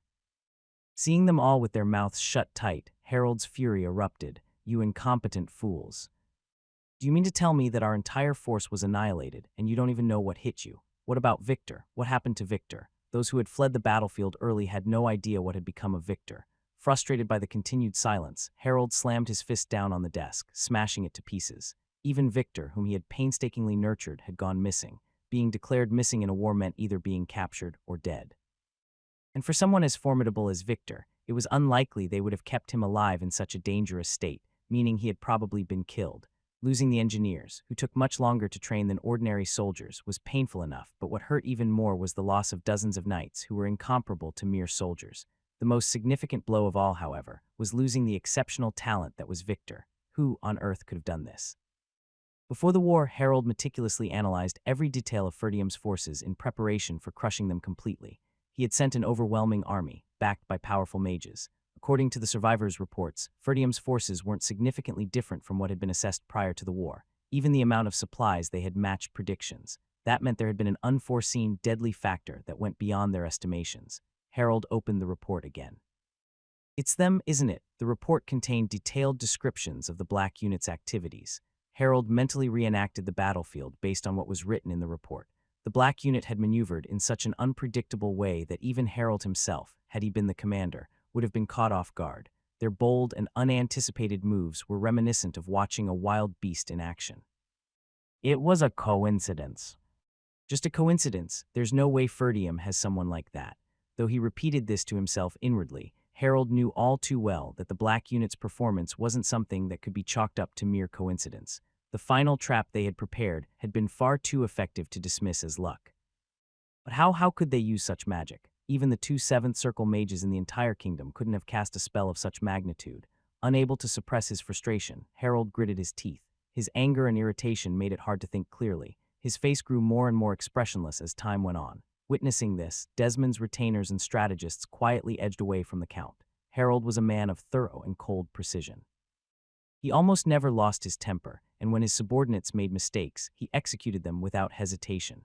Seeing him become increasingly cold was terrifying enough, but now the fear crept in that he might hold them accountable for losing the war and kill them all. This isn't the time for that. Harold took his eyes off the report and glared fiercely at his vassals. They were acting like cowards, thinking only of running away instead of how to recover from their failure. The one he had killed last time had been better than these fools. If I'd had more time, I really would have killed them all. Swallowing his frustration, Harold gave orders to his vassals and advisors. We need to prepare for Rapold's movements. It might not happen immediately, but Rapold will soon become aware of the general situation. Count Rapold, who had been waiting for the perfect moment to subdue the north, wouldn't miss this opportunity. Though Count Desmond had been a contender for supremacy in the north, now that his forces were weakened, he couldn't handle Rapold. We'll expedite Emilia's rebellion. For the time being, put everything else aside. Focus solely on that task. Why, yes, understood. The advisors bowed their heads, seeing Harold's bloodshot eyes. If they dared to contradict him now, their heads would roll instantly. Still, Harold's frown remained fixed. This is a mess. He had been planning to expedite the rebellion, but not in such a rushed manner. However, the aftermath of their defeat in the war had caused everything to spiral out of control. As his plans began to fall apart one by one, Harold couldn't shake the uneasy feeling gnawing at him. The ducal family won't take this lying down. The assassination attempt hadn't been likely to escalate into a full-blown territorial war. Even if it had failed, there had been plenty of other alternatives, so it wasn't a significant issue. But losing to the Ferdium family in the territorial war and suffering heavy losses to his forces was a serious blunder that cast doubt on Harold's abilities. There were few as capable as him, so one mistake wouldn't cost him his life immediately, but it certainly put him in a more precarious position than before.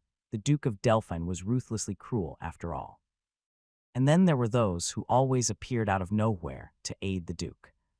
The Duke is a problem, but especially those bastards. All the plans to overthrow the kingdom had started after they appeared. If this endeavor failed, they would suffer losses too, and if they suffered losses, then no, I can't die here. He had climbed to the position of great lord by any means necessary, and he couldn't let it all end like this. He had to persuade them. He had to convince them that Rapold was still a threat, that the mission would definitely succeed. If only we won the war, we could have strengthened our position. If only Victor had been there. Clutching his throbbing head, Harold stumbled out of his office. Meow. Amelia sat in her carriage, playfully waving a stalk of grass to amuse Bastet. Bastet leaped, trying to catch the grass, hopping around with playful energy. Smiling gently at the sight of her cat, Amelia soon let out a small yawn. This is getting a bit dull. No more messengers had come from Ferdium, as if they had given up. Still, the war wasn't over yet, so Amelia continued to block the passage leading into Ferdium's territory. She had been away for some time now, but there was likely no one who would suspect her absence. She often attended various social gatherings, so she spent more time outside the castle than inside.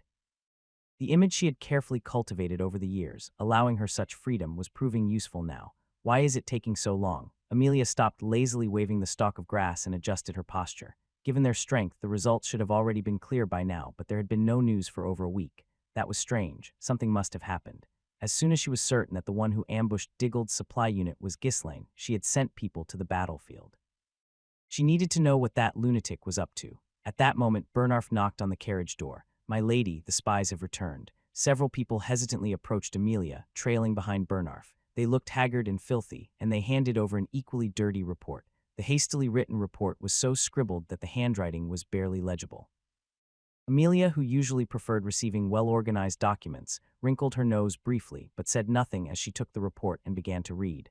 Her hand paused several times as she flipped through the pages. Eventually, Amelia raised her head and asked, "Tell me in detail." Once given permission, the spies eagerly used every gesture and word they could to vividly recount the events of the war. Watching them, Bernarf took a subtle step back. "She looks beautiful even when angry, but I'd rather avoid being the one she gets mad at." Since the time Ghislaine had swindled her out of money, Amelia had been uncharacteristically furious and irritable whenever it came to matters related to him. This time would likely be no different. Even Bastet, sensing Bernarf's movements and Amelia's rising tension, wisely retreated to a corner. Is that so? Contrary to Bernarf's expectations, Amelia merely nodded her head without much of a reaction. After pondering for a moment, Amelia turned to Bernarf and asked, "How do you think they set up that trap? Magic capable of swallowing thousands of soldiers at once. Was there a mage strong enough to pull that off? Did Ferdium even have such resources? Even for a 7th circle mage, that would be difficult." If they had someone capable of magic like that, the Duke of Delphine would have overturned the kingdom the moment they secured a 7th circle mage. For magic of that magnitude, I would guess it would take at least an 8th circle mage. Exactly. Not even the royal court mages could pull something like that off. So who used such extraordinary magic? Someone capable of that alone. It would have to be the guardian of the world tree or the master of the dead, right? At that, Amelia chuckled and shook her head. There's no way, sure, if it were them, they could perform such miraculous feats alone, but there was no reason for them to help Ferdium. Those individuals who operated independently and belonged to no faction wouldn't suddenly appear in some remote estate like this. Then a satisfied smile unexpectedly crept across Amelia's face. "I've figured it out." "Figured out what?" "How Ferdium was able to use such incredible magic. There's only one way." "And what's that?" "Oh no, don't tell me." "Runestones. They must have used a massive amount of runestones. If flames shot up from the ground, they must have buried them in advance." Bernarf's face twisted in disbelief. That kind of explosion would require an absurd number of runestones. Is that even possible? The amount needed would be equivalent to decades worth of Ferdium's budget. To use all of that on a trap, it was an outlandish and foolish approach. But Ghislaine was a man who never hesitated to do the unthinkable. No, if it's that lunatic, it's entirely possible. Yes, that must be it. It means they're now willing to absorb losses of that scale. Amelia could confidently say that no one understood Ghislaine better than she did. To deal with him, one had to think outside the bounds of ordinary logic. As she skimmed through the report again, imagining the situation in her mind, a chilling smile crept across her face. He trained and moved his troops this quickly. That brute had such abilities, after all. Or is there another advisor or figure behind him? Maybe I let a good man slip through my fingers. Bernarf pursed his lips, but Amelia ignored him lightly, lost in deep thought. She didn't have enough information to be certain yet. She needed to gather more intel and keep an eye on things. Let's go back. There's no need to stay here any longer. Also, gather everyone immediately and have them stand by. Bernarf, caught off guard by the sudden order, dumbly asked, "Gather the troops." "Why, Desmond, S been crushed, and you think my father is just going to sit still?" "That foolish, greedy old man wouldn't do that. He'll definitely use any information that comes in as an excuse to strike Desmond. How dare he touch our ally, Ferdium? I might have found out a little late, but I won't forgive him even now," or some nonsense like that. Bernarf scratched his head, unable to agree or disagree. What does that have to do with gathering our men? Bernarf, I've always told you to think, haven't I? Harold's forces have taken a major hit, and a significant portion of them at that. So what do you think will happen if my father raises an army now?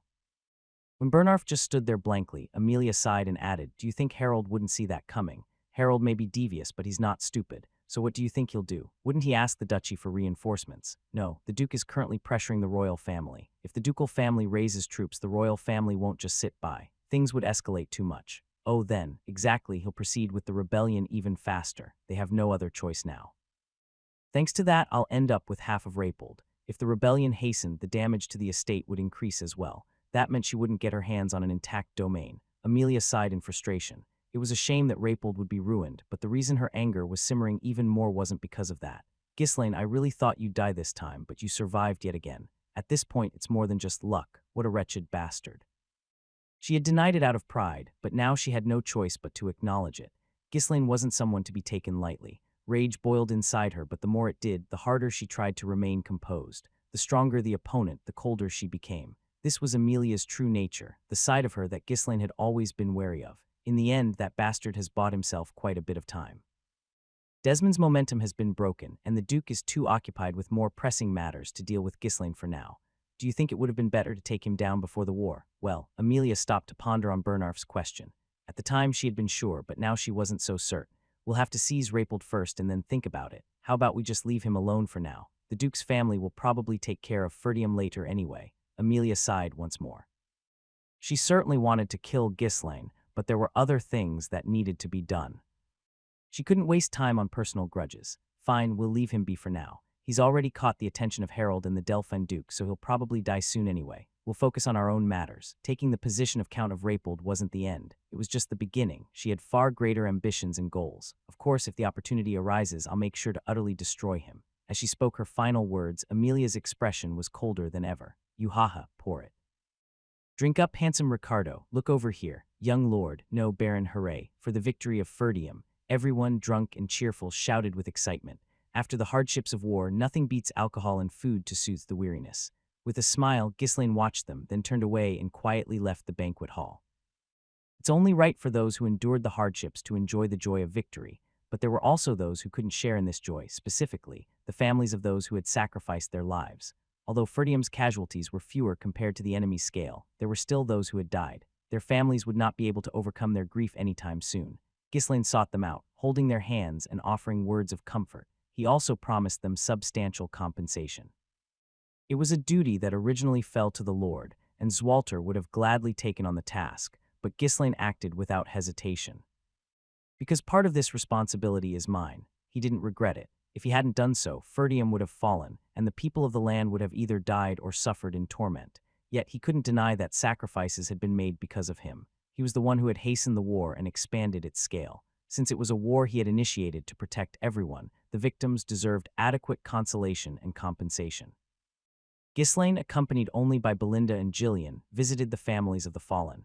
He couldn't do this forever, but before leaving Ferdium, he wanted to comfort his people at least once and compensate them for their sacrifice. Thank you, young lord. Every person Ghislaine met bowed their heads to him in gratitude.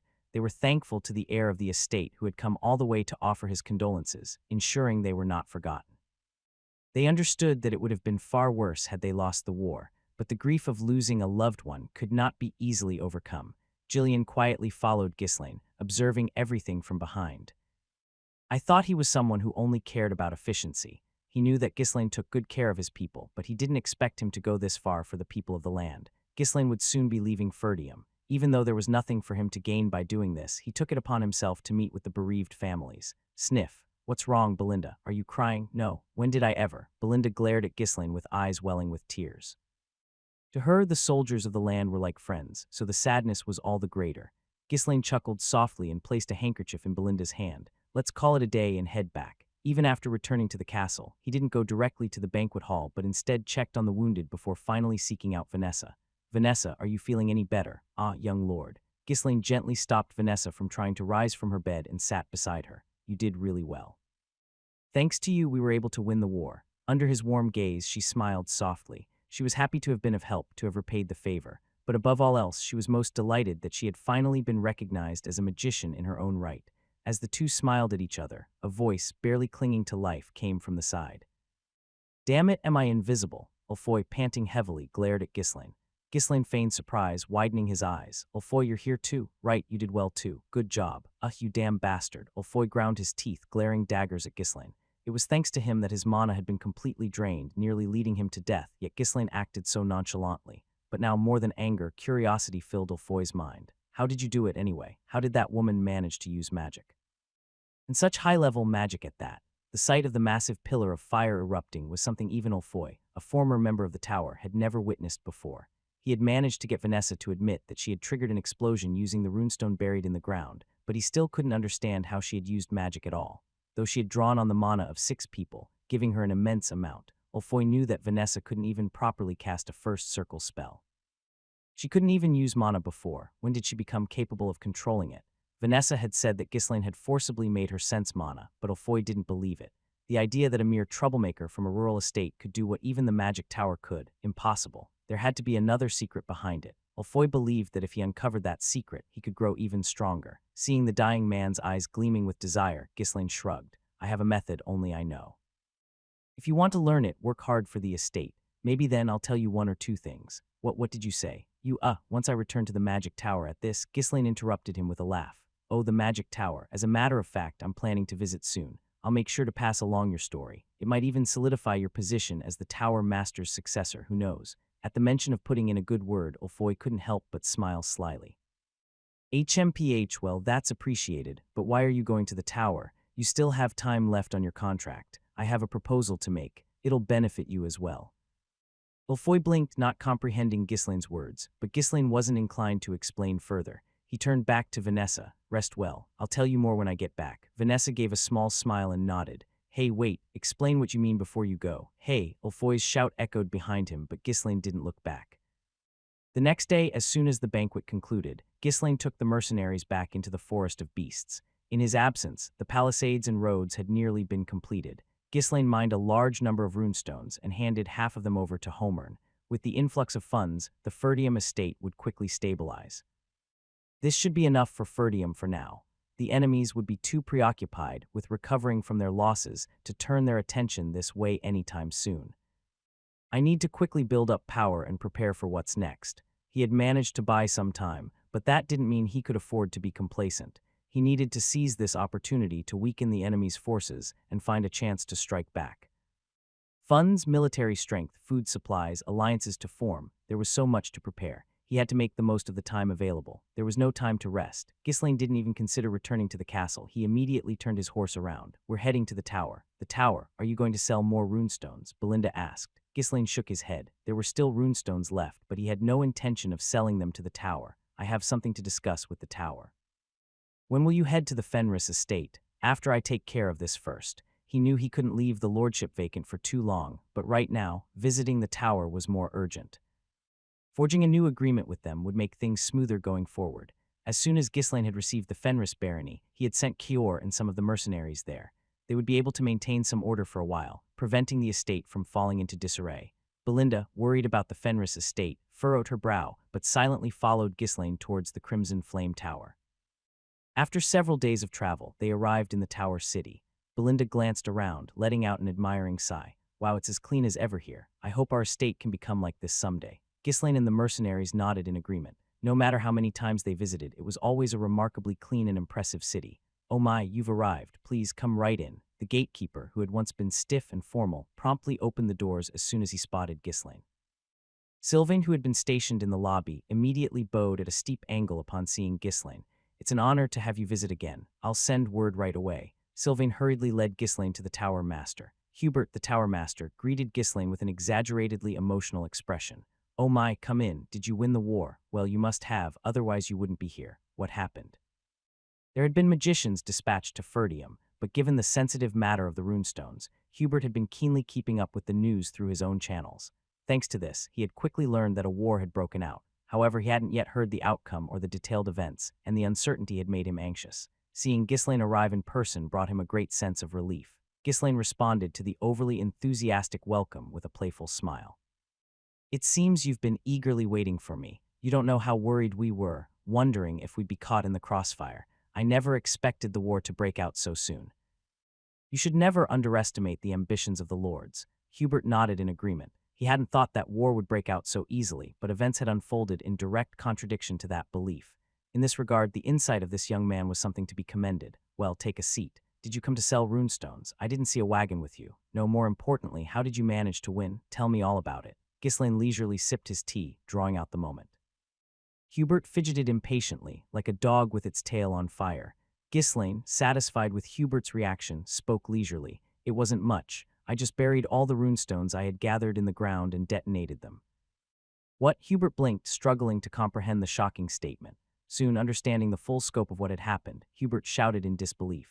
This is insane. I knew you weren't in your right mind, but I never thought it was this bad. With that many runestones, if they had gone over there themselves, even if they couldn't directly assist, they surely would have found another way to help. You should have just handed them all over to us instead. We could have brought a team of magicians with us. Hubert lamented, recalling the cart full of runestones from their previous transaction. Ghislaine lowered his voice subtly and asked, Were you really planning to send magicians to help? Hubert hesitated for a moment before nodding vigorously. Of course, we would have found a way to assist, without a doubt. Now that the war was over, there was no harm in saying whatever sounded good. Flattering Ghislaine a bit and keeping the flow of runestones was all that mattered. Ghislaine responded with a knowing smile at Hubert's confident words. In a voice as smooth as a serpent's, Ghislaine said, I'm truly moved by the Tower Master's generosity. I never imagined you'd think of me so fondly. It's really reassuring. Well, it's nothing. We've established a good working relationship, after all. I'd be disappointed if you didn't see it that way, right? As expected from the master of the Crimson Flame Tower. To think you're such an honorable figure. Clearly, I must have misunderstood you before. I apologize for any disrespectful behavior on my part. I'd be thrilled if we could continue our mutually beneficial relationship in the future. Ghislaine's words were as slick as oil, smooth and flattering. Hubert, feeling a bit embarrassed, coughed awkwardly. He had tossed out some empty words just to keep Ghislaine in good spirits, but now Ghislaine was turning the praise back on him. Then Ghislaine added with a broad grin, with such an understanding nature, it makes it easier for me to speak openly. I was worried about how to bring this up, but it's great to see we're on the same page. Hubert suddenly felt a twinge of unease. Come to think of it, the last time he made offhand remarks, it had cost him. Why did he come here anyway? The contract with the tower still had plenty of time left. Could it be that he had just come to boast about winning the war? Oh, that can't be. He's strange, but he wouldn't come all this way for such a trivial reason. He'd learned that much from their previous dealings. Ghislaine Ferdium was not the kind of person to accept a loss. He wouldn't waste days talking about something that wouldn't profit him. With a trembling voice, Hubert asked, What is it? What did you come here to say? It seems I won't be able to sell any more runestones. I'm terribly sorry about this. Hubert's face crumpled instantly at those words. I mean, what are you talking about? You can't sell the runestone. This isn't what we originally agreed on. Why do you think we went to the trouble of sending the mages in the first place? We even offered to pay triple the market price. You can't just change your mind like this. Ghislaine let out a sigh, emphasizing that he was in a difficult position as well. As you know, we narrowly avoided disaster this time. There will likely be more lords targeting the runestone from now on. Hubert glared at Ghislaine fiercely, but he couldn't deny the truth in his words. If the rumors spread, more lords could set their sights on it. Ghislaine nodded. We lack soldiers and resources. Sure, we could make a lot of money by selling the runestone, but in the end, it's still a limited resource. That's why I'm telling you to sell it to us. If that's the issue, I'll pay you 5 times the market price, Hubert shouted urgently. However, Ghislaine shook his head with a somber expression. It's not about the money. Even if we secure funds, it takes time to train troops and gather supplies. What if someone invades again during that time? It would mean another war. It seemed unthinkable, yet a war had already broken out earlier than expected. Hubert couldn't be certain about anything anymore. Seeing Hubert's reaction, Ghislaine inwardly smirked. That's why desk-bound people were like this. If war breaks out, we'll have to use the runestone again. There's no other way to stop a large army. Hubert's eyes widened in shock. Are you out of your mind? Use the runestone again. If you keep using it like that, it'll run out in no time. There's no other choice. Do you think I don't find it regrettable? With that money, we could expand our army, improve our facilities, and greatly develop the territory. But if we lose the war, it's all meaningless. We have no choice. Where's the logic in that? Stop spouting nonsense. And selling the runestone, leading to the destruction of our territory, is logical. Hubert gritted his teeth, having no counter-argument. There was no flaw in Ghislaine's reasoning. He couldn't suggest making money when the very survival of the territory was at stake. Still, he had to convince him somehow. Without the runestone, the Crimson Flame Tower would also fall. Then use the money from selling the runestone to strengthen your forces. He tried to come up with a solution, but Ghislaine scoffed. Tower Master, how long do you think it would take to gather thousands of soldiers? Soldiers don't just fall from the sky. Our territory has a small population. Then why not hire mercenaries? I've already spent the money from the last runestone sale hiring mercenaries all across the north, and it barely got me a little over 300. Before that, I had already hired nearly 200 more, so now mercenaries are nearly impossible to find. Isn't that enough? It's not a small number, but it's not large either. We were attacked by thousands last time. With a deliberately regretful expression, Ghislaine continued, I like money too, and I'd love to sell all of this. Didn't I say before that I wanted to maintain a good business relationship? But if the territory falls, what good will that do? Hubert's vision blurred with despair. Still, he couldn't suggest that Ghislaine abandon his territory and move elsewhere. Selling the land inherited from his ancestors would lead to being scorned and ridiculed as dishonorable wherever he went. No, more than that, leaving Ferdium would mean losing the runestone as well. We will vouch for you and help as much as possible. How about offering the runestone to the royal family in exchange for their protection? Hubert hastily rattled off whatever solutions came to mind. Or how about forming an alliance with other lords? You could even cooperate with the temple. Becoming a vassal of the Delphine Duchy would also guarantee safety. Ghislaine nearly let out a snort at the last suggestion, but managed to hold it back. He couldn't reveal them as enemies. If he did, the Crimson Flame Tower would change its stance immediately. That could certainly have some effect. But other lords could do the same, couldn't they? If they promised to offer the runestone after winning a war, who would object? Ghislaine shook his head, putting on a deliberately bitter expression. I've thought about this a great deal, but no matter how I look at it, there's no solution. It's an ongoing cycle of war, and the only option is to detonate the runestone whenever an invasion occurs. In the end, there was only one thing Hubert could say. Mages, we'll send you more mages. If you don't want support from the royal family, other lords, or the temple will step in. At that moment, Ghislaine quickly covered his mouth with his hand to hide the smile creeping up his lips. If he was going to play his part, he had to see it through. Oh, now that you mention it, that is an option. If the Crimson Flame Tower sends powerful mages, we can feel secure. But are you sure it's all right? We've already dispatched mages, so we're practically in the same boat. If rumors spread, the other lords will find out eventually. But it hasn't come to that yet, has it? Hubert glared at Ghislaine. Can you swear that there won't be any rumors? That you won't let it slip? What are you saying? Do you think I would do such a thing? Ghislaine shrugged, feigning indignation. Yet Hubert's sharp gaze didn't waver. To detonate the runestone, a mage was necessary. And in a place like Ferdium, where mages were scarce, such a blast would practically advertise their presence. Undoubtedly, some would investigate, and once they did, the mages' identities could be exposed at any moment. Excuses could get them out of trouble, but Hubert let out a deep sigh. All he had wanted was to buy the runestone, yet the deeper he got entangled with this man, the more convoluted things seemed to become. Seeing this, Ghislaine offered a reassuring smile, as if trying to put him at ease. What kind of man do you take me for, saying such things? I also want a long and fruitful relationship with the Crimson Flame Tower. You certainly have a way with words. Ghislaine pretended not to hear that, and changed the subject. You're taking a risk by sending more mages, and I'm moved by the Tower Master's determination. So then, will the runestone sale proceed as planned? Ghislaine lowered his voice subtly as he responded. If you're willing to take on the risk, why not invest a little more? What? Invest more in what? When Hubert questioned him, Ghislaine's expression turned serious. You should establish a branch of the tower in our territory. What? A branch? Hubert's face filled with disbelief. We don't set up branches. No, in fact, none of the magic towers across the continent do that. It's not just the towers. Every organization aiming to reach transcendence is the same. As a noble, you should be well aware of this. Those who shared a vision gathered in one place, helping each other train, in order to advance their mastery more quickly. If they spread out in an attempt to increase their influence, they might actually become weaker. Another reason was their desire to keep their unique knowledge from leaking outside. I understand that, but since you're going to be sending more mages anyway, wouldn't it be a good idea to establish a branch while you're at it? Even so, officially setting up a branch would go against the founding principles of the tower. You're worried that rumors might spread about the mages you've dispatched, aren't you? Establishing a branch would prevent such controversies. What? If people think the presence of the mages is simply due to the tower having a branch here, then no one else can really object to it, can they? Hubert's expression grew complicated. Since this had never been done before, it hadn't even crossed his mind.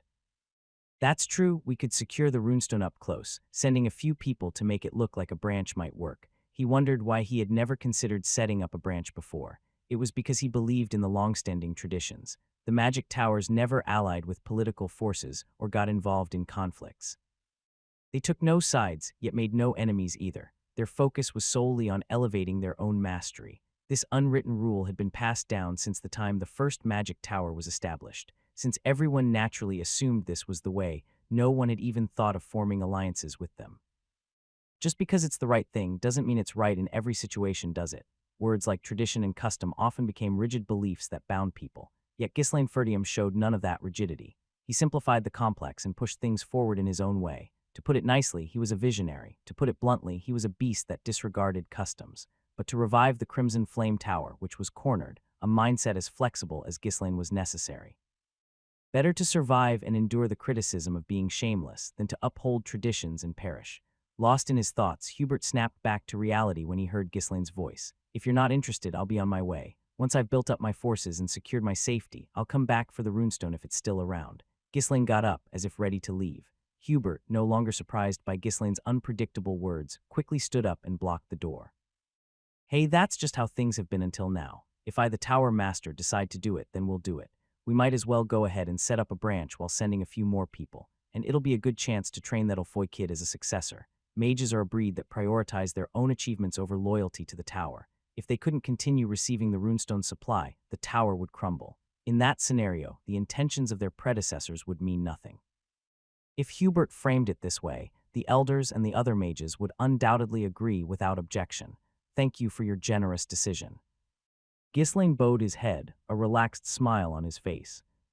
I've achieved my goal. With the mages' support, it would greatly assist in both protecting and developing the territory.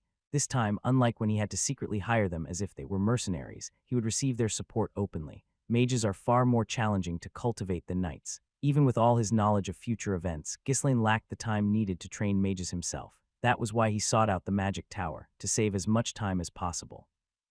Detonate the runestone. What a waste. Why would I blow it up again? To execute the plans he had for the future, he would need a substantial amount of runestones. No enemy would fall for the same trick twice anyway. Since setting up a branch is a first for us, I'll need some time to research and make preparations. Of course, that's perfectly understandable. I'll be waiting. Is there suitable land in Ferdium? Even if it's just a branch, a magic tower will attract people. It needs to be spacious, have good transportation access, and be in a scenic area with fertile land. This was non-negotiable. The surroundings of a magic tower were a point of pride. Ghislain nodded in agreement. I'll find a location that meets your requirements, but it won't be in Ferdium. What do you mean by that? First, he said to come to his territory, but now he's saying it won't be in Ferdium. Talking to this guy was like trying to guess which direction a wild card would fly. Then where do you expect us to go? Ghislain flashed a sly smile as he replied, to Baron Fenris's estate. It's where I hold my title as lord. Lord, you're a lord. This guy being a lord, is this some kind of omen of the kingdom's downfall? Hubert's face went pale. Hubert's trembling voice, filled with disbelief, asked again, really? You're saying you've become a lord for real? Yes. Through this war, Ferdium has taken over Diggold County, and in recognition of that, I was granted Baron Fenris land as a fief. By combining 3 baronies, it now amounts to nearly half the size of a county. To think you're a lord now, being a tower master meant that a baron's rank was hardly impressive. However, if someone had gained both land and title, becoming a noble, one was naturally obliged to show proper respect. But it felt a bit awkward to suddenly start being polite to someone with whom he'd been informal all along. Had they met when the title was already in place, it would be different. But now, trying to show deference felt absurd. Well, in any case, congratulations. Although taken aback, Hubert reminded himself that a tower master was treated on par with a count, so he didn't feel particularly diminished. He decided to continue acting as he always did. But Ghislain wasn't the type to let such things slide unnoticed. He crossed his legs and leaned back in his chair, putting on a smug expression. Although I've become a lord, you may treat me as you have before. I'm not some high-ranking noble like a count, and I'm still young, aren't I? So until then, feel free to continue as you always have. It sounded as though he was warning Hubert that he wouldn't tolerate it if he continued acting like that once Ghislaine became a count. Hubert, pursing his lips, replied with a smile. Sure, let's keep things casual, just like before. He could only hope that Ghislaine's title would stop at Baron and go no further. Anyway, it seems we've truly ended up in the same boat. Let's work well together from here on. You've made a wise choice. You won't regret the decision you've made today. Ghislaine extended his hand, and they shook hands. While they might get caught up in a war, the Crimson Flame Tower didn't really have any other options left. Instead of withering away, it didn't seem like a bad idea to take a gamble on this young man. Even though everything Ghislaine said couldn't be taken at face value, hadn't he still won the war with a bold strategy? Though he still fumed at the thought of that precious runestone being detonated, the mere fact that Ghislaine had thought of such a plan was impressive in itself. Having secured what he wanted, Ghislaine wasted no time standing up from his seat. I'll take my leave then. Do contact me once the preparations are complete. Understood. We'll get ready at once. Take care on your way. As Ghislaine left the tower, a strange smile spread across his face. They may think it's a gamble, but this is the only way to save the Crimson Flame Tower. In his previous life, the Crimson Flame Tower had collapsed, falling victim to the schemes of the Scarlet Tower. In the end, it was almost as if the Delphine Duchy had destroyed the Crimson Flame Tower themselves. After all, the one who had nurtured Delmud, the master of the Scarlet Tower, was none other than the Delphine Duchy. As soon as Ghislaine returned to Ferdium, he quickly packed his things and gathered all of his people without exception. This included Vanessa, who had recovered to some extent, and the other wizards. Ghislaine looked around at everyone and spoke swiftly. Jillian, take the people and head to Fenris first. Leave the management of the estate to the current administrator, and make sure to focus on security along with Kaor. Those who had expected to depart for Fenris estate now were puzzled by the unexpected orders. Young master, no, my lord, aren't you coming with us? No, I have somewhere else I need to stop by. I'll just take a few mercenaries with me as an escort. Where are you going this time? Are you abandoning the estate entirely? There's something essential I need to do to manage the estate properly. I need to handle this first. Where are you headed? To Austern in the kingdom of Saron. Saron was a kingdom located to the west of Rutania. All he had to do was cross the southwestern border, skirting the long mountain range that extended down from Diggold. It wasn't far. However, Austern wasn't some borderland. In fact, it was much closer to Saron's capital. Belinda, arms crossed, stared intently at Ghislaine, puzzled by his sudden statement. He wasn't heading to the estate, but to a foreign country now. She had no idea what he was thinking. Then something seemed to dawn on Belinda, and she exclaimed briefly. Austern is famous for its gambling, right? Don't tell me you're going there to gamble. You used to enjoy gambling a lot back in the day. At the mention of gambling, the mercenaries perked up, their bodies stirring with excitement. Meanwhile, Ulfoy and the wizards clicked their tongues in disdain. Ghislaine laughed and shook his head. No, I'm going to bring someone back with me. Who? Someone to oversee the estate's administration. There's a brilliant fellow I know. You're entrusting the estate's management to someone from outside. You know someone there. Yeah, someone I know very well. As he spoke, a strange sense of nostalgia flickered in Ghislaine's eyes. Belinda's expression turned skeptical. To her knowledge, Ghislaine had never been abroad. It made no sense for him to have someone he knew well there. Truly, he was a man who seemed suspicious no matter what he did. My lord, didn't you once imprison a man named Lowell? You said you'd question him regarding the estate's administration. That guy can rot in prison a bit longer. He needs to pay for his crimes. I'll deal with him later when I decide to take him out myself. Jillian nodded and then changed the subject. I'll escort you to Austern. I've been there before. You need to keep an eye on the others. If we leave it to Torin, it should be fine. Torin was an older mercenary who had been following them since the Forest of Beasts incident. Come to think of it, the two of them are about the same age. It seemed the two had gotten quite close after going through the war together. If Jillian was saying so, there shouldn't be any major problems. All right, then let's take just a few people with Jillian. If we bring too many, we'll be stopped right at the border. Me, young lord, I want to go abroad too. We're not going on a trip. Then I'll go to keep an eye on you, just to make sure you're not having fun. Belinda quickly got up, saying she needed to pack. Ghislaine clicked his tongue but didn't stop her. When Belinda got like this, it was impossible to stop her anyway. Following Jillian's orders, Torin also began gathering the mercenaries. Ghislaine grabbed Vanessa and spoke. If anyone bothers you, make sure to tell me. Don't bottle it up. Got it? Yes, I understand. Vanessa responded, bowing her head deeply. In truth, no one had mistreated her since the war ended. Even Ulfoy, who once picked on her, now cautiously avoided her, sneaking away whenever possible. All right, I'll see you in a few days then. I'll see you at the estate. Ghislaine barely acknowledged the farewells and immediately kicked his horse into motion. Belinda, who had been packing her things, was startled and hurried to his side. "Hey, what's the rush? Did you have an appointment or something? I need to meet the guy before he loses a hand. He's got a bit of a situation. Loses a hand, yeah. He lives in the gambling dens, so you never know when it'll get cut off." Belinda asked incredulously. "You're planning to put him in charge of administration. What if he gambles away the entire estate? It's fine. Despite everything, he's a good guy." Belinda looked like she had a lot more to say, but she closed her mouth and simply shook her head. "Except for gambling, he's good at everything. Just watch. It's only gambling that he's bad at, just that." Ghislaine chuckled, confidently assuring her. A faint smile had already crept onto his face. Because of urgent matters, he had delayed recruiting him, but now it was time to bring him in. "I'll see you soon, Claude." Claude had been his strategist in his previous life. There had been no shortage of mercenaries under the king of mercenaries, but Claude had been the one to lead and take care of them all. Who else could he trust to manage the estate? That wasn't all. During the war, he had devised brilliant, unpredictable strategies, making even enemy commanders covet him as the strategist of strategists. Even though he couldn't fight, he never held back his sharp tongue against the rough mercenaries, and he even clashed with Ghislaine himself on more than one occasion.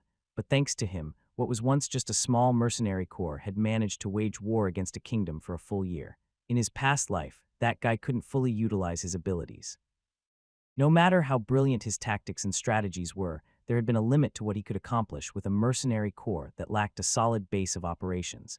But things were different now. He had gained territory and was poised to grow his influence. Claude had showcased his talents even in those harsh conditions. This time, he would be able to make an even greater impact. Don't waste your life in this lifetime on gambling again. In his past life, when Claude joined the mercenary corps, he had already lost one hand, and the tendons in one of his ankles were severed. There had been reasons why he couldn't help but cling to gambling even after ending up in such a state. In that past life, it had already been an irreversible situation, but this time, I could resolve the issue before Claude got hurt. After several days of travel, as soon as we arrived in Ostern, I sought out the largest gambling house there. The rest of the group, by now used to my tendency to act first without much explanation, followed silently. Crockengame Hall, a large octopus sign blinked brightly above the entrance. Just by looking at the expensive magic lights adorning the sign, it was clear how much money this gambling house was raking in. This was the heart of Ostern, the gambling city. Belinda and the mercenaries looked around in awe. The area surrounding the lavish gambling house was lined with bustling taverns. Young master. "This place is amazing. It looks like the perfect place to have fun." Even Gordon, who had tagged along after hearing it was a gambling city, rubbed his hands together with a grin. "Haha, just seeing the gambling house makes my blood boil. Shall I show off my skills for the first time in a while?" I shook my head and said, "Don't bother. You won't stand a chance here with average skills. They're all swindlers." "How do you know that, young master? Have you been here before?" "Well, I came here once in the past." "You've always stayed in the territory. When did you even come here?" "I have, a long time ago. I had also come here in my past life to resolve Claude's problem. I couldn't restore his already lost hand, but I had at least wanted to eliminate the cause. While I was here, I decided to enjoy some gambling as a way to relax. That day, the Kraken gambling house was destroyed. The 7 strongest of the continent, who could dare protest after getting scammed by the king of mercenaries and ending up completely crushed. Even the kingdom of Saron had no choice but to let it slide. Ghislaine smiled as he recalled the fond memory. "Well then, let's go find that guy." Belinda nodded and asked, "Do you know what he looks like? Last time we had to search forever for Uncle Jillian because we didn't know his face. Just wait over there. He's probably inside even now." In his past life, Claude practically lived at the Kraken Game Hall. When he ran out of money, he'd earned some petty cash by ghostwriting or teaching, only to lose it again as soon as he went back to gambling. It was a vicious cycle. He said he lived there until the day he joined the mercenary corps, so if they waited around, he would eventually show up. Ghislaine and his group entered the game hall. Something about the atmosphere felt off. People were murmuring here and there while others were tidying up the place. Did a fight break out or something? As Ghislaine muttered to himself, a man who seemed to be a staff member approached and gave a slight bow in greeting. "Welcome. May I guide you to a seat? Would you prefer the VIP room?" The staffer must have assumed Ghislaine was a noble, judging from his attire and the people escorting him. He had sharp eyes, fitting for someone working at a gambling den. Ghislaine glanced around and shook his head. "The mood here seems off. Did something happen? It's nothing serious, just a small commotion." "It happens all the time at a place like this." Well, that's true. It would have been stranger if there weren't any fights in a place fueled by money. Just as Ghislaine was about to let it slide, he overheard some people at a nearby table whispering, "That bastard Claude, I always knew he'd end up like this. Think they'll take one of his hands, of course. He messed with the wrong person. You've got to give it to him for having guts, though. Haha, still, Claude wasn't the type to pull cheap tricks. The guy's educated, after all. Hey, who knows what's going on in someone's head? Even if you're educated, once you get hooked on gambling, that's how it goes." Hearing the same name they were looking for, Ghislaine's face hardened. He turned to the staffer and asked, "The person who caused the trouble, is his name Claude? Looks sharp, but his eyes are like dead fish." The staff member replied with a hesitant expression, "Yes, that's him. Do you know him? What kind of trouble did he cause?" He tried to pull a fast one on the leader of a notorious local gang and got caught. They just dragged him off. By any chance, that leader's name wouldn't happen to be. They call him Crank. As soon as he heard the name, Ghislaine muttered in disbelief, so it was today. Ghislaine clearly remembered the name Crank. It was because every time Claude drank, he would curse the man who had cut his wrist. But for that to be today of all days, this is urgent. Lead me to this man, Crank, right now. I'll handsomely reward you. The employee shook his head with an awkward expression. I have my duties to attend to. Please find someone else to guide you. Hey, nobleman. Seems like you're not from around here. Why are you looking for our boss? A mocking voice interrupted the employee's words from the next table. Ghislaine slowly turned his head. 3 thugs were lounging around a table. They were the ones who had been cleaning up earlier. Ghislaine approached them and spoke in a low voice. I need to meet your boss immediately. Do you even know who you're talking to? You think you can just waltz in and see the boss without telling us who you are? It's urgent. You'll be compensated well. Well, if it's that urgent, maybe we could make something happen if you pay the errand fee first. That's just how things work around here. The man sitting in the middle twirled his finger into a circle, gesturing for money. Ghislaine pulled out a gold coin from his pocket and tossed it to him. Move quickly. His eyes began to gleam with a dangerous light, but the thug, oblivious to the warning, raised his finger again. PFF, since you've already started spending some coins, why not add a little more? The cost of living is pretty high around here. The 2 thugs sitting on either side chuckled in agreement. SHwick, huh? In an instant, something flashed by and the man's wrist was sliced clean off, landing on the table. Ag. The thug, who hadn't even had time to react, screamed and rolled on the ground as blood spattered across the table. Jokes have their time and place. Ghislaine sheathed his sword as he spoke. Finally, the men on either side jumped up in shock, but the mercenaries moved faster. Before they could fully stand, their heads were slammed back onto the table, faces pressed down by the mercenaries. W, what the hell are you doing? The man whose wrist had been cut off staggered backward, his face pale with fear. Ghislaine grabbed him by the throat. Where did they take Claude? To the slaughterhouse. They dragged him to the slaughterhouse. It's on the outskirts of Austern. It hasn't been long since they took him. Ghislaine drove his sword deep into the man's shoulder. Ag, you'll guide me. If we're late and Claude's hand gets cut off, all of you are dead. Ghislaine dragged the man outside by his neck. Shaking in terror, the thug pointed with trembling fingers in the direction they needed to go, and Ghislaine began to walk. Before long, they arrived in a filthy, rundown area that was no different from a slum. Unlike the bustling streets crowded with tourists, this area was filled with cheap taverns and shady individuals. As they approached an especially large building, the thug in Ghislaine's grip began to shout, "It's an intruder! Intruder! Spare me!" In front of the building, a dozen rough-looking men were lounging around, chatting idly. The moment one of the men shouted, they jumped to their feet, gripping their weapons. They didn't even seem interested in checking who the opponent was. Let's smash him first. As the thugs rushed forward, Ghislaine grabbed the man he'd been using as a guide and slammed him to the ground. Jillian, subdue them all. Once I've seen the situation inside, I'll decide whether to kill or spare them. Understood. Go ahead. While the mercenaries clashed with the thugs, Ghislaine quickly dashed into the building. Animal carcasses hung in various spots throughout the slaughterhouse. The stench of blood and the musky odor of beasts filled the air. Crank, the thug boss, cracked his neck from side to side, a grin spreading across his face. The thought of swinging his axe after such a long time made his heart race. In front of him, a man who appeared to be in his late 20s was tied to a chair. Though his appearance was disheveled and shabby, there was an undeniable air of intelligence in his face. He was Claude, the man Ghislaine had been looking for, known around Austern as the gambling hall's eccentric sage. Despite being tightly bound and on the verge of facing an axe, Claude's eyes showed not fear but only wariness. Claude opened his mouth, his bored and raspy voice echoing in the warehouse. Who sent you? Who the hell needs to send me? You're the one who got caught messing around. I'm just here to follow the law and chop off your wrist. Claude snorted in disbelief. I've never cheated. Pretty pathetic for someone who claims to run the backstreets. Don't have the guts to find out the truth, huh? You bastard. Crank gritted his teeth. Talking more would only aggravate him, so it was better to finish the job quickly and dispose of the body. Hey, bring me the axe. One of his men stepped forward, holding a hand axe. Crank gestured toward Claude's wrist. Cut it off, cleanly. Where exactly? Where do you think? Forget it. Give it to me. Snatching the axe from his subordinate, Crank nodded his head.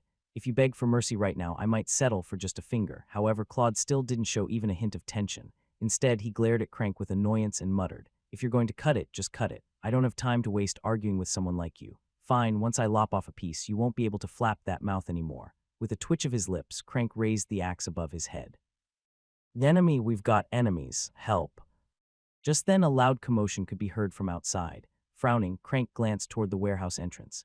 What the hell? What's going on? Go check it out. The nearby thugs nodded and started heading out, but there was no need. The door shattered as Ghislaine stormed into the warehouse. Scanning the surroundings quickly, Ghislaine spotted Crank, pointed at him, and spoke. If you move, you die. Stay right where you are. A thug stepped forward, blocking Ghislaine's path, shouting, Do you know where you are, you bastard? The thug lunged forward, thrusting a dagger, but Ghislaine wasn't someone who would fall for such a clumsy attack.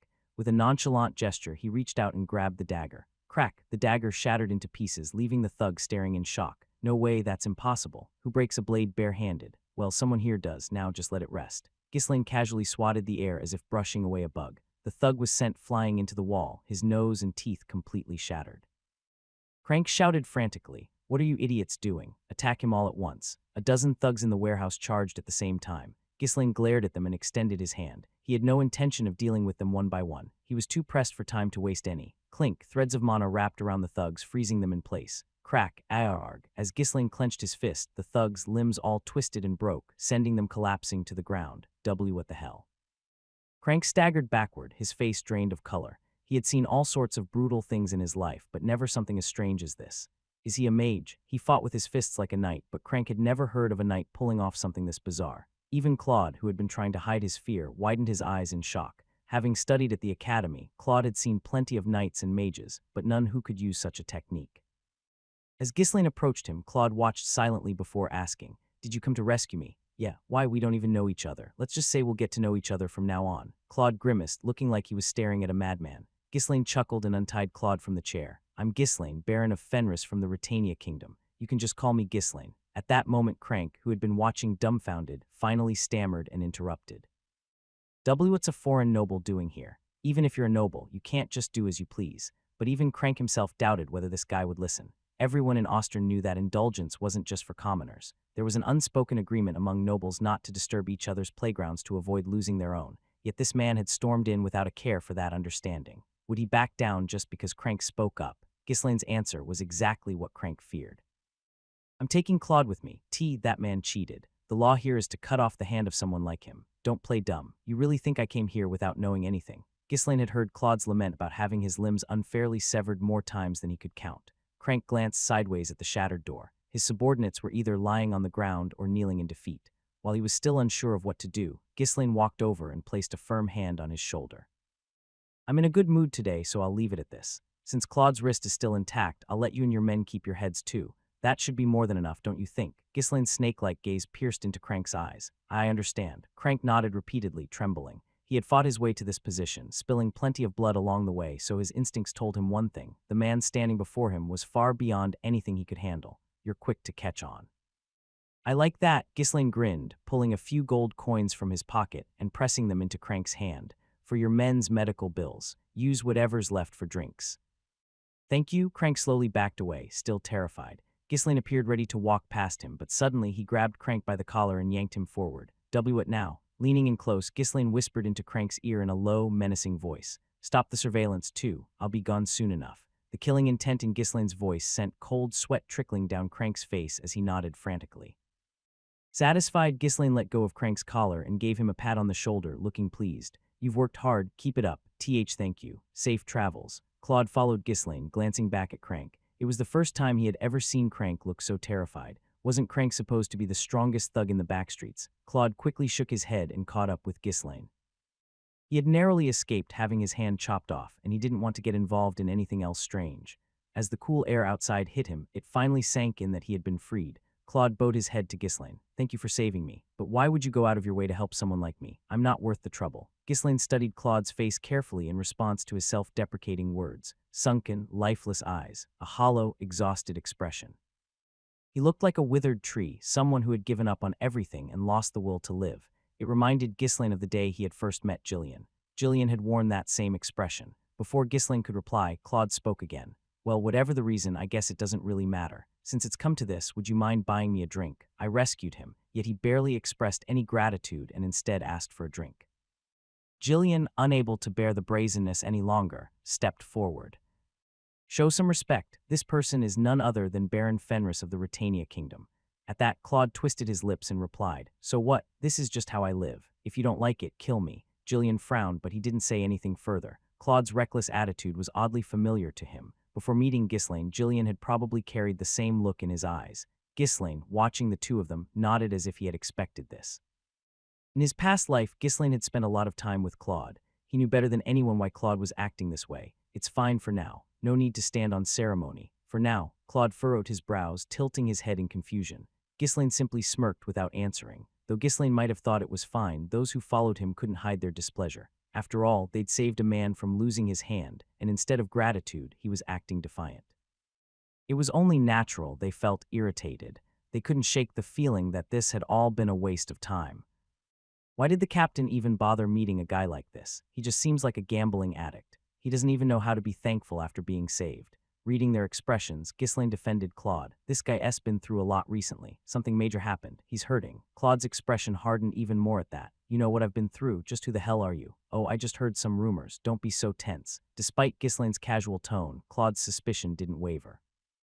The only rumors about him were either about his teacher or his gambling addiction. Yet Ghislaine seemed to know something deeper about what had happened to him. Come on, I told you not to worry. Do you want a drink? I'll buy you a good one. Ghislaine, acting overly familiar, draped his arm over Claude's shoulder. Claude grimaced. He had just barely escaped from the thugs, and now another strange noble had latched onto him. He tried to break free, but there was no way he could overpower someone who could break a sword with his bare hands.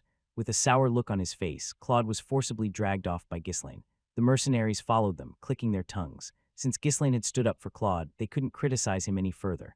Only one person, Belinda, narrowed her eyes, staring at the back of Ghislaine's head. This is strange. How does he keep finding such peculiar people? Everyone Ghislaine recruited seemed to have some sort of flaw or shortcoming. Even if he was deliberately seeking out defective people, it shouldn't be to this extent.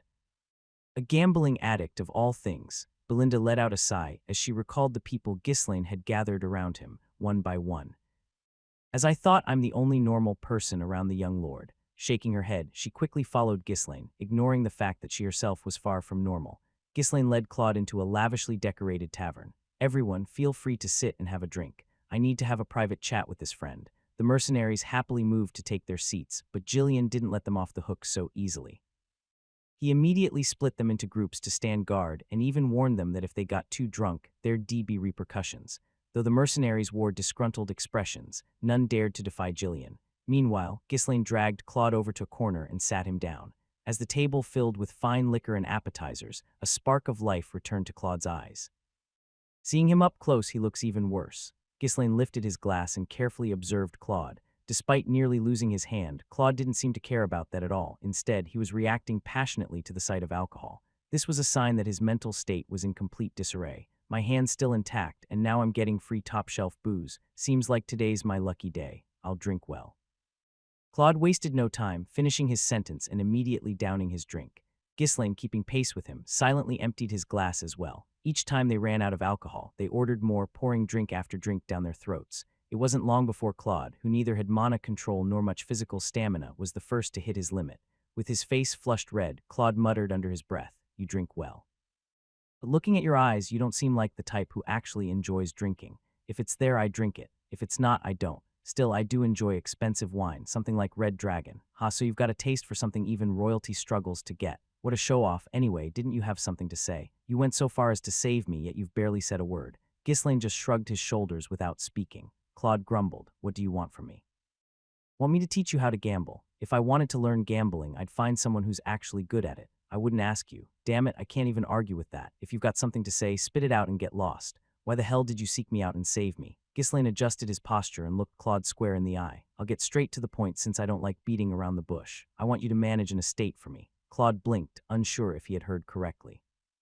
Then, as if realizing the absurdity, he burst into laughter. "Ha ha ha ha, you want to put a gambling addict who lives drunk out of his mind in charge of an estate? Yes, well, I've been called crazy plenty of times, but you're something else. This is a joke, right? Do you even know who I am? This is my proposal. Whether you accept it or not is entirely up to you." Without saying anything further, Ghislaine lifted his glass and took another drink. Still in disbelief, Claude downed a few more glasses before finally speaking again, his tone more serious this time. "I appreciate you saving me, but honestly, it was meaningless. I'm someone who has no desire to do anything. I have nothing left, no dreams, no hope." Claude emptied his glass in one gulp and continued. "There was a time when I had something I desperately wanted to achieve, but I couldn't do anything with my own strength. Now I've lost everything, money, health, knowledge. Is there anyone else in the world as useless as me? The light in Claude's eyes began to fade more and more. It was the look of someone who had lost everything, including the will to live. Sure, following you and managing an estate would be a great opportunity. I'd get a job, and it's a pretty high position, too, right? Someone like me shouldn't dare refuse. But I can't leave this place. There are shackles around my ankles. I have to live and die here like this. It's the only thing I'm capable of. I'll break those shackles for you. Ghislaine, who had been quietly listening to Claude's ramblings, suddenly spoke up. The absolute certainty in Ghislaine's voice made Claude grit his teeth. Is it because you're still young, that arrogance, the idea that you can solve all the world's problems, is poison? You don't even realize how dangerous that mindset is. Ghislaine put his glass down with it and stared intently at Claude. His eyes, despite his youthful appearance, held a profound depth. If I want something, I get it, no matter what I have to do. Even if the result is death, there's no need to think about anything else. Claude's face twisted in anger. He couldn't bear watching someone speak so recklessly, as if seeing a reflection of his own past self. I used to be like that too, but the result was only misery. Fine, let's say I follow you. What could you possibly do for me? Tell me what you want. Money, I need a lot of it, so much that even the wealthiest nobles would find it burdensome. At this, Ghislaine chuckled softly. Money, that's the easiest thing to solve, nothing else. You don't need someone killed or something. Don't mess with me. Claude bit his lip. Most problems in the world could be solved with money, and if they couldn't be, it usually meant there wasn't enough of it. It wasn't wrong, but that saying was usually reserved for issues that required jaw-droppingly large sums. Claude's situation was the same. It could be solved with money, but the amount needed was far too much. It was hard to believe. He couldn't believe it. Must just be the arrogance of a young noble. That's what his rational mind kept telling him. However, despite Claude's cold rationality, a strange desire began to seep into his gaze. When someone who's lost everything and fallen to the depths suddenly sees a glimmer of light, how would they react? Even if that light was fake, they'd probably try to grasp it at least once. With a bit of sarcasm, Claude asked, Baron of Fenris, was it? You seem pretty confident. Your estate must be wealthy, huh? But how rich could a baron possibly be? You said money's an easy problem, right? If you've got so much, lend me some. Or better yet, buy me out. I'm quite expensive, you know. Belinda, who had been eavesdropping from a nearby table, frowned. Not only did they save him, buy him drinks, and offer him an estate position, but now he was asking for money, and he had the audacity to call himself expensive. It was obvious what would happen. He'd swindle the money and then blow it all on booze and gambling.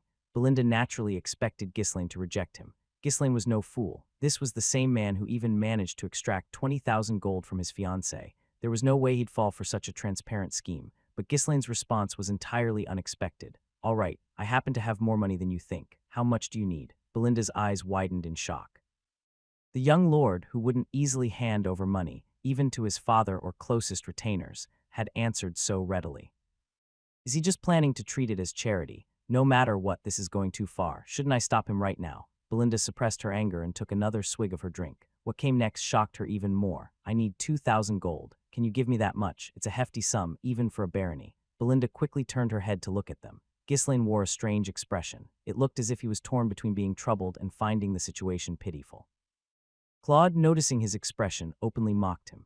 What's the matter? Thought I'd only ask for around 20 gold. Do you think I haven't seen nobles like you, full of empty bravado? I can see it in your face. You're panicking right now, aren't you? Belinda couldn't take it any longer. She shot to her feet and shouted, Hey, are you kidding right now? I thought you'd ask for a few gold, but how much? 2,000 gold. Since Ghislaine had boasted earlier, it would be hard for him to back down now.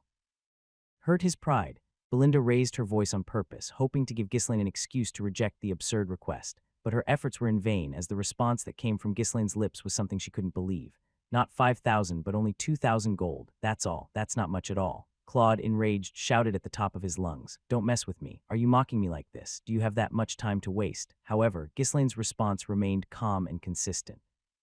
Why are you acting like that when I said I'd give it to you? I was just surprised that the amount was smaller than I thought.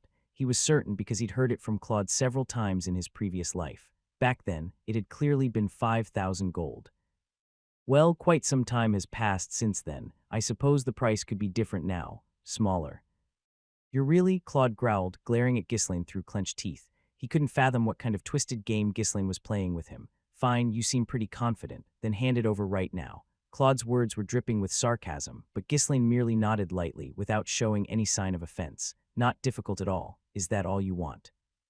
This guy just doesn't quit, persistent bastard. Claude snorted, playing along with Ghislaine's little game. 2,000 gold isn't enough for you. Then just give me 500 more. That should be cheap enough for the price of me working for you. Belinda, unable to tolerate the increasingly shameless demands, stepped forward with a frown. No manners, no shame. It wouldn't be enough to cut off your neck, let alone your wrist. She looked like she was ready to drive a dagger into Claude's neck for real.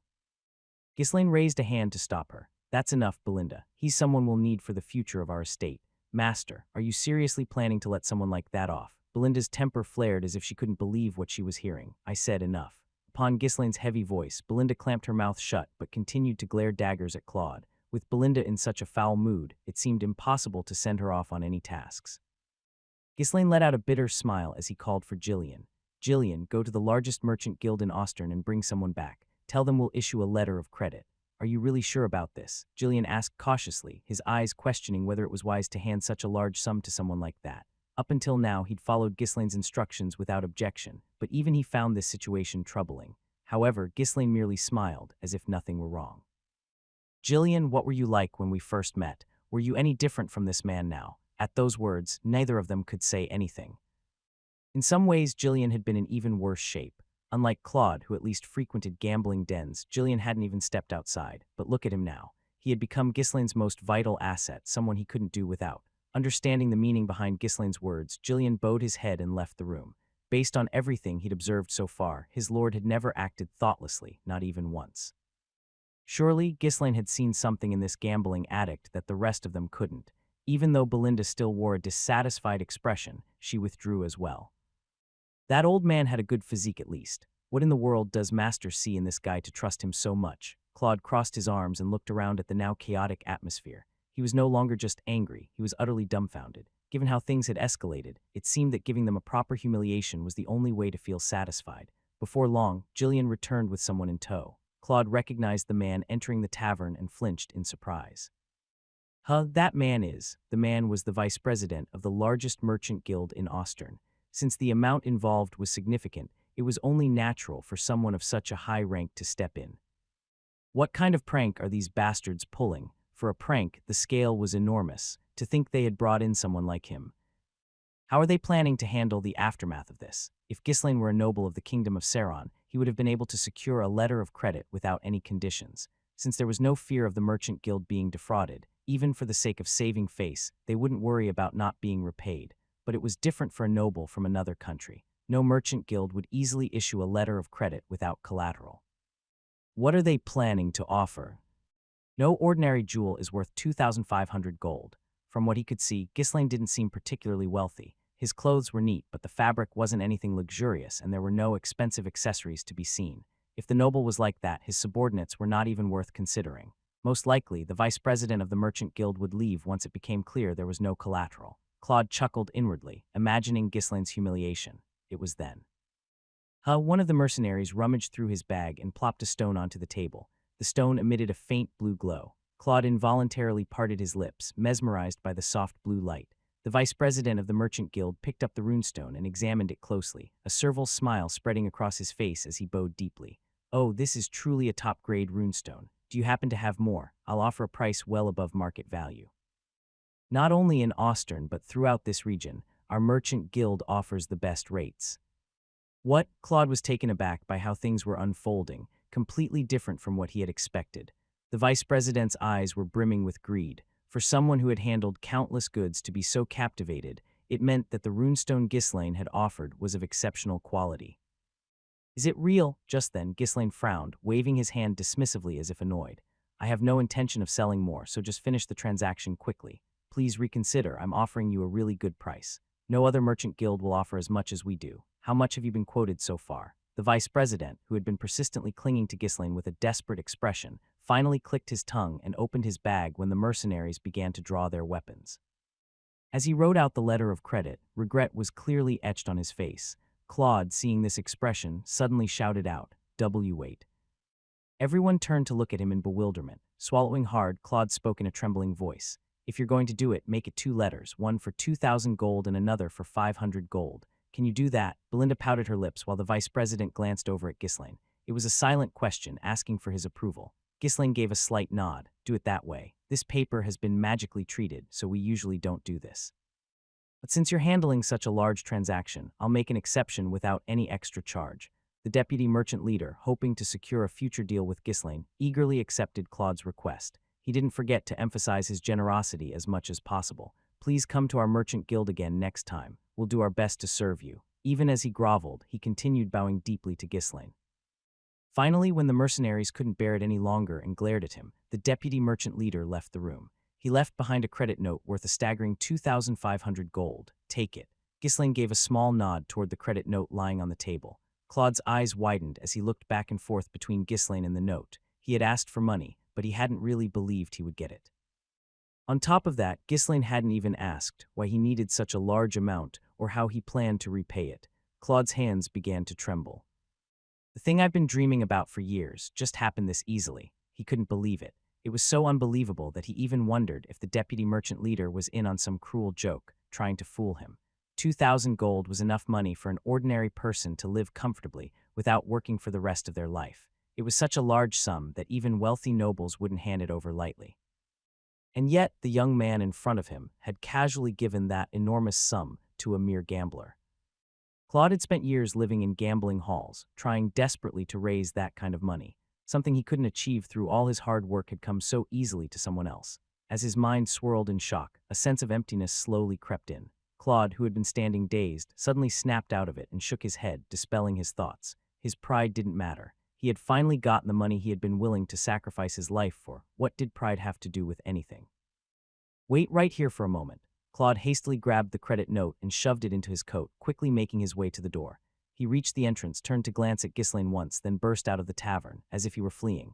The mercenaries, who had been watching him with uncertainty, jumped to their feet. Catch him, thief! Belinda gasped in horror and tried to rush after him, but Ghislaine grabbed her arm to stop her. Why aren't we catching him? He's running off with the money. It's fine.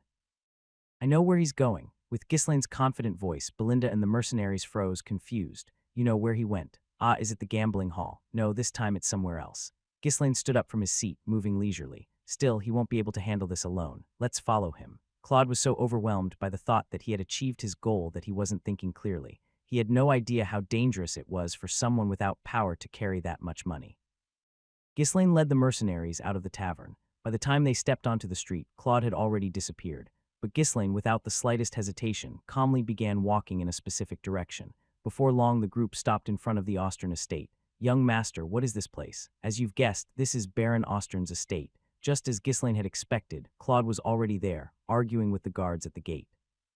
I brought the money like we agreed. Let me meet the Lord. Do you think the Lord is your buddy? You can't just barge in and expect to be let through. The Lord made a promise. Just go and tell him I'm here. All right, calm down and wait. The Lord wasn't someone one could just meet whenever they pleased. Yet it seemed there had been some prior arrangement, as Claude was shouting confidently. Even after one of the guards went inside to deliver the message, Claude nervously glanced around. When he spotted Ghislaine, his body tensed up and he shouted, "Why are you here? I told you to wait for a moment. I was curious about what you were up to. It's my business. Once I finish up here, I'll come back, so why did you follow me?" Before Ghislaine could respond, Belinda snapped back with irritation. "And who's going to trust a gambler like you to come back? If you don't explain yourself, we'll just take it back. Who said I'm running away? Just wait a little longer." As the two of them snarled at each other, one of the guards turned to Ghislaine and asked, "Who might you be?" Ghislaine casually slung his arm around Claude's shoulder and smiled. "Oh, I'm this guy's friend. We came here to meet with the Lord together." "Friend, what are you talking about?" Before Claude could argue, Ghislaine whispered into his ear. "Are you out of your mind? You're planning to go in there alone with that much money. Baron Austern is notorious for his greed." Only then did Claude snap back to reality, as if cold water had been poured over him. He had gotten so excited at the thought of achieving his lifelong goal. It seemed his brain had completely frozen over after years of being consumed by alcohol and gambling. In fact, it was practically a miracle that he had made it here safely with that much money. He had been under watch, after all. Claude shook his head vigorously, trying to clear his mind, and bit his lip. "I've been living like a wreck for too long. At least going in with a noble might give me some protection." Forcing himself to maintain a calm expression, Claude finally spoke. "Yeah, he's my friend. We're going in together." The guard still looked suspicious, but he sent a message inside to inform them that Claude had company. A short while later, they received permission to enter. Of course, the mercenaries, after surrendering their weapons, had to wait in the reception room. Only Claude and Ghislaine were allowed to meet with the Lord. Baron Austern's appearance matched his reputation for greed. His eyes were murky, and his cheeks were bloated with flesh. As soon as the two entered the main hall, the Baron spoke in a dry voice. "You've really come with the money." Claude, who had been so bold in front of Ghislaine earlier, immediately dropped to his knees and pressed his forehead to the floor, groveling pitifully. "I've really brought the money. Please, I beg you, return it now." Claude's voice trembled as he begged. It was a completely different sight from the arrogant attitude he'd shown earlier, as if he'd given up on life. Ghislaine gazed at him with a pitiful expression. Baron Austern, suspicious, gestured toward Claude. "Let me take a look." Claude hesitantly shuffled forward on his knees and handed over a credit note for 2,000 gold. Baron Austern's eyes gleamed with greed as he confirmed the amount and the name of the guaranteeing merchant guild. Where on earth did this scoundrel get such a huge sum? The Baron glanced briefly at the well-dressed young man standing beside Claude. He hadn't been properly introduced to the man, but it was clear that he was involved with this money. After a moment of contemplation, Baron Austern tossed the credit note back at Claude. "I can't return her." "What are you saying? I've clearly brought the 2,000 gold as promised, haven't I?" Despite Claude's desperate scream, Baron Austern merely laughed, revealing his yellowed teeth. "Do you really think it's still just 2,000 gold? Do you have any idea how much prices have risen? I'll need at least 3,000 gold. What kind of nonsense is this? She's a person, not an object. What do prices have to do with anything? I set the price for my goods. It's not for you to argue. To be honest, even 2,000 gold was more than enough. In fact, Baron Austern would profit handsomely even with just 2,000 gold. However, there was no reason to settle for that when he felt he could squeeze out even more. After all, he's held all the power here. No, wait, why not just take the money by force? That way, he could swallow not only the 2,000 gold, but also the 3,000 that Claude would scramble to collect. Yes, that's the better plan. At that moment, Claude, on the verge of tears, pulled out another credit note from his coat. "I'll add 500 more gold. I can't offer any more. This is everything I have." "Oh ho, so you had more money after all." Baron Austern sneered as he asked, "Where did you get such a large sum?" "I agreed to do some work in exchange for it." Baron Austern narrowed his eyes. "For small change, sure, but no one in this kingdom would pay you this kind of money." "Tell me the truth, I'm leaving for the Retania kingdom. I'll be working there." "What?" Baron Austern flinched at the unexpected answer. He hadn't even considered the possibility of Claude leaving for another country. "Fine, leave or stay, it doesn't matter to me. Either way, this amount won't suffice. Come back when you have the money. You said you'll keep your promise. I told you the price has gone up. By the way, is the man next to you the one who gave you the money? What's your relationship? Are you living together?" Claude's eyes flared with anger, realizing the Baron's true intentions. As the tension grew, Ghislaine, who had been silently observing, stepped forward. "This is disgusting." "Hey, Baron Austern, how about you cut it out?" The fierce pressure emanating from Ghislaine suddenly constricted the entire area. The knights surrounding Baron Austern panicked and drew their swords. Their faces were pale with fear. To suppress the atmosphere with sheer presence alone was something only a truly skilled individual could do. Though the knights were just from a minor barony, they weren't so ignorant as to be unaware of the vast difference in skill. However, it wasn't like the knights could simply tuck their tails and flee in front of their lord. The knights pointed their swords at Ghislaine. Normally, they would have charged forward and forced him to his knees, but they couldn't muster the courage. "You insolent scum! What nonsense are you spouting? How dare you act like that in front of the lord? We'll kill you." The knights' voices slightly trembled, but the clueless Baron Austern failed to notice. He glared at Ghislaine, puffed up with arrogance. "And who are you? How dare you act so disrespectfully in front of me? What do you plan to do about it?" Baron Austern's eyes glinted with greed. This was a perfect opportunity to accuse Ghislaine of disrespecting a noble to extort more money. Seeing the look in his eyes, Ghislaine let out a dry laugh. "People like you only learn through experience." "What? Never mind, it's too tedious to explain." Baron Austern furrowed his brow, sensing something ominous. Whoosh! Ghislaine's eyes turned red. In an instant, he unlocked his second core and his hand shot out. Threads of mana shot forth like lightning. His target was the knight who had boldly shouted moments ago that he'd kill Ghislaine. Suddenly feeling a powerful force pulling at him, the knight tried to resist by summoning his own mana. Oh, not bad. As expected, since the knight could wield mana, he wasn't easily pulled in. Clicking his tongue in annoyance, Ghislaine unlocked his third core. A massive surge of energy exploded from his hand, guided by the mana threads. The knight could no longer resist. He was helplessly dragged towards Ghislaine, who caught him in his grip. The other knights, stunned by the unimaginable technique, couldn't move. "Drop your sword now." With his free hand, Ghislaine twisted the knight's wrist. Crunch, ag, the knight let out a pained scream as he dropped his sword. Ghislaine, his eyes burning red, glared at Baron Austern. "Drawing your swords means you want to fight, right? Think carefully. I don't go easy on anyone who comes at me. I'll kill every last person in this castle." It wasn't an empty threat. If it came to it, Ghislaine and his mercenaries could easily slaughter all the knights and soldiers in this castle. The knights' faces turned ghostly pale. "Damn it, there's no way we can fight this guy. Is it even possible to pull a knight using only mana?" He had subdued the knight effortlessly, with his bare hands, in a matter of seconds. Even if every knight in the castle gathered, they wouldn't stand a chance. It was only then that Baron Austern realized something was wrong. "These bastards are all scared stiff. Glaring at the frozen knights, he clenched his teeth and stared daggers at Ghislaine. Do you think you'll get away with insulting a noble like this? What a joke, and what are you going to do about it? Go ahead, try. Baron Ostern had started off confidently, but now he couldn't say another word and had to shut his mouth. Was this what it felt like to face a monster? His knees weakened, and a chill ran down his spine. Ghislaine chuckled softly. Yeah, if you want to survive, you should know your place. Instead of worrying about me, you should be concerned whether you will make it out of this alive. If you let my knight go and beg for forgiveness now, I'll pretend this never happened. I don't feel like it. Do you really think you can take on all the knights and soldiers of this castle? If you're curious, give it a try. I'm always up for it. It's the easiest solution. Ghislaine was being sincere. If Baron Ostern crossed the line, there would be no more holding back. If you harm me, the kingdom won't stand idly by. Do you really think the kingdom cares about someone like you, who isn't even a high-ranking noble, who's going to care about some guy who runs a bar and a gambling den to keep his estate afloat? You bastard. Ghislaine's words were painfully accurate.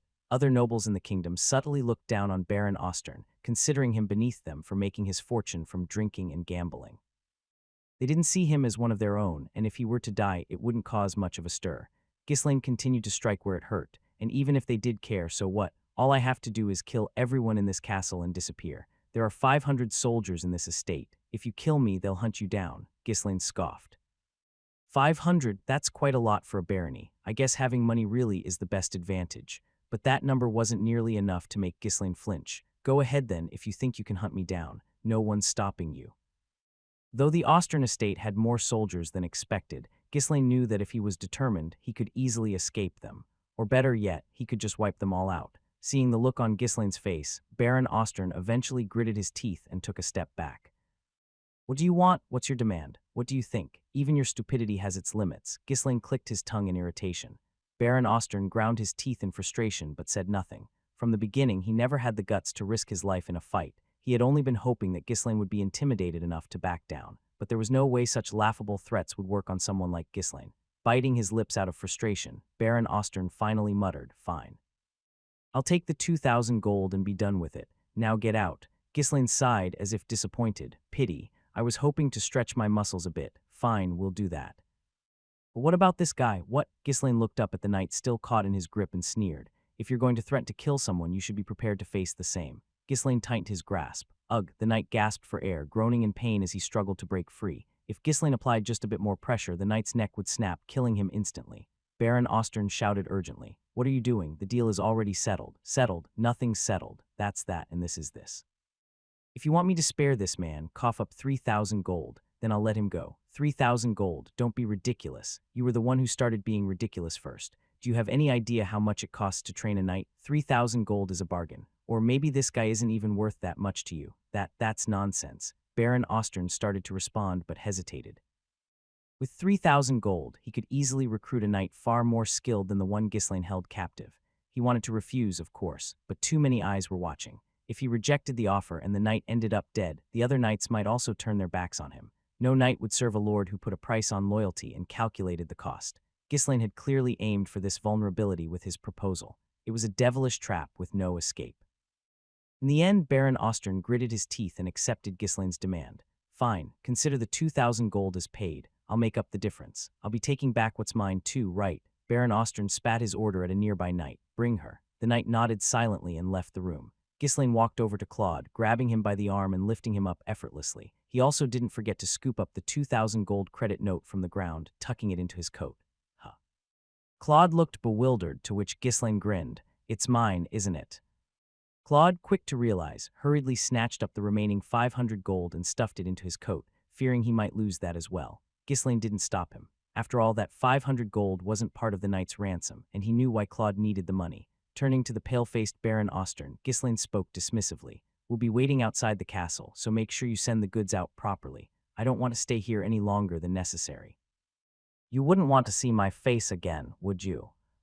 Understood. With that, Ghislaine dragged Claude out of the audience chamber. Before stepping out the door, Ghislaine turned back to Baron Ostern with a mocking smile. If you've got any complaints, feel free to come visit me at the Fenris estate in the Britannia Kingdom. I'll make sure to give you a warm hospitality. What? Baron Ostern asked in disbelief, but Ghislaine did not explain further and walked out of the room. Still, it seemed the Baron wasn't entirely clueless, as it didn't take long before an irritated shout could be heard from behind the closed door. He had realized that Ghislaine was a noble of Britannia. Ghislaine left the castle, accompanied by the mercenaries who had been waiting in the lounge. Noticing the grim expression on the knight guiding them, Belinda approached Ghislaine and whispered, "What's going on?" "Did things not go well?" "No, everything went smoothly. We just need to wait a little." "Then why does he look like he's about to die?" "Who knows, maybe he has a stomachache." Belinda gave Ghislaine a sidelong glance, baffled. She was about to say something when a young woman appeared, led by the hands of the knights. The woman was dressed in shabby clothes and looked quite haggard. Judging by her anxious glances at the knights, she seemed to have no idea why she had been brought here. One of the knights who had escorted her spoke in a voice barely suppressing his annoyance. "You're free now. Those guys paid your ransom." "Who did?" The woman looked up, startled. Who on earth had paid such a hefty sum of 2,000 gold? There was no one left who would spend that kind of money on her. As she turned, she saw a man standing there looking at her. Despite his much more disheveled appearance than before, she recognized him immediately. The man, trembling and on the verge of tears, was someone she had once loved, someone she thought she would never see again, her fiancé, Claude, Anna. Without hesitation, the two ran into each other's arms, holding on tightly as they wept uncontrollably. Why did you do it?" "I am sorry, I was too late, was I?" Watching the two, Belinda pouted slightly. Are they lovers or family? Did the young lord know all of this? There were too many suspicious things. The fact that he had brought the runestone, claiming he had someone to meet, was odd from the start. There was no reason to carry such an expensive item just for travel expenses. He also said that if he was late, his hand would be cut off. And as soon as they arrived, he found Claude, who was on the verge of losing his hand, and paid the money without even asking why. It was as if he knew exactly what would happen and had everything prepared in advance. Unable to suppress her curiosity, Belinda asked, "Young lord, did you know this was going to happen?" "Well, roughly." "How?" "I just did some research here and there." There was no reason to doubt it, but the problem was that she had no idea when he had conducted such research. Belinda squinted her eyes and scrutinized Ghislaine, but she couldn't uncover his secrets. "So you even knew the relationship between those two?" "Yeah, they're lovers." "Oh my, is this one of those cliches where the lover rescues the one who was taken? How romantic." Belinda gazed at Claude and Anna, who were still crying and unable to speak. She didn't know the full details, but realizing it was to save his captured lover, she couldn't help but see Claude in a slightly better light.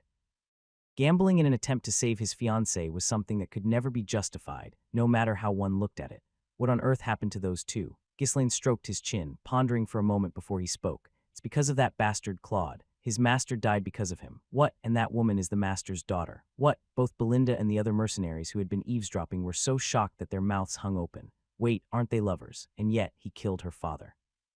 "He didn't kill him, but he died because of him." "That's basically the same thing. It's completely different." Ghislaine crossed his arms, choosing his words carefully for a moment. "His master got involved with the revolutionary group." "The revolutionary group?" Belinda and the mercenaries jumped in surprise. They didn't think they could be more shocked, but it turned out there was more. The revolutionary group was a notorious radical organization on the continent, advocating for equality and shared wealth. They started out with noble ideals, gaining a lot of support in the beginning, but now they had long since fallen into the ranks of continent-wide bandits. But how are those two still alive? The goal of the revolutionary group was to overthrow the existing system. There was no way the kingdom would leave anyone involved with the group untouched. Anyone even remotely connected to them was executed without exception. Ghislaine explained calmly. To be exact, they weren't really involved. His master was framed. Claude's master was the dean of the Saron Royal Academy. Claude's master had been not only the dean of the academy, but also a highly influential scholar politically. Nobles from an opposing faction had found him troublesome, so they hatched a plan to fabricate evidence that he was in contact with the revolutionary group and pin the crime on him. And the one who unwittingly delivered that evidence to his master was Claude. Wait, he betrayed his own master. Of course not. Why would a kid with such a promising future get involved in something like that? He was simply deceived. That guy had his head buried in books, so he didn't know much about the ways of the world. Claude, being naive and sheltered, hadn't caught on to the plot of the opposing faction. He was simply told it was an important letter and handed it directly to his master. And that letter became the damning evidence that tied Claude's master to the revolutionary group. Of course, there were other more intricate schemes and plots involved, but at the root of it all, it was Claude who triggered the false accusation against his master. Because of that, he was tormented by guilt, regretting it for the rest of his life. Ghislaine gave a bitter smile. In the end, his master, having lost in the factional power struggle, accepted death peacefully, allowing the two of them to barely survive. Anna, being a direct relative, had to pay a ransom, but when they couldn't afford it, she was sold off here.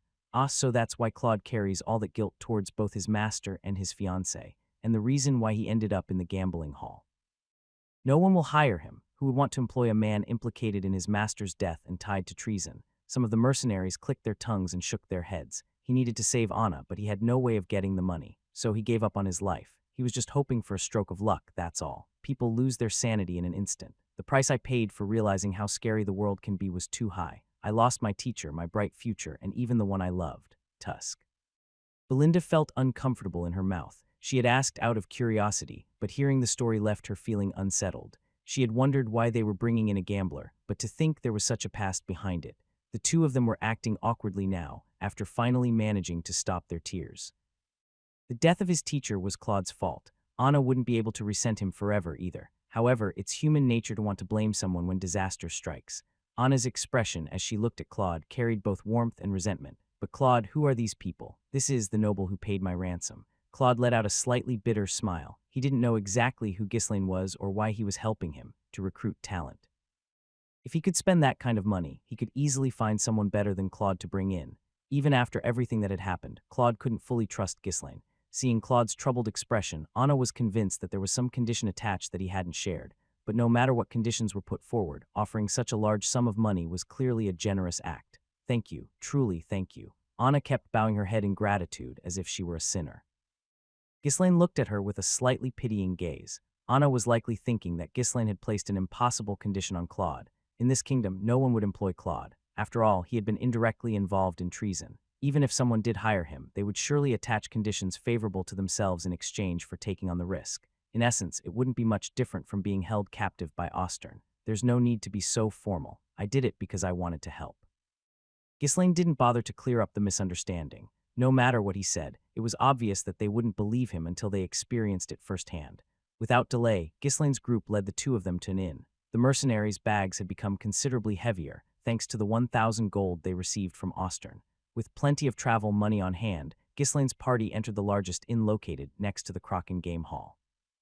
It was only after securing a room that Claude, wearing a slightly apologetic expression, spoke to Anna. I know you must be curious about the details, but let's talk tomorrow. I have some important things to discuss with this person right now. All right, but make sure to tell me tomorrow. She looked uneasy but eventually nodded. The mercenaries dispersed to either stand guard or rest, and only Ghislaine, Claude, Belinda, and Jillian remained in the spacious VIP room. Claude took a deep breath and asked, "Why are you going this far for me?" Ghislaine, after a moment of thought, answered honestly. At this moment, Ghislaine didn't want to lie. "Because I owe you a debt. This is the first time I've ever met you, Baron." "Ah, yes, that's true.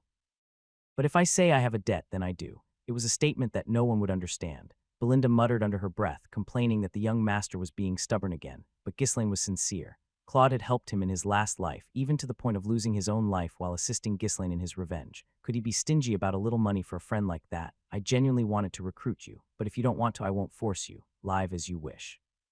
You don't have to repay the money." "Please don't joke with me. Why don't you believe me? I'm telling the truth. It hadn't always been this way." At first, Ghislaine had been focused solely on dragging Claude with him, no matter what. But when he saw Claude's face, that feeling vanished.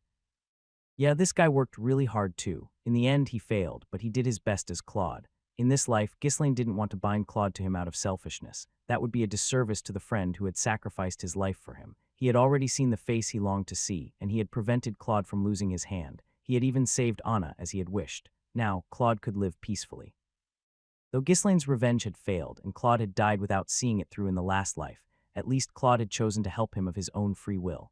Ghislaine didn't want to force Claude into anything. Even if they didn't walk the same path, Ghislaine wished that his friend could live freely and happily in this life. That was enough for him. Of course, I'm not giving up either. Living here as a tutor is fine, but if you ever feel like showing your abilities on a bigger stage, Ghislaine smiled warmly. Come to Fenris Estate in Retania. I'll give you wings to help you soar. Claude gritted his teeth. He couldn't understand what was happening. It was hard to dismiss this as some whim of a noble when those warm and familiar eyes looking at him kept bothering him. After thinking for a moment, Claude slowly knelt on the floor. "Thank you for saving Anna. As promised, I will devote my loyalty to you." He raised his head. His face no longer showed any despair. It even looked as if a weight had been lifted, like he had come to a decision. Ghislaine asked with a slightly hardened expression, "You really don't have to. Live as you wish. This is what I want. You're good with words, but truthfully, don't you want to live with Anna?" Claude lowered his gaze as if Ghislaine had struck a nerve. "With 500 gold, the two of you could live comfortably. I can't just take that much money." Ghislaine narrowed his eyes as he looked down at Claude. "You've really made up your mind." Yes, this is the best course of action. Belinda couldn't understand what the two of them were talking about. Why don't they just both come to Fenris Estate? Before she could ask, Claude answered the question. Forgive me for my impudence, but I have one last request. Please ensure Anna arrives safely at the Saron Royal Academy. I will follow you, my lord. Ghislaine sighed, as if he had expected this. The next morning, Anna stood in front of the inn, looking around anxiously. Her expression was desperate, as if she were searching for someone. Clutching a credit note worth 500 gold in her hand, she was on the verge of tears, stomping her feet nervously. Next to her stood Gordon and 5 mercenaries. After exchanging a few words with Gordon, Anna grabbed his arm and sank to the ground. She pleaded desperately, but Gordon simply shook his head. In the end, she broke down in tears. Watching the scene from his hiding spot, Claude let out a bitter smile. Belinda furrowed her brow, clearly not understanding the situation, and asked, "Why don't you just go with her? She's desperately searching for you." Claude remained silent for a moment before answering with a self-deprecating tone. "Anna probably knows that this isn't entirely my fault. After all, we're all victims. Then why don't you two just live happily together? Our estate has fresh air and good water." Claude slowly shook his head. "I do love Anna, but whenever I see her, painful memories resurface." "Anna probably feels the same. She knows it wasn't your fault. She'll be fine. Even if she says it's okay, what right do I have to stay by her side after causing her master's death? You couldn't help it, though. It was just they were stupid. Oh, I'm sorry." Belinda, startled by her own bluntness, quickly covered her mouth. Claude wasn't angry, he just chuckled softly. "You're right, I was always foolish. My master wanted me to become a great scholar for the kingdom. But here I am, a wreck and a gambling addict. But if you leave now, isn't that just running away? Wouldn't it be better to do things right from now on?" Despite Belinda's rebuke, Claude merely lowered his head and exhaled softly. After a long silence, he whispered faintly, "If we just bury the memories of each other as time passes, maybe one day we'll both be at peace with the pain. That's all I wish for Anna." Belinda turned away, displeased. In the distance, Anna was still crying, covering her face. Though she didn't like it, she could understand what Claude was saying. Could anyone truly live their entire life alongside the man responsible for their father's death, no matter how much they loved him? Even if they thought they were fine, there would surely be moments when resentment would unexpectedly surface. Claude, too, would be haunted by guilt for the rest of his life. It was a pain difficult to grasp for anyone who wasn't directly involved. Because of this, Belinda couldn't bring herself to criticize him further. Ghislaine, who had been quietly staring out the window, asked, "Do you regret it?" "Of course. Every night I regret living so foolishly. I'll never fall for such a shallow scheme again. That's good enough." I felt the same. "Really? It sounds like you've made your share of mistakes, my lord. You have the face for it. Well, I'm doing my best to make up for those regrets now." Claude shrugged, his face turning playful as if the bitterness had never been there. "Well, the mood has become too somber. I'm not really one to kill the mood like this, you know." Ghislaine chuckled softly and nodded. "I know, you're a guy who complains a lot, but you're also good at your job. I'm expecting a lot from you. I don't know why you're expecting so much. Just know that you can't take it back later. I'm broke, you know, don't worry. There are plenty of ways to squeeze you dry. Scary, really scary." Claude chuckled as he watched Anna and the mercenaries leave. Anna would dedicate her life to compiling the history of the kingdom of Saron. It was also the final wish of her mentor, who had been like a father to her. Claude had originally been part of that endeavor too, but he regretted not being able to continue it. Still, he wasn't too worried. There were many professors at the academy who had respected her mentor. They would take good care of Anna. "I feel lighter now. It finally feels like I can take a step forward." Claude glanced at Anna's retreating figure before turning around. He wished her happiness in the future and hoped that she would eventually forget about him. He let go of his memories and regrets, little by little. As soon as Anna departed, Ghislaine's group also set out for the Fenris estate. It had been a long time since the estate had been left unattended, so they needed to return as quickly as possible to manage it. Claude tried to shake off his gloomy mood by imagining the estate where he would be staying. If he's willing to casually throw around thousands of gold coins, he must come from a very wealthy family. He cast a sidelong glance at the back of Ghislaine's head. And to become the lord of an estate at such a young age, they must have given him part of his family's land. In that case, his father must be at least a count, maybe even a duke. Even if he wasn't a duke, it was certain that his father was at least a high-ranking lord. Claude tried to recall the names of the high-ranking nobles in Britannia he was familiar with, but shook his head. It's a bit overwhelming. If his family is that prestigious, they probably have many talented people. It worried him a little, but Claude wasn't afraid. Although he had wasted some of his life in the gambling halls, living like a wreck, he was now free from all those chains. Now he only had to focus on his work. There was no need to lose confidence so early on.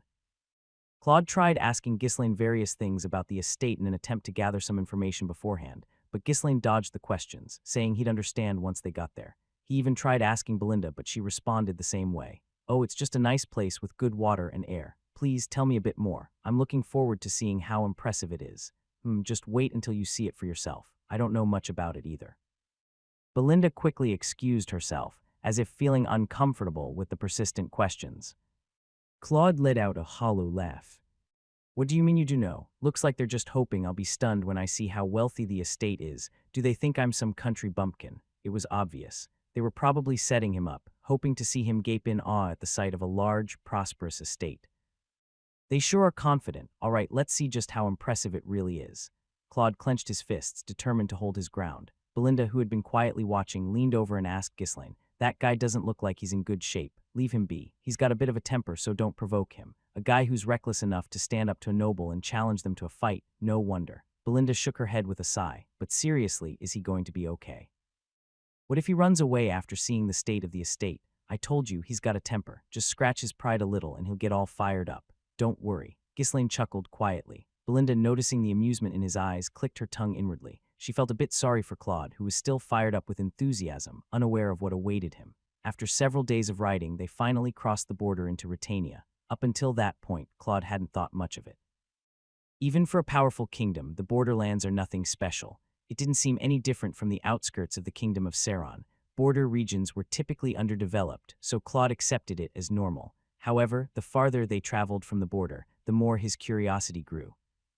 Something feels off. Why do I feel like we're heading north? And why does everything seem to get more desolate the deeper we go? Claude didn't know exactly where the Fenris estate was. In fact, they were already within Ghislaine's domain, but he simply assumed it was a territory they were passing through. The small villages they passed along the way looked poorer than the slums of Austern.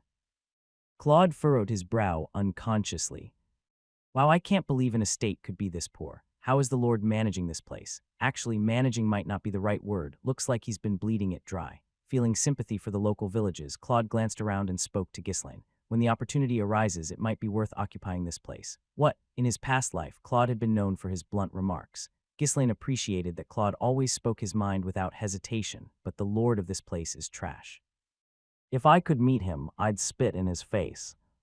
For the residents to be this impoverished, it's proof that the lord is incompetent.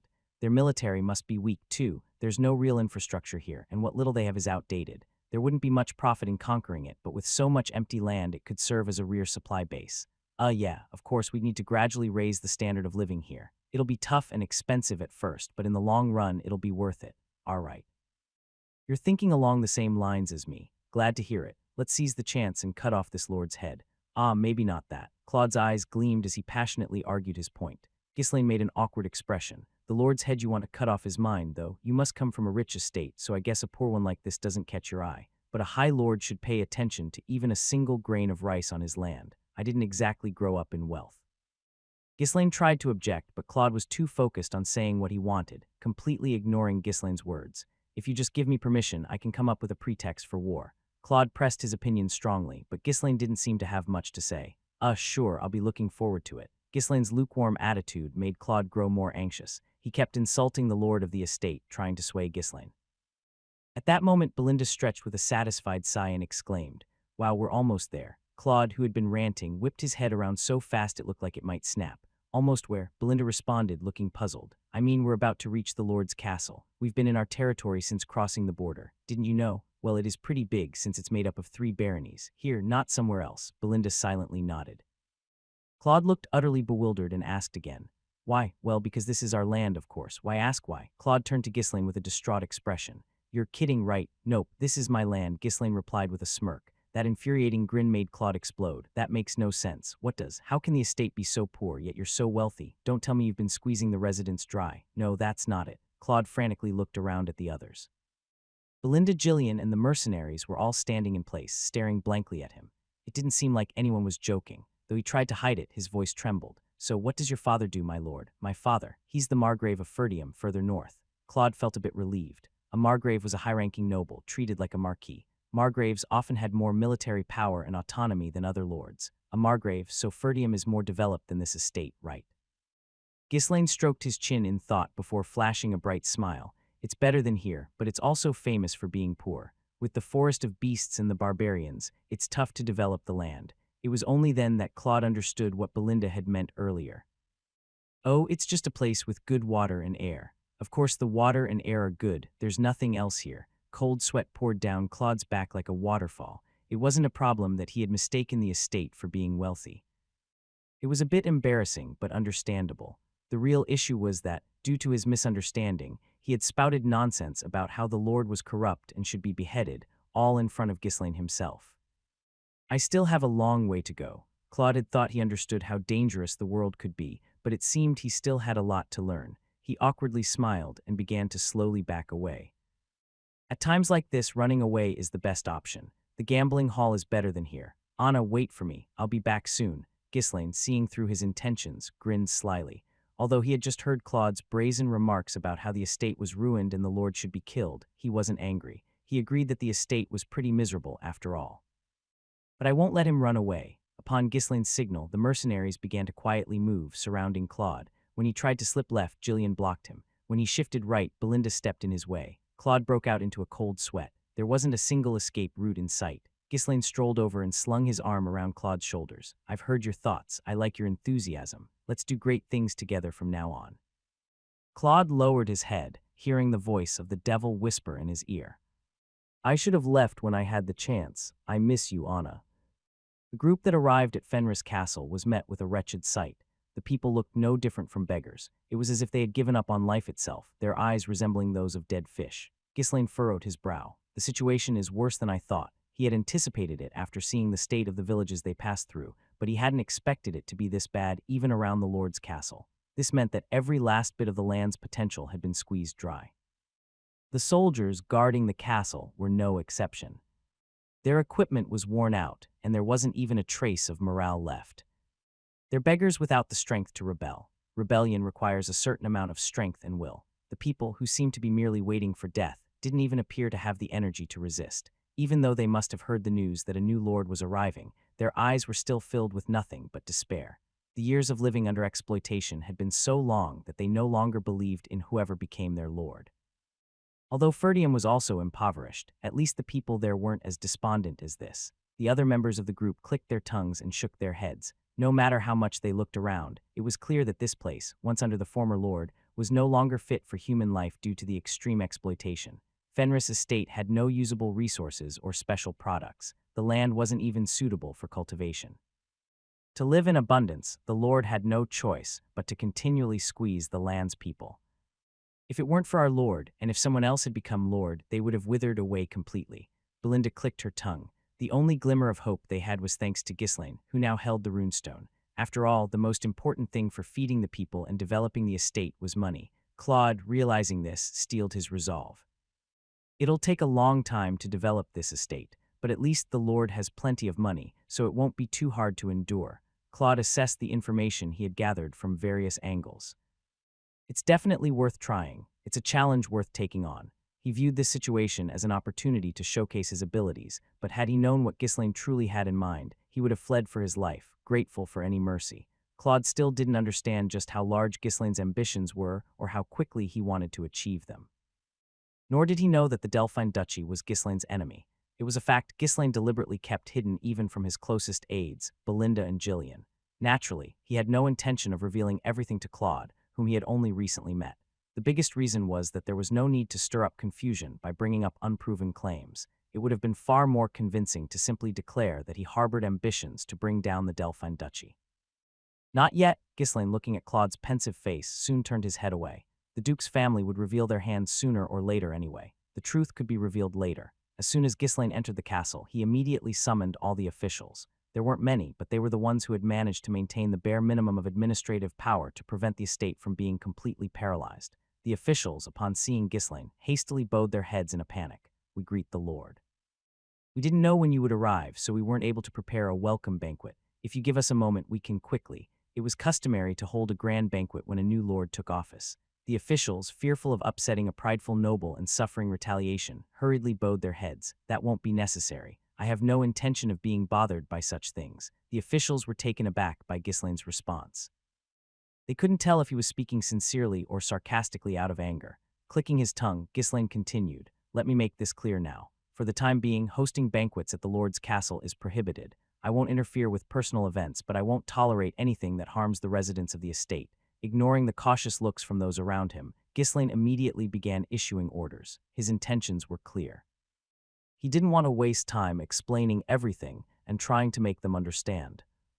The top priority was to stabilize the estate as quickly as possible. The estate seems to be in bad shape, so we need to normalize things first. It may feel a bit forceful, but I expect your cooperation. If you have any good suggestions, feel free to share them at any time. Everyone bowed their heads and accepted his orders. Those who had participated in the war had already been executed by Ghislaine. The officials, fully aware of this, didn't dare to oppose him.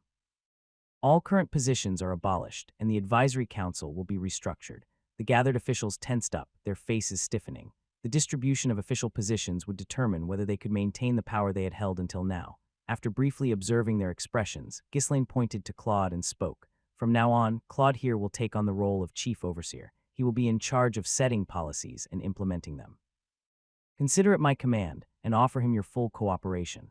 I also delegate to Claude the authority to appoint secretaries and others necessary for administrative tasks. Though the officials were a bit surprised to see an unexpected person take such a position, they quickly accepted it. It was common practice to place a close aide in a key position. Claude also wore an expression that suggested he found it only natural. Ghislaine had intended to entrust Claude with managing the estate from the start. Given the estate's current state, it was only fitting that Claude be given the position of chief overseer so he could proceed as he wished. Ghislaine spoke again. Claude will also take on the role of treasurer. At these words, a few people let out involuntary gasps before quickly silencing themselves. It was rare for one person to hold more than one high-ranking position. Claude, though slightly surprised, quickly understood. Well, it would be faster and more convenient for me to handle the finances directly. Handling the finances himself would be better than arguing with the treasurer when busy, even if it meant more work. He was confident he could manage it. In any case, it wasn't like he had any way of escaping. The more authority he received, the better off he'd be. But Ghislaine wasn't done yet. Claude will also take on the role of intelligence officer. You can hire any necessary subordinates at your discretion. Claude began to sense that something was wrong, and his expression hardened. Sweat started to form on his forehead. Well, yes, information is important. It's better to be prepared in advance than to rush things once war breaks out. However, it seemed Ghislaine wasn't finished. Claude will be the head of foreign affairs as well. You'll also be in charge of the estate's magistrate. Based on the situation, you can request reinforcements for the soldiers. Claude will serve as chief strategist during times of war. In order to quickly develop the estate, we'll establish a special development department. Claude will be the head. We will also reorganize the estate's laws. Claude will be the chief justice. Claude will oversee the management of supplies and serve as quartermaster. We'll also be founding a merchant guild for the estate. Claude will be its leader. As Ghislaine continued speaking, the faces of those present turned pale. Claude began trembling. Suddenly, he remembered what Ghislaine had said to him just before they left Ostern. Don't worry, there are plenty of ways to squeeze you dry. That remark had been dead serious. He's planning to dump all the annoying tasks on me. How much work does he plan on giving me? In fact, just holding the position of chief overseer would have been enough to manage the estate. But giving him all these additional roles was a clear message. Ghislaine expected him to be directly involved in everything and handle it all thoroughly. There are some people like that, people who can't rest until they see results with their own eyes. This damned young lord seemed to be one of those people. But since handling all this himself would be too much of a hassle, he had dragged Claude along to take care of everything. Doing all of that work would kill someone. That's probably why Ghislaine had brought him, to pass off all the responsibilities. There was no way Claude, who had less stamina than the Lord, would be able to endure it all. With a serious expression, Claude made a heartfelt plea. I want to spend the rest of my life with Anna. Please allow me to do so. I don't think I'm suited to living here. The air doesn't agree with me, the water doesn't agree with me, and neither does the work. Ghislaine, disinterested, asked indifferently. I thought being with her made you sad. That kind of thing gets resolved with time. I was just trying to sound cool. Pain is just part of youth, right? Though it was a little embarrassing to contradict himself, it was better to feel a bit ashamed than to work himself to death. But his opponent wasn't someone who would let him off so easily. It's too late now. There's only one way for you to leave. What way? Ghislaine smiled kindly. Pay off your debt, then I'll let you go immediately. Claude clenched his fists, unable to respond. He had wasted several years in the gambling halls, all because of that cursed money. After barely managing to escape the world of gambling, now his life was once again being pawned off because of money. I can't back down like this, Claude gritted his teeth. If he was going to die anyway, he might as well say what he wanted. Just as he made up his mind, Belinda started furiously ranting from behind him. Young master, why are you dumping so much work on him? Claude turned to look at Belinda with a glint in his eyes. She was an irritating woman who could cut people down with her words, but right now he was incredibly grateful. He's a gambling addict, a bum, a man who's given up on life, a fool, a runaway, and a pathetic guy who doesn't even understand women. He probably can't even clean a toilet properly. Well, it's not that bad. Claude wasn't sure if she was really helping him or not. His face twisted into a mix between a smile and a frown. He glanced around. The existing managers were already looking at him with suspicion. It felt like they were forming preconceived notions about him before he even had a chance to prove himself. Just as Claude was about to stop Belinda, Jillian's deep voice interrupted. "My lord, he's still someone whose abilities have not been verified. How about assigning him responsibilities, step by step?" Yes, that's how it should be said. As expected, Jillian's experience showed. He was persuading Ghislaine without disparaging Claude. However, just when Claude felt relieved that the mood had improved, Jillian added something more. He is someone who fell into gambling. It's well known that gambling can ruin a person's mind. He may have even forgotten how to read. Hey, Claude glared at Jillian with dead, lifeless eyes, but Jillian, unfazed, continued speaking. Even if that's not the case, his body and mind won't be able to keep up. He hasn't studied or worked in years. The more authority you give him, the more likely he'll misuse it, wasting time on gambling again. Though more polite in tone than Belinda, Jillian's roundabout criticism stung even more. Claude, flustered, glanced around again. By now, everyone's gazes were filled with doubt. Claude's eyes, which had been darting around, finally landed on one person.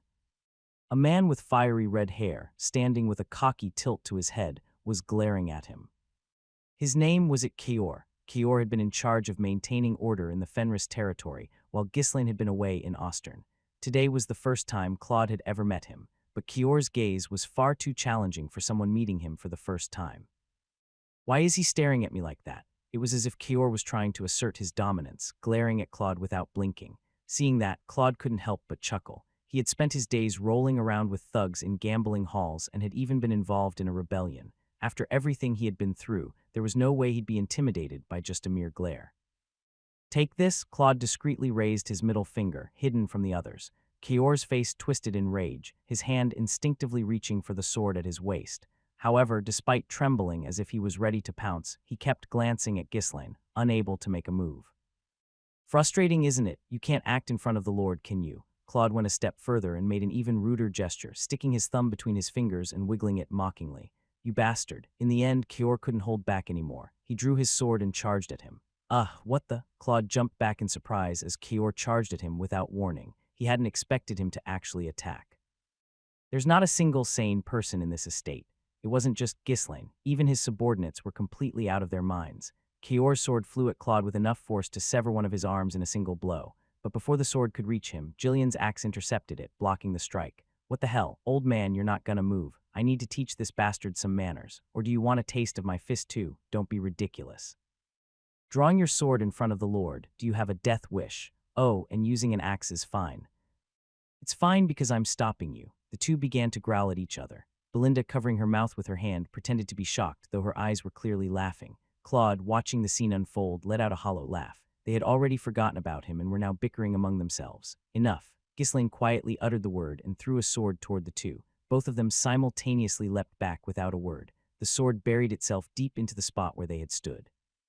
"There are a lot of people here, aren't there? If you want to fight, take it outside and do it later." Despite reprimanding them, Ghislaine couldn't hide his smile. As the Lord, he had to maintain his authority, so he intervened, but in truth, he loved the current atmosphere. It reminded him of the mercenary group he had spent time with in his previous life. Ghislaine glanced over at Claude. "It seems like his true nature is starting to show. In our past life, how many times did I punch him when he cursed me with his finger?" Claude took great pride in his abilities. As much as he was confident in his skills, he was also reckless with his words. He had clashed with the foul-tempered and crude mercenaries countless times. Those were good times. Claude used to provoke the mercenaries with his snide remarks, and people like Kior, who couldn't stand it, would charge at him. Soon enough, other members of the group would join in, escalating into a brawl, and before long they'd be downing drinks together as if nothing had happened. Ghislaine used to watch the chaos from the back, laughing and drinking. Sometimes, when his body itched for action, he would jump into the fray himself. There was no sense of order or decorum, but back then, it was the only time he could laugh freely without a care in the world. But I suppose things can't be like that anymore. Feeling a tinge of bitterness, Ghislaine shook his head. While he reminisced in silence, the officials who worked in the Fenris estate were not as relaxed. What is this madness? Drawing swords and fighting in front of the Lord? Are all his subordinates mercenaries? How utterly vulgar. And the Lord just laughs it off. He must be mad too. The officials, who had always lived bound by rigid etiquette, couldn't comprehend the free-spirited attitude that Ghislaine and his subordinates displayed. The previous lord had squeezed the life out of the estate's residents, but at least he had maintained a certain level of decorum. The other retainers had engaged in polite verbal disputes when dealing with the lord. No one had ever acted so disgracefully as these people. It's like a gang of bandits has taken over. The lord is no better than a mercenary scum. This estate is truly finished now. They all bowed their heads and pretended not to see anything, sweat dripping down their faces. No one had the courage to bring up etiquette to a lord who had already decapitated several people. Ghislaine misunderstood the reason for the officials' unease and calmly continued speaking. I understand your concern about entrusting so many responsibilities to someone whose abilities haven't been fully proven yet, but he'll do just fine, so there's no need to worry. Right, Claude? Claude stood up, dusting off his pants and glanced around. Everyone in the hall was sneaking glances at him, pretending not to. Feeling overwhelmed, he squeezed his eyes shut. Where had it all gone wrong? Ghislaine had certainly said something impressive. Come to the Fenris estate of Retania. I'll give you wings so you can fully showcase your abilities. He had indeed given him wings, just that they were a bit too heavy. Damn it, there's no backing out now. He had already been called a gambling addict, a fool, even someone whose mind had rotted. Backing out at this point would only make him look ridiculous. It was true he owed Ghislaine a debt for life, so all he could do now was try his hardest. With a miserable look, Claude lowered his head. I'll do my best for now. There wasn't much he could do, but as time passed, he figured he could slowly offload some of the work and manage somehow. Seeing this, Ghislaine smiled and added a final remark. Right, it seems like a lot of work now, but it's only because it's the beginning. You can definitely handle it. He meant it sincerely. In their past life, Claude had handled this level of workload daily. At times, he'd even taken on more difficult tasks. The estate was in such disarray that everything needed to be meticulously reviewed and nurtured.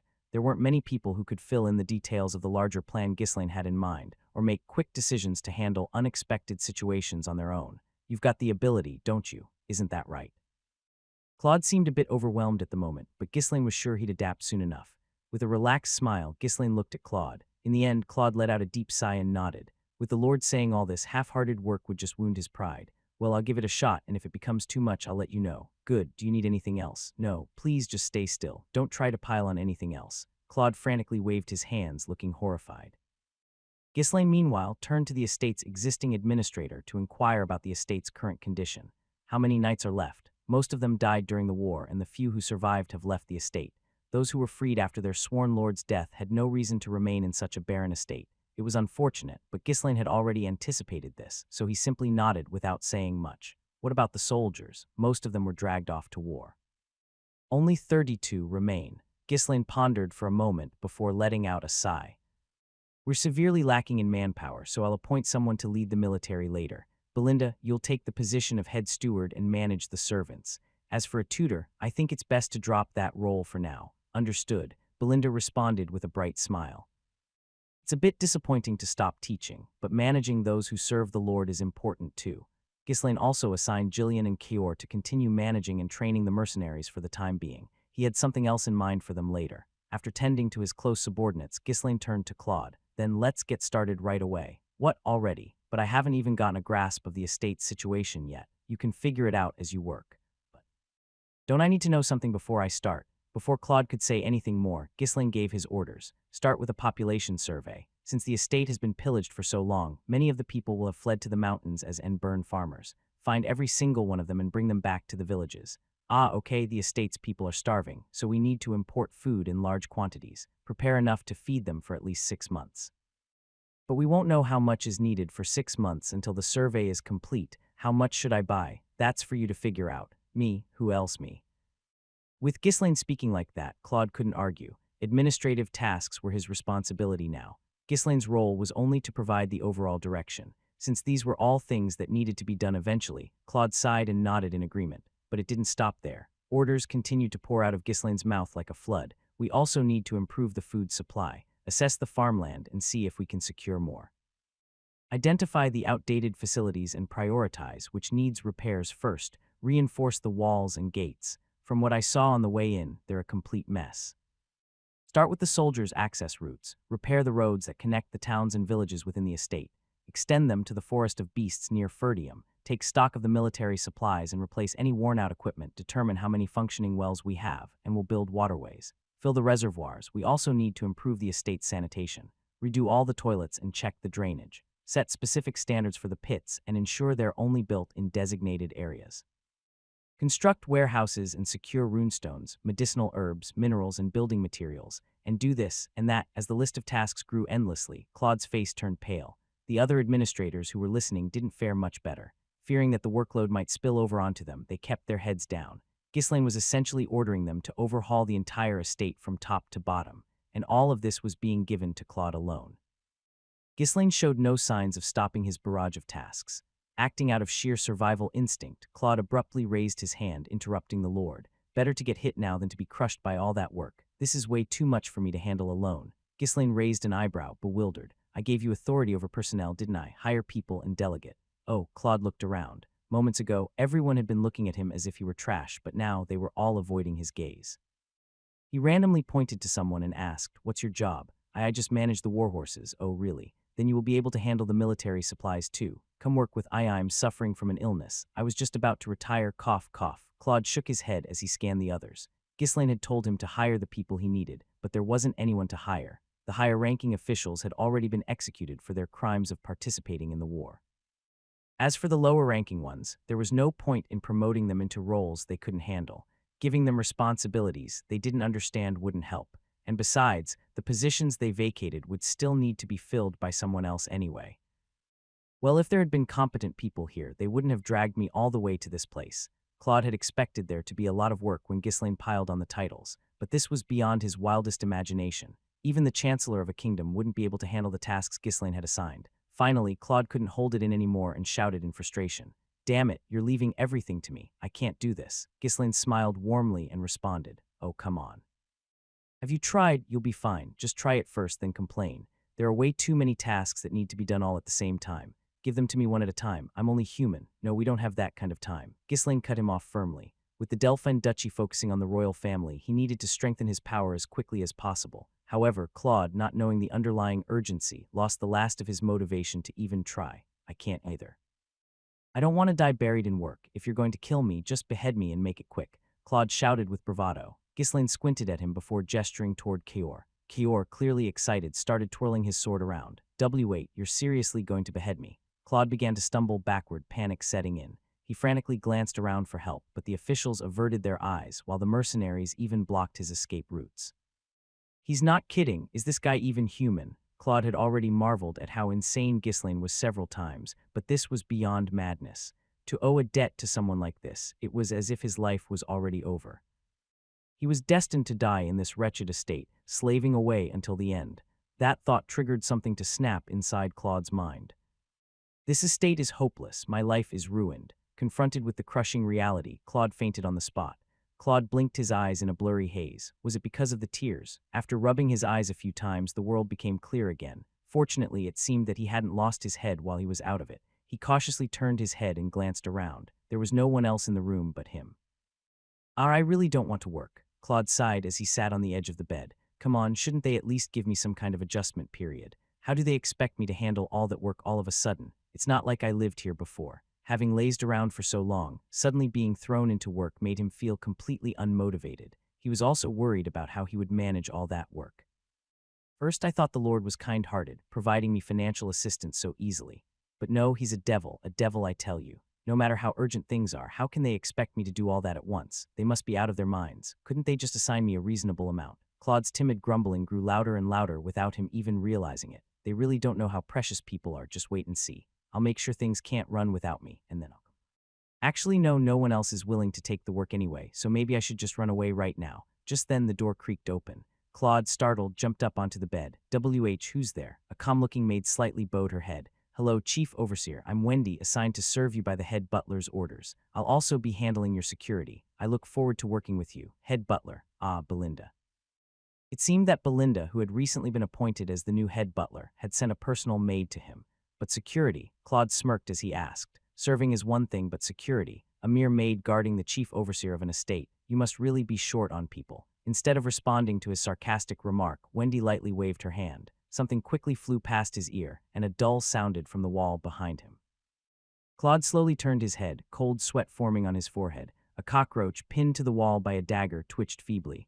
With the same calm expression, Wendy spoke again. The castle is old, so there are many pests. Please take care of this issue as well, Chief Overseer. Understood, a maid, she said. Nothing is normal in this estate. Claude held back his tears internally. The Lord has ordered that you start working as soon as you wake up. Please get moving. Understood, so she wasn't here for security. She was here to keep an eye on me. I guess running away isn't an option. Even the maid is making me work. Claude sluggishly rose, like an animal being led to the slaughter. Just as he was about to leave, Wendy suddenly added, as if she had just remembered something. The head butler had one more message to convey. What is it? She said, to wash up before you start working. If you bring even a single flea near the Lord, she'll kill you. Got it? It had been a few days since he'd had a proper wash after coming all the way from Austern. Though he had been feeling grimy, washing wasn't a bad idea, but could they not choose their words kindly? He couldn't tell if he was the chief overseer or a slave. They're all just dying to eat me alive. Who said I wouldn't do it? Fine, I'll do it. Should I just break everything while I'm at it? I grumbled to myself. I had no desire to end up skewered by a dagger. Even while we were heading to the prepared office, Wendy remained silent. Claude, who had been watching us carefully, cautiously asked, do all the servants here throw knives as well as you do, without even batting an eye? No, sir. A few of us were trained by the head butler from a young age. I originally served Miss Alina, but I was rotated to my current position. Miss Alina? The Lord's sister. Well, it's a relief not all of you are like that. If all the maids were like this, it was clear that just eating a meal would become a nerve-wracking experience, likely leading to indigestion. Claude arrived at the office with a heavy heart, letting out a sigh as he surveyed the room. Piles of documents were stacked high on the desk. The lower officials had dumped all the backlogged tasks there, and that wasn't even all of it. He still had to add the tasks Ghislaine had assigned. Well, what can I do? I'll just have to work myself to death. Claude, half out of obligation and half by choice, had been so buried in work that within a few days he had lost weight. With darkened eyes, he flipped through the documents, falling into deep thought. Can this place really be saved? The estate's completely ruined. Sure, the man in charge might be competent, but that alone, the tasks Ghislaine had assigned were all things essential for the estate's prosperity.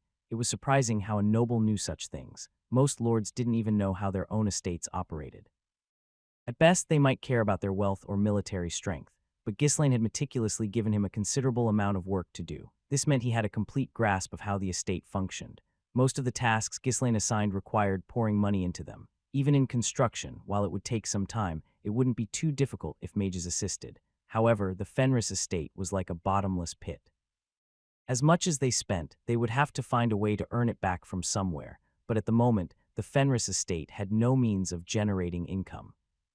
The only valuable thing Lord Fenris owns is the runestone, but even the runestone wasn't an infinite resource. For now, there was no immediate problem, but without a sustainable source of funds, maintaining the status quo in a few years would be impossible. Yet, no matter how many times Claude reviewed the situation and inspected the estate, he couldn't come up with a solution. Money, how do we make money? Claude fell deep into thought. Seeing the estate inevitably heading towards ruin, he couldn't ignore it as the chief overseer. It wasn't that he wanted to escape from the seemingly endless swamp of work. Suddenly, Claude's eyes gleamed and he smiled. This is a good idea. If he was going to make money, he had to do it boldly and efficiently, and Claude knew just the way to do it. Since I need to report anyway, let's push everything through while I'm at it. He might even like it. Claude gathered up the ideas he had been thinking about and headed toward the conference hall. The protagonist always shows up late, right? He purposely walked slowly. Wendy, who had been quietly following him, spoke up. Chief Overseer, your pace is too slow. The Lord has likely already arrived. I know, stop rushing me. Can't I even walk at my own speed? I'm exhausted here. Let me rest a bit at least now. As he spoke, his throat tightened with emotion. Wendy looked at Claude, who was on the verge of tears, with a somewhat pitying gaze. He wasn't someone who left a particularly good impression, but she had seen how much work he had over the past few days, barely getting any sleep. He did seem a bit pitiful. Yes, please walk at your own pace. Feeling triumphant over this small victory, Claude proudly continued to walk slowly. By the time he finally arrived at the Great Hall, Ghislaine and all the vassals had already gathered. The vassals all bowed their heads in greeting as Claude appeared. Claude raised his chin, basking in their attention. No wonder everyone wants to grab power. Sure, the workload sucks, but this part, I like it. Despite everything, he was still the chief overseer of the estate. Considering the additional titles Ghislaine had bestowed upon him, at least within the Fenris estate, Claude held the highest position below the Lord himself. On top of that, with authority over personnel appointments, everyone was cautious around him, afraid of giving him any excuse to target them. They knew they'd end up buried in work if they made a mistake. Still, not everyone greeted him warmly. Kior met Claude's eyes and blatantly scowled. His expression clearly conveyed that if given the chance, he wouldn't let Claude off. Claude felt conflicted about it. That guy's seriously dangerous. His patience is thinner than an ant's leg hair. Even with the Lord's blatant support behind him, Kior didn't hesitate to draw his sword before the Lord. It'd probably be best to stay on good terms with him. With that thought, Claude winked at Kior with exaggerated sincerity. Did that bastard just? It was like throwing oil on a fire. Kior drew his sword in a flash and charged. Wendy quickly pulled out her dagger, stepping in front of Claude. Belinda moved to stand next to Wendy, while Jillian gripped his axe and aimed it at Kior. The soldiers guarding the hall, unaware of what was happening, rushed to the Lord's side. The only ones panicking were the vassals. These lunatics are drawing weapons in front of the Lord again. Where on earth did the Lord gather all these lunatics from? At that moment, Ghislaine lightly stomped his foot. A deadly, heavy mana spread throughout the room. Everyone froze in place as if time had stopped. Ghislaine spoke in a dry, emotionless voice. Enough. What do you think you're doing in the middle of a meeting? Upon hearing his words, everyone had no choice but to put away their weapons and return to their original seats. Kior, still fuming, glared at Claude until the very last moment. Only after Kior turned his head away did Claude let out a sigh of relief.